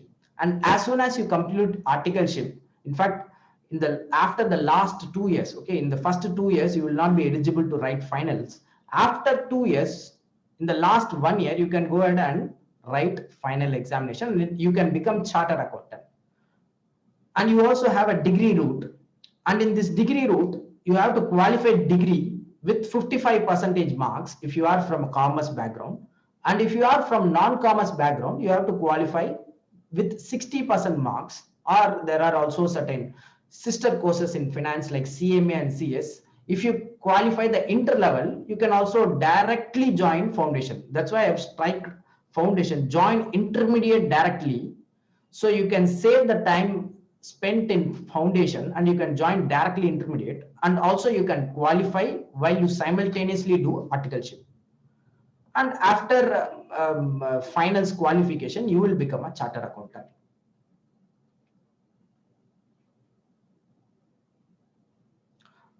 And what is the course fee for becoming a CA? The entire course fee, okay, entire course fee is only 77,000. If you are going to join as any other course, be it a doctor course or an engineer course, whatever be it, you need to pay something called capitation fee. Institute does not collect capitation fee. CA Institute is registered and it's an organization that is having its own regulation. It's covered under CA Act 1949. So it's a governmental organization that is coming under Ministry of Corporate Affairs. So very, very nominal fees. And not only that, you can also go and learn all the subjects that you have in foundation, intermediate, and final free with the help of free virtual coaching classes. Dear friends, now nothing can stop you from becoming CA. The cost is also lower and learning is also going to be free. And most importantly, it's a completely merit-based course. There is no reservation whatsoever. This is the only course where there is no reservation. It's a truly, truly professional course. With that, I would like to conclude my session. Thank you, friends. I would also like to open up for questions if you have some questions. Dr. Maharaj, would you like to add any questions? Also request the MC Anand to join the stage. Yeah, there's one question that we have over here, and that's about, CA is a very tough exam. How can we qualify for the same? Yeah, this is a constant question that I get. CA is a tough exam. How do I qualify CA? let me tell you something. In life, nothing is easy. Everything is going to be tough. In fact, life itself is going to be tough. But if you plan well and if you take classes with the topmost professionals, I am sure that if you are guided by a proper mentor, you will definitely reach CA in the least possible time. We have certain tips and tricks for that. If anybody feels that you need to do all that CA and you feel that it is going to be tough, please reach out to me. This is the contact detail. You can just connect with me. I will be ready to help at any point of time. Yeah, perfect. So yes, we do have your contact details flashed on the screen. So people who like to have more information can connect with Lokesh personally. And thank you once again, Lokesh, for coming over and sharing your deep, invaluable insights with all of us. And it has been a really good session, something which made me question getting a lot of awareness and also thinking about a lot of aspects in terms of CA as a career and thinking about the same. So I'm sure all the audience would have really enjoyed it, and we have been getting a lot of positive feedback also in terms of like how informative it was, how insightful it was, and how amazing session the whole thing has been. So with this, I'd like to hand it over to the MC team to do the honors and take it over and to present the e-certificate as part of our session. Please. Yeah, once again, thank you so much, Lokesh sir, for your valuable insights regarding the CA as a career. And you also beautifully explained about the ever-growing demand for CA, right? So that was one thing that was really amazing. And you also explained about how to to start a business, run a business, and close a business, you need a CA, right? So that was something wonderful. We all loved it. And once again, thank you so much for your amazing session. Sir, we have a small token of love from our side to recognize your precious time and presence. So we have an e-certificate for you. So please accept it, sir. Yes, thank you so much once again, sir, for your fantabulous session. Now, moving ahead, we have still amazing speakers lined up. For that, I would like to hand over it to EMC Mark.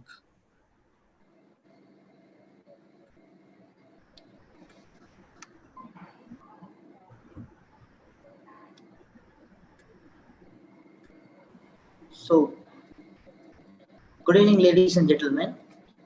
It's my great pleasure for me to introduce our speaker today, Mr. Chandrasekhar, news anchor and producer, News 7 Tamil. This personality has various skills in handling the shows, especially like one-to-one political news, health news, interacting with doctors, education guidance show, handle hundreds of breaking news, voices over for all Vasant & Co ads. Also, he won the best script writer from Kadaigal in Kadai, News 7 Tamil. For Vasant TV, drafted news headlines for broadcasting to capture listeners with clear and condensed writing. Planned and conducted research and pitched long-term stories to promote, investigate news topics. Collected data from various sources to determine facts and opinions and fashion into cohesive stories.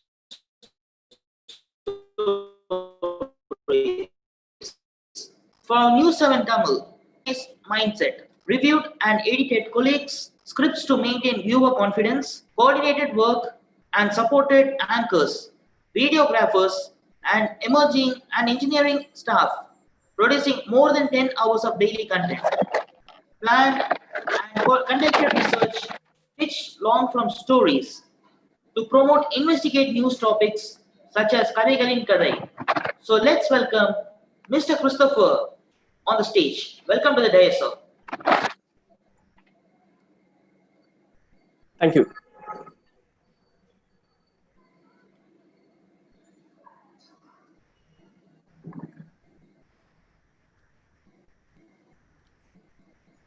அனைவருக்கும் வணக்கம்.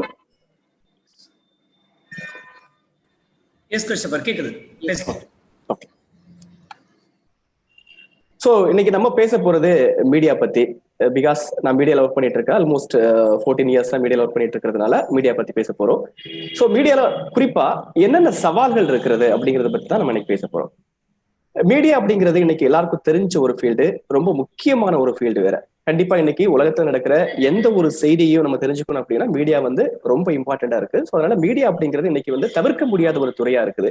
So அந்த மீடியாவுல இன்னைக்கு என்னென்ன சவால்கள் இருக்கிறது, அதை எப்படி over come பண்ணி வருது அப்படிங்கிறத பத்தி நம்ம இன்னைக்கு பேச போறோம். ஸோ மீடியாவை அப்படி எடுத்துக்கிட்டோம் அப்படின்னா ஃபர்ஸ்ட் நான் இதுல வர சவால்கள் அப்படின்னா ஒரு 3 விஷயங்களை நான் பிரிச்சிருக்கிறேன். என்ன அப்படின்னா, இந்த மீடியாவை பத்தி நம்ம தெரிஞ்சுக்கணும், இல்ல மீடியால வேலை பார்க்கணும் அப்படின்னா முதல் 3 விஷயங்கள் ரொம்ப முக்கியம். என்ன அப்படின்னு பாத்தீங்கன்னா, முதல்ல அப்டேஷன் அப்படிங்கிறது ரொம்ப முக்கியமான ஒரு விஷயம். அப்டேஷன் அது மீடியாவுக்கு மட்டும் இல்ல, எல்லா துறைகளுக்குமே ரொம்ப முக்கியமான ஒரு விஷயம். குறிப்பா மீடியாவில நம்ம அப்டேஷனா இருக்க வேண்டியது ரொம்ப ரொம்ப முக்கியம். So first updation. ரெண்டாவது ஒரு விஷயம் ஃபார்மேஷன். ஸோ இந்த ஃபார்மேஷன் என்ன அப்படிங்கிறது நான் உங்களுக்கு பின்னாடி விளக்கமா சொல்றேன். மூணாவது டியூரேஷன். ஸோ இந்த 3 விஷயங்களை பத்தி நம்ம இன்னைக்கு பேச போறோம். நான் ஸ்டார்டிங்ல மீடியால ஜாயின் பண்ணும்போது பாத்தீங்கன்னா 2007ஆம் ஆண்டு ஃபர்ஸ்ட் நான் மீடியால ஜாயின் பண்றது. ஸோ அந்த டைம்ல அப்படின்னு பாத்தீங்கன்னா அப்பதான் விஷுவல் மீடியால 24/7 நியூஸ் சேனல்ஸ் தமிழ்ல அப்பதான் கொஞ்சம் கொஞ்சமா வர ஆரம்பிக்குது. நம்ம இந்த மீடியாவை பொறுத்த வரைக்கும் 2 வகையா பிரிச்சுக்கலாம். எப்படி அப்படின்னு பாத்தீங்கன்னா, ஒண்ணு 1990s, before 90s, then after 90s அப்படின்னு பிரிச்சுக்கலாம். பிஃபோர் 90s அப்படின்னு பாத்தீங்கன்னா அந்த டைம்ல மீடியா அப்படிங்கிறது ரொம்ப பிரபலமா கிடையாது. என்ன அப்படின்னா மீடியால குறிப்பா பிரிண்ட் மீடியா அப்படிங்கிறது மட்டும்தான் ஃபர்ஸ்ட் வந்துச்சு. ஸோ அதுக்கப்புறம் பாத்தீங்கன்னா எஃப்எம், அதாவது ரேடியோ. ஸோ இந்த 2 மீடியா தான் 90s அந்த காலகட்டத்தில் இருந்துச்சு. ஸோ அப்போ நம்ம ஒரு செய்தியை நம்ம தெரிஞ்சுக்கணும் அப்படின்னா அது உடனடியா தெரிஞ்சுக்கிறது அப்படிங்கிறது ரொம்ப சாத்தியம் கிடையாது. கொஞ்சம் டைம் ஆகும். அதாவது இன்னைக்கு ஒரு விஷயம் நடக்குது அப்படின்னா அடுத்த நாள் காலையில பேப்பர் வந்ததுக்கு அப்புறமா தான் அந்த செய்தி என்ன நடந்திருக்கு அப்படிங்கிறது நமக்கு தெரியும். சோ அதே மாதிரி இன்னும் அதிக தூரமான இடங்கள்ல ரொம்ப ரிமோட் வில்லேஜ்ல நடக்கக்கூடிய விஷயங்கள் எல்லாம் 2 நாள் கூட ஆகலாம். அந்த மாதிரிதான் முதல்ல நமக்கு செய்திகள் தெரிய ஆரம்பிச்சது. பட் ஆஃப்டர் 90s அப்படின்னு பாத்தீங்கன்னா அது கிட்டத்தட்ட ஒரு 30 வருடங்களை நம்ம எடுத்துக்கலாம். ஆஃப்டர் 90ஸ்க்கு அப்புறம் இன்னைக்கு ஆல்மோஸ்ட் 2020 முடிய போகுது. சோ இந்த 30 வருடங்கள்ல தான் அதுக்கு அடுத்தபடியான விஷுவல் மீடியா, டிஜிட்டல் மீடியா அப்படிங்கிற பல விஷயங்கள் வர ஆரம்பிச்சது. அந்த விஷுவல் மீடியா கூட பாத்தீங்கன்னா 90ஸ்ல இருந்து ஒரு 2000 வரைக்கும் விஷுவல் மீடியா நிறைய இருந்துச்சு. அந்த 2003, 2005க்கு மேற்பட்ட காலத்துல தமிழ்நாட்டுல நியூஸ் மீடியா அப்படிங்கிற நியூஸ்ல நிறைய நியூஸ் சேனல்ஸ் வர ஆரம்பிச்சது. சோ இது எல்லாமே காரணம் அப்படின்னு பாத்தீங்கன்னா, அதாவது மீடியா உலகம் மாறிக்கிட்டே இருக்கு இல்லையா? அதாவது நிறைய விஷயங்கள் மாறிக்கிட்டே இருக்கும். உலகம் வளர்ச்சி அடைஞ்சிட்டே வருது, விஞ்ஞானத்துல வளர்ந்துட்டே இருக்கும். அதே மாதிரி மீடியாவும் பாத்தீங்கன்னா அந்த உலகத்துக்கு ஏற்றபடி, மக்களுக்கு ஏற்றபடி மீடியா துறையும் அப்படிங்கிறது வளர்ச்சி அடைஞ்சுக்கிட்டே இருக்கு. அதாவது நம்ம 90க்கு முன்னாடி வரைக்கும் 2 விஷயங்கள் தான் சொன்னேன். நான் பிரிண்ட் மீடியா, தென் ஏர் மீடியா, அதாவது எஃப்எம், இது 2 தான் இருந்துச்சு. ஆனா 90களுக்கு பிறகு விஷுவல் மீடியா வர ஆரம்பிக்குது. 2000க்கு பிறகு செய்தி சேனல்கள் நிறைய வர ஆரம்பிக்குது. சோ இது என்னன்னா அப்டேஷன்ல வருது. அதாவது மீடியா அந்தந்த காலகட்டத்துக்கு ஏற்றபடி அப்டேட் ஆகிட்டே இருக்குது. அன்னைக்கு முதல்ல பிரிண்ட் மீடியா, அதுக்கப்புறம் ஏர் மீடியா, அதுக்கப்புறம் விஷுவல் மீடியா. இப்போ இந்த காலகட்டத்துல அதிகம், அதாவது 2010க்கு மேற்பட்ட காலத்துல பாத்தீங்கன்னா டிஜிட்டல் மீடியா அப்படிங்கிறது அதிகமா வர ஆரம்பிச்சது. இப்போ 2019, 20 இந்த காலகட்டத்துல இப்போ நிறைய அதிகமா பாத்தீங்கன்னா சோசியல் மீடியா அப்படிங்கிறதும் அதுவும் ஒரு மிகப்பெரிய மீடியாவா மாறிட்டு இருக்கு. இன்னும் அடுத்த 10 ஆண்டுகளையோ 20 ஆண்டுகளையோ இந்த மீடியா அப்படிங்கிறது இன்னும் அப்டேஷன் ஆகும். வேறு விதமான மீடியாக்கள் இன்னும் வரலாம். சோ அப்ப மீடியா காலத்துக்கு ஏற்றபடி அப்டேட் ஆகிட்டு இருக்கு. இந்த சூழலுக்கு ஏற்றபடி அப்டேட் ஆகிருக்கு. நம்ம அன்னைக்கு பேப்பர் அதிகமா படிச்சிருப்போம் இல்லையா? சோ இன்னைக்கு அதிகமா விஷுவல் மீடியா நம்ம பாக்குறோம். பேப்பர் படிக்கிற மக்களுடைய மைண்ட் செட் அப்படிங்கிறது ரொம்ப குறைஞ்சு போச்சு. பட் அதுவும் இருக்குது. அதை விரும்புறவங்க, அதை ரசிக்கிறவங்க அதை படிச்சுட்டு தான் இருக்கிறாங்க. ஆனா அதை தாண்டி விஷுவல் மீடியா அப்படிங்கிறது அதிகமா ஆக்கிரமிச்சதுனால சோ அது மேல மக்களுடைய முகம் அதிகமா போக ஆரம்பிச்சது. இன்னைக்கு அதையும் தாண்டி விஷுவல் மீடியா தாண்டி அப்படின்னு பாத்தீங்கன்னா டிஜிட்டல் மீடியா பக்கம் நிறைய யங்ஸ்டர்ஸோட பார்வை பாத்தீங்கன்னா டிஜிட்டல் மீடியா பக்கம் தான் இருக்கு. ஏன் அப்படின்னா சோ அவங்க இருந்த இடத்துல இருந்து என்ன நியூஸ் வேணும்னு பாத்துடலாம், எந்த விஷயங்களை வேணாலும் தெரிஞ்சுக்கலாம். சோ அதனால இன்னைக்கு அதிகமா பாக்குறது டிஜிட்டல் மீடியா. இப்ப என்னன்னா காலத்துக்கு ஏற்றபடி நம்ம அப்டேட் பண்ணிட்டு இருக்கணும். அதே மாதிரி நம்ம ஒரு மீடியால வேலை பார்க்கிறோம் அப்படின்னா சோ நம்மளும் காலத்துக்கு ஏற்றபடி அப்டேட் ஆகுறது அப்படிங்கிறது மிக மிக முக்கியமான ஒரு விஷயம். ஒண்ணு. ரெண்டாவது ஃபார்மேஷன். இப்போ எல்லா மீடியாவுமே வேற வேற வகையில தான் இருக்குது. ஆனா ஒவ்வொரு மீடியா வளர்ச்சி அடையும் போதும் மாறும் போதும் அதுக்கேற்றபடி நம்மளை மாற்றிக்கொள்ள வேண்டியது மிக மிக கட்டாயமான ஒரு விஷயம். அதுதான் ஃபார்மேஷன். அதாவது இப்ப செய்தித்தாள்கள் இருந்த காலத்துல பாத்தீங்கன்னா பத்தியா எழுதுவாங்க, நிறைய பக்கமா எழுதுவாங்க. ஒரு செய்தி அப்படிங்கிறது சின்ன செய்தியை கூட ரொம்ப எலாபரேட்டா எழுதுவாங்க. ஏன் அப்படின்னா மக்கள் அதிகமா விரும்பி அதை முழுமையா தெரியணும் அப்படின்னு ஆசைப்பட்டாங்க. அதனால அந்த காலத்துக்கு ஏற்றபடி அதை அவங்க ரொம்ப பெருசா எழுத ஆரம்பிச்சாங்க. ஆனா அதே இது விஷுவல் மீடியா அப்படின்னு பாத்தீங்கன்னா விஷுவல் மீடியால அவ்வளவு அதிகமா எழுத வேண்டியது அவசியமே இல்லை. ஒரு பெரிய செய்தியை கூட ஒரு 2 நிமிஷம் இல்ல ஒரு 2.5 நிமிஷத்துக்குள்ள கொடுத்துருவாங்க. சோ இதுதான் அந்த ஃபார்மேஷன் அப்படிங்கிறது. அதுவும் குறிப்பா பாத்தீங்கன்னா நம்ம இந்த விஷுவல் மீடியா பொறுத்த வரைக்கும் இன்வெர்டட் பிரமிட் மெத்தட் அப்படின்னு சொல்லுவாங்க. அதாவது நம்ம சொல்ல வேண்டிய செய்தி என்னவோ அது முதல்ல தெரிஞ்சிடும். இப்ப நம்ம வந்து ஒரு அரை மணி நேரம் செய்தி பாக்குறோம் அப்படின்னா அந்த செய்திக்கு முன்னாடி வந்து தலைப்புச் செய்திகள் அப்படின்னு ஒண்ணு சொல்லுவாங்க. ஃபர்ஸ்ட்ல செய்தி ஆரம்பிக்கிறதுக்கு முன்னாடி முதல்ல தலைப்புச் செய்திகள் சொல்லுவாங்க. அந்த தலைப்புச் செய்தியிலேயே என்ன செய்தி அப்படிங்கிற சாராம்சம் வந்துடும். அந்த தலைப்புச் செய்திகளை பார்த்தாலே நம்ம தெரிஞ்சிடும். சோ அதுக்கப்புறம் உள்ள போய் பார்த்தோம்னா டீட்டெயிலா நம்ம தெரிஞ்சுக்கலாம். அதே மாதிரி பேப்பர்ல பாத்தீங்கன்னா முதல்ல தலைப்பு கொடுத்திருப்பாங்க. அதுக்கப்புறம் ஸ்டார்டிங்ல இருந்து ஆரம்பிச்சு கொஞ்சம் கொஞ்சமா போய் அந்த மெயின் கண்டென்ட் பாத்தீங்கன்னா லாஸ்ட்ல இருக்கும். என்ன சொல்ல வராங்களோ அது விஷயம் லாஸ்ட்ல இருக்கும். சோ இது மாதிரி சில விஷுவல் மீடியாவுக்கு ஒரு ஃபார்மட் இருக்குது, பிரிண்ட் மீடியாவுக்கு ஒரு ஃபார்மட் இருக்கு, ஏர் மீடியாவுக்கு ஒரு ஃபார்மட் இருக்கு. இப்போ அந்த டிஜிட்டல் மீடியா யுகம் அப்படிங்கிறது வந்ததுக்கு அப்புறமா டிஜிட்டல் மீடியால பாத்தீங்கன்னா டோட்டலா சேஞ்ச் ஆகுது. அதாவது முன்னாடி பாத்தீங்கன்னா தமிழ்ல வந்து செய்யுள் இருக்கும், மரபு கவிதைகள் இருக்கும், அதை தாண்டி கடைசியா இப்ப புது கவிதை வந்திருக்கு. புது கவிதை பொறுத்த வரைக்கும் பாத்தீங்கன்னா அந்த புது கவிதைக்கு எந்த கட்டுப்பாடுகளும் கிடையாது. யார் வேணாலும் கவிதை எழுதலாம். அதற்கு எதுகை மூளை தெரியணும்னு அவசியம் இல்லை, இலக்கணம் இருக்கணும்னு அவசியம் இல்லை. சோ அதே மாதிரிதான் இன்னைக்கு டிஜிட்டல் மீடியாவோட அந்த பரிணாமம் அப்படின்னு சொல்லலாம். சோ விஷுவல் மீடியாவுக்குன்னு சில ஃபார்மேஷன் இருக்கு, பிரிண்ட் மீடியாவுக்குன்னு சில ஃபார்மேஷன் இருக்கு. ஆனா டிஜிட்டல் மீடியாவை பொறுத்த வரைக்கும் பாத்தீங்கன்னா அந்த கட்டுப்பாடுகள் எதுவும் இல்லை. அவங்களுக்கு தெரிஞ்ச மொழியில, அவங்களுக்கு தெரிஞ்ச நடையில, அவங்களுக்கு தெரிஞ்ச ஃபார்மேஷன்ல அதை கொண்டு வந்துக்கலாம். சோ இப்போ டிஜிட்டல் மீடியாவை பொறுத்து பாத்தீங்கன்னா இப்போ ஒரு சொல்ல வர செய்தியை வந்து முதல்ல சொல்ல மாட்டாங்க. இப்ப நான் வந்து விஷுவல் மீடியாவுக்கு தலைப்புச் செய்தி சொன்னேன். தலைப்புச் செய்தி அப்படின்னு பாத்தீங்கன்னா அந்த தலைப்புச் செய்தியில என்ன விஷயம் நம்ம சொல்ல வரோம் அப்படிங்கிறது ரொம்ப தெளிவா தெரிஞ்சிடும். அதுக்கப்புறம் உள்ள போய் பார்த்தோம்னா டீட்டெயிலா தெரிஞ்சுக்கலாம். பட் டிஜிட்டல் மீடியா அப்படி பாத்தீங்கன்னா சொல்ல வர செய்தி வந்து என்ன சொல்ல வராங்க அப்படின்னு தெரியாது. ஒரு சஸ்பென்ஸ் வச்சிருப்பாங்க. ஒரு நடிகை பத்தி சொல்ல வராங்க அப்படின்னா அந்த அந்த விஷயத்தை ஹைலைட் பண்ணிட்டு அது எந்த நடிகர் எந்த நடிகை அப்படிங்கறதெல்லாம் சொல்ல மாட்டாங்க. அது உள்ள போய் பார்த்தாதான் அந்த முழு வீடியோவை பார்த்தாதான் நமக்கு தெரிய வரும். சோ இந்த ஃபார்மேஷன் அப்படிங்கிறது ரொம்ப முக்கியம். அதுக்கப்புறம் பாத்தீங்கன்னா இந்த ஃபார்மேஷன் நம்ம எந்த காலகட்டத்துல இருக்கிறோம், எந்த மீடியால இருக்கிறோம் அப்படிங்கிறத நம்ம தெரிஞ்சுக்கணும். இப்போ ஒருத்தர் பிரிண்ட் மீடியால ஒர்க் பண்ணிட்டு இருக்காரு. அவர் வந்து இப்போ வந்து விஷுவல் மீடியாவுக்கு வராரு அப்படின்னா பிரிண்ட் மீடியால எப்படி எழுதுறாரோ அதே மாதிரி விஷுவல் மீடியாவுக்கு எழுதக்கூடாது. அப்போ அவர் அந்த ஃபார்மேஷன் என்ன அப்படிங்கறத அவர் கத்துக்க வேண்டியது கட்டாயம். அப்படி கத்துக்கிட்டாதான் இதுல வந்து அவர் நிச்சயமா இந்த துறையில தாக்கு பிடிக்க முடியும். சோ இது ஒண்ணு. இப்போ அடுத்ததா பாத்தீங்கன்னா இதை தாண்டி டிஜிட்டல் மீடியா நிறைய சொல்லியிருக்கிறேன். இப்போ இந்த டிஜிட்டல் மீடியா வாய்ப்புகளை வந்து எல்லாருமே ஆரம்பிக்க முடியும் அப்படிங்கிறதுனால அதை வந்து இப்ப எல்லாருக்கும், அதாவது எல்லாருக்குமான ஒரு துறையா மாறிக்கிட்டு இருக்குது.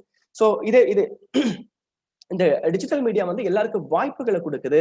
அதே மாதிரி இன்கம் சோர்ஸாவும் இருக்குது. நிறைய பேர் அதுல வந்து இப்ப புதுசா, அதாவது மீடியாவில விஷுவல் மீடியாவிலோ இல்ல பிரிண்ட் மீடியாவில உங்களுக்கு பெரிய அளவுல எக்ஸ்பீரியன்ஸே இருந்திருக்காது. ஆனா பாத்தீங்கன்னா ஒரு யூடியூப் சேனல் ஆரம்பிச்சிருப்பாங்க. அந்த சேனல் மூலமா நிறைய வியூஸ் வந்திருக்கும், நிறைய சப்ஸ்கிரைபர்ஸ் இருப்பாங்க. சோ அது மூலமா இப்ப நிறைய பேர் ஏர்ன் பண்ணிட்டு இருக்காங்க. சோ இது வந்து அந்த மீடியாவோட மாற்றம் அப்படின்னு சொல்லலாம், அந்த யுகத்தினுடைய மாற்றம் அப்படின்னு சொல்லலாம். அது இப்போ அதே மாதிரி பாத்தீங்கன்னா டியூரேஷன் அப்படிங்கிறது மிக மிக முக்கியமான ஒரு விஷயம்.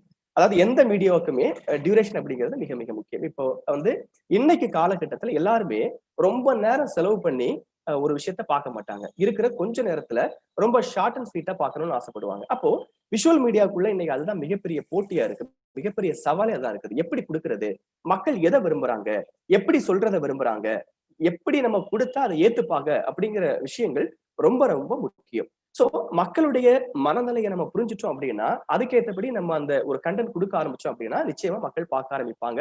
சோ இன்னைக்கு காலகட்டத்துல அதுதான் மிகப்பெரிய சவால். இப்போ டிஜிட்டல் மீடியால பாத்தீங்கன்னா நிறைய பார்த்திருப்பீங்க, நீங்க யூடியூப்ல எல்லாம் பார்த்திருப்பீங்க. அதாவது ஒரு ரிசர்ச் என்ன சொல்லுது அப்படின்னா ஒரு வீடியோவை பாக்குற மக்கள் ஒரு 30 செகண்ட் தான் முதல்ல அதிகபட்சமா பார்ப்பாங்க. முதல் 30 செகண்ட். அந்த 30 செகண்ட்ல அவங்களுக்கு பிடிச்ச விஷயங்கள் இல்ல அந்த வீடியோவை பார்க்கணும் அப்படின்னு தோணுச்சுனாதான் திரும்ப அந்த 30 செகண்டுக்கு மேல அவங்க கண்டினியூ பண்ணுவாங்க. அப்போ நீங்க ஒரு அரை மணி நேரம் வீடியோ நீங்க அப்லோட் பண்றீங்க, ஒரு யூடியூப்ல அப்லோட் பண்றீங்க அப்படின்னா அந்த 30 செகண்ட் அவங்க அட்ராக்ட் பண்ற மாதிரி இருக்கணும். நீங்க என்ன சொல்ல வரீங்க, எதை பத்தி சொல்ல வரீங்க, இது இன்ட்ரெஸ்டிங்கா இருக்குமா இல்லையா அப்படிங்கிறத நீங்க அவங்களுக்கு அந்த 30 செகண்ட்ல சொல்லிடணும். அந்த 30 செகண்ட் அவங்களுக்கு பிடிச்சாதான் திரும்ப அவங்க கண்டினியூ பண்ணுவாங்க. சோ இன்னைக்கு இதுதான் மிகப்பெரிய சவால். ஒரு பார்வையாளரை தக்க வைக்கிறது எப்படி, அது விஷுவல் மீடியாவுக்காக இருக்கட்டும், டிஜிட்டல் மீடியாவுக்காக இருக்கட்டும், அந்த ஒரு விஷயத்தை ஒரு அரை மணி நேரம் ஒரு தொகுப்பை எப்படி பார்க்க வைக்கிறது அப்படிங்கிறது மிகப்பெரிய சவால். சோ அதே மாதிரி இப்ப யூடியூப்ல எல்லாம் ஒரு சின்ன விஷயத்தை கையாளுவாங்க. என்ன அப்படின்னு பாத்தீங்கன்னா இப்போ ஒரு தலைவரோட பேட்டி போடுறாங்க அப்படின்னா ஒரு அரை மணி நேரம் பேட்டி இருக்குன்னா அந்த அரை மணி நேரத்தை அப்படியே ஒளிபரப்பிட மாட்டாங்க. அதுக்கு முன்னாடி அவர் பேசின முக்கியமான விஷயங்களை கட் பண்ணி ஒரு 30 செகண்ட் இல்லைன்னா ஒரு 1 மினிட் வந்து என்னன்னா ப்ரோமோ மாதிரி வச்சிருப்பாங்க. முக்கியமான விஷயங்கள் அந்த ஃபர்ஸ்ட் அந்த 1 மினிட்ல வச்சிருப்பாங்க. அப்போ பாக்குறவங்களுக்கு என்ன இருக்கும், இவ்வளவு விஷயம் பேசியிருக்காரு, அப்ப இதெல்லாம் பேசியிருக்காரா, இன்ட்ரெஸ்டிங்கா பேசியிருக்காரா அப்படின்னு நினைச்சிட்டு என்ன பண்ணுவாங்க, அந்த முழு வீடியோவை கண்டினியூ பண்ணுவாங்க. சோ அப்ப என்னன்னா அந்த இன்னைக்கு காலகட்டத்துல டியூரேஷன் அப்படிங்கிறது மிக மிக முக்கியமானது. ஃபர்ஸ்ட் வந்து நான் ஏற்கனவே சொன்னேன், முதல் விஷயம் அப்டேஷன். நம்ம மீடியா இந்த காலத்துக்கு ஏற்றபடி நம்ம அப்டேட் ஆயிட்டு இருக்கணும்.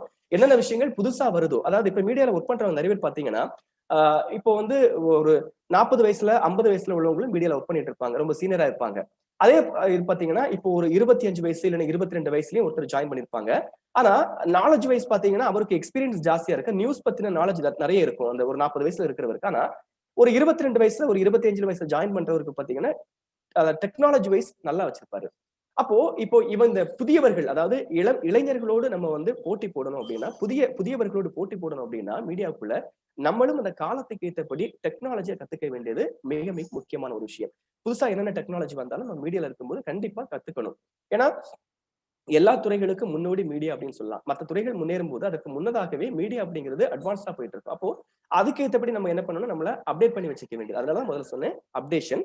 ரெண்டாவது ஃபார்மேஷன். ஒரு சென்டென்ஸ் எப்படி ஃபார்மட் நம்ம பண்ணணும், ஒவ்வொரு மீடியாவுக்குள்ள போகும்போதும் அந்தந்த மீடியாவுக்கு ஏற்றபடி அந்த ஃபார்மேஷன் அப்படிங்கிறது அமைக்க வேண்டியது கட்டாயம். So second formation.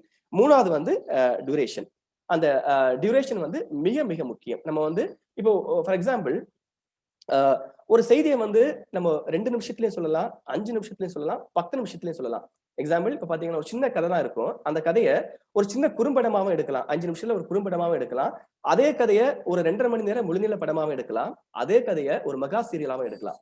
பட் அப்ப நம்ம அந்த கதையோட அம்சத்தை புரிஞ்சு வச்சுக்கிட்டு மக்களுடைய மனநிலை என்ன அப்படிங்கிறத பார்க்கணும். மக்களுடைய மனநிலையை பொறுத்துதான் அந்த கதையை நம்ம எப்படி நம்ம வந்து 5 நிமிஷத்துல பண்ணலாமா, இல்ல 1 மணி நேரம் பண்ணலாமா, இல்ல ஒரு மெகா சீரியலா எடுக்கலாமா அப்படிங்கிறத முடிவு பண்ணி, சோ மக்கள் எதை விரும்புறாங்க அப்படிங்கிறத பொறுத்துதான் நம்ம அந்த நேரத்தை வந்து நம்ம முடிவு பண்ணுவோம். சோ இன்னைக்கு இருக்கிற பொறுத்த வரைக்கும் எவ்வளவு குறுகிய நேரத்துல அதிகமான விஷயங்களை சொல்றோமோ அது வந்து மக்களை அதிகமா இருக்கும். ஏன்னா அவங்க அதிகமான நேரத்தை செலவு பண்ண விரும்புறது இல்ல, குறைஞ்ச நேரத்துல அதிகமான இன்ஃபர்மேஷனை கலெக்ட் பண்ண விரும்புறாங்க. அதனால மிக குறைவான நேரத்துல ஒரு விஷயத்தை அதிகமான விஷயங்களை சொல்றதுக்கு நம்ம முயற்சி பண்ணணும். அதுக்கு வந்து டெக்னாலஜி கத்துக்க வேண்டியது அவசியம். சென்டென்ஸ் ஃபார்மேஷன் அப்படிங்கிறது ரொம்ப ரொம்ப முக்கியம். சோ இன்னொன்னு, நம்ம வந்து எல்லா மீடியாக்களும் இருக்குது. ஆனா இந்த எல்லா மீடியாக்களையும் சில மீடியாக்கள் மட்டும்தான் தனித்துவமா தெரியும். அப்ப என்னன்னா அதுக்கு வந்து ஒரு யூனிக்னஸ் இருக்கணும். நம்ம கிட்ட என்ன சிறப்பு, நம்ம என்ன ஸ்பெஷலா கொடுக்க போறோம். எல்லா கடைகள்லயும் அதாவது ஹோட்டல்ஸ் போனோம் அப்படின்னா எல்லா கடைகள்லயும் ஃபுட் இருக்கும், தோசை இருக்கும், இட்லி இருக்கும். ஆனா சில கடைகள்ல அந்த இட்லி அப்படிங்கிறது ஸ்பெஷல், சில கடைகள்ல அந்த தோசை அப்படிங்கிறது ஸ்பெஷல், சில கடைகள்ல நான்வெஜ் அப்படிங்கிறது ஸ்பெஷல். அதே மாதிரி நம்ம ஒரு ஊடகத்துல இருக்கோம் அப்படின்னா நம்ம கிட்ட என்ன ஸ்பெஷல் அப்படிங்கிறத நம்ம காட்டணும். சோ அப்படி நம்ம காட்டணும் அப்படின்னா நம்ம நிறைய விஷயங்கள் அப்டேட் ஆயிருக்கணும். நம்ம கிட்ட புதுமையா ஏதாவது விஷயங்கள் இருக்கணும், குறிப்பா யூனிக்கா ஏதாவது விஷயங்கள் இருக்கணும். யூனிக்கா நம்ம ஏதாவது விஷயங்கள் நம்ம செய்யணும். சோ அப்படி இருக்கும்போது நிச்சயமா இந்த ஊடகத்துல வளர முடியும். ரெண்டாவது, இந்த ஊடகம் அப்படிங்கிறது பாத்தீங்கன்னா மிக ஒரு அற்புதமான துறை. நிறைய பேருக்கு, அதாவது சின்ன துறை தான். இப்போ நீங்க ஒரு ஐடி கம்பெனில ஒர்க் பண்ற மாதிரி பல லட்சம் பேருக்கு வாய்ப்பு கொடுக்க கூடிய துறை இல்ல. ஆனா ஒரு சில ஆயிரம் பேர், இப்ப தமிழகத்தை பொறுத்த வரைக்கும் சில 1000 பேர் வேலை செய்யக்கூடிய ஒரு துறை தான். ஆனா இதுல வந்து உங்களை அதாவது இந்த ஊடகத்துறையை பொறுத்த வரைக்கும் பாத்தீங்கன்னா உங்களை வந்து தனியா காமிக்கும். அதுதான் இந்த ஊடகத்துறையுடைய ஒரு ஸ்பெஷாலிட்டி. நீங்க யார் அப்படிங்கறத, உங்களுடைய ஐடென்டிட்டியை வந்து இப்போ வந்து ஒரு ஐடி கம்பெனில நீங்க ஒர்க் பண்றீங்க அப்படின்னா ஒரு 5 லட்சம் பேர், ஒரு 10 லட்சம் பேர் அந்த கம்பெனில ஒர்க் பண்ணுவாங்க. சோ அதுல வந்து நீங்க ஒரு 5 லட்சம் பேர்ல ஒருத்தரா இல்ல ஒரு 10 லட்சம் பேர்ல ஒருத்தரா நீங்க இருக்க முடியும். பட் ஊடகத்துறையில அப்படி கிடையாது, சில 1000 பேர்ல நீங்க ஒருத்தரா நீங்க இருக்க முடியும். சோ இதுக்கும் நிறைய வாய்ப்புகள் இருக்கு, நிறைய காலேஜஸ் இருக்கு. அதாவது இப்போ வந்து நீங்க வந்து ஜேர்னலிசம் படிச்சாதான் நீங்க இந்த ஊடகத்துறைக்குள்ள போகணும் அப்படின்னு கிடையாது. இன்னைக்கு வந்து சோசியல் மீடியா எல்லார் கையிலயுமே இருக்கு. எல்லாருமே இன்னைக்கு ஜேர்னலிஸ்ட் தான். இன்னைக்கு எல்லாருமே ஜேர்னலிஸ்ட். அன்னைக்கு வந்து ஜேர்னலிசம் படிச்சுட்டு வந்தாங்க, இன்னைக்கு காலகட்டத்துல ஜேர்னலிசம் படிக்காம நிறைய பேர் வராங்க. ஏன்னா அதை பத்தின நாலேஜ் நமக்கு நிறையவே வந்துச்சு. ஜேர்னலிசம் படிக்காமலே நிறைய விஷயங்கள் நம்ம கத்துக்கிட்டோம். சோ அதனால இன்னைக்கு சோசியல் மீடியா அப்படிங்கிற ஒரு விஷயத்தினால நிறைய விஷயங்கள், இப்ப அதுல செய்யற சில விஷயங்கள் தான் அதுல இன்னும் கொஞ்சம் இம்ப்ரூவ் பண்ணிட்டு அப்படின்னா நம்மளும் ஒரு ஜேர்னலிஸ்ட் தான் இல்லையா? சோ அதனால இந்த துறைகள் நீங்க தாராளமா நீங்க தேர்ந்தெடுக்கலாம். இதுலயும் நிறைய வாய்ப்புகள் இருக்குது. சோ அப்போ ஒரு ஊடகத்துறையில சவால்கள் அப்படிங்கிற 3 விஷயம் சொன்னேன். ஒண்ணு வந்து அப்டேஷன், ஃபார்மேஷன், டியூரேஷன். இந்த 3 விஷயங்களையும் நம்ம தெளிவா கத்துக்கூட நிச்சயமா இந்த துறையில சாதிக்க முடியும். நன்றி. உங்களுக்கு இதுல ஏதாவது டவுட்ஸ் இருந்தா நீங்க கேட்கலாம்.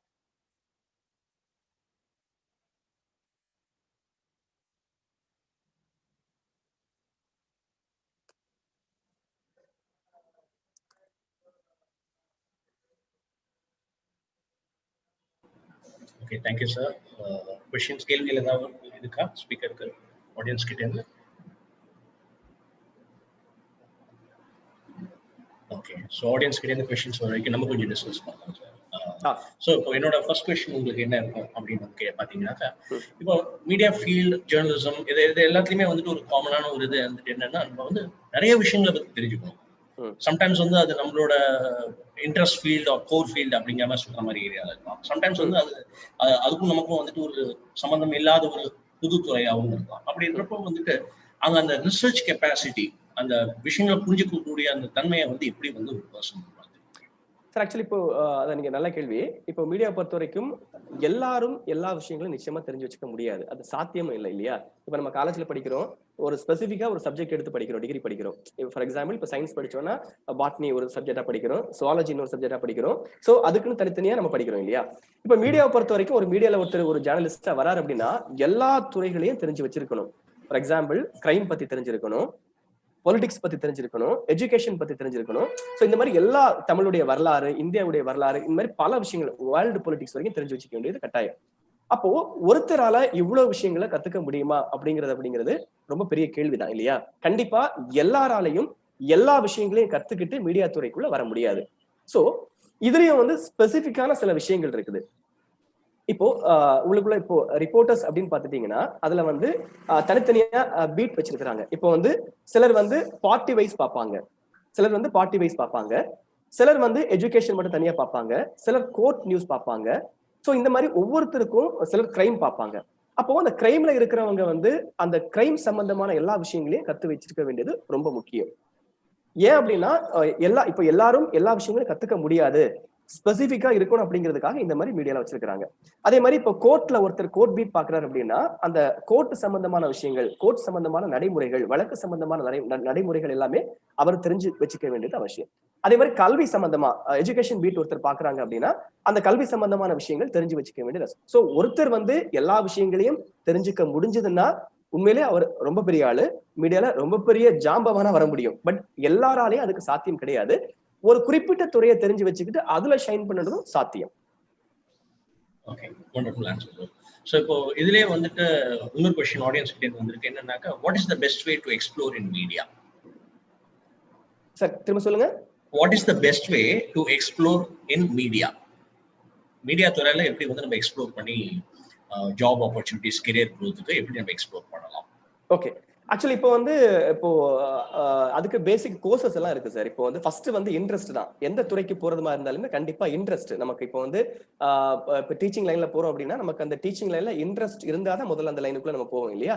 சோ அதே மாதிரி பாலிடிக்ஸ்ல என்டர் ஆகிறோம் அப்படின்னா அதுக்கு மேல ஒரு இன்ட்ரெஸ்ட் இருந்தா நம்ம அதுல போறோம். சோ அதே மாதிரி மீடியா ஒரு கவர்ச்சிகரமான ஒரு துறை அப்படிங்கிறதுக்காக அதுக்குள்ள வரக்கூடாது. இல்ல அங்க போனா மீடியாக்குள்ள போனா ஒரு பேர் கிடைக்கும், புகழ் கிடைக்கும் அப்படிங்கிறதுக்காக அதுக்குள்ள வரக்கூடாது. சோ நம்ம எதுக்காக போறோம், அது வந்து என்னுடைய பேஷன், மீடியா ஒர்க் அப்படிங்கிறது என்னுடைய லட்சியம் அப்படின்னு நினைச்சீங்கன்னா மீடியா துறைக்குள்ள நீங்க வரலாம். சோ அப்படி நீங்க வரும்போது வரதுக்கு முன்னாடி சில விஷயங்களை கத்துக்க வேண்டியது கண்டிப்பா அவசியம்.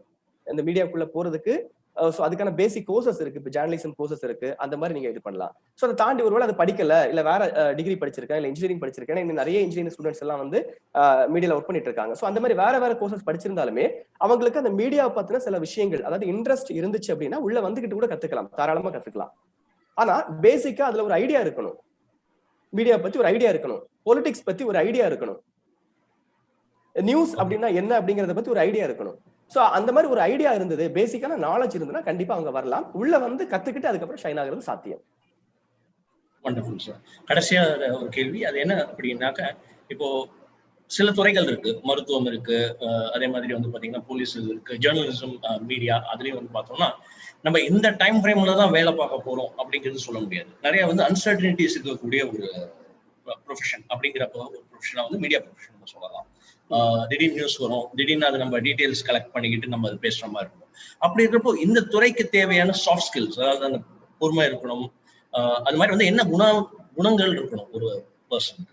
ஓகே, அது திரும்ப லாஸ்ட் இதை திரும்ப கேளுங்க ஒரு வாட்டி, கடைசியா கேட்டது. அதாவது இப்போ மீடியா ஃபீல்ட்ல ஷைன் ஆகிறதுக்குன்னு சில குணங்கள் இருக்கணும் இல்லையா? பொறுமை இருக்கணும், நல்லா கத்துக்கிற ஒரு திறமை இருக்கணும். இது மாதிரி வந்து அந்த சாஃப்ட் ஸ்கில்ஸ் போர்ஷன் அப்படின்னு சொல்றப்போ மீடியா ஃபீல்டுல என்னென்ன சாஃப்ட் ஸ்கில்ஸ் போர்ஷன்ஸ் இருந்தாக்க இந்த பர்சன் வந்து நல்லா ஷைன் ஆகலாம் அப்படிங்கிறது உங்களோட கண்ணோட்டத்துல? ஓகே, ஆக்சுவலி இப்போ வந்து நம்ம எல்லா ஜாபுமே பாத்தீங்கன்னா ஒரு டைம் ஃப்ரேம் இருக்கும் இல்லையா? கரெக்ட். இப்போ வந்து இப்போ ஐடில ஒர்க் பண்றவங்க கண்டிப்பா ஒரு ஷிஃப்ட் டைமிங் அப்படின்னு இருக்கும். அதாவது இந்த டைம் ஒரு 8 hours இல்லை 9 hours அந்த மாதிரி ஒர்க் அப்படிங்கிறது இருக்கும். ஒரு டீச்சர் அப்படின்னா கரெக்டா இந்த டைம் தான் ஒர்க் அப்படிங்கிறது இருக்கும். ஸோ மீடியா பொறுத்த வரைக்கும் பாத்தீங்கன்னா போலீஸ் வேலை மாதிரி தான் கிட்டத்தட்ட. ஸோ அவங்களுக்கு பாத்தீங்கன்னா டைம் லிமிட் எல்லாம் கிடையாது. ஸோ எப்போ கூப்பிட்டாலும் அவங்க அலர்ட்டா இருக்கணும், எப்போ கூப்பிட்டாலும் ஒர்க் போகணும், அந்த மாதிரி தான் இருக்கும். ஸோ மீடியாவும் அதே மாதிரி தான். நீங்க வந்து இப்போ அதுல சாதாரண அதுலயும் நிறைய கேட்டகரிஸ் இருக்குது. அந்த மாதிரி ஒர்க் பண்றவங்க அந்தந்த டைமுக்கு போயிட்டு வந்தா போதும். பட் ஒரு ஜேர்னலிஸ்டா இருக்கும்போது அந்த மாதிரி இருக்கும்போது பாத்தீங்கன்னா அவங்க ஒரு லிமிட் டைமுக்குள்ள எல்லாம் ஒர்க் பண்ண முடியாது. நான் அதுக்கு ஒரு எக்ஸாம்பிள் சொல்ல முடியும். அதாவது இப்போ மும்பைல ஒரு அட்டாக் நடந்துச்சு இல்லையா, நம்ம ஒரு மும்பை அட்டாக். அந்த அட்டாக் டைம்ல பாத்தீங்கன்னா கிட்டத்தட்ட நார்த் இந்தியா மீடியாஸ் எல்லாம் இப்ப நம்ம இதை வந்து 24/7 அப்படின்னு சொல்றோம். அதாவது செய்தி சேனல்களை பொறுத்த வரைக்கும் 24 மணி நேரமும் செய்திகள் ஓடிக்கிட்டே இருக்கும். ஆனா முக்கியமான சில விஷயங்கள் நடக்கும்போது பாத்தீங்கன்னா 24 மணி நேரமும் லைவ் பண்ணிட்டே இருப்பாங்க. அப்போ நீங்க அங்க இருந்தே ஆகணும்.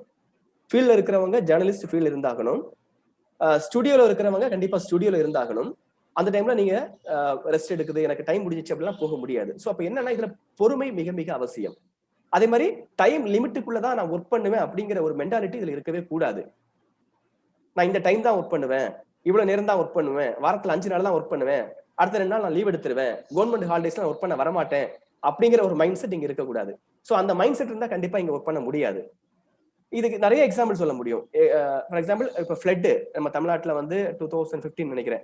அந்த ஃபிளட் டைம்ல மீடியாஸ் எல்லாம் பாத்தீங்கன்னா கிட்டத்தட்ட 2 நாள் 3 நாள் 4 நாள் கண்டினியூவா அப்படியே லைவ் பண்ணிட்டு இருந்தாங்க. சோ இது ஒவ்வொரு ஃபிளட் டைம்லயும் வந்து ஏன்னா மக்களுக்கான இன்ஃபர்மேஷனை கொடுக்கணும், எங்க பாதிப்பு இருக்கு அப்படிங்கறத சொல்லணும், இதை வந்து அரசாங்கத்துக்கிட்ட கொண்டு போய் சேர்க்கணும். சோ அப்படி இருக்கும்போது கிட்டத்தட்ட இப்ப நானே அந்த மாதிரி ஒர்க் பண்ணிருக்கேன். கிட்டத்தட்ட 3 நாள் வீட்டுக்கே போகாம ஆபீஸ்க்குள்ள உட்கார்ந்து ஒர்க் பண்ணிட்டு இருந்திருக்கேன். சோ ஒரு ஃபிளட் டைம்ல அந்த மாதிரி சூழல் இருந்திருக்கு. இப்ப என்னன்னா இதுக்கு முக்கியமான ஒரு விஷயம் வந்து பொறுமை மிக மிக அவசியம்.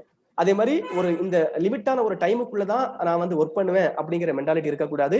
எப்ப கூப்பிட்டாலும் ஒர்க் பண்றதுக்கு ரெடியா இருக்கிறது மாதிரி ஒரு சூழல் இருந்தா நிச்சயமா இந்த துறையில சாதிக்க முடியும்.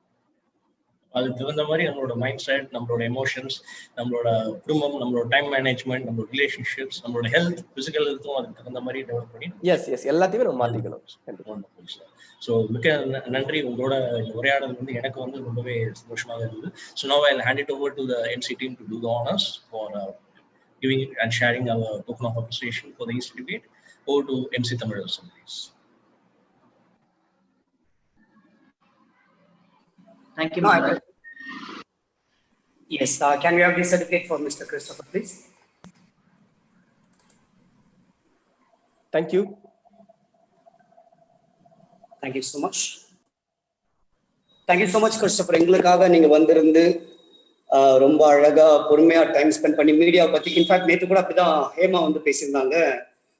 we always say ஒரு ஆங்கரா இருக்கும்போது வந்து நம்ம வந்து இந்த மாதிரி விஷயங்கள்லாம் நம்ம வந்து பப்ளிக் வந்து சொல்ல முடியுமா அப்படின்னு சொல்லி யோசிப்பேன். ஏன்னா அவங்க ஆங்கரிங் மட்டும் பார்த்துட்டு போயிடுவாங்க அப்படின்னு சொல்லிட்டு. பட் தாண்டி என்னென்ன விஷயங்கள் தெரிஞ்சிருக்கணும் மீடியாக்குள்ள அப்படின் போது really you explained a lot. And கண்டிப்பா வந்து இன்னொரு சந்தர்ப்பம் கிடைக்கும் போது உங்களுக்கு இன்னும் நிறைய டைம் நாங்க கொடுக்கணும் அப்படின்னு சொல்லிட்டு ஆசைப்படுறோம். Thank you so much for coming for us. Thank you. alright audience, இப்போ அடுத்ததான் நான் கூப்பிட்டு போற பர்சன் பத்தி சொல்லணும் அப்படின்னா, இப்போ இவங்க வந்து ஒரு திருநெல்வேலியில பிறந்து வளர்ந்தவங்க, பட் அதுக்கப்புறம் சென்னையில செட்டில் ஆயிட்டான்னு வச்சுக்கோங்க. வழக்கமா இந்த மாதிரி வில்லேஜ் சைட்ல இருந்து வரவங்களுக்கு எப்படி இருக்கும்னா அவங்களோட அப்பா அம்மா இன்ஸ்பிரேஷனா இருப்பாங்க. அதுல வந்து இவங்க அப்பா அம்மா எப்படின்னா ஒரு பேஷனை எப்படி ப்ரொஃபஷனா மாத்துறது அப்படின்னு சொல்லிட்டு அவங்களுடைய அப்படியே ஒரு வம்சா வழியா அங்க இருந்து கத்துக்கிட்டவங்க. அப்படின்னும் போது இன்னைக்கு நம்ம நிறைய பேர் போல பேஷன் சொல்லும்போது பேஷனுக்கு ஒரு இடத்துல ஒர்க் பண்ணுவோம், ப்ரொஃபஷனுக்கு வேற மாதிரி இருக்கும். பட் இவங்களாம் எப்படின்னா அந்த பேஷனே ப்ரொஃபஷனா மாத்தி ஒரு ஆண்டர்பிரினர் லைஃப் ஸ்டைல்ல இருக்கக்கூடியவங்க அவங்களுடைய பேரண்ட்ஸ். ஆனா இவங்களை பொறுத்த வரைக்கும் எடுத்தோன்னு அப்படி பண்ண முடியல. ஓகே, நம்மளால எடுத்தோன்னே ஆண்டர்பிரினர் ஆக முடியுமான்றதுலாம் அவங்களுக்கு சுத்தமா ஐடியா கிடையாது. பட் கொஞ்சம் கொஞ்சமா அவங்க பழக வளர நிறைய விஷயங்களை பார்க்கும்போது குரோஷே அப்படின்ற ஒரு கலை மீது வந்து அவங்க கொஞ்சம் ஆர்வம் வர ஆரம்பிச்சது. அது வந்து பார்த்த உடனே ஏதாவது லவ் அட் ஃபர்ஸ்ட் சைட்னு சொல்லுவாங்க. Like as soon as I saw this I thought that I want to do this அப்படின்ற மாதிரிலாம் இல்லாம கொஞ்சம் கொஞ்சமா அப்படியே பழக வந்து she got much impressed towards it and she started learning it. But learn பண்ணது மட்டும் இல்லாம now she has started teaching it to others. Like in the lockdown period, I would say one of the persons who has made use of this lockdown period அப்படின்னா I would say this person, because she was doing her crochet work and she was teaching others. She was doing a lot of demo online and she was teaching and she was doing it and delivering it to them. And she was taking care of her own website and the social media marketing, and she understood the importance of marketing also. இப்போ அடிக்கடி நான் சொல்லக்கூடிய ஒரு விஷயம், marketing முக்கியமா அப்படின்னு கேட்டா yes we understand.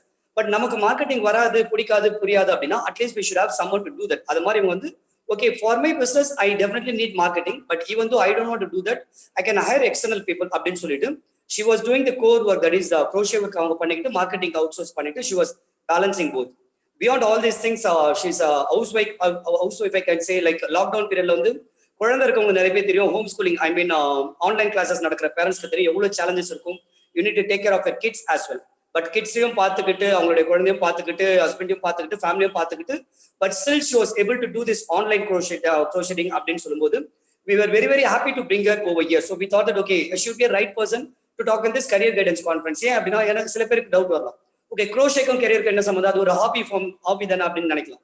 But அது எப்படி நம்ம கரியர் ஆக்க முடியும், அதே மாதிரி crochetனால what are the benefits you have அப்படின்றத பத்தி எல்லாம் நமக்கு பேசுறதுக்காக I would like to welcome crochet coach அப்படின்றத சொல்லலாம். ஏன்னா வந்து இந்த ஒரு 6 month period அவங்க அத்தனை பேரை ட்ரெயின் பண்ணியிருக்கிறாங்க.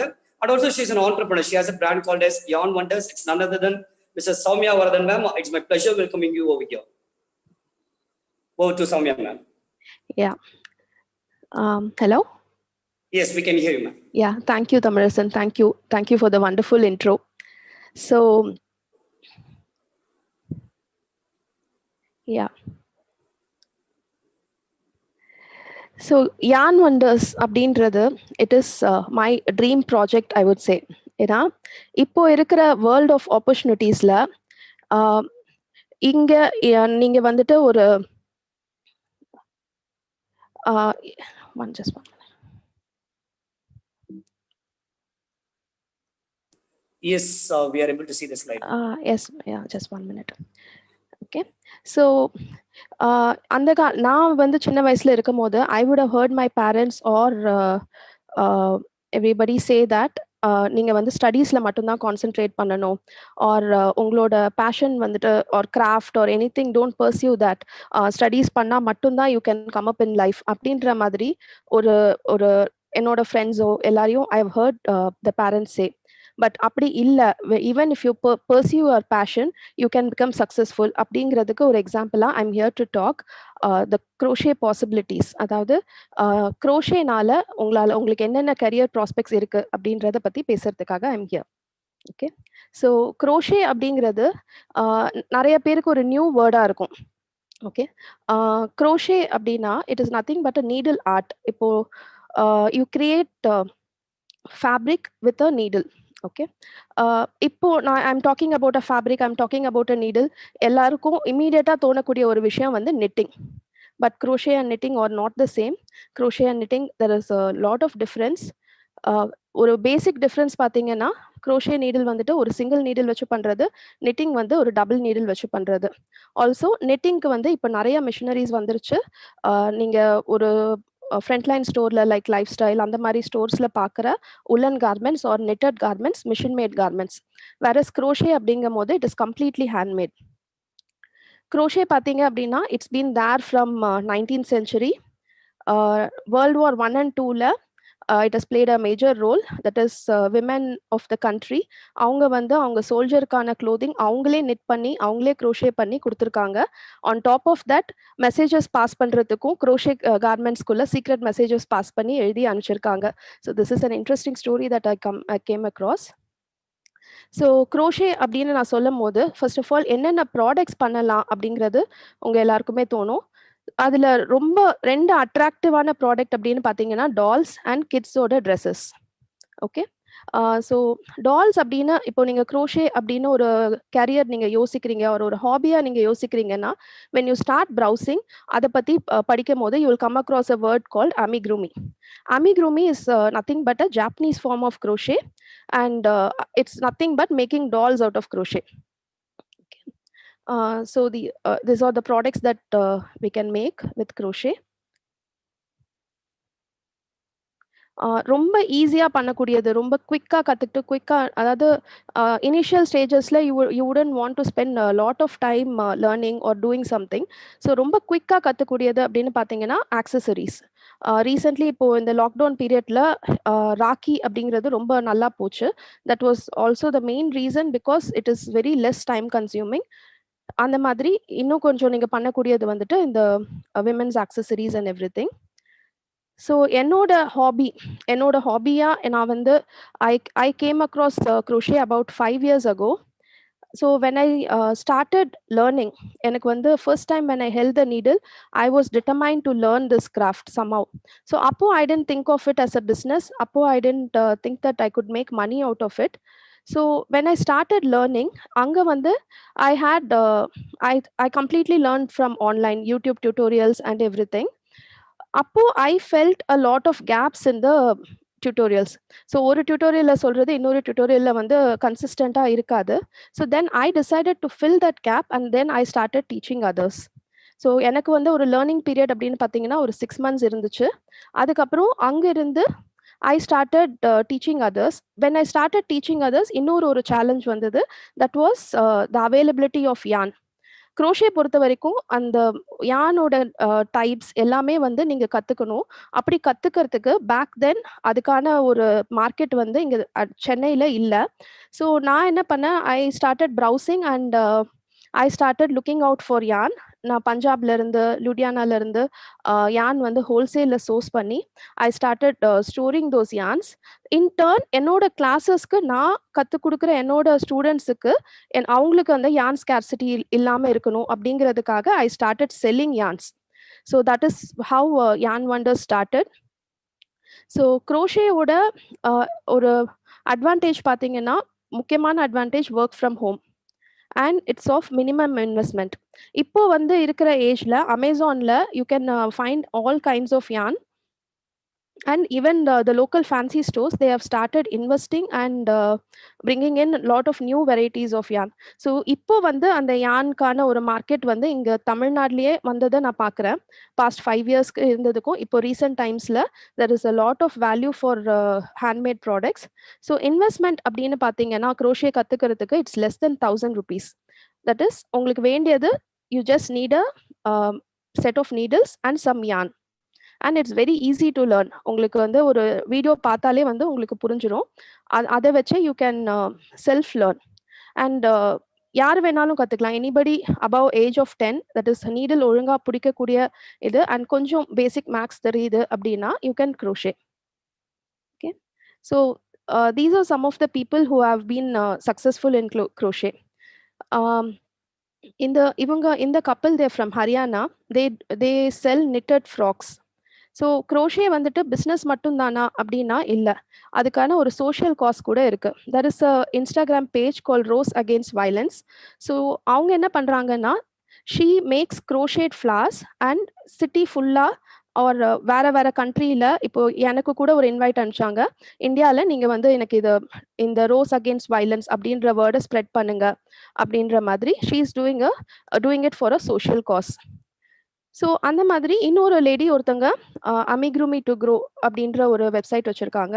She used crochet to come out of her depression. So crochet வந்து it's not just business, not just hobby, not just money making, it is also very therapeutic. And of course it's not just a feminine craft, even men can crochet. So இப்போ வந்து I've spoke about crochet அப்படின்னா என்ன, how do you convert your yarn into money? So initially நீங்கள் வந்து crochet கற்றுக்கிறதுக்கு உங்களுக்கு வேண்டியது just ஒரு set of needles and bulky weight yarn. Bulky weight யான் நான் ஏன் ஸ்பெசிஃபிக்காக சொல்கிறேன்னா, வென் ஐ ஸ்டார்டட் லேர்னிங் எனக்கு இந்த லோக்கல் கிராஃப்ட் ஸ்டோரில் கிடைக்கிற ஒரு தின் யான் மட்டும்தான் கிடைச்சிது. அதில் வந்து கற்றுக்கும் போது உங்களுக்கு அந்த ஸ்டிச்சோட ஸ்ட்ரக்சர் இதெல்லாம் வந்து கற்றுக்கிறதுக்கு ரொம்ப கஷ்டமாக இருக்கும். ஸோ தட் இஸ் வை இதை வந்து நான் ஸ்பெசிஃபிக்காக சொல்கிறேன். ஒரு பல்கி வெயிட் யான் you can invest in that. இந்த ரெண்டும் சேர்த்தே it will not cost more then 1000 rupees and you can start learning. So இப்போ நிறைய பேர் எல்லாருமே வந்துட்டு they can't have a creative mindset. So அப்படி இருக்கிறவங்களுக்கு க்ரோஷே வந்து கற்றுக்கிட்டு if you master the skill அப்படின்னா என்னென்ன ஆப்பர்ச்சுனிட்டிஸ் இருக்குன்னு பார்த்தீங்கன்னா, you can teach others. You can become a crochet coach, not just to train in crochet, but you can promote crochet as a therapy also. I've read an article in about a hospital in US where they teach crochet as part of their pregnancy classes. Okay, so crochet வந்து it is known to help with postpartum depression and anxiety. Okay, so என்னால வந்து crochet கத்துக்க முடியும். கத்துக்கிட்டு நான் அத master பண்ண முடியும். பட் எனக்கு அவ்ளோ ரா மெட்டீரியல் சோர்ஸ் பண்ணி எனக்கு பண்ண வேண்டாம் அப்படின்னு நீங்க நினைச்சீங்க அப்படின்னா, you can become a content creator. crochetல இப்போ even I am not a tech savvy person. So ஒரு crochet டிசைன் உங்களால பண்ணி just you can sell your patterns. அந்த மாதிரி பேட்டர்ன் செல் பண்றதுக்கு மட்டுமே there are hundreds of websites, but still there is a lot of gaps to fill there. அதை தவிர இந்த உடுமி, ஸ்கில் ஷேர் அந்த மாதிரி இதுல இருந்தெல்லாம் யூ கேன் ஸ்டார்ட் ஏர்னிங். அதுக்கப்புறம் the basic thing, selling custom made products. You can have a Facebook page, promote your products, and orders வர வர you can make and sell those products. Okay. So what if you don't want to learn crochet, but still there is a lot of opportunity in this field? You can become a yarn reseller. அமேசான்ல இல்ல ஒரு FB store இருக்கு அப்படின்னா you can become a yarn reseller. Also உங்களோட crochet products இப்போ என்ன மாதிரி இருக்கிற நிறைய crocheters கூட you can have a tie up and you can become a product reseller also.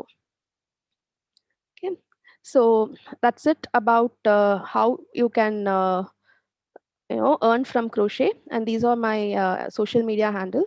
If you have any doubts, you can ask.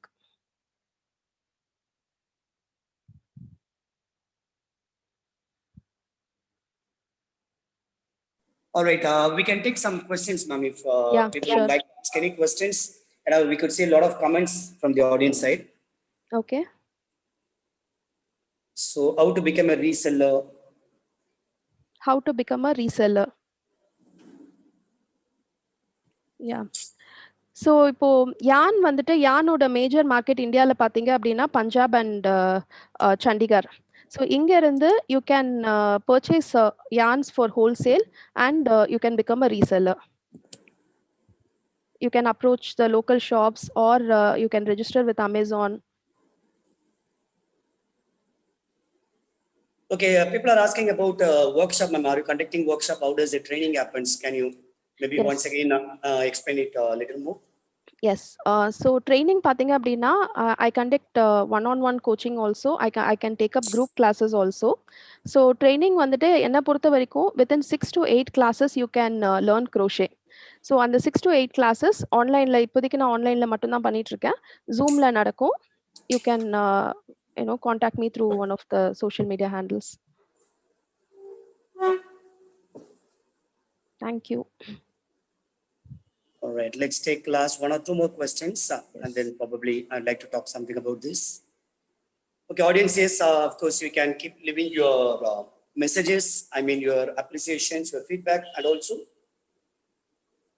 if you have any further questions related to this, you can ask over here.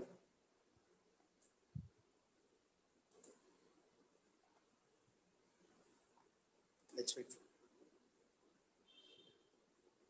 All right, okay, just give me a moment. Let me switch on my camera over here.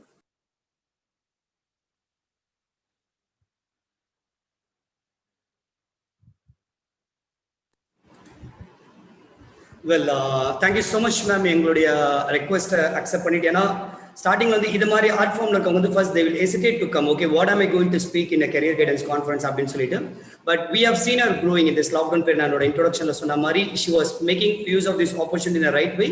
She was helping others. In fact, recently also she was telling me like, yes, I get a lot of orders, Tamil, but I would need a resource because that is what a big challenge in any of the industry. But this is something where people can do from home. Like as she was saying, a lot of people, they approached us during the lockdown period as work from home opportunity. So those who have been asking for work from home opportunity, especially the ladies, housewives, or even students, whomever, if you could spend some 2 to 4 hours a day and a maximum 3 to 4 days in a week, definitely you would be able to earn a few thousands. So she's also looking out for some trainees or whatever the way you can call them, trainees or assistant or someone who can learn from her, and she'll be able to teach them for free. For example, if you are going to do something for her, like if you are going to take care of the business next to her, so initial level of training would be given. So all we need is someone who is a right candidate, who is ready to learn it. First, you should be ready to learn, and also you should be ready to spend time for that dedicated every day or at least a certain amount of days in a week. So if you are such a person, definitely you can contact her, ma'am. You can also flash your business card or your contact information once again. And also I'll request my technical team to share my contact information over there. You can also contact her through me. You'll be able to connect with her, and definitely that's going to be a great business for you in attending this career guidance conference. And if you are going to get something out of this approaching her, you can learn from her, and also you are going to apply it, and if you are going to earn, and she's going to take care of the marketing. It's not that you are going to do the marketing. She has her own client database and clientele. So she's going to give it to you. You are going to do that and courier it back to her, and with which you are going to earn some money. And also you are learning some new craft. And also I'm sure you would have told about what are the advantages of that, the meditative thing. I'm not sure if you said that. Yeah, I did. So crochet வந்துட்டு when you do crochet, it is a form of meditation அப்படின்னு சொல்றாங்க. That's what I said. USல there are some hospitals they teach it as part of their pregnancy classes. Indiaல அந்த மாதிரி centers வந்து இன்னும் இல்ல. So that is a area to explore. Fantastic. So the crochet அப்படின்றது ஒரு hobby மட்டும் கிடையாது. That's like it's form of a meditation, and also it's a craft and you can earn out of it. Once again, thank you so much, Soumya ma'am. Looking forward to have you for more and more sessions. Probably when we have time, we want to do some demo, and so that we also understand that more. Sure, Tamil. Yeah. Thank you. All right. Thanks to all the lovely attendees who have been attending this webinar this conference for the last 8 days. And of course, yes, you can keep filling in the feedback form. We call it as the session review form or the speaker review form. All you need to do is just, you need to click the link what has been shared with you in the WhatsApp or in the Zoom chat. And you'll be getting the speaker's name and also the session name. You need to fill the session name and you can give the feedback. And also next, you can fill in the speaker name and you can give the feedback so that we know that how the session went and how much we enjoyed. So having said all those things, now it's time for me to invite the next person onto the stage who is a certified healthcare compliance officer and a medical auditor, and is a director of Dr. Ram's Medical Coding and Billing Academy. And most of you have heard about medical coding, but maybe you would have heard just those who are closely associated with call center or IT company. Somewhere you would have heard of this word medical coding, but maybe we wouldn't have known much about it. But today we are going to learn a lot about it. And he was the All India topper of AAPC. What does it mean? American Academy of Professional Coders, with 33 certifications. I was really surprised when I saw these details from his profile. And he has imparted the knowledge of medical coding to hundreds of coders and graduates, like whether they are students or they are professionals. He was and he's always willing to teach them. And he has successfully transferred them to certified medical coders, not just rough training. He has made them a certified medical coders and helped them acquire successful positions in the medical coding industry. Apart from all these things, one thing that impressed me so much, like he offers a free medical coding training via YouTube where hundreds of students are getting benefited. So it's my pleasure welcoming Dr. Ramasubbu, who is a certified healthcare compliance officer, medical auditor, managing director, Dr. Ram's Medical Coding and Billing Academy. Over to you, sir. Thank you very much, sir. Thank you very much for giving this immense opportunity. And good evening to all of the participants. A huge welcome from Dr. Ram's Medical Coding Academy. So at this session, we are going to explore the medical coding industry. Before that, it's my immense gratitude and pleasure to all of the hosts who has given me this tremendous opportunity so that I can spread this message and the knowledge input that is being prevalent in this industry. Thank you very much once again. So shall we proceed to the session?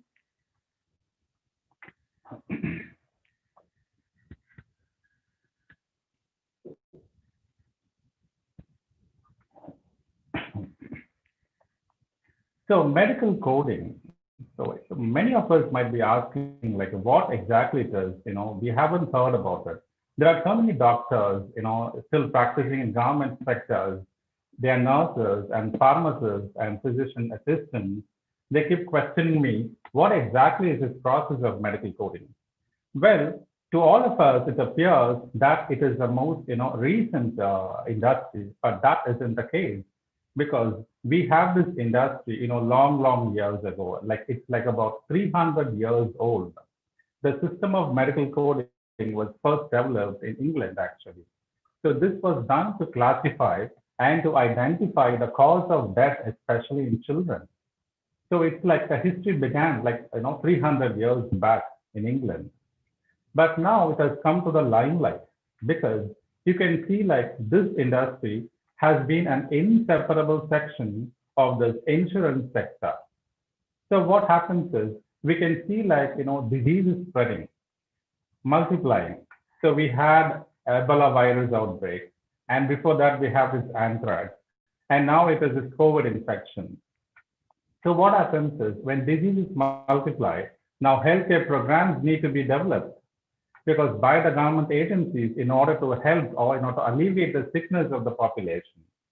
So now what happens is medical coding is now becoming a booming profession in this healthcare industry. So let's go to it, how this process is all about and what are the requirements. And I just like to tell you that there's a huge potential, for exploring, and there's a huge demand of medical coders, especially certified medical coders, not just in India, but the entire world. Now let's go to the session. So in a nutshell, I can tell you medical coding is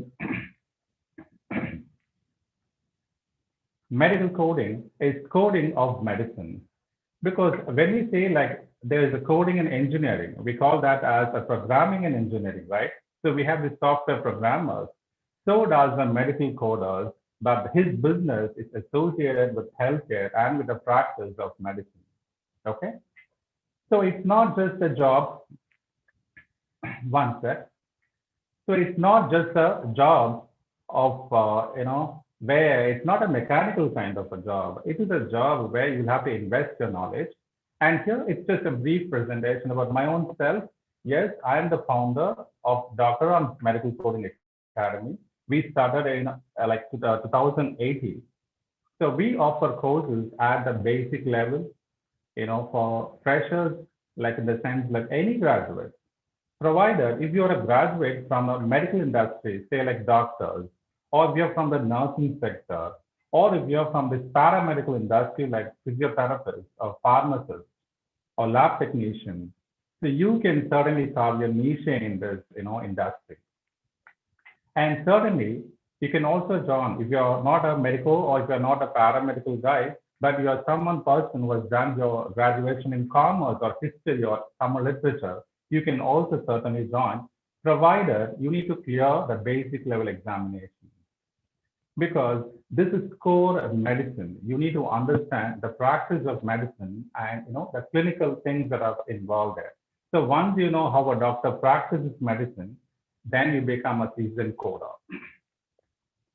So I just want to let you know, yes, as Mr. Kamarasan has been explaining, it's like, I am an India topper, all India topper of my organization, which is the American Academy of Professional Coders. So this academy, it is a consultant, it is an advisor for the US government in the sense like for the US Parliament. So if America is going to take any healthcare decisions, AHIMA, so there is one such organization called as the American Health Information Management Association, and AAPC, they act as advisors to the American government, and any healthcare reform will be taken up with the opinion of these organizations. So what happens is the certifications that these organizations provide is something of international reputation. Basically, I'm a homeopath. I did my psychology, and then I did my post-graduation in psychotherapy, and then I joined homeopathic medicine and surgery, and then did my MD in acupuncture. So after that, I did all of my coding certifications. So these certifications that you can see here, these are nothing but the certifications in each of the medical specialties. So we have like gynecology, we have like podiatry, we have pediatrics, we have psychiatry, right? So what happens is each of these CCC, whichever is telling you, is just a certification in those specific medical specialties. Say, for example, if you are going to be a coder for a gynecologist, you need to clear the exam called COBGC. So which tells you that you are an expert and you are the final, your opinion is final. So like when doctors are going to give these kind of projects or medical coding work to any of you, they would be certainly looking out for such people. If he's a certified gynecology coder, then he would be the right person to back that project. So the more and more certifications that you acquire, certainly you can climb up in this ladder of medical coding.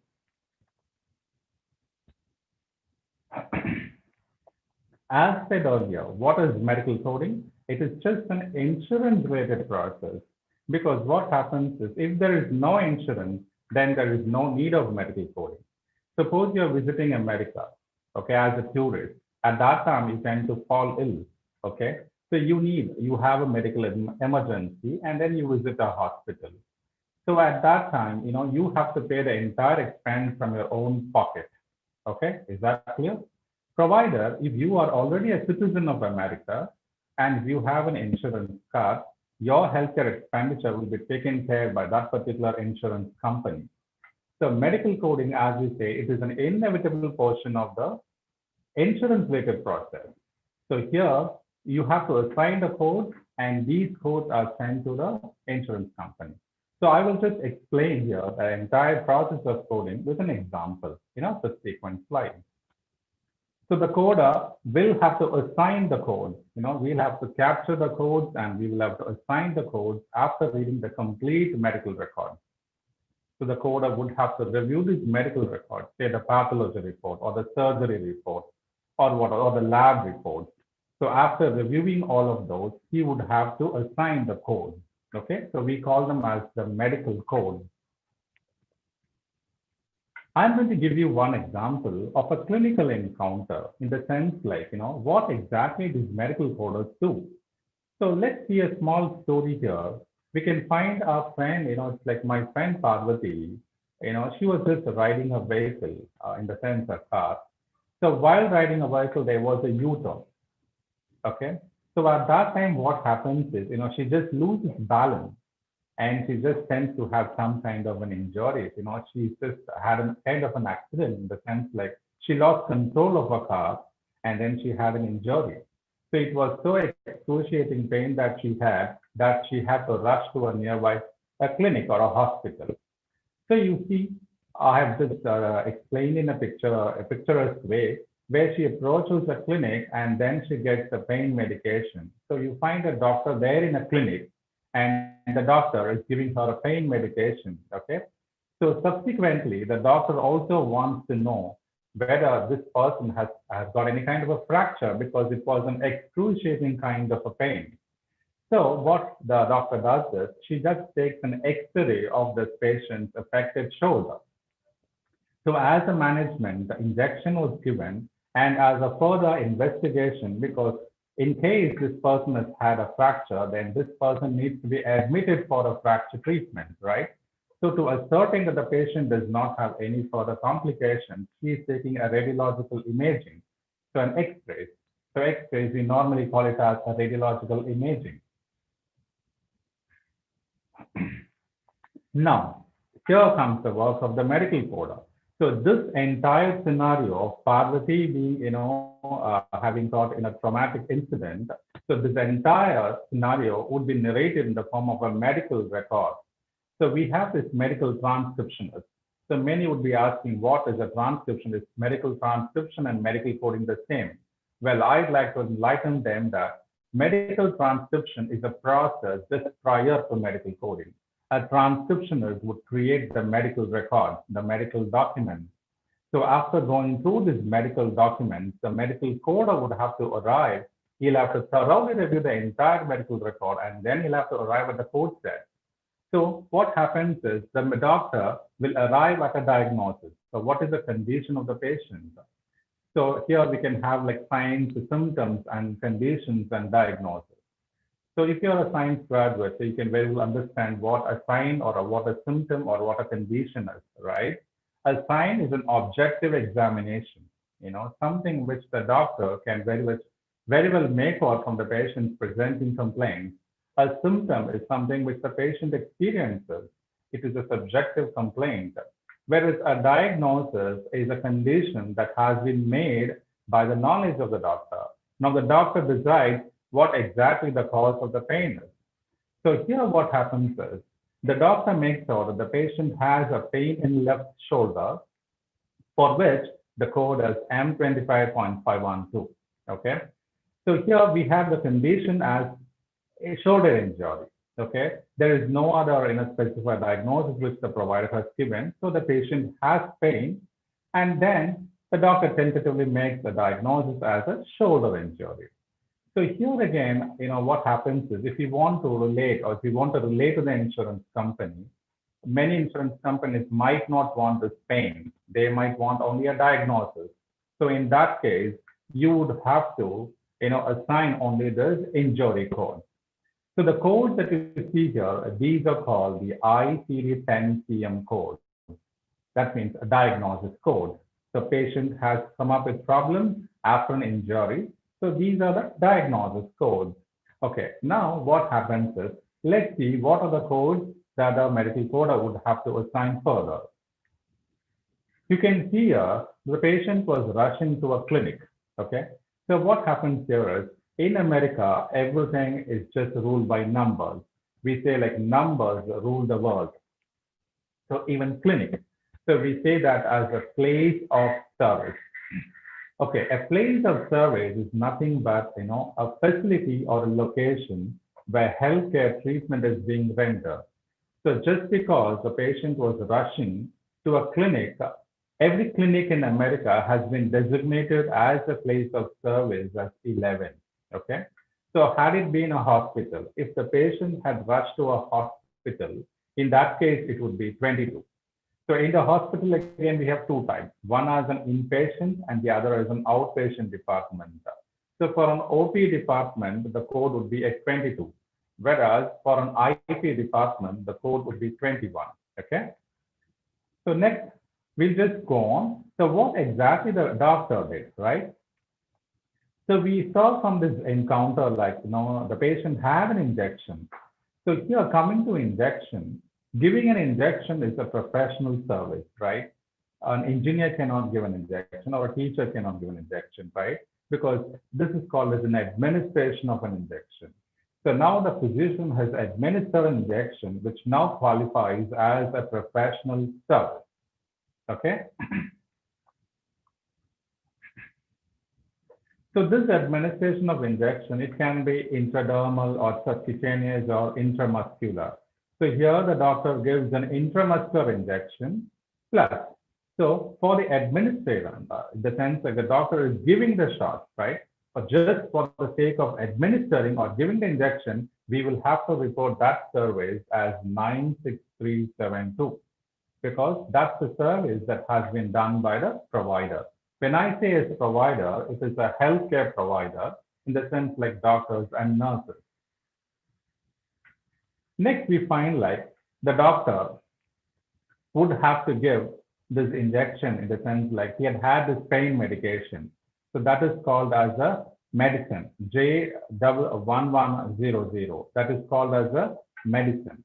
Okay. So here the doctor would have to give like, he's administering a painkiller. So that is called like a medicine. Okay. Okay, so if you guys have any questions here in the meantime, you can very well ask me.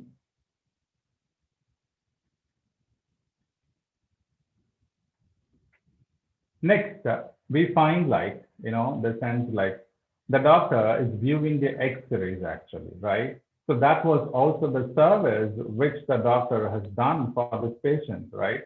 So for this, now the doctor can very well, report this service as well. Because she has an X-ray equipment and she's taking the picture, the images of this affected shoulder.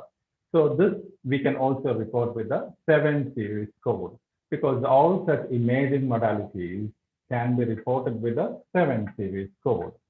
So sum total. So now we find like, can you see this book here? Because we were seeing this diagnosis codes, right? This S49.92XA and M25.512, these are called as a diagnosis code, or we call them as the ICD-10-CM code. So this is actually a book that is being maintained in America. Now, America, has its own book, but actually when you see like, this is actually a book that is being published by the World Health Organization, because the base of this ICD-10-CM is nothing but ICD-10. So that's the manual which the World Health Organization in Geneva, Switzerland, publishes every year on the current, diagnosis of the diseases. See, now we had this COVID infection, right? So what happened is this year itself, we started having the codes for the COVID infection as well, okay? So when I say it's an ICD-10-CM, it is nothing but an international classification of disease. 10 refers to the 10th revision and CM is the clinical modification. So what the Americans have done is like, they have taken this base manual as ICD-10 and they have made changes according to the needs of their own country. Say, for example, if this is going to be for an Australia, it could be an Australian modification. If it's going to be for an England, it could be an English modification, right? So what happens is each country can have their own variation. But what happens in this United Arab Emirates, UAE, and in countries of those the Central Eastern American or the Middle continent countries in the Asian continent, they are also following this ICD-10-CM because they can also will adopt the manual of certain other countries as well. So it is all left to them. If we see in India, we are also following this ICD-10-CM manual, okay? Because though it is not known for all the people, but for the bigger hospitals where treatment is being done and insurance-related products are taking place, we are reporting with this ICD-10 code set. Can you see this? So we saw like the diagnosis codes or those injury codes, those have been taken from a manual called as the ICD-10-CM. But the physician did certain procedures, right? She was injecting, right? Which was called as injecting a drug, which is 9372 and a J code. So what can happen is like, and she also took this radiological imaging. So for that, this can be taken from a book called as a CPT, which is the current procedural terminology. This is actually a book that is being released or published by the American Medical Association every year. Okay, so the American Medical Association is the final authority in publishing or revising the changes with this particular manual. So you see here, we have a procedural code, which is 96372, where the patient received an injection and the doctor took an X-ray. So for that, even both these codes will be found out in this particular manual. But we also found like there was one more, right, a J code, right? Because that was a code for the drug. So you might be wondering where this drug code is, right? So can you see here, there is yet another book called as HCPCS, which is a Healthcare Common Procedural Coding System. So what happens, what is there exactly in this book is like the entire equipment, medical equipment, say for example, a wheelchair, right? Or a caliper or syringe or surgical trays. So this is a book which contains information or the codes about all of these durable medical equipment, prosthetics, orthotics, and supplies. So any joint replacement devices or gloves or whatever you want, or heels, like any implants, like lenses or glasses, all such medical supplies will be contained in this HCPCS. Because in the CPT, we would be having only the procedures, the medical services, or the medical tests, right? But whereas with medicine, the doctors can dispense like, cervical collars. If you have like pain, you can have like cervical collars, right? So all those medical equipment would be contained in this particular manual called as the HCPCS, okay? So what happens is, now the work of a medical coder is, he would have to view or he would have to go through all of these code books, the coding manuals, and then he'll have to arrive at the right code because it is not just an easy job again. And again, you should understand this is an industry which is highly prone to audit. So what happens is if the doctor is not reporting the right code set, tomorrow he can be penalized by the insurance company or of course by the government of America. Okay, so the coder would have to ensure that the code he selects should be of specific in nature. He cannot select the nearest code. He would have to arrive at the specific code. Now we all might wonder, so how is that? Because many guys would ask me like, do we have to memorize the codes and all that? No, but frankly speaking, that is not the case. You don't have to memorize any of these code sets, but we have certain guidelines and rules that need to be mastered. Because you cannot just randomly select a code. You have certain conventions like coding rules and guidelines. So you would have to learn those concepts well. Say, for instance, the patient is presenting with diabetes, okay?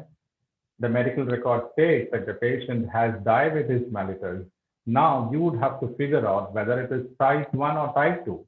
Unfortunately, the doctor failed to document the type of diabetes, okay? So at that time, what you would do? So now the coding rule tells you when the type of diabetes mellitus is not documented, you would have to report it as type 2 diabetes. So then you will be selecting a code as type 2 diabetes mellitus, okay? So how to capture the code, how to pick the code, everything will be taught in the basic certification training. It's in the sense like basic training, which is a entry-level training. Now you see, this is the coder's story to the insurance company.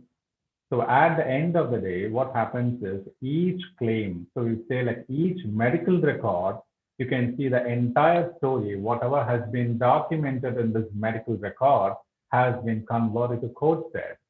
So this is how the medical coder would have to report like 96372, which is the procedure code for this injection, and J1100, which is the drug code, because the doctors will also charge for these drugs, right? Because, you know, they're again purchasing the drugs, right? Those medicines.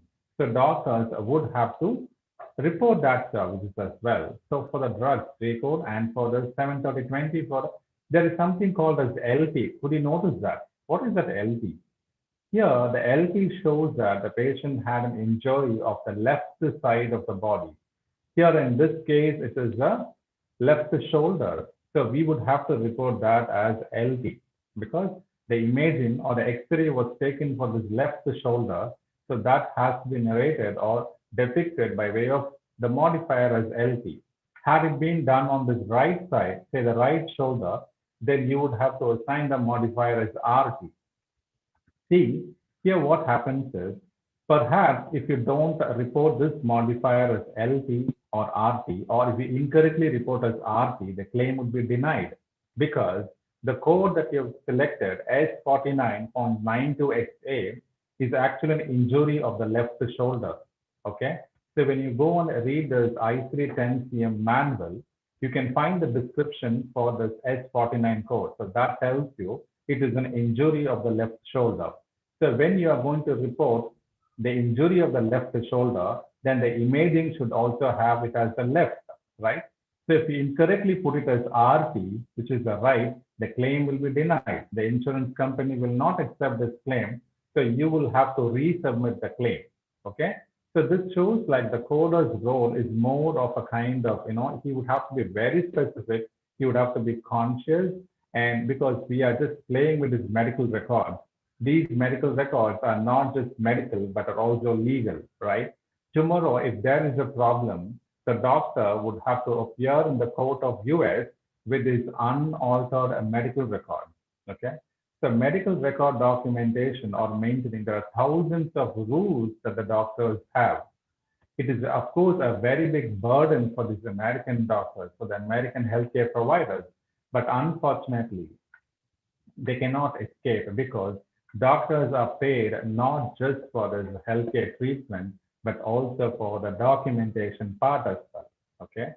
So in India, what we do is like, we just go to a doctor random. If I have fever, you know, we visit a doctor, right? We visit a doctor, you know, get the injection shot and then get some medicine, pay the money and come back home. But that's not the case there, you know, because the doctor, it is the doctor's responsibility to collect the money from the patient's insurance, okay? So for that, he would have to do this transcription. He'll have to do the next step is medical coding. And after this medical coding comes yet another industry called as the medical billing industry, which is an altogether a different industry. So you find that if a doctor wants to get a payment for each of his patients, it's like three industries have to overlap. One is the medical transcription, the other is medical coding, and finally as is medical billing. So we club all three into one cycle called as the revenue cycle management, okay?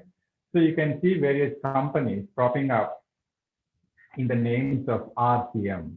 RCM means a revenue cycle management, because end of the day, they are generating the revenue for the treatment that has been done to the patients by the healthcare providers. Okay. So if you have any questions, you can also ask, so that I can also pause for a while.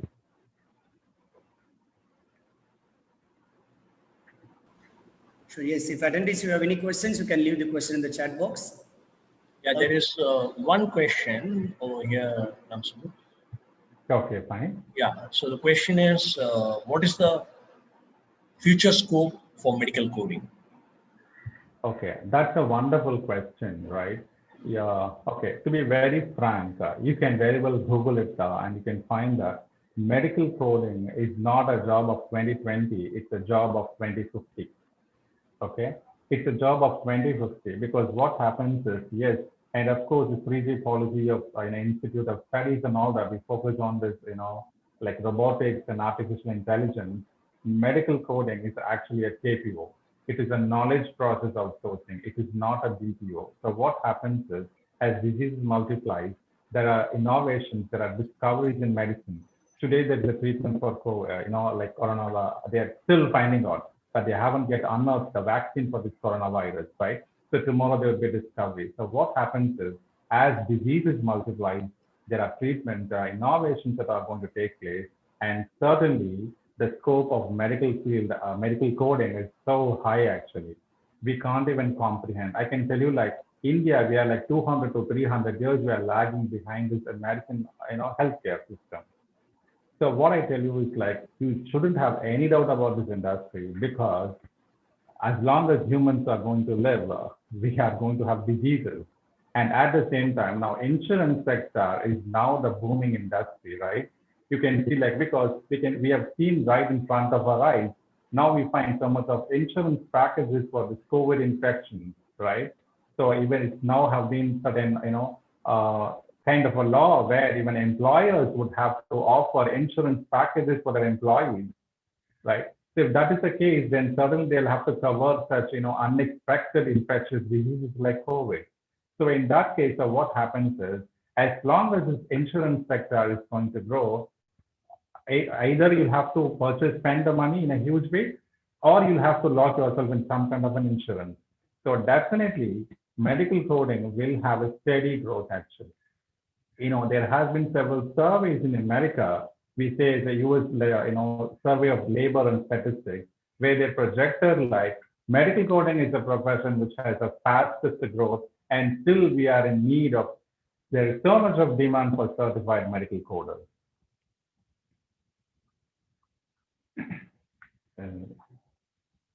Excuse me 1 second, yeah, we have a technical glitch here, 1 sec.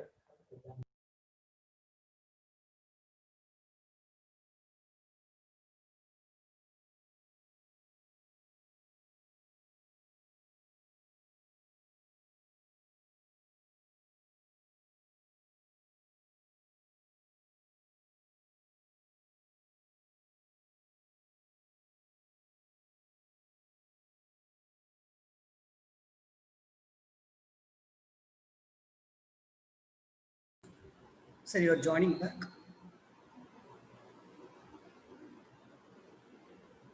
All right.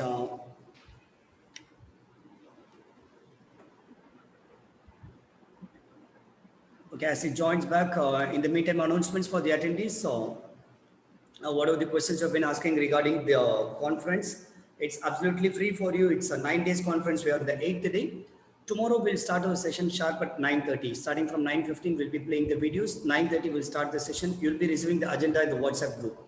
If you're not a part of any of the WhatsApp group, I will request you to join the WhatsApp group. We have been sharing the numbers.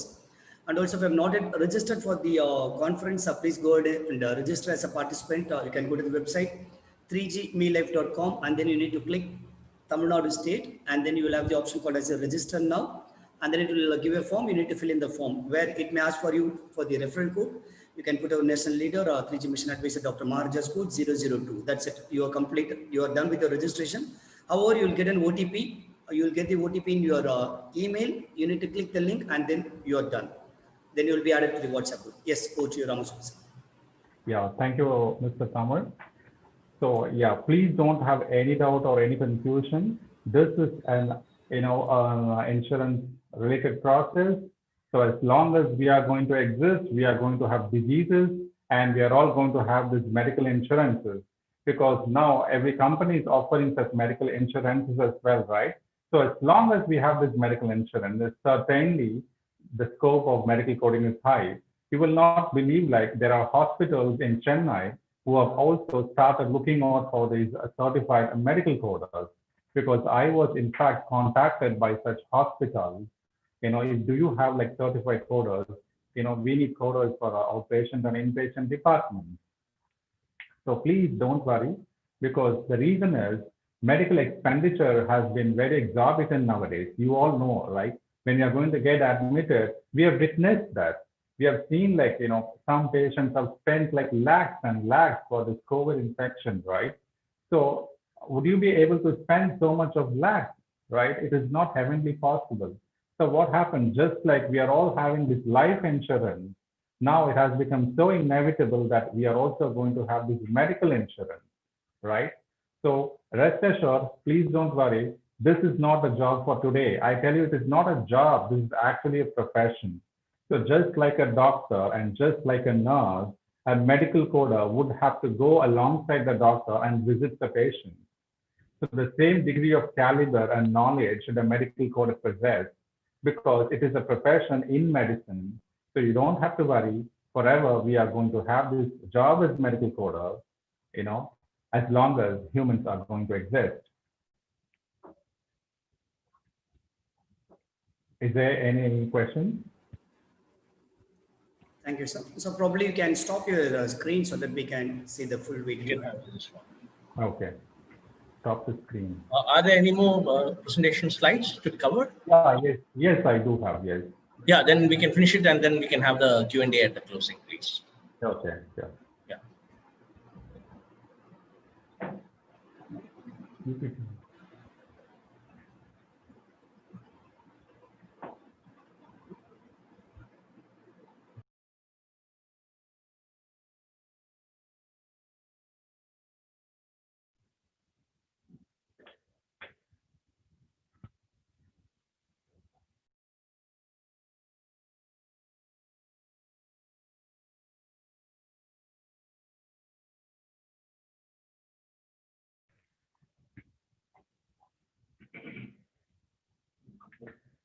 So the next question arises: who is a medical coder, right? How can you call yourself a coder? Or who is a licensed person to do this job, right? So just like doctors, we are licensed to practice. We have our registration numbers. Even nurses who have their own registration numbers. So medical coders have also certain accreditation. We are certified by certain organizations, right? So you can see the organizations as AHIMA, which is the American Health Information Management Association. This is a premier association or a premier organization in the US. So any healthcare decision will be taken up with the opinion of AHIMA, right? So they are very powerful bodies. So we have it in Canada as CHIMA, Canadian Health Information Management Association, right? So if you are going to work as a medical coder, then you will have to be certified by such organizations, because only then you can work in certain companies. So it's not that everybody should take up the certification. Thing is, like, if you are certified, you can certainly grow up the ladder of medical coding. Otherwise, you will have to stick to as a basic medical coder itself. There won't be any such growth, because your employers and the doctors in US would certainly look out for these credentials. They cannot just give the job to any Tom, Dick, and Harry. They would have to see whom they are giving their work to, because in America, healthcare is governed by so much of healthcare laws and legislation. It is so difficult to practice in US as a healthcare provider. So the doctor is not supposed to give his or share his patient's record to an unknown person, right? So he should be a professional. So we have like AHIMA, and we also have like AAPC, which is the American Academy of Professional Coders. So what happens is when you see this AAPC, now AAPC has its office in Chennai, okay? So we have their office, it is an international office in Chennai, and we have our own association. We have our president, we have a vice president, we have an educational officer, we have a treasurer, and we have a secretary. So they are called like AAPC officers. So what happens is once in 2 months, we have these sessions, seminars. To be frank, to be honest, it's like, I'm so glad to share that I was also the speaker of AAPC for this Chennai chapter. I had been a speaker twice. Even in 2018, I was a speaker where I delivered a seminar on the coding changes that took place in 2018. So AAPC has its own offices in Chennai, in Bangalore, in Kerala, in Hyderabad, in Noida. So slowly the offices are spreading. In America, there are like more than 500 offices in America, like regional. So what happens is these certified medical coders will have to attend all the seminars. Even we had our last seminar like 15 days back. Thousands of medical coders will have to attend these seminars because what happens is you will have to fulfill your continuing education unit because medicine is the fastest growing. It's a field which is continuously growing and evolving, right? So medical coders will also have to upgrade their knowledge in the sense like it's like upgrading your software. So you'll have to learn constantly. This is not a profession where you learn once and then you forget. No, every month we'll have to take up a test, right? So it shows like you are with the current medical practice that is existing in the healthcare industry. So again, it is not just America. Nowadays, we also find Australia is also looking out for certified medical coders. We are having companies in Chennai who are actually doing this coding and billing for these Australian companies. And we also have offices in Chennai who are doing this coding and billing for hospitals which are operating in United Arab Emirates. So what happens is every country is now looking for this right person, the potential and the resource. Just as in India, we have so much of such educated youth. So we are the market for such, countries. So that's the reason I tell you, the more you learn these, the more credentials that you acquire, certainly you can climb up. You can find all these medical coding managers visiting US because they have to visit the doctor's office there.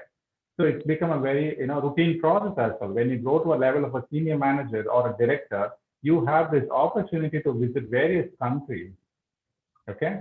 So here, it's not these are the only organizations that are here. I've just given you a gist of some of the organizations. Apart from these, there are also several certifying organizations, but these are pretty well known in America. So one is AHIMA, then AAPC, and then PACS. PAHCS, this operates out of Florida, okay? And the specialty of PACS is they offer specialty credentials more. So if you are going to work as a medical coder, so you will have to become a member of these organizations, and then you will have to, maintain your certification. You'll have to appear for the exams, and these exams are conducted in India. For example, for AAPC, the exams are conducted in India, whereas for PACS, the exams are conducted only in the US, right? And for AHIMA, you can take few exams in India. 2 exams you can take in India. The rest you'll have to take it from the American soil, okay? So that is why AAPC has become very popular because, we can take as many exams.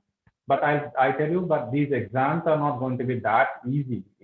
They also come with their own price. It's like, you'll have to spend at least like 40,000 for exams, right? And plus your membership. But in spite of all these, a medical coder takes a very good salary. So we will certainly come to those sections as well. So what are the certifications? So how do we know what are the credentials that the coder would have to take, right? So you can see something called as a CCI, which is the Certified Coding Specialist. So what happens is a medical coder will have to display his credential at the end of his name. So you can see the list of credentials that I have entered after my name because you will have to display your credentials after your name. You are not supposed to, display which is something less or something more because we have this ethics and compliance teams there who will be monitoring on the number of certifications that you assign as well, because you'll be easily monitored, and any person around the world can check your credentials as well. Whether you're staying in Australia or Singapore or in Africa, they can very well put your name in the website, and they can easily figure out whether you are a certified coder or not. Because what happens is doctors would be validating all your credentials. Because if you are going to get a job done for a doctor, the doctor can very well, verify your name, whether he can very well see whether you are a licensed person to do this job. So CCS is something from AHIMA. This is a certification that is being offered by AHIMA. So that is called as a Certified Coding Specialist. And for AAPC, it is called as a CPC, which is a Certified Professional Coder. So doctors and hospitals will ask for these certifications if they are going to give projects to India, right? So the projects are given to companies, bigger MNCs, multinational companies, depending on the number of certified coders that the organization has. So the organization will have to send all this data to the particular hospital, only then they can back their project. So with PAC, we have PHCS, just now we saw, the certification that they offer is called as CMCS, which is a Certified Medical Coding Specialist. Okay, so these are the basic certifications. If you are just going to gain an entry into the medical coding industry, so what you have to do is you can enter the field of medical coding, and then it is your duty to take up any of these certifications. You can take from AHIMA or AAPG or PAC, whichever you want, right? So these are the basics. It's like an MBBS. You are a doctor and MBBS, and if you want to pursue your PG or your specialty, here comes the specialty credentials. So we also have this higher certification. So we have more than 30 different certifications. So I was telling you gynecology, orthopedics, pediatrics, psychiatry, dentistry, right? So for all of these medical specialties, we have the certification. And I tell you, it is not that easy to acquire the certification, because what AAPC recommends is the coder will have to work for at least 2 years in that particular medical specialty. Only then he can appear. It's not like he can appear, only then he can clear that exam. So such is an expectation from the American Academy of Professional Coders, where you need to work with certain specialties. Only then you are able to, take up these exams, or you can, because these exams are exorbitant, they come up with a heavy price. But the good part of it is you have 2 attempts. You have one more free attempt actually. There's an additional attempt which can be taken without taking a fee. So it's roughly with your membership, you might have to spend 53,000, right? But I would say it's an investment in knowledge and education. Certainly you will be rewarded, okay? So once you finish the basics, either the coder can go for the specialty credentials. So now the coder will be working for a pediatrician. So what he can do is after 1 year or after 2 years, he can take up the pediatric credential. Or if he's working in orthopedics, he can take up this orthopedic credential, okay? Or if he's working for an eye doctor, ophthalmology, he can take up COPC, which is an ophthalmology certification. So next comes, the higher level comes as a medical auditor. So America, when you see it's not like healthcare is 100% transparent. There are, of course, unethical doctors and healthcare providers who are, it's they actually think of medicine as a business, and they explore or plunder, because we have these government insurances, right? So with government insurances, you will have to be very straightforward, and because the mission of government insurance is to serve the needy. So we have Medicaid, insurance companies like Medicare and Medicaid especially, which is actually insurance for the poor people. So it is highly expected that doctors practice with utmost professionalism and ethics, right? Because their motto should be with practice. But there are some doctors, who tend to bill too much for the patient, or who perform unnecessary medical tests or unnecessary operations. Because we heard some hospitals in Chennai, of course in India, they're charging exorbitantly for this COVID and all that, right? So these doctors will be monitored.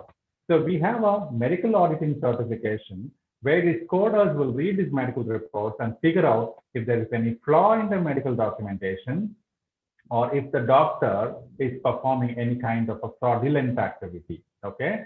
So here comes the next credential, which is a CPMA, which shows like you groom to a next level of a medical auditor. Okay. Then comes the highest credential, which is a compliance officer. So here what happens is like in case the doctor is caught in a fraud, right? He's being tracked by an auditing agency or by the government.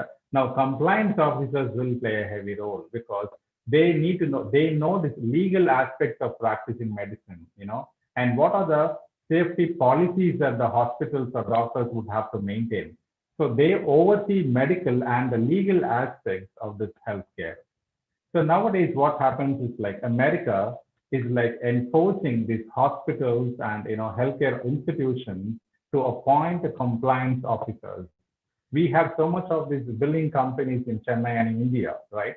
So even medical billing companies are supposed to hire compliance officers because in case, say for example, out of the 100 doctors that you are billing and coding, maybe 2 doctors can be fraudulent.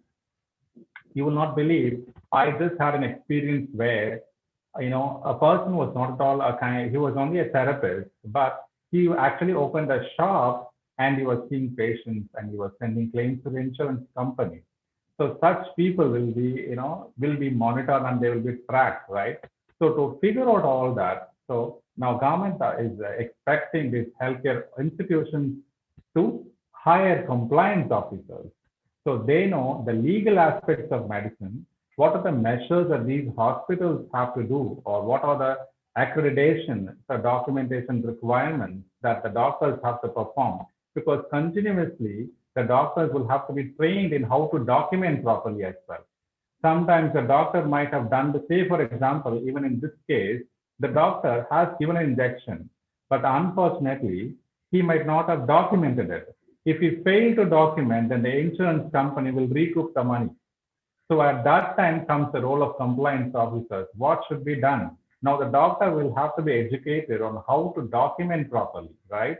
Because we have these third-party associations or agencies who act like auditors, and they recoup the money and they are paid a percentage of the fraud if they are able to recoup it. Okay. So, and for compliance officers, the accreditation or the certification that we have from AAPC is CPCO. Here again, you should understand like there are also so many other compliance organizations in America. So they are also equally valid credentials. Okay. So once you rise to such level, so what happens is certainly you would be having, where you can really enjoy this industry. You would be having huge opportunity to visit the continent, you can fly to different countries, and you really have a very good position. You enjoy the reputation of being a compliance officer. Okay. Now America is in huge need of such compliance officers. Next comes the most important thing, which is the salary details. Now we are going to see as a fresher. Okay, a fresher means a person. It would be great if we can finish off in the next 2 minutes, please. Thank you. Exactly. Certainly, I'll do it. So the salary details would be like you can start with the 10,000 and you can earn in lakhs.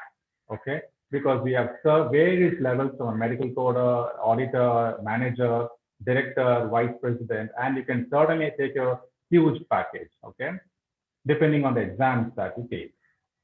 Nature of job, it is purely a system-based job. You don't have to talk to anybody, just with your system, with all your coding manuals, read the medical record, assign the codes, and then that's it, your work is being done, okay? So you can enjoy all the benefits of being in an IT sector. You have the CL, SL, paternity, maternity leave, and all that. So it's because why we find so much of nurses blocking the industry, because in a clinical practice, we never used to have, leave on the weekend. Right? So we can never have a leave on a weekend, but here it's just a 9-hour work. You finish your work and you can enjoy your weekend holiday. So where you can work in USA or in Australia or in Canada, UAE, Dubai. So these are the countries where these coding opportunities is being provided. In US, Canada, UAE, Singapore, Philippines, and all over India, especially the South is prominent with medical coders. Okay. So in Chennai, these are the reputed organizations where, HCL, Dell, Cognizant, TCS. So these are the companies who have medical billing and medical coding. Okay. And there are hundreds and hundreds of medical billing companies. So there is huge need for coders. Unfortunately, this is not being known. And for this eligibility, I can tell you like any graduate, if you're from a medical, paramedical, or a life science, you can certainly join the field. That would be easy for you to understand. But if you're a BCom guy, that is okay. We will provide you the training, the basic level training, and you will have to take up the examination. So once you take up the basic examination, certainly you can become medical coders. And if you have any queries or any questions, you can always reach out to Dr. Ram's Medical Coding Academy. So these are numbers that are being displayed, or you can please make a note of it, or you can also email us to drramscodingacademy@gmail.com. Okay. So if you have any queries, please reach out to us. We will be always glad to assist you. And if you have any questions now, I can certainly answer for now. Thank you, Ramasubbu. For want of time, we will be limiting the Q&A section now. I'll request the MC team to take over from here, please. And for any queries regarding medical coding and on other details, please do contact Dr. Ram's Medical Coding Academy. The details are there on the screen, so please do take a screenshot. And please do go ahead and contact them. Yeah, thank you, Dr. Maharaja. Thank you so much. MC Tamar, over to you, please. Thank you so much. Thank you so much, Dr. Ramasubbu, for your valuable time and a detailed explanation about the medical coding job and what are the opportunities available, how the training happens. And I would request my technical team to display a beautiful e-certificate for you. Okay. This will also be emailed and we sent in WhatsApp also to you, sir. Thank you so much. Thanks for your time. Thank you very much. Thank you so much. All right. At this moment, I'll also like to welcome Soumya ma'am. I am sorry because of technical issue, I'm not able to give you the certificate at that time. So I request you to turn on your video and kindly accept your certificate for beautifully explaining about the Yarn Wonders product and also about crochet and how the training happens. So can you have the e-certificate for Ms. Soumya Vardhan, please? Yeah. Thank you. Thank you, Tamar. Thank you. Thank you so much, ma'am. Thanks for your time. All right. With that, I'd like to hand over the session to the next MC, Charu. Over to you, Charu. Thank you, sir. Thank you. So next, we are moving on to the next interesting segment of this session. But this time, I'm not just going to invite one speaker, but it's going to be 4 speakers. So, which means that not only one person's experiences or aspects it's going to be flown, it's going to be 4 persons experiences, informations, ideas. It's going to be discussed on this session. So the topic is going to be discussed is the benefits of being a volunteer and an intern. So with no delay, I would like to invite our 4 eminent speakers. That is going to be Mr. Vamsi Raju, the event coordinator and the Gen Z head of 3G IRPS, headquartered at IIT Madras Research Park. Welcome, sir. Next, it's going to be Shaikh Abbas, an event anchor, the Gen Z career coach, a motivational speaker, a solopreneur, and the founder of Gen Z Career Solutions. Next, it's going to be Mr. Thamarasan RK, the co-founder of 3G International Event Academy and an initiative of 3G IRPS headquartered at IIT Madras Research Park, the lead MC and the MC trainer. Next, it's going to be Ms. Nandini Aravindan, the co-founder of 3G International Event Academy, an initiative of 3G IRPS headquartered at IIT Madras Research Park, the lead MC and the MC trainer. Welcome, everyone.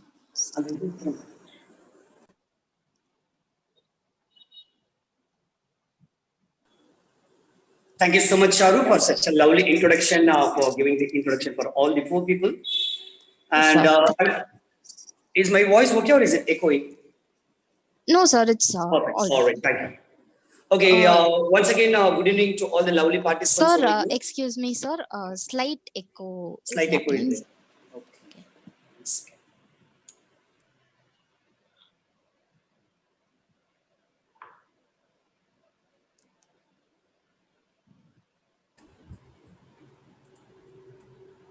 Well, can you hear me now?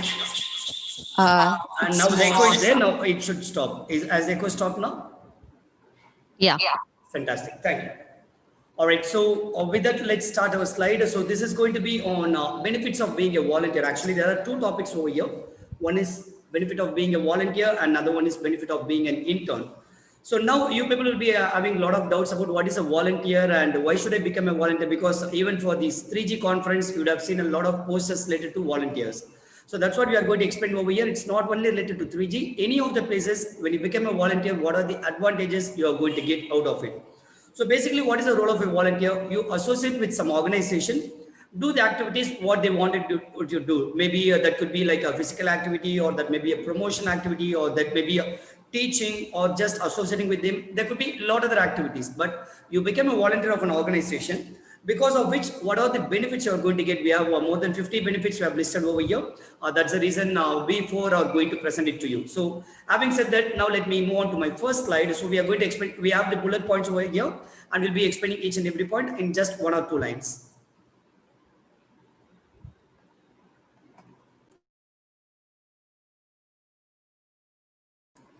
So first thing, opportunity to apply your new skills. Basically, what happens, you may be having your own skill, but you would like to learn new skill. You may not find a proper opportunity because you don't find a platform where you can learn new skills. But when you become a volunteer in a particular organization, they have their own protocols, they have their own norms, so which means you will be learning new skills. So that's how you refine your skills and you get an opportunity to learn new skills. And the previous one was also honing your skill, that is existing skill. You can use your existing skill as a volunteer. For example, if I'm good at teaching, so what I do, I'm going to use that skill to apply for that particular organization. And when I say about the learning new skills, maybe yes, I may be good at teaching, but somewhere they're expecting some good body language or good modulation or something. So which means automatically when I join some organization as a volunteer, I learn those new skills as well. So it gives an opportunity for you to use the existing skill and also learn the new skills. And let's move on to the next slide. Broadening your circle. Of course, definitely when you join an organization as a volunteer, you are going to get a lot of friends over there, like-minded people. That's very, very important. Those who are coming over there, they're also coming there for some social cause, and they want to do something for the society, for the organization. And you get connected with like-minded people, which will be helping you in your personal relationship and also on your professional relationship as well. By choosing a specific domain, a volunteer gets in-depth knowledge in that particular field. Exactly. So once you get as a volunteer, you'll be given a task and you need to do a lot of research. You work with a lot of people, so which means definitely you'll get the in-depth knowledge. For example, you join an organization as a volunteer for a village or any rural activity. So which means when you get into the actual field, you get to know more about the village, you get to know more about the rural activities, all those things. That's an example I'm giving. Likewise, whatever the projects you're taking, you'll be getting in-depth knowledge about that particular field. Becoming a teacher, of course, as you learn something and as you teach others, instead of saying teacher, I can also say it as a leader as well. So as you become a volunteer, you are going to learn a lot, you are going to listen a lot, you're going to get a lot of knowledge, and automatically you'll be transferring it to the fellow volunteers or for the newcomers or to the society or to the students. So automatically you become a teacher. Changing perspective on life. Yes, when you're just like that living your life, you may not find the purpose of your life, but when you become a volunteer, when you're involving in other social service activities, or when you associate yourself with other organization, the way you see life itself will differ.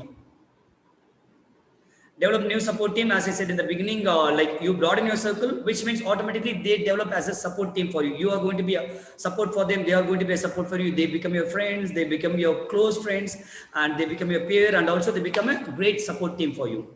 So with that, I'd like to give a pass over here, and then I'd request Nandini to take it forward. Yeah, thank you very much, Tamar. All right. Okay, so donating time to a good cause, an organization you feel passionate about. So most of the people would ask us, like, we would like to volunteer for this particular, job or for this particular organization. In that case, like, it means that they are very much passionate about that particular job, and as well, their thoughts and their, actions are aligned with that particular organization. So you always feel that, passion when you have that kind of, craze in you. So please make sure that, you know this point for all those people who are really very passionate in donating your time for a good cause. So that's what this particular point says about. And next point. Yeah, can we have the next slide, please? Okay, so gain respect. Yeah, this is like you gain respect when you have people who are working along with you. When you do a good job and also you do a good or great you work for a great cause. Definitely, people around you will respect you. Will start respecting you, even if people who are not involved. Okay, and they're just being outsiders and they watch you doing such job, they will definitely think very good about you. And when you work for such companies like educational based companies, they think that you're working for some education based company, and definitely you are a very serious person where you give importance to education. In that case, that way, you will also get that name and a good name in and recognition in the society, and also the organizational leaders. So when it comes to organizational leaders in an organization, there will be a lot of people who are managing the team and managing the entire organization. So in order to get notified by them, also get recognized by them, this one thing, when you go and you volunteer yourself, you will always have a very good rapport with the organizational team, and also you will gain that respect every day when you start doing the job, when you start loving to do the job. All right, next comes, yeah, get a chance to meet new people and build connections. Of course, this is kind of it's a new arena that is being opened for all of you, right? In that case, like, being a volunteer gives you a lot of friends here, so a lot of new people who you can build as connections, network. So a new networking space is opened wherein they also might become your friends, like in due course. And in that case, like you can have a wonderful set of people around you whose thoughts are also aligned to that particular mission, right? So that will be also a very good thing. And next, okay, so it will help you feel more involved and attached to the organization. Like you're helping them in return, and also you're bringing more rewards to the future, like for yourself and also for the organization.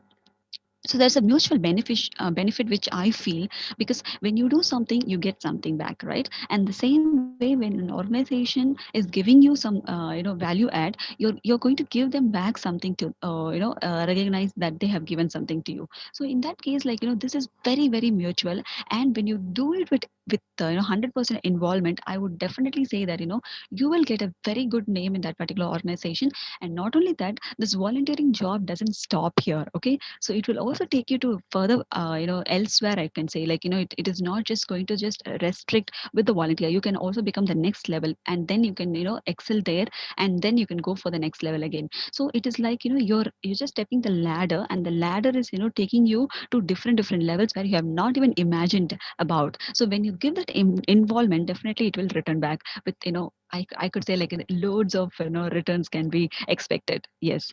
And next point.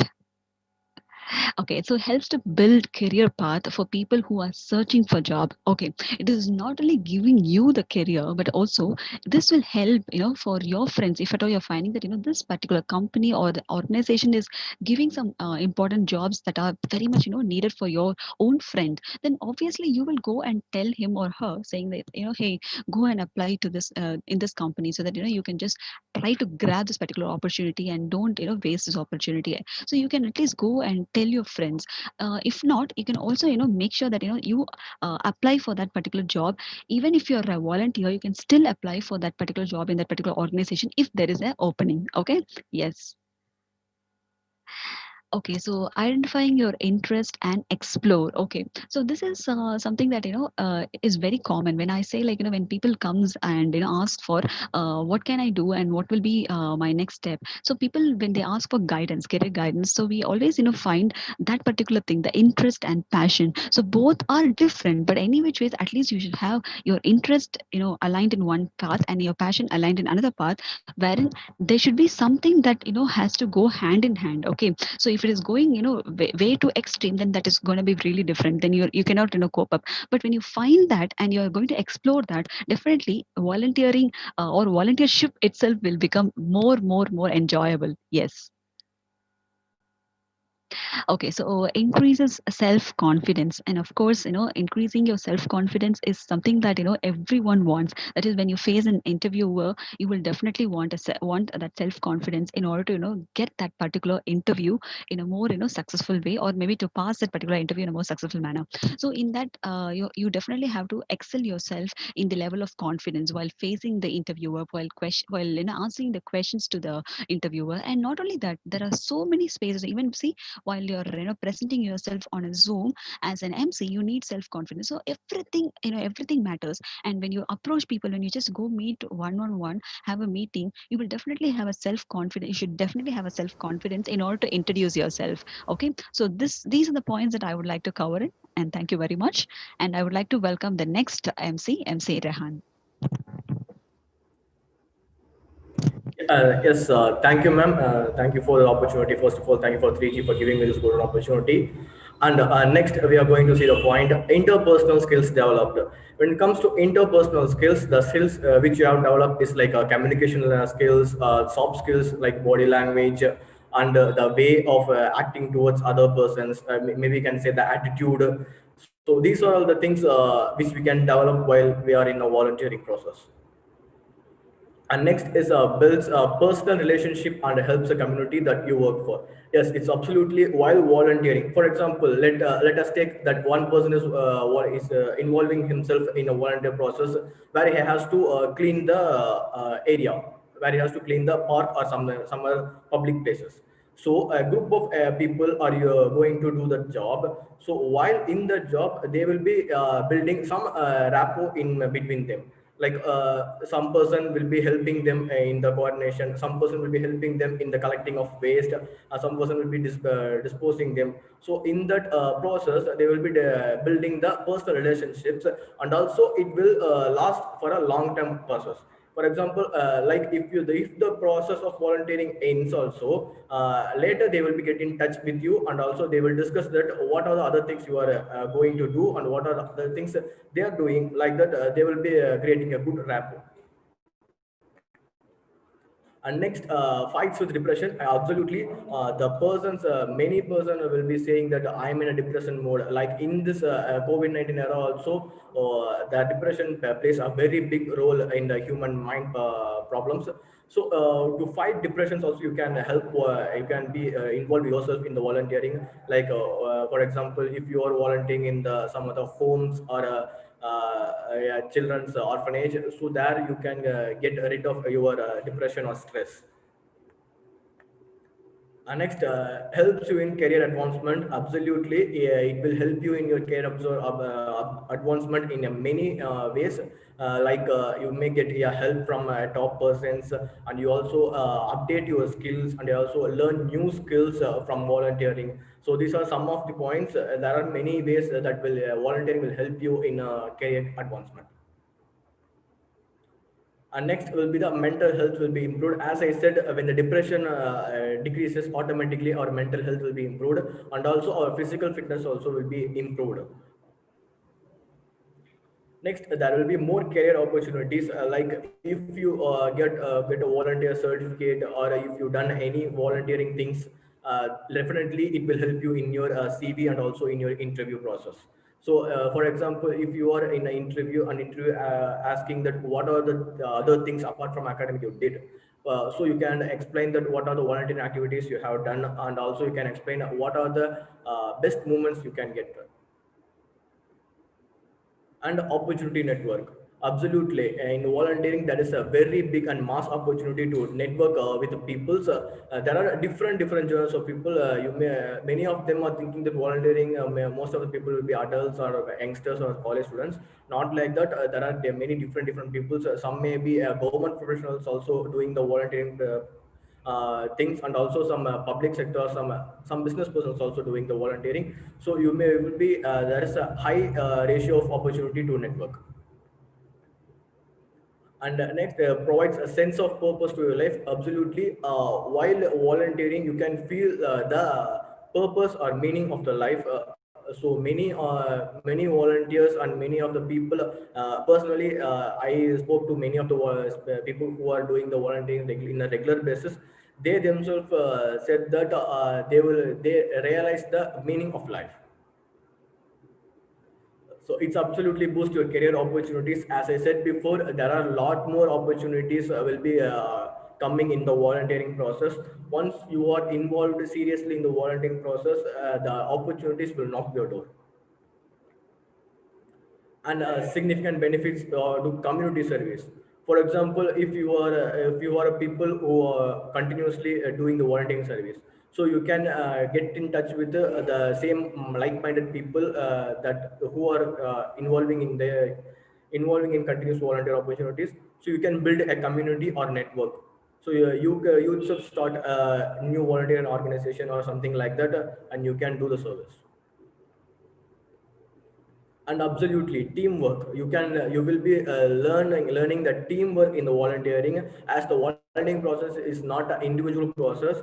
Once you involved in the volunteering, the teamwork is a mandatory process, that where the different journeys of people will be coming in the same platform and working together. And next, I would like to call Vamsi Raju, the state head of the Tamil Nadu conference, and also the Gen Z career coach, Gen Z head of 3G IRPS, to continue the slides. Thank you, Rehan. Thank you for the wonderful introduction. Hi, guys. Myself, Vamsi here from 3G IPS. Okay, about the volunteer part. Let me ask you a question. How many of you here are associated with some organizations like NGOs? Are you? You can just shoot your answers in the chat box. I just want to know. What do you think of being a volunteer?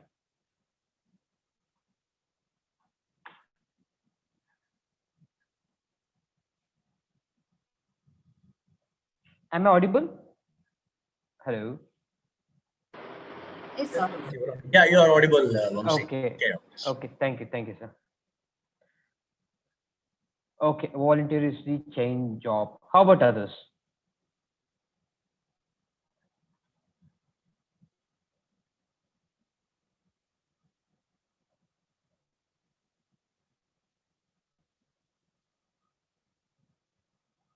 Okay, different exposure. Good. Okay, fine. We'll Sir, finish I off think these you're on slides mute, first. Vamshi sir. Am I audible? I'm audible, right? Sir, Actually, not I'm able using to two hear you, devices. sir. I'm actually using two devices. So you are Yes, on. Vamsi, you can. Yeah, you can continue, please. I'm audible, right? Okay. Fine. We'll finish off with the slides first, and then we'll move on to the core meaning of volunteership. Okay. Okay. Fine. Okay. About the hands-on experience at every job you do. Whatever job you do, because when you become a volunteer, the organization will give you a set of works. For example, say an organization, if they are associated with a set of deprived children, they'll be asking, sometimes they might ask you to teach them. Okay, suppose if you're good at science, if you're good at language, if you're good at English, if you're good at some leadership skills, maybe you will get a chance to teach those deprived children for free. Like we discussed earlier, it's a chance, it's a platform for you to share all you can do a knowledge transfer. Okay, and also there are a variety of perks like personal and professional and social also. Okay, let me repeat it again. Okay, perks in the sense, what do you mean by perks? Perks means what the benefits part. When it comes to benefits of being a volunteer, it will hone you personally, socially, and professionally also. For example, how does it hone you personally? Personally sense, it it gives you an act of purpose. Okay, you will actually find the purpose of your life, your existence. It teaches you what life is all about. It tells you, it actually teaches you how to treat genders, other gender, your opposite gender. And also it teaches you how to behave with the elder people. Okay, and about the professional part, it teaches you time management skills, managemental skills. It teaches you leadership skills. It teaches you yes, how to behave, how it totally changes your attitude also. And yes, and that's how it hones you professionally also. And about the social part, when it comes to social part, see, being a human, what is your purpose? You need to help others, isn't it? it's not always about you. You need to think about others also, your fellow mates. You need to you need to, delete, erase all the existing stigmas, unwanted stigmas. Like say all the, okay, there are many girls over here, there are some factors like, dowries, all those unwanted stuff. We need to stand for it. We need to avoid it. So that being a volunteer, it will give you a chance to, change all those factors also. And it gives you a sense of connection to people on an informal level too. Okay. So about this part, when it comes, there's a difference between, okay, sense of purpose in your, ma'am, sorry, sir, can we slow down the things? Can we go to the previous slide also? Yeah. So about the sense of connection to people on an informal level. Yes. What does this mean? This means that there's a difference between being formal and being informal, isn't it? So when it comes to connection to other people informally, it means you're getting more and more networks. You're getting more friends. Okay. For example, I worked with many NGOs. I got networks from other states like Goa, Andhra Pradesh, and also Kerala. And and from being formal, I moved on to being informal with them. Okay, they are literally, they are my friends. Whenever I go to Kerala, they help me out. Whenever they come to my area, my place, I help them out. So that's how the sense of connection arises over there. And can you move on to the next slide, please? Okay. Yes, we have discussed this earlier also. Yes, it gives you a sense of purpose in whatever contributions you give. Suppose if you want to, while working as a volunteer, you will work for a purpose. For example, I can see there are many volunteers associated with 3G also. What is your purpose? You're making more and more leaders. Being at this platform, you're giving chances to your friends, your family, your family members, and your college mates, schoolmates, everybody. You're giving the 3G here. We are we are giving out many free sessions. We're training you personally, professionally, socially, everything. You're all doing it for free.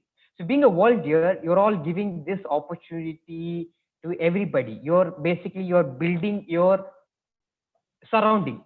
You're teaching them about technology part. You're literally teaching them everything. You're honing all their skills. So also, your purpose now. What is your purpose? Being a volunteer at 3G or whatever organization you are helping. Your basic role is to help others. So you'll find a sense of purpose over there. Can you move on to the next slide, please? Okay, deepen your connection. Okay, it deepens your connection with all of the peer volunteers, that is your fellow volunteers, and exchange. Just a sec. I'm sorry.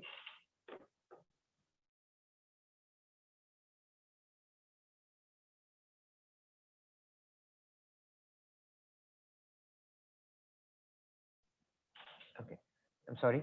Okay, so it deepens your connection with all of your fellow volunteers also, and there's a high chance of you will find like people. You will also find like people amongst your the firm, and you can exchange great amount of ideas, and sometimes sometimes there's a chance of you can connect with them, and also there's a chance of you can also break all these stereotypes working with your fellow volunteers, because when the organization that doesn't allow you to prove your potential, maybe working with your peer volunteers, you can start your own firm. Like for example, you can start your own volunteer organization and you can do whatever you wanted to do. Okay, and yes, you can implement your great ideas that can bring out a change in this society. Yes. Okay, it pairs with tasks and roles that reflect their personal preferences. Yes. When you work with an organization, an NGO or a volunteer organization, they'll be having a set of tasks. They'll be having a set of roles. Okay. So basically, it is not like a job. They don't look after for your eligibility. They'll be needing your help, and they'll be training you also for free, for totally. They'll be improving your skills also. So when it comes to personal preferences, for example, there's an organization called Light. So this Light requires a few graphic designers, a few leaders, and a few artists, a few tech savvy. Okay, and it gives us all the roles, tasks to all to the public, and all the tech savvy, the particular students, they can opt their, they can make use of their skills, and they can apply it in that particular firm. Okay, so that's the place where you can prove your skills, you can apply your skills, and also it also hones it.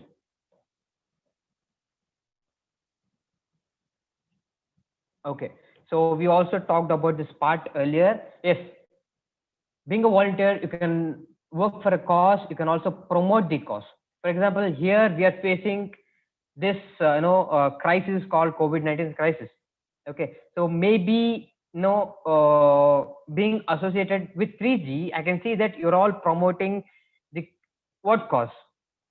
What is it about? You're promoting we are actually addressing the employment crisis due to COVID-19, isn't it? So actually, all the volunteers associated with 3G, they are working for a cause. They are actually promoting also. So every volunteer has to understand this aspect. So this is the reason why you all need to promote, the necessary things. Next slide, please. Yes. This is this is very vital, guys. This is very important. You need to understand that when you work as a volunteer, you will stay physically fit and also mentally fit, because while working as a volunteer, you will be exposed to many things, many many what can I say, like you'll be exposed to many friends. You'll be getting more and more networks. You'll be having more and more friends. Okay, and also sometimes you'll become you'll become mentally disturbed also, because while seeing some children who are suffering due to no food availability, and when you see deprived children having no access to education also, sometimes you will become mentally disturbed also.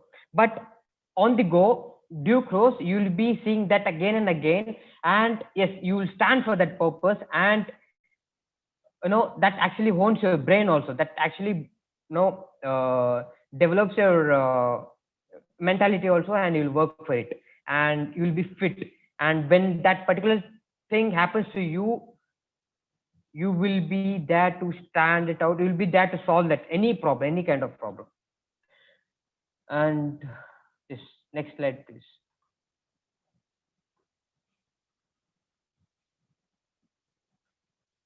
Okay, you get connected with the community.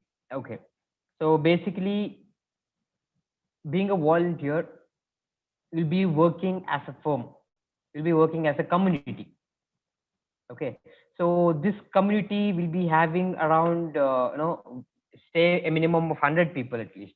Okay, so they'll be from various background. There'll be people, your fellow the community members will be from various states, various countries also.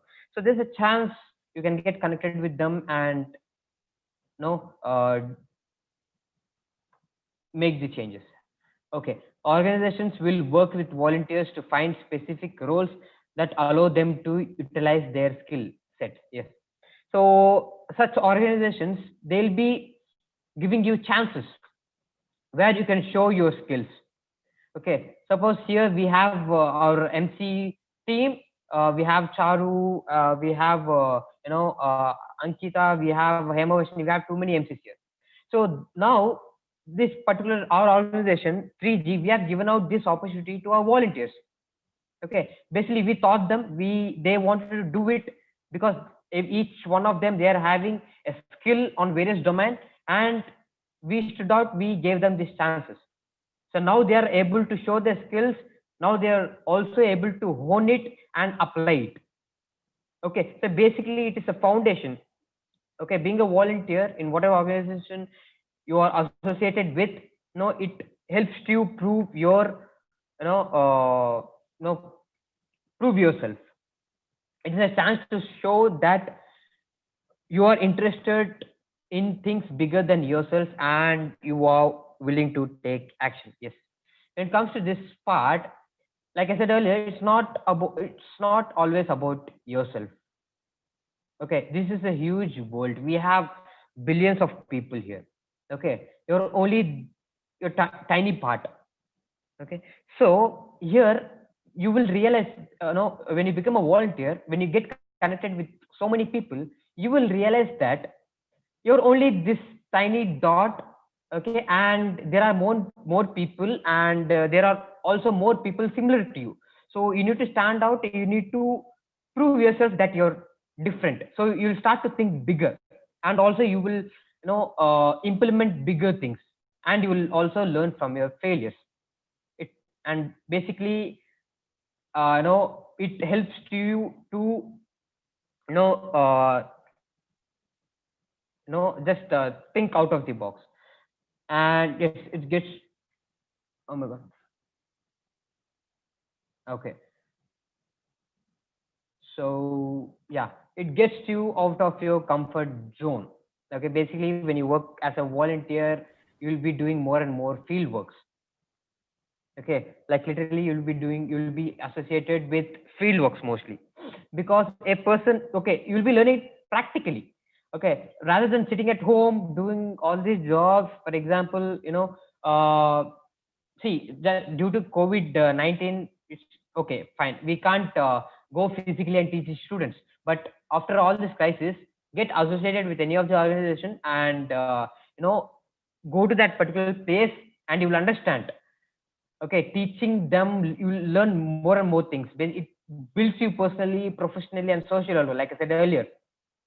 And when you do that, okay, when you continue that particular thing, you will never sit at your home. You will always be busy. And also it enriches your life, like this slide says, it enriches your life. And obviously, being a volunteer, you'll be serving others, and you'll be working for a good cause. Yes, we have discussed this also. Yes, it actually widens your social circle.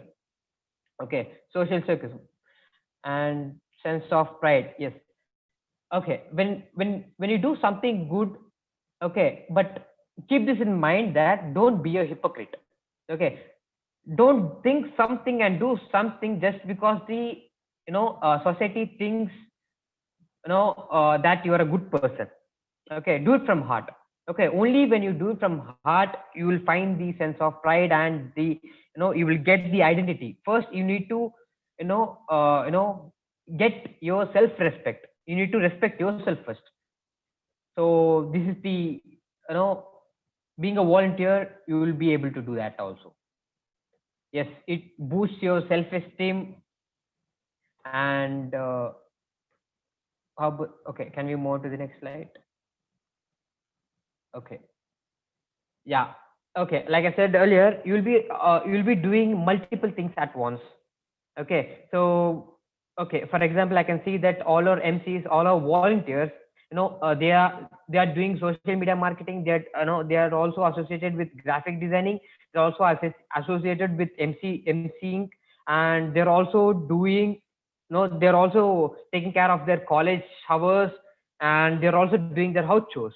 And when you do that, what happens is you're basically rather than going to the gym and building your muscles. You're sitting at home and being a volunteer, you're actually building your brain muscles. Okay, so and also parallelly it builds you, sorry, it mentally makes you fit. Yes, it increases your social skills also. Yes, suppose if you are not a social guy, if you're not into much into social aspects, when you become a volunteer, basic your entire skills changes. You'll become socially fit. We have discussed that earlier also. Can we move on to the next slide?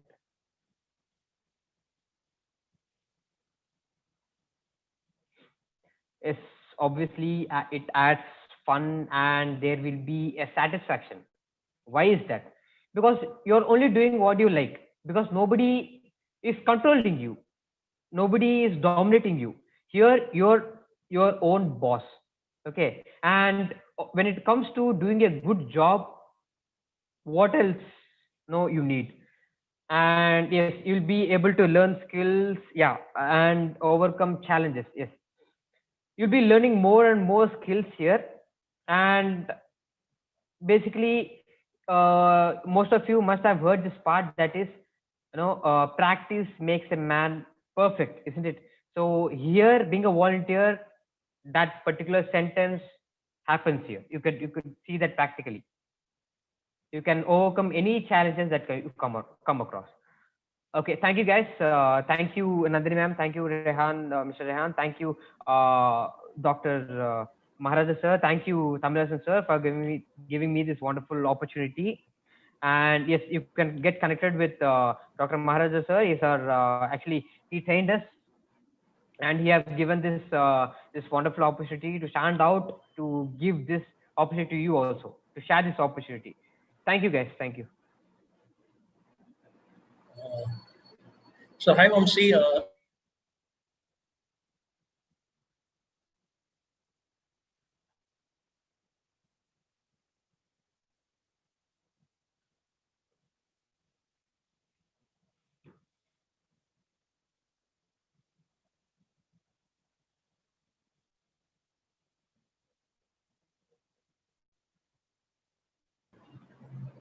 Am I audible? Yes, audible now. Yeah, okay, fine. So is Vamsi there? Vamsi, I'd like to ask you a couple of questions before we can close the session, please. I'm very much here, sir. I'm here, sir. Yeah. Please do switch on your camera too, so that we can have some interaction over here. So, ladies and gentlemen, so Vamsi is our Gen Z head over here for all our volunteers and all our interns. So coming back around, all the people whom you're seeing in the screen right now, all five of us, myself, Dr. Maharaja, then we have Tamar Sunake, then we have Nandini Aravindan, then we have MC Rehan, and then we have Vamsi Raju. All of us, have a long history of being volunteers and working as volunteers and interns with different organizations for different causes.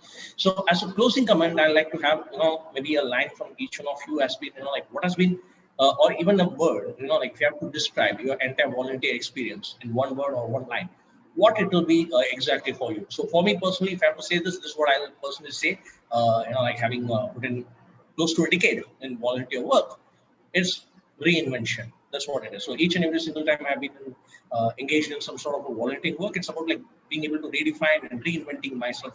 That's what it has been for me. So what it will be for you, let me take it as one person at a time. So what it will be for you, Tamaras?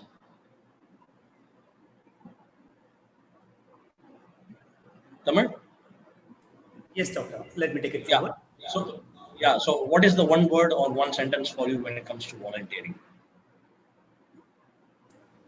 One word or one sentence that comes to my volunteering.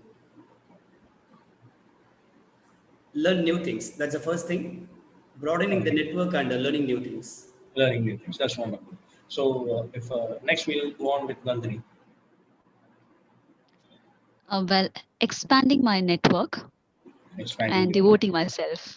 That's really wonderful. And next, I like to go with MC Rehan. Rehan, please.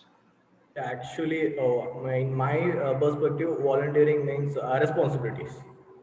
We have to take the responsibilities in the volunteering. in volunteering. So it's about responsibilities. And finally, let's come to the powerhouse of all the volunteers, and the head for all the volunteers as far as 3G IRPS is concerned. That's Vamsi Raju. Vamsi, what is it that the one power phrase or power sentence for you when it comes to volunteering that you would like to share with all of us? Sir, the thing is, I'm actually proud. Okay, first thing, I'm proud of being a volunteer, and also there's a purpose.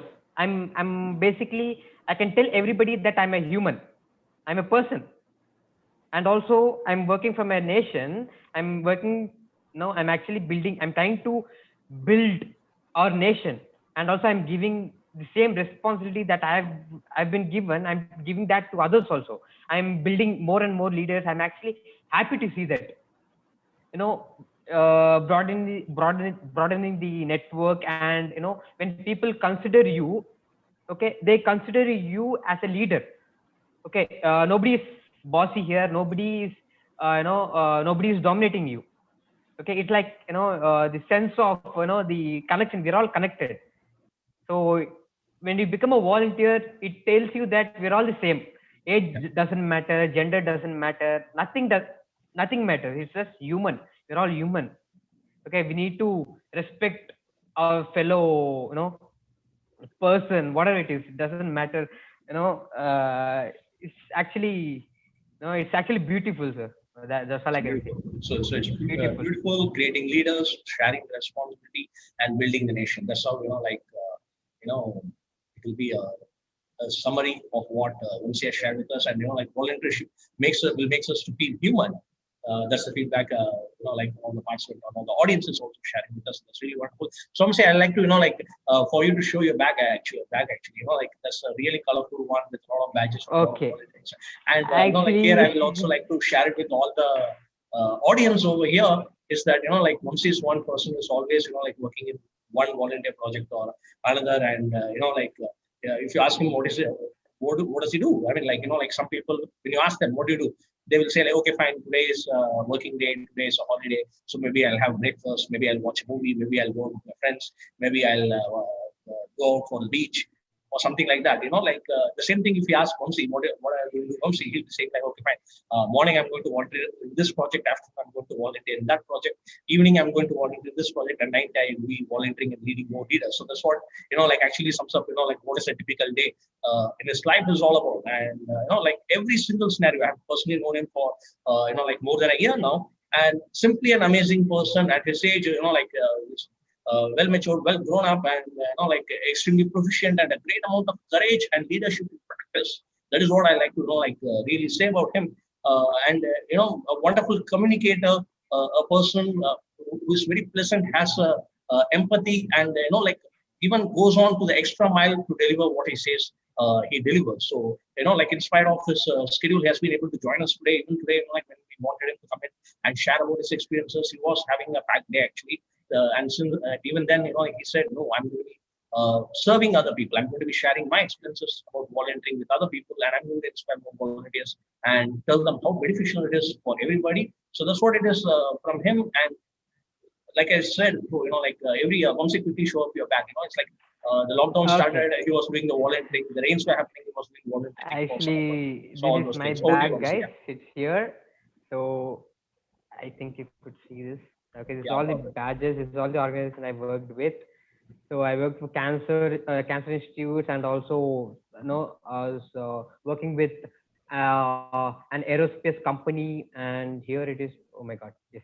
I worked with Apollo. I worked for Worldwide Fund organization. It is an international one, but they didn't give me any badges, unfortunately. And when last month I did a drama, for mentally disturbed people, and I did that. And here it is. There's a smiley, and I'm working for 2 to 3 3 volunteer organizations. That is Adiyalam, Namvidakalam, and Integrity People. I work for WWF, and I'm heading an organization and a society. It is 27 years old. It is situated in Bangalore. It is 27 years old, and they have actually trained around no, sorry, gave free education to around 30,000 students, like literally 30,000 students. So I'm happy, and actually I learned a lot, and I found a purpose, and I was able to raise a few amount, and I gave them. So I also learned learned how to do fundraising, and here when I got connected with Nandini ma'am, Tamrajan sir, and Maharaja sir and Rehan, I learned even more, and they gave me this wonderful opportunity. I even learned more. And when it comes to Sai sir and Irfana, and they also taught me more. And basically here I was able to I was able to implement my learnings from being a volunteer from other organizations. So this is beautiful organization, guys. Don't lose this opportunity, make use of it, make use of whatever opportunity that comes into your life. Okay, so that's all I can say. Thank you, sir. Yeah, that's wonderful. So thank you all. Thank you for this wonderful panel on the benefits of volunteering. Now I'll request the technical team and MC team as a token of appreciation and gratitude to share the e-certificate for Mamsi Raju as a speaker. So Mamsi, here's your e-certificate. Thank you so much, sir. A certificate of appreciation. Thank you. From all of us. It's been really a wonderful opportunity to be able to listen to you. And thanks for taking out the time and being part as a resource person for this panel. So thank you all. And with this, I'd like to now hand it over to the MC team for inviting the next speaker on the next topic. Over to the MC team now. Thank you, Dr. Maharajan. I'd like to thank all the speakers for sharing and guiding and discussing about the perks of volunteership and internship. Next, I would like to hand over to the next MC, Tamil sir. Before that, I would like to present a small video about the speaker. So after that, MC Tamil sir will take it over. I would request the technical team to play the video.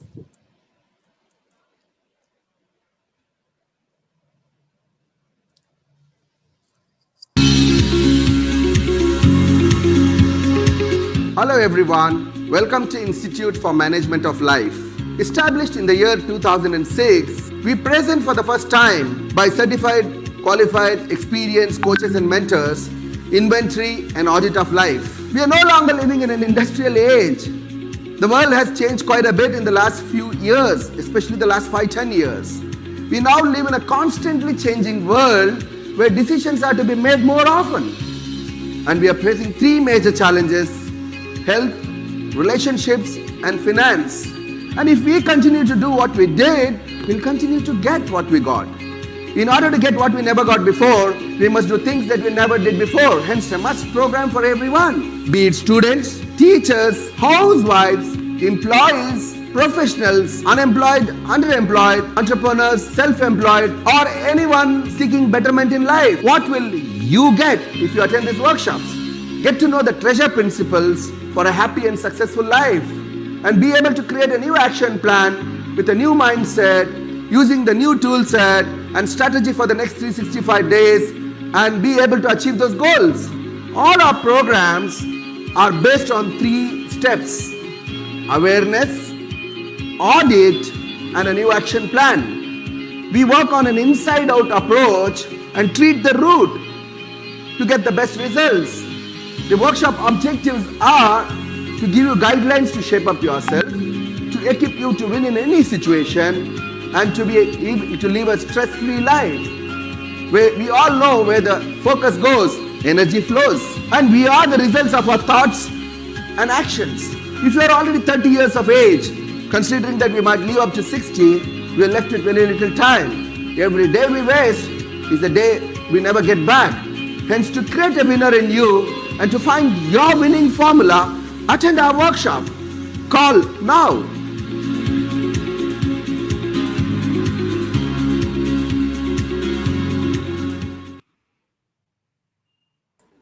Thank you for such a lovely video, and in fact, indeed, that's a very, very powerful video. I can say it's as powerful as this person I'm going to introduce.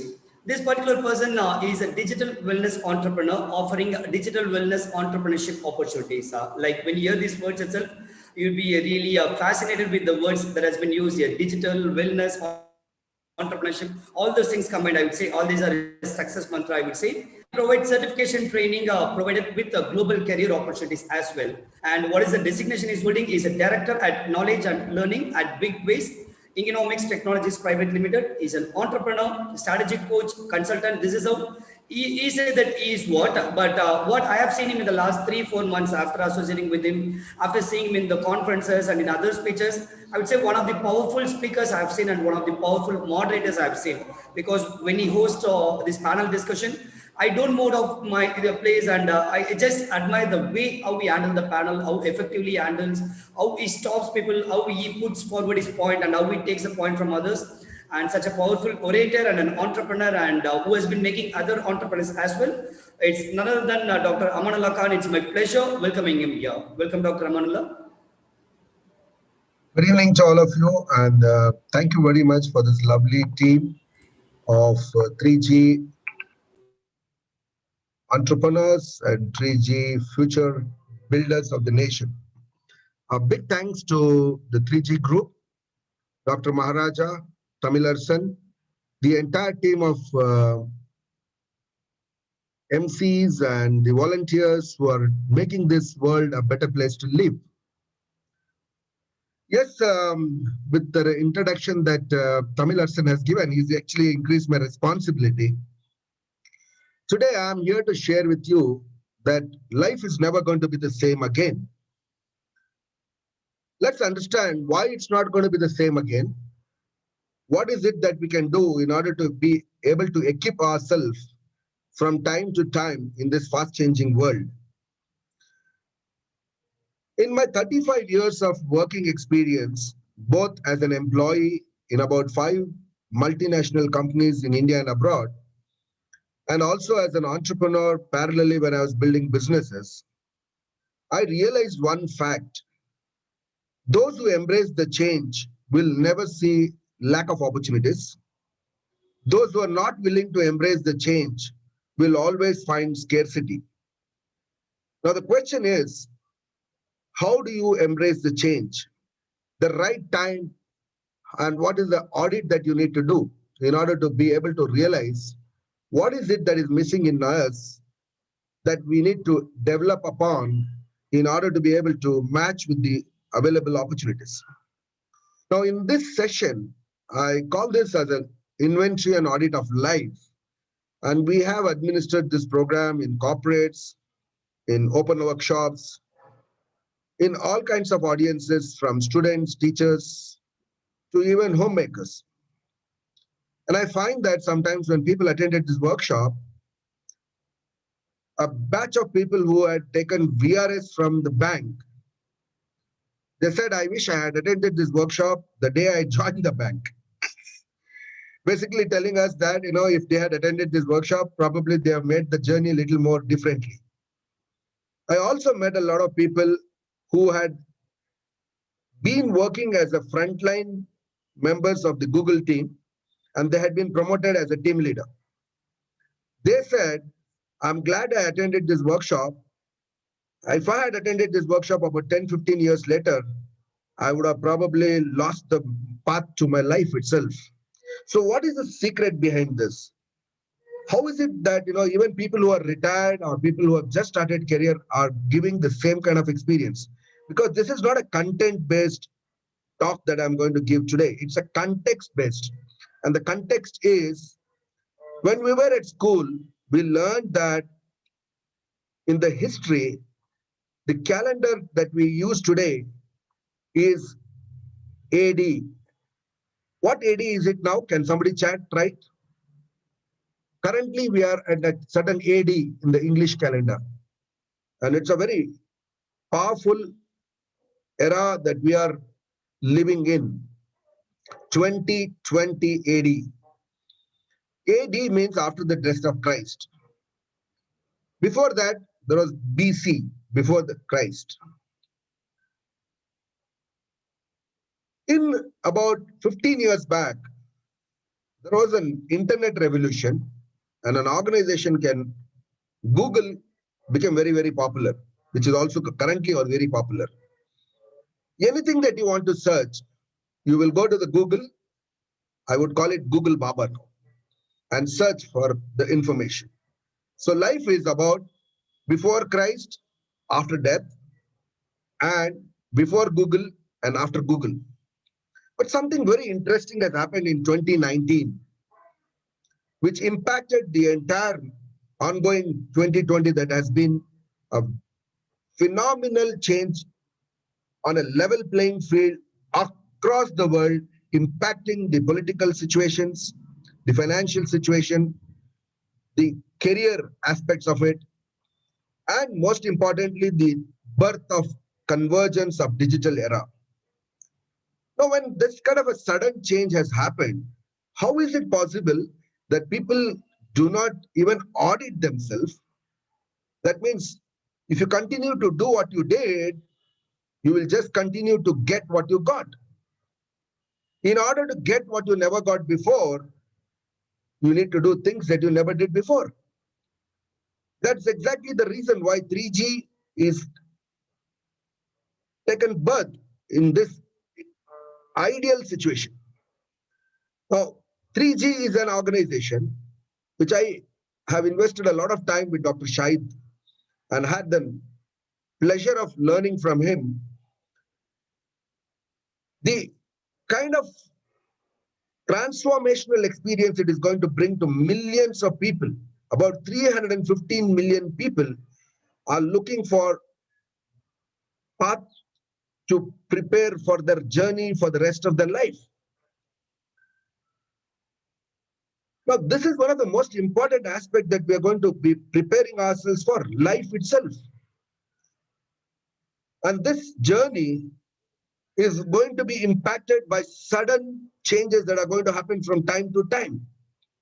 So whatever audit we are going to do today, it is not just for one time. Probably people will have to do this every time they want to change a job, change a company, marrying, having children, when your financial situation changes, when your family situation changes, when the political situation changes, when some new policy decisions come in, you're moving from being an employee to an entrepreneur or starting a new business. Every time you sign a document, you would need to do an audit for yourself. So this is something that you would need to do on your own from time to time. Today, I will be able to share with you the importance of doing that, the benefits of doing that, and also the formula for doing that. How many of you feel here, yes, this is a very important topic for me? If you have the option to chat, kindly type Y, just the alphabet Y, if you feel it's important for you. Is there nobody? Am I audible to everyone? Can somebody tell me that? Sir, yes, sir, it's audible, sir, very clear. Is the chat open for all? Yes, sir, chat is open. Yes, sir, it's open, sir. You can take it forward, sir. Okay, thank you so much. So welcome to this program. We run an institute called Institute for Management of Life. You may have heard about Institute for Management of Business, Institute for Management of Finance, Institute for Management of Logistics, Institute of Management of Airlines. But you have very rarely heard about an Institute for Management of Life. This was started by Professor Ramaswamy, the founding director of IIM Bangalore. When he was in his late 80s, I had the privilege to meet him, and we developed this workshop. Initially, it was in papers. Today, it's in the form of a book and also a complete workshop. After administering this to more than 10,000 plus people of various walks of life. So I'm not going to do the workshop today, but I'm going to share some important understanding about why in this era of alternative careers where there is no connection between your profession and qualification, doing an audit of life is so critical. This is an exercise in self-reflection that helps you clear the cobwebs of noisy external goals and current distractions and revisit or uncover the real themes and core values that drive and inspire you, also known as spring cleaning for the soul.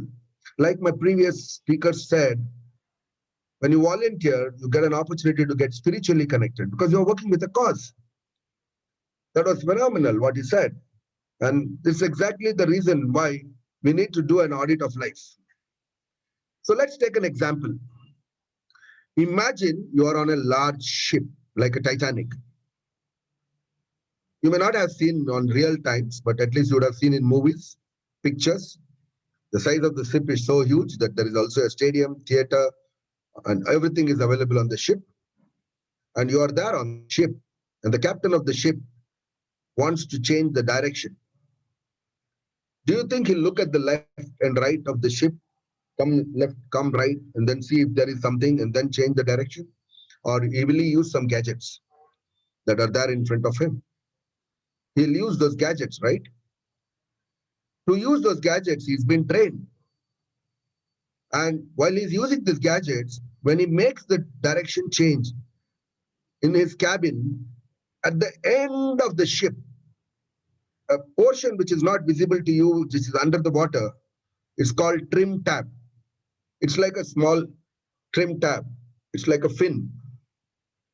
The direction of the fin changes, and then the direction of the ship changes. What we can assure you is, if you can do this audit from time to time, and you will see where you need to make the change in your direction. And if you just remain for 2 months in that direction, like the ship's direction is changed and the ship is on the water for 2 months, it is supposed to reach certain destination. Now, do you tell me, if 2 months before reaching the destination, if the ship has changed the direction, will the destination change or not? It will not just change when you change your direction at the trim tab. Changing the direction and remaining there for 2 months will completely give you a new direction itself, new destination itself. That is exactly the benefit of doing this workshop on audit from time to time. Over this so many years, we have realized that one of the most important things to do when we are in this kind of a situation where it's called disruptive era, we all need to find some mentors, coaches, and surrender ourselves. The most important word is surrender. For example, if Sachin Tendulkar is successful, can somebody guess how many coaches he has? He has about 26 coaches. 26 coaches for his finance, for his brand image, for his fitness, for his diet, for everything he's got a coach. Now imagine one of his coach in the cricket tells him, Sachin, you're going to Africa. That's going to be 13th of January. The wind is expected to blow like this. And if you win the toss and you're going to play, you play the ball like this. And if Sachin tells, boss, you have not gone and played there, yeah, and I'm going to play, I know what to do. Do you think he would have been Sachin? Sachin and Vinod Kambli both had the same schooling. They played in the same grounds. They both were schoolmates, neighbors. In fact, talent-wise, he was far more talented, Vinod Kambli. Sachin always kept the patriotism high and surrendered to the coach. Whatever he said, he followed. Vinod Kambli also followed about 90%. He said, Salah, ye to nahi khela hai na. He has not played here. So let me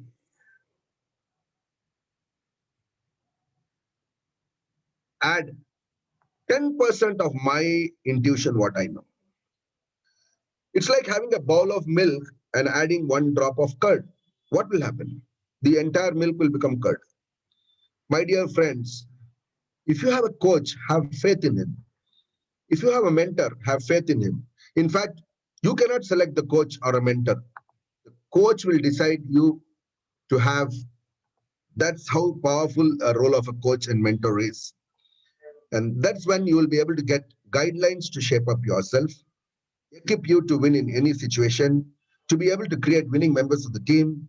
You'll be able to set expectations right, evaluate productivity through proven methods, and translate methods into results by developing the right mindset to face the rapidly changing world with ease and adaptability. That's the power of having a workshop like this or an opportunity like this. Why is it so important? If you look at about 100 people on an average, 66 of them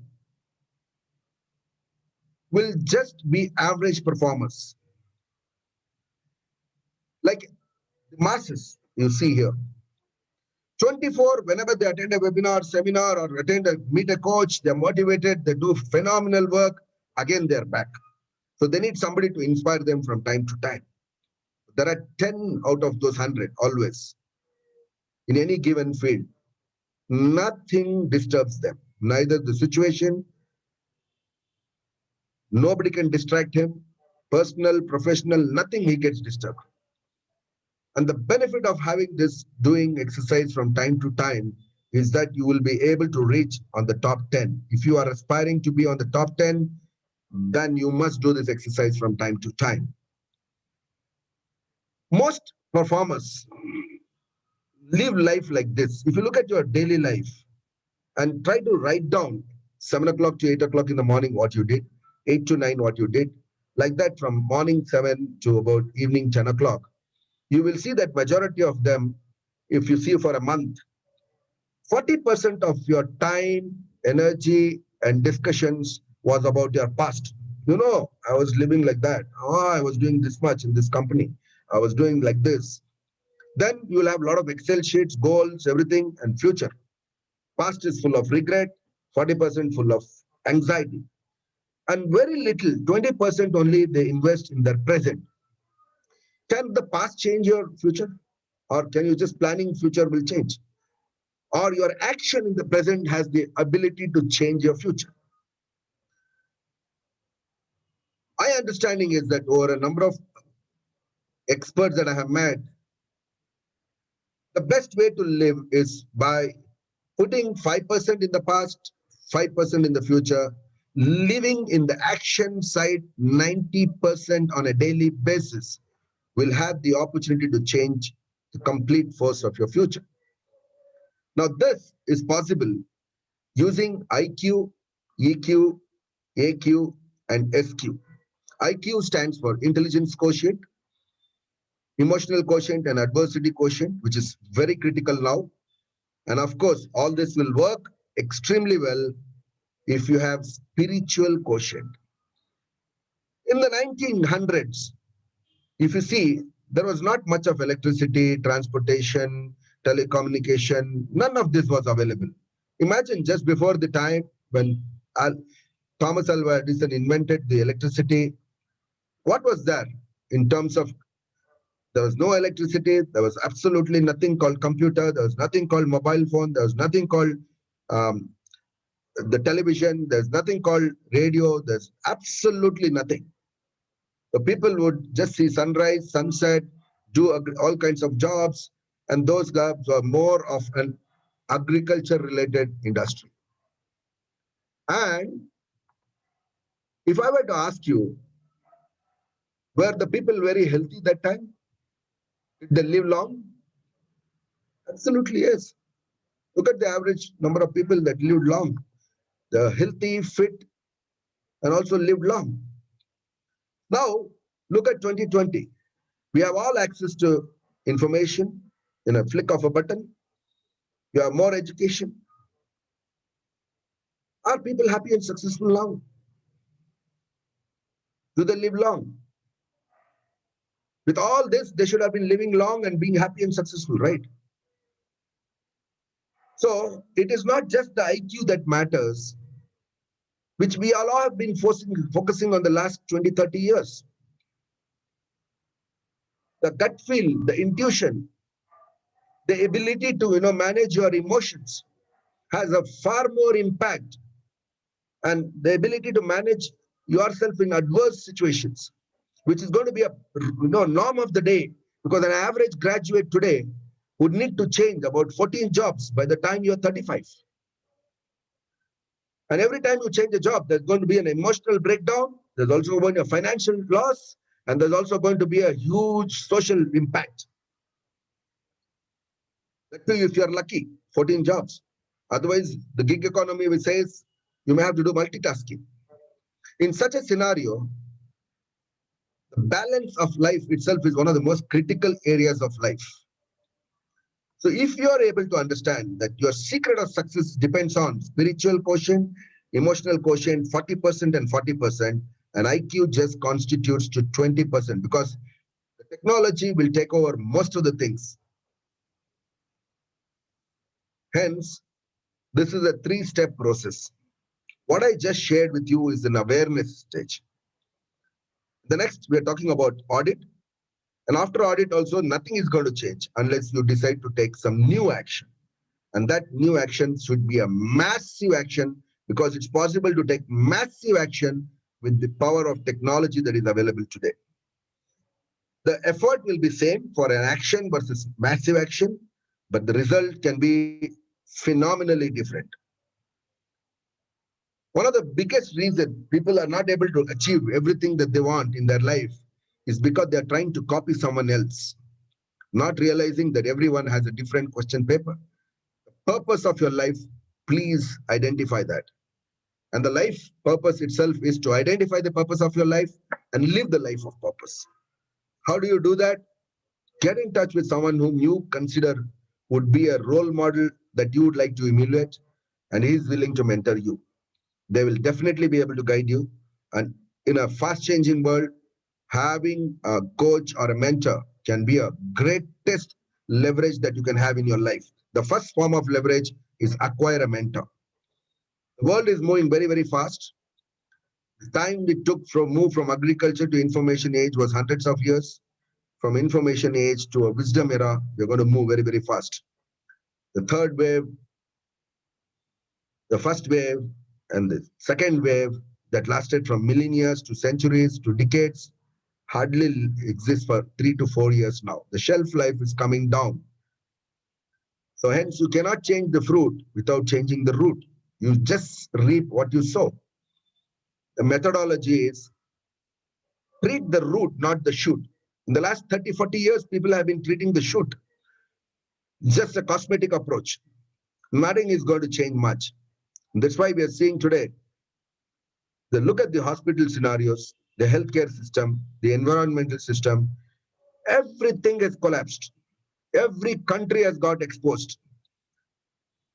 It has left a fantastic opportunity for every one of us to actually review and do an introspection about what is it that we want in our life. Copying somebody else just because he's successful and we think that he's successful. Clear the root, treat the roots, take an inside-out approach. You are the CEO of your own life. Start making executive decisions today. Now let's enter into the great world of possibilities to fulfill our lives.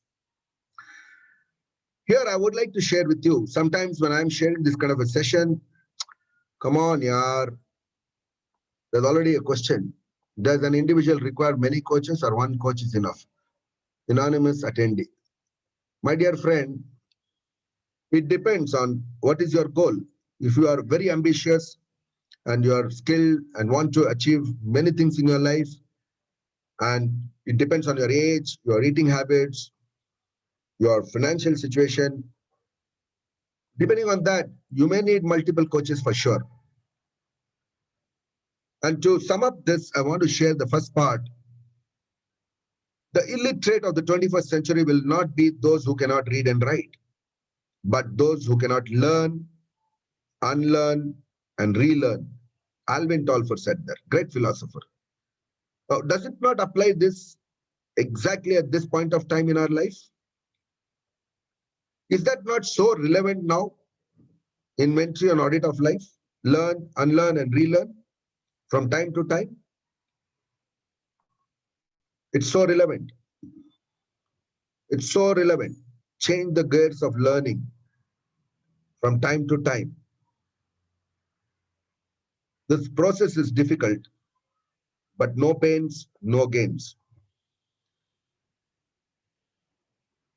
Because your ICANN is more important than your IQ. And this is the missing link in majority of the people. Education should have actually liberated the minds, but it has made people prisoners in their minds. And they have a vacationer attitude. And this can be disastrous for majority of the nation. There is a dramatic shift required to develop an I can attitude. Because all these years, what we have got used to is, ma'am, can I come in? Can I do this? Seeking permission. To even become successful, people seek permission. Instead of can I, how can I is the question you need to ask yourself. This major shift in asking the question can shift in the perception of the way you look at things. It's a paradigm shift required right now. How can I do this? How can I go to a 5-star hotel and live that? How can I afford a car? How can I have a lifestyle? How can I earn 100,000 rupees a month minimum? Because 100,000 rupees, if you're not earning every month, believe me, it's just a middle class life. You need more than that. Your house rent will be minimum 2-bedroom house. If you're married and having 2 children, 20,000 to 30,000 now. In the next 10 years, it's going to go up. The rest of the expenses you can surely calculate. You need about 2.5 lakh rupees per month as an income if you are just living in an urban city with a lifestyle of middle class. So can you imagine if you have an I can attitude? Can I? How can I? Because you have unlimited opportunities and unlimited possibilities now. Because access to information is not a barrier. Access to people is not a barrier. The barrier is between these 2 ears. If you can change that, you have one of the best opportunities to live in the most happening era of life. Hence, investing in yourself is the best investment you will ever make. It will not only improve your life, but it will also improve the lives of those around you. I invite you to create a winner inside yourself. There are 6 essential pillars of life. But you will still not see that if you are on the first quadrant, mindful. Mindful. I just asked a question about 2 hours back in a webinar. How many of you have a smartphone? There were about 40 attendees. Everybody said we had a smartphone. I asked how many apps do you have? Some said 17, some said 10, some said 5, some said even 100. I asked which of the app do you have, which if you download and start using, you can earn 10,000 rupees a month. None of them had replied to that. They're all in that category. They know everything. They have all the things they feel they know. I know. If you can empty the cup and come to this mindfulness, I can assure you, you will be able to exercise your mind, which is so critical. And this is the only part of the body, the more you use, the more sharper it becomes. Rest all, the more you use, it becomes waste. Let's invest in exercising the mind and always listen to your heart. It knows everything. Unfortunate thing is, we are too occupied not listening to the heart. If you can listen to the heart, you have all the secrets to make a successful life by just doing 6 areas of your life: physical, mental, social, spiritual, family, financial. This was first conducted by Swami Vivekananda, called Inventory and Audit of Life. And then you can live a happier life doing simple things seriously and sincerely. APJ Abdul Kalam said that you cannot change your future, but definitely you can change your habits. And surely your habits can change your future. And we take from 3G inspiration from APJ Abdul Kalam. And I'm very grateful that I had this opportunity to speak to you all. The first one is, what are the 3 habits that you're willing to give up in order to improve your physical life? 3 habits that you're willing to give up and willing to develop beginning from today. It could be meditation, exercise, eating right, sleeping well. All these are so critical for your physical life, right? 3 habits that you're willing to give up beginning from today. It could be sleeping late, or maybe smoking or drinking, whatever habits it might be. That may not be good for your health. Give up those 3 habits, and on the right-hand side, write them. On the left-hand side, write 3 habits that you're going to develop. Did you know that physical health is the most important thing that's required in order to be able to enjoy whatever you're going to build? Mental side, 3 habits that you're willing to give up and 3 habits that you're willing to develop. It could be attending webinars, seminars, workshops, reading books, watching some very useful YouTube. I said very useful YouTube. I know you're using YouTube, but ensure that don't get distracted. Internet is a jungle. You can get distracted very quickly. 3 habits that you're willing to develop. If you're not a reader, you cannot be a leader. Constantly learn from other people's mistakes. They have already made that and written it out. Social. Man is a social being. Human being and being a human, there's a world of difference. What are we doing about eradicating use of plastic? Planting some trees, ensuring water conservation. Environment is polluted. Can we make communities and do something about it? 3 habits that you're willing to give up and 3 habits you're willing to develop. Spiritual, so important. That is the root that you can hold on to. I said spiritual, not ritual. Spiritual can be kindness. If you can just think kindly, that can be the greatest spiritual activity that you can do. Maybe donating blood sometimes, asking for forgiveness, considering ourselves human and always being grounded, not allowing the ego to get carried away. Praying. Financial. Trust me, friends, and survey says 62% of the educated adults do not recognize future needs. And this is a disaster. It can lead to disaster. People know how to make money. Making money, managing money, multiplying money are 3 different mindsets. Financial literacy is the missing link from our education. Because average family members come from middle class families and have average middle class thinking habits. You need to learn. Impulsive shopping, how do you give up? Go back home, today an exercise. Look at the things that you have bought in the last 10 years. I can assure you 60% of them you may not be using daily.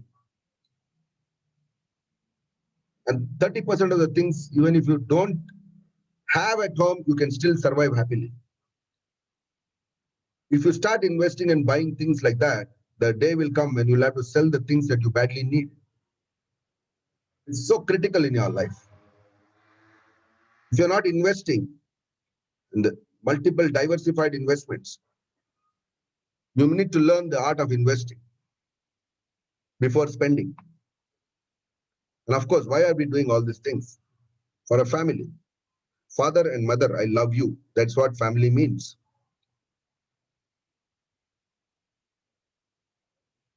Go back home and think. Is there a day that you spoke loudly to your parents? Louder than they spoke? Ask for forgiveness. Stop that. It could make a huge difference with just this little change. Do you know that when we were kids,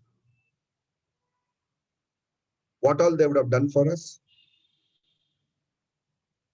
Amma, chumaruma, I'm busy. I'm busy. Did you tell like that? They called you out of care. Enama saptiya. Appa patalu saptiya. Vare velelliya. Pay my phone. Did you ever speak like that? Do you know how much hurt they would have been? Even if you have done that once, of course, Parents should have forgiven. But you cannot forgive yourself if you have done that. Somebody seen you doing that. Imagine what they would have thought about you. This is the one place that is the reason that you are living. That's the root cause for your existence in life. Give up some things. Learn to sacrifice. The relationships around you. We live in a networked world. Do you go to people only when you need them or when you need them for your selfish needs? Or are you willing to volunteer? The session that was happening just before this. Do you contribute before? Do you deposit before withdrawing? Look at them. It's a little long exercise. This is business and career. What? How many of you have done an exercise called Am I digitally fit? You are physically fit, mentally fit. You're living in a digital world. What skills do you need to develop? Do you know how to use Zoom? You know how to use the LinkedIn? You know how to use the YouTube? You know how to use the Facebook? Have you learned them to monetize that? Are you willing to invest in taking an advanced, basic to advanced pack? Have an entrepreneurial mind. Well, that was a little brief that I wanted to share, but I want this one, that's something I warn every one of you. Everybody knows what to do, but they're still cool and waiting for what? Look at the chicken there. One of their own friend is getting cooked into the oven, and these guys are watching. Some of our friends have got cooked already. Are we waiting, or are we willing to take the path? Action. Massive action. Otherwise, the next turn is ours. Procrastination is the bad habit of putting off until the day tomorrow of what we should have done today or yesterday. Napoleon Hill wrote a book, and he interviewed about 1,000+ people who are very successful. And he also met a lot of people who are not so successful. And he found that the major difference was the successful ones never procrastinated. They never said, Amma, இன்னைக்கு ஒரு நாள் விட்டுடுமா, நாளைக்கு பண்றேன். I'll do from tomorrow. The tomorrow never comes, my friend. Tomorrow never comes. If you can give up this and have these 3 points, stop making excuses, do what works, do what matters. There is absolutely no connection between a profession and qualification. Amma, na MBA. Appa, do what matters. Do what works.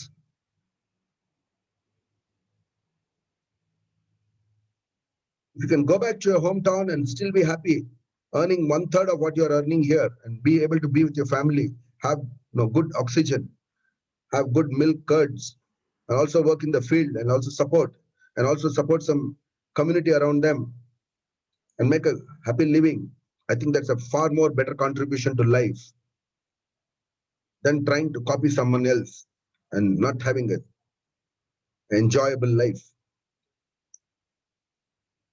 If you have used a 2-wheeler or a 4-wheeler, you would have seen this spark plug. The gap has to be proper. Even a little more or little less, the mileage will be less, the consumption of fuel will be high. Go for a calibration, do an audit of life, and make yourself happy and successful. Thank you so much. If you have any questions, I'll be more than glad to take this.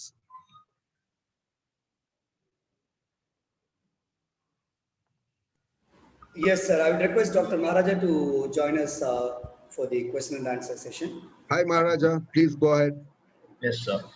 So if anybody is having any questions from the audience, please do continue to ask them in the chat box, and we shall discuss on the same. Varadaraj, everything clarified. Okay. Thank you so much, Varadaraj. Thank you so much, sir. Sujit Kumar, thank you. Maharaja, I request you to kindly provide me the link of this session, please. Yeah. So any other questions if you have, like we can.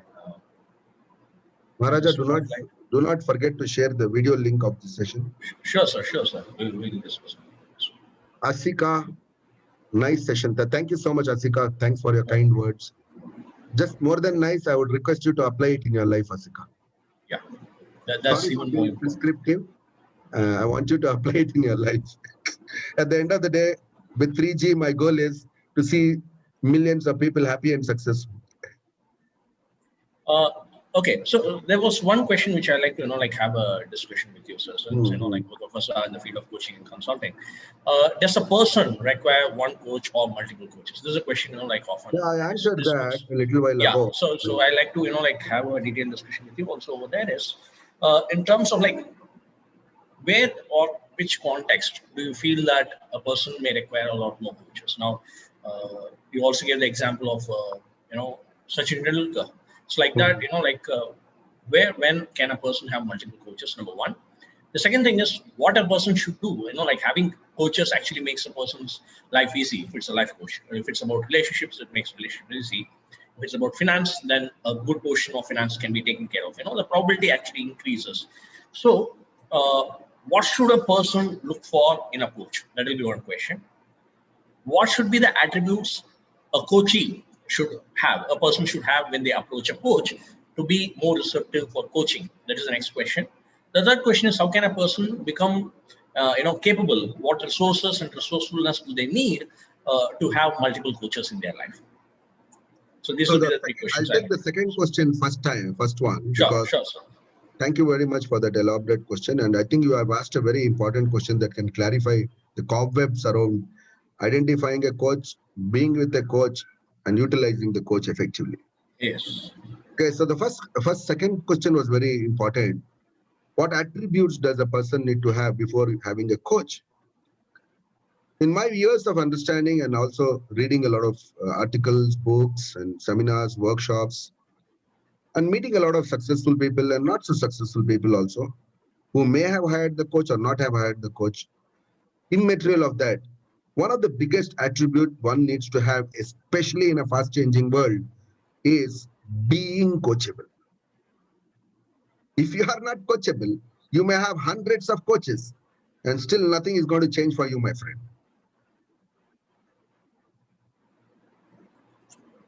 So the attribute you need to have before identifying to wanting to have a coach in your life is to be able to be coachable. Develop a mindset and an attitude of being coachable every time. Let me give you an example. Let's say you have accumulated some money and you wanted to invest in real estate, and then you wanted to find an expert who can guide you on that, coach. Now, just because you have the money and the other person has the experience, doesn't mean that you decide still that you will invest the way you want. Sometimes the coach will give you tips that you may not like it. And the secret of success is doing things that you don't like so that you can live the life that you like.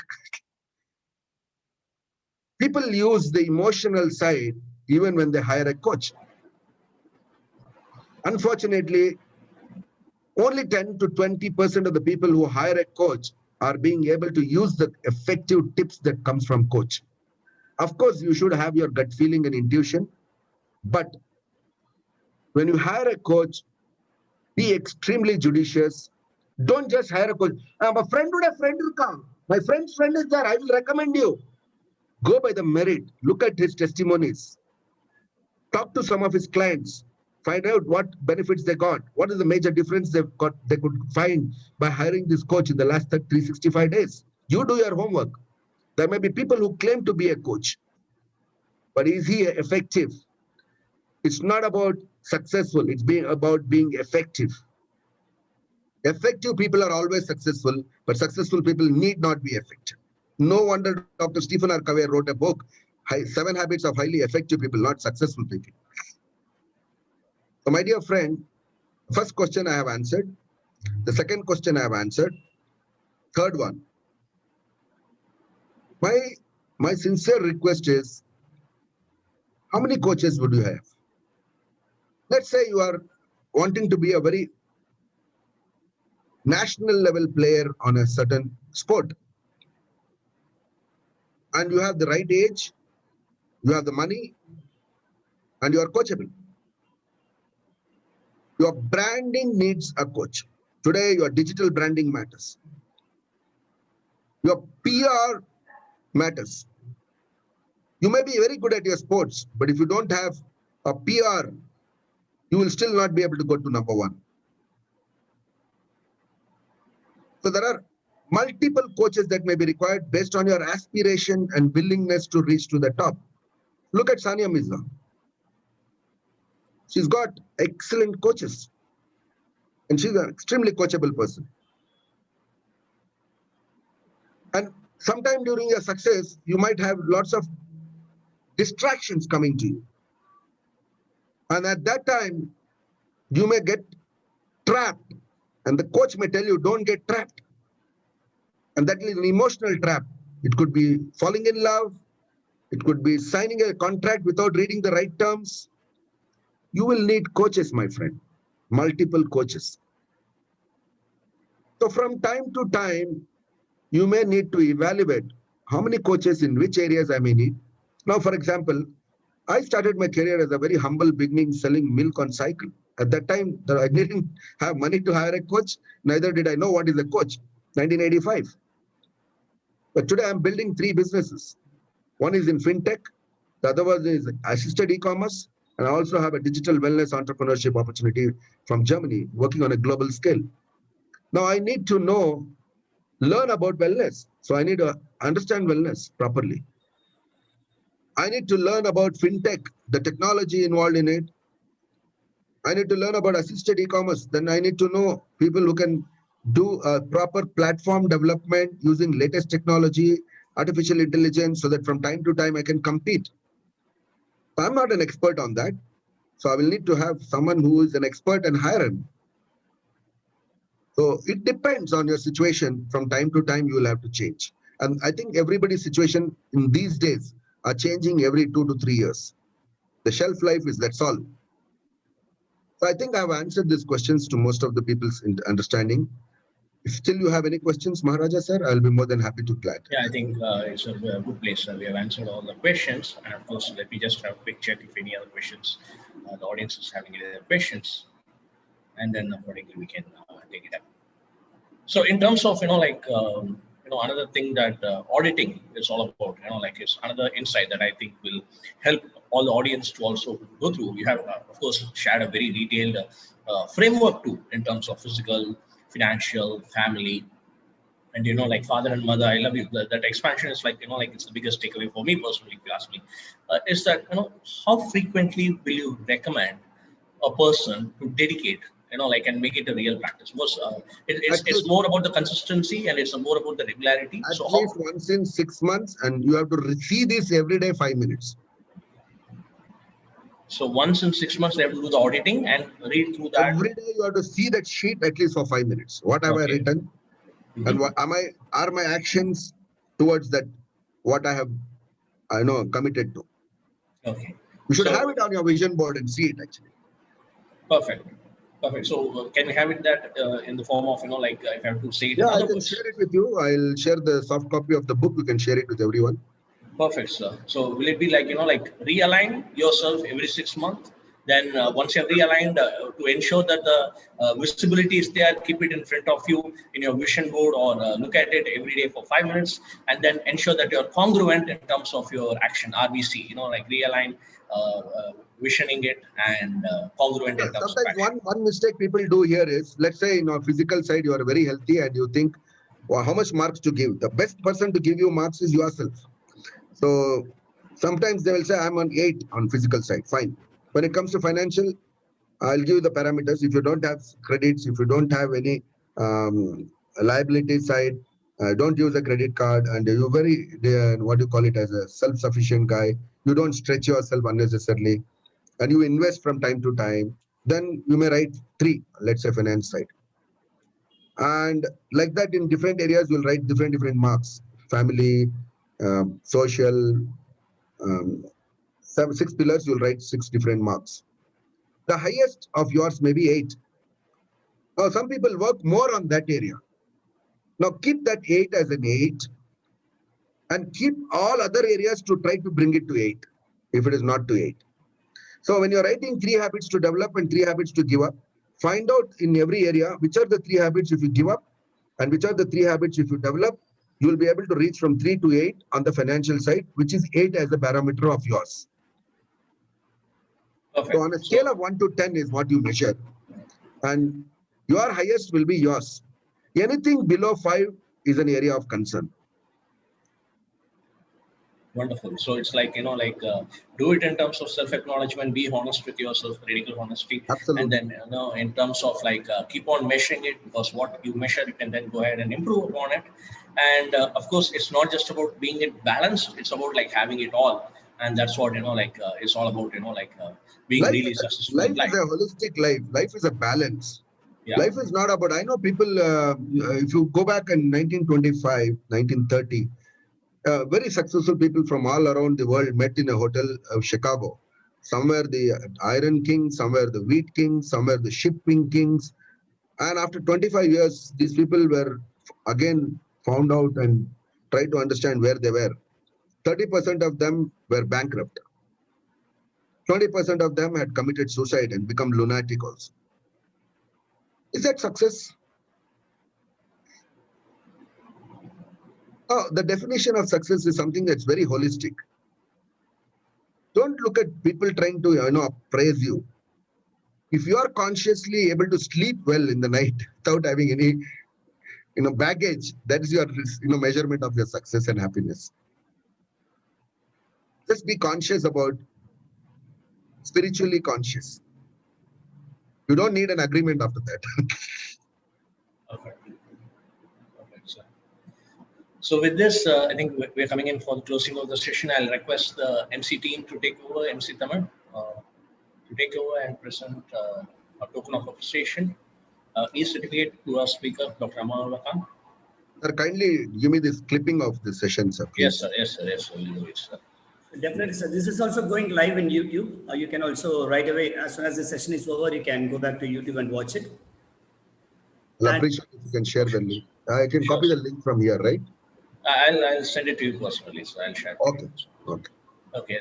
So, Amar, can the technical team share these, please? Sure, sir. Thank you so much, Dr. Aman, for wonderful insights. And I will request my technical team to share the e-certificate for Dr. Amanullah Khan. And we'll also email it to you, sir. Thank you so much, sir. Please let the certificate do. Thank you all the audience who have been here on the live session. Thank you those who are going to watch in the future. If you find even one learning out of this that you can apply, that one learning is more than important to apply it for the rest of your life. God bless you all. All right. Thank you so much. Looking forward to having you for more such sessions, and we would like to hear more from you in future conferences. Anytime, sir. Pleasure is mine. Thank you, sir. All right. Now, let me allow Dr. Maharaja if any further announcements. Yeah. So with this, we come in for the closing of today's session. We'll have, few announcements from the MC team. And tomorrow we are going on for day 9 of this 9-day Tamil Nadu's largest career guidance digital conference for the artificial intelligence and IR 4.0 era. So it has been a wonderful day, a really long day with some really interesting speakers and a lot of sessions that has been happening continuously. Of course, there are some sessions which, taking time into consideration, and also what the speaker availability and technical accommodation, we had to, shift it to tomorrow. So we'll be having a lot more sessions tomorrow, starting from 9:30 to 7 p.m. again tomorrow. So looking forward to connect with all of you. And over here, with this Dr. Maharaja Subramanian signing off. I'll quickly request the MC team to actually share in my contact details so that if any questions are there, feel free to connect with me through WhatsApp. There's my WhatsApp number and all those details also, and it's also shared in the chat box. And with this, I'd like to hand over to the MC team for the formal closing of today's session. Over to you, MC Tamil. I'll log off then. Bye-bye. Yes, sir. Thank you, sir. Over to you, MC Tamil. Thank you so much, Dr. Maharaja, and thank you all the speakers who joined us today and made this day a grand day. This Saturday, I would say it has gone very, very in a meaningful way. And I wish tomorrow goes in a more meaningful way. Like you people can log in at 9, that is, you can log in at 9:15. We'll start playing the videos from 9:30. It's going to be power pack session until 6:30 p.m. tomorrow.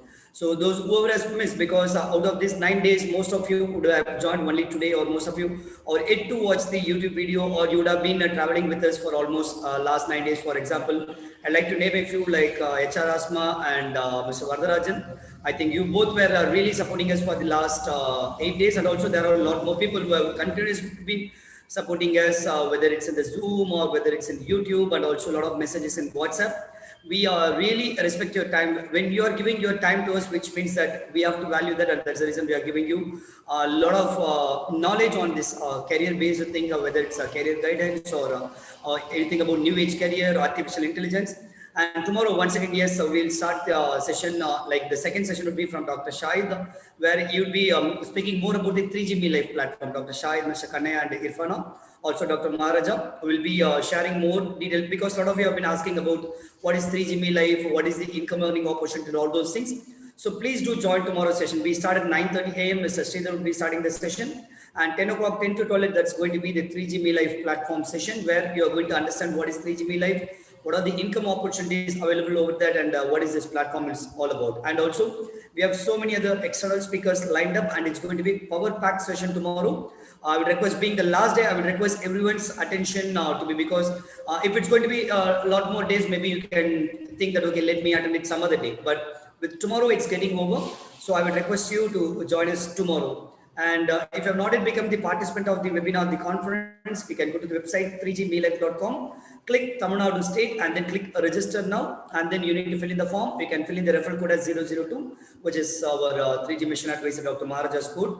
And once you're done with that, you'll receive an OTP to your email address, not your mobile number. You'll receive to your email address. You can click that, and with that, your registration is over. Finally, you'll have a green box asking you to join the WhatsApp group. The reason why we ask you to join the WhatsApp group, even after the conference, even during the conference and also after the conference, we would be able to touch with you, and we'll be able to communicate with you what are the progress happening, what are the new programs that's coming in, what are the things, advanced things that is coming in terms of artificial intelligence or in terms of the career coaching. So we'll be sharing time and then in the WhatsApp group. That's the reason we're asking you to join the WhatsApp group. So if you're not a part of any of the WhatsApp group, please go ahead and join it. And please do fill in the session review form for all the speakers and also for all the sessions. I would say that marks as an attendance for you all. With that, I would like to close the session closing day. I would like to once again thank all the speakers, all the entire event organizing team, including the MC team and also the backend team, who have been tirelessly working on. And definitely tomorrow we are going to bring in the backend team in front face, like we are going to show them on the video. Whoever is willing, they'll be showing them on the video. So you can see, you can get to know how many people have worked behind this event for the last 9 days. Not exactly 9 days. In fact, it's several months work, but finally what you have seen in the 9 days, that's the output of these many people. So looking forward to meeting you all tomorrow. MC Thamarasan signing off along with MC Nandina Randan and the entire MC team from 3G. Thank you so much. Now over to the technical team for playing a couple of videos. With that, we'll close for the day.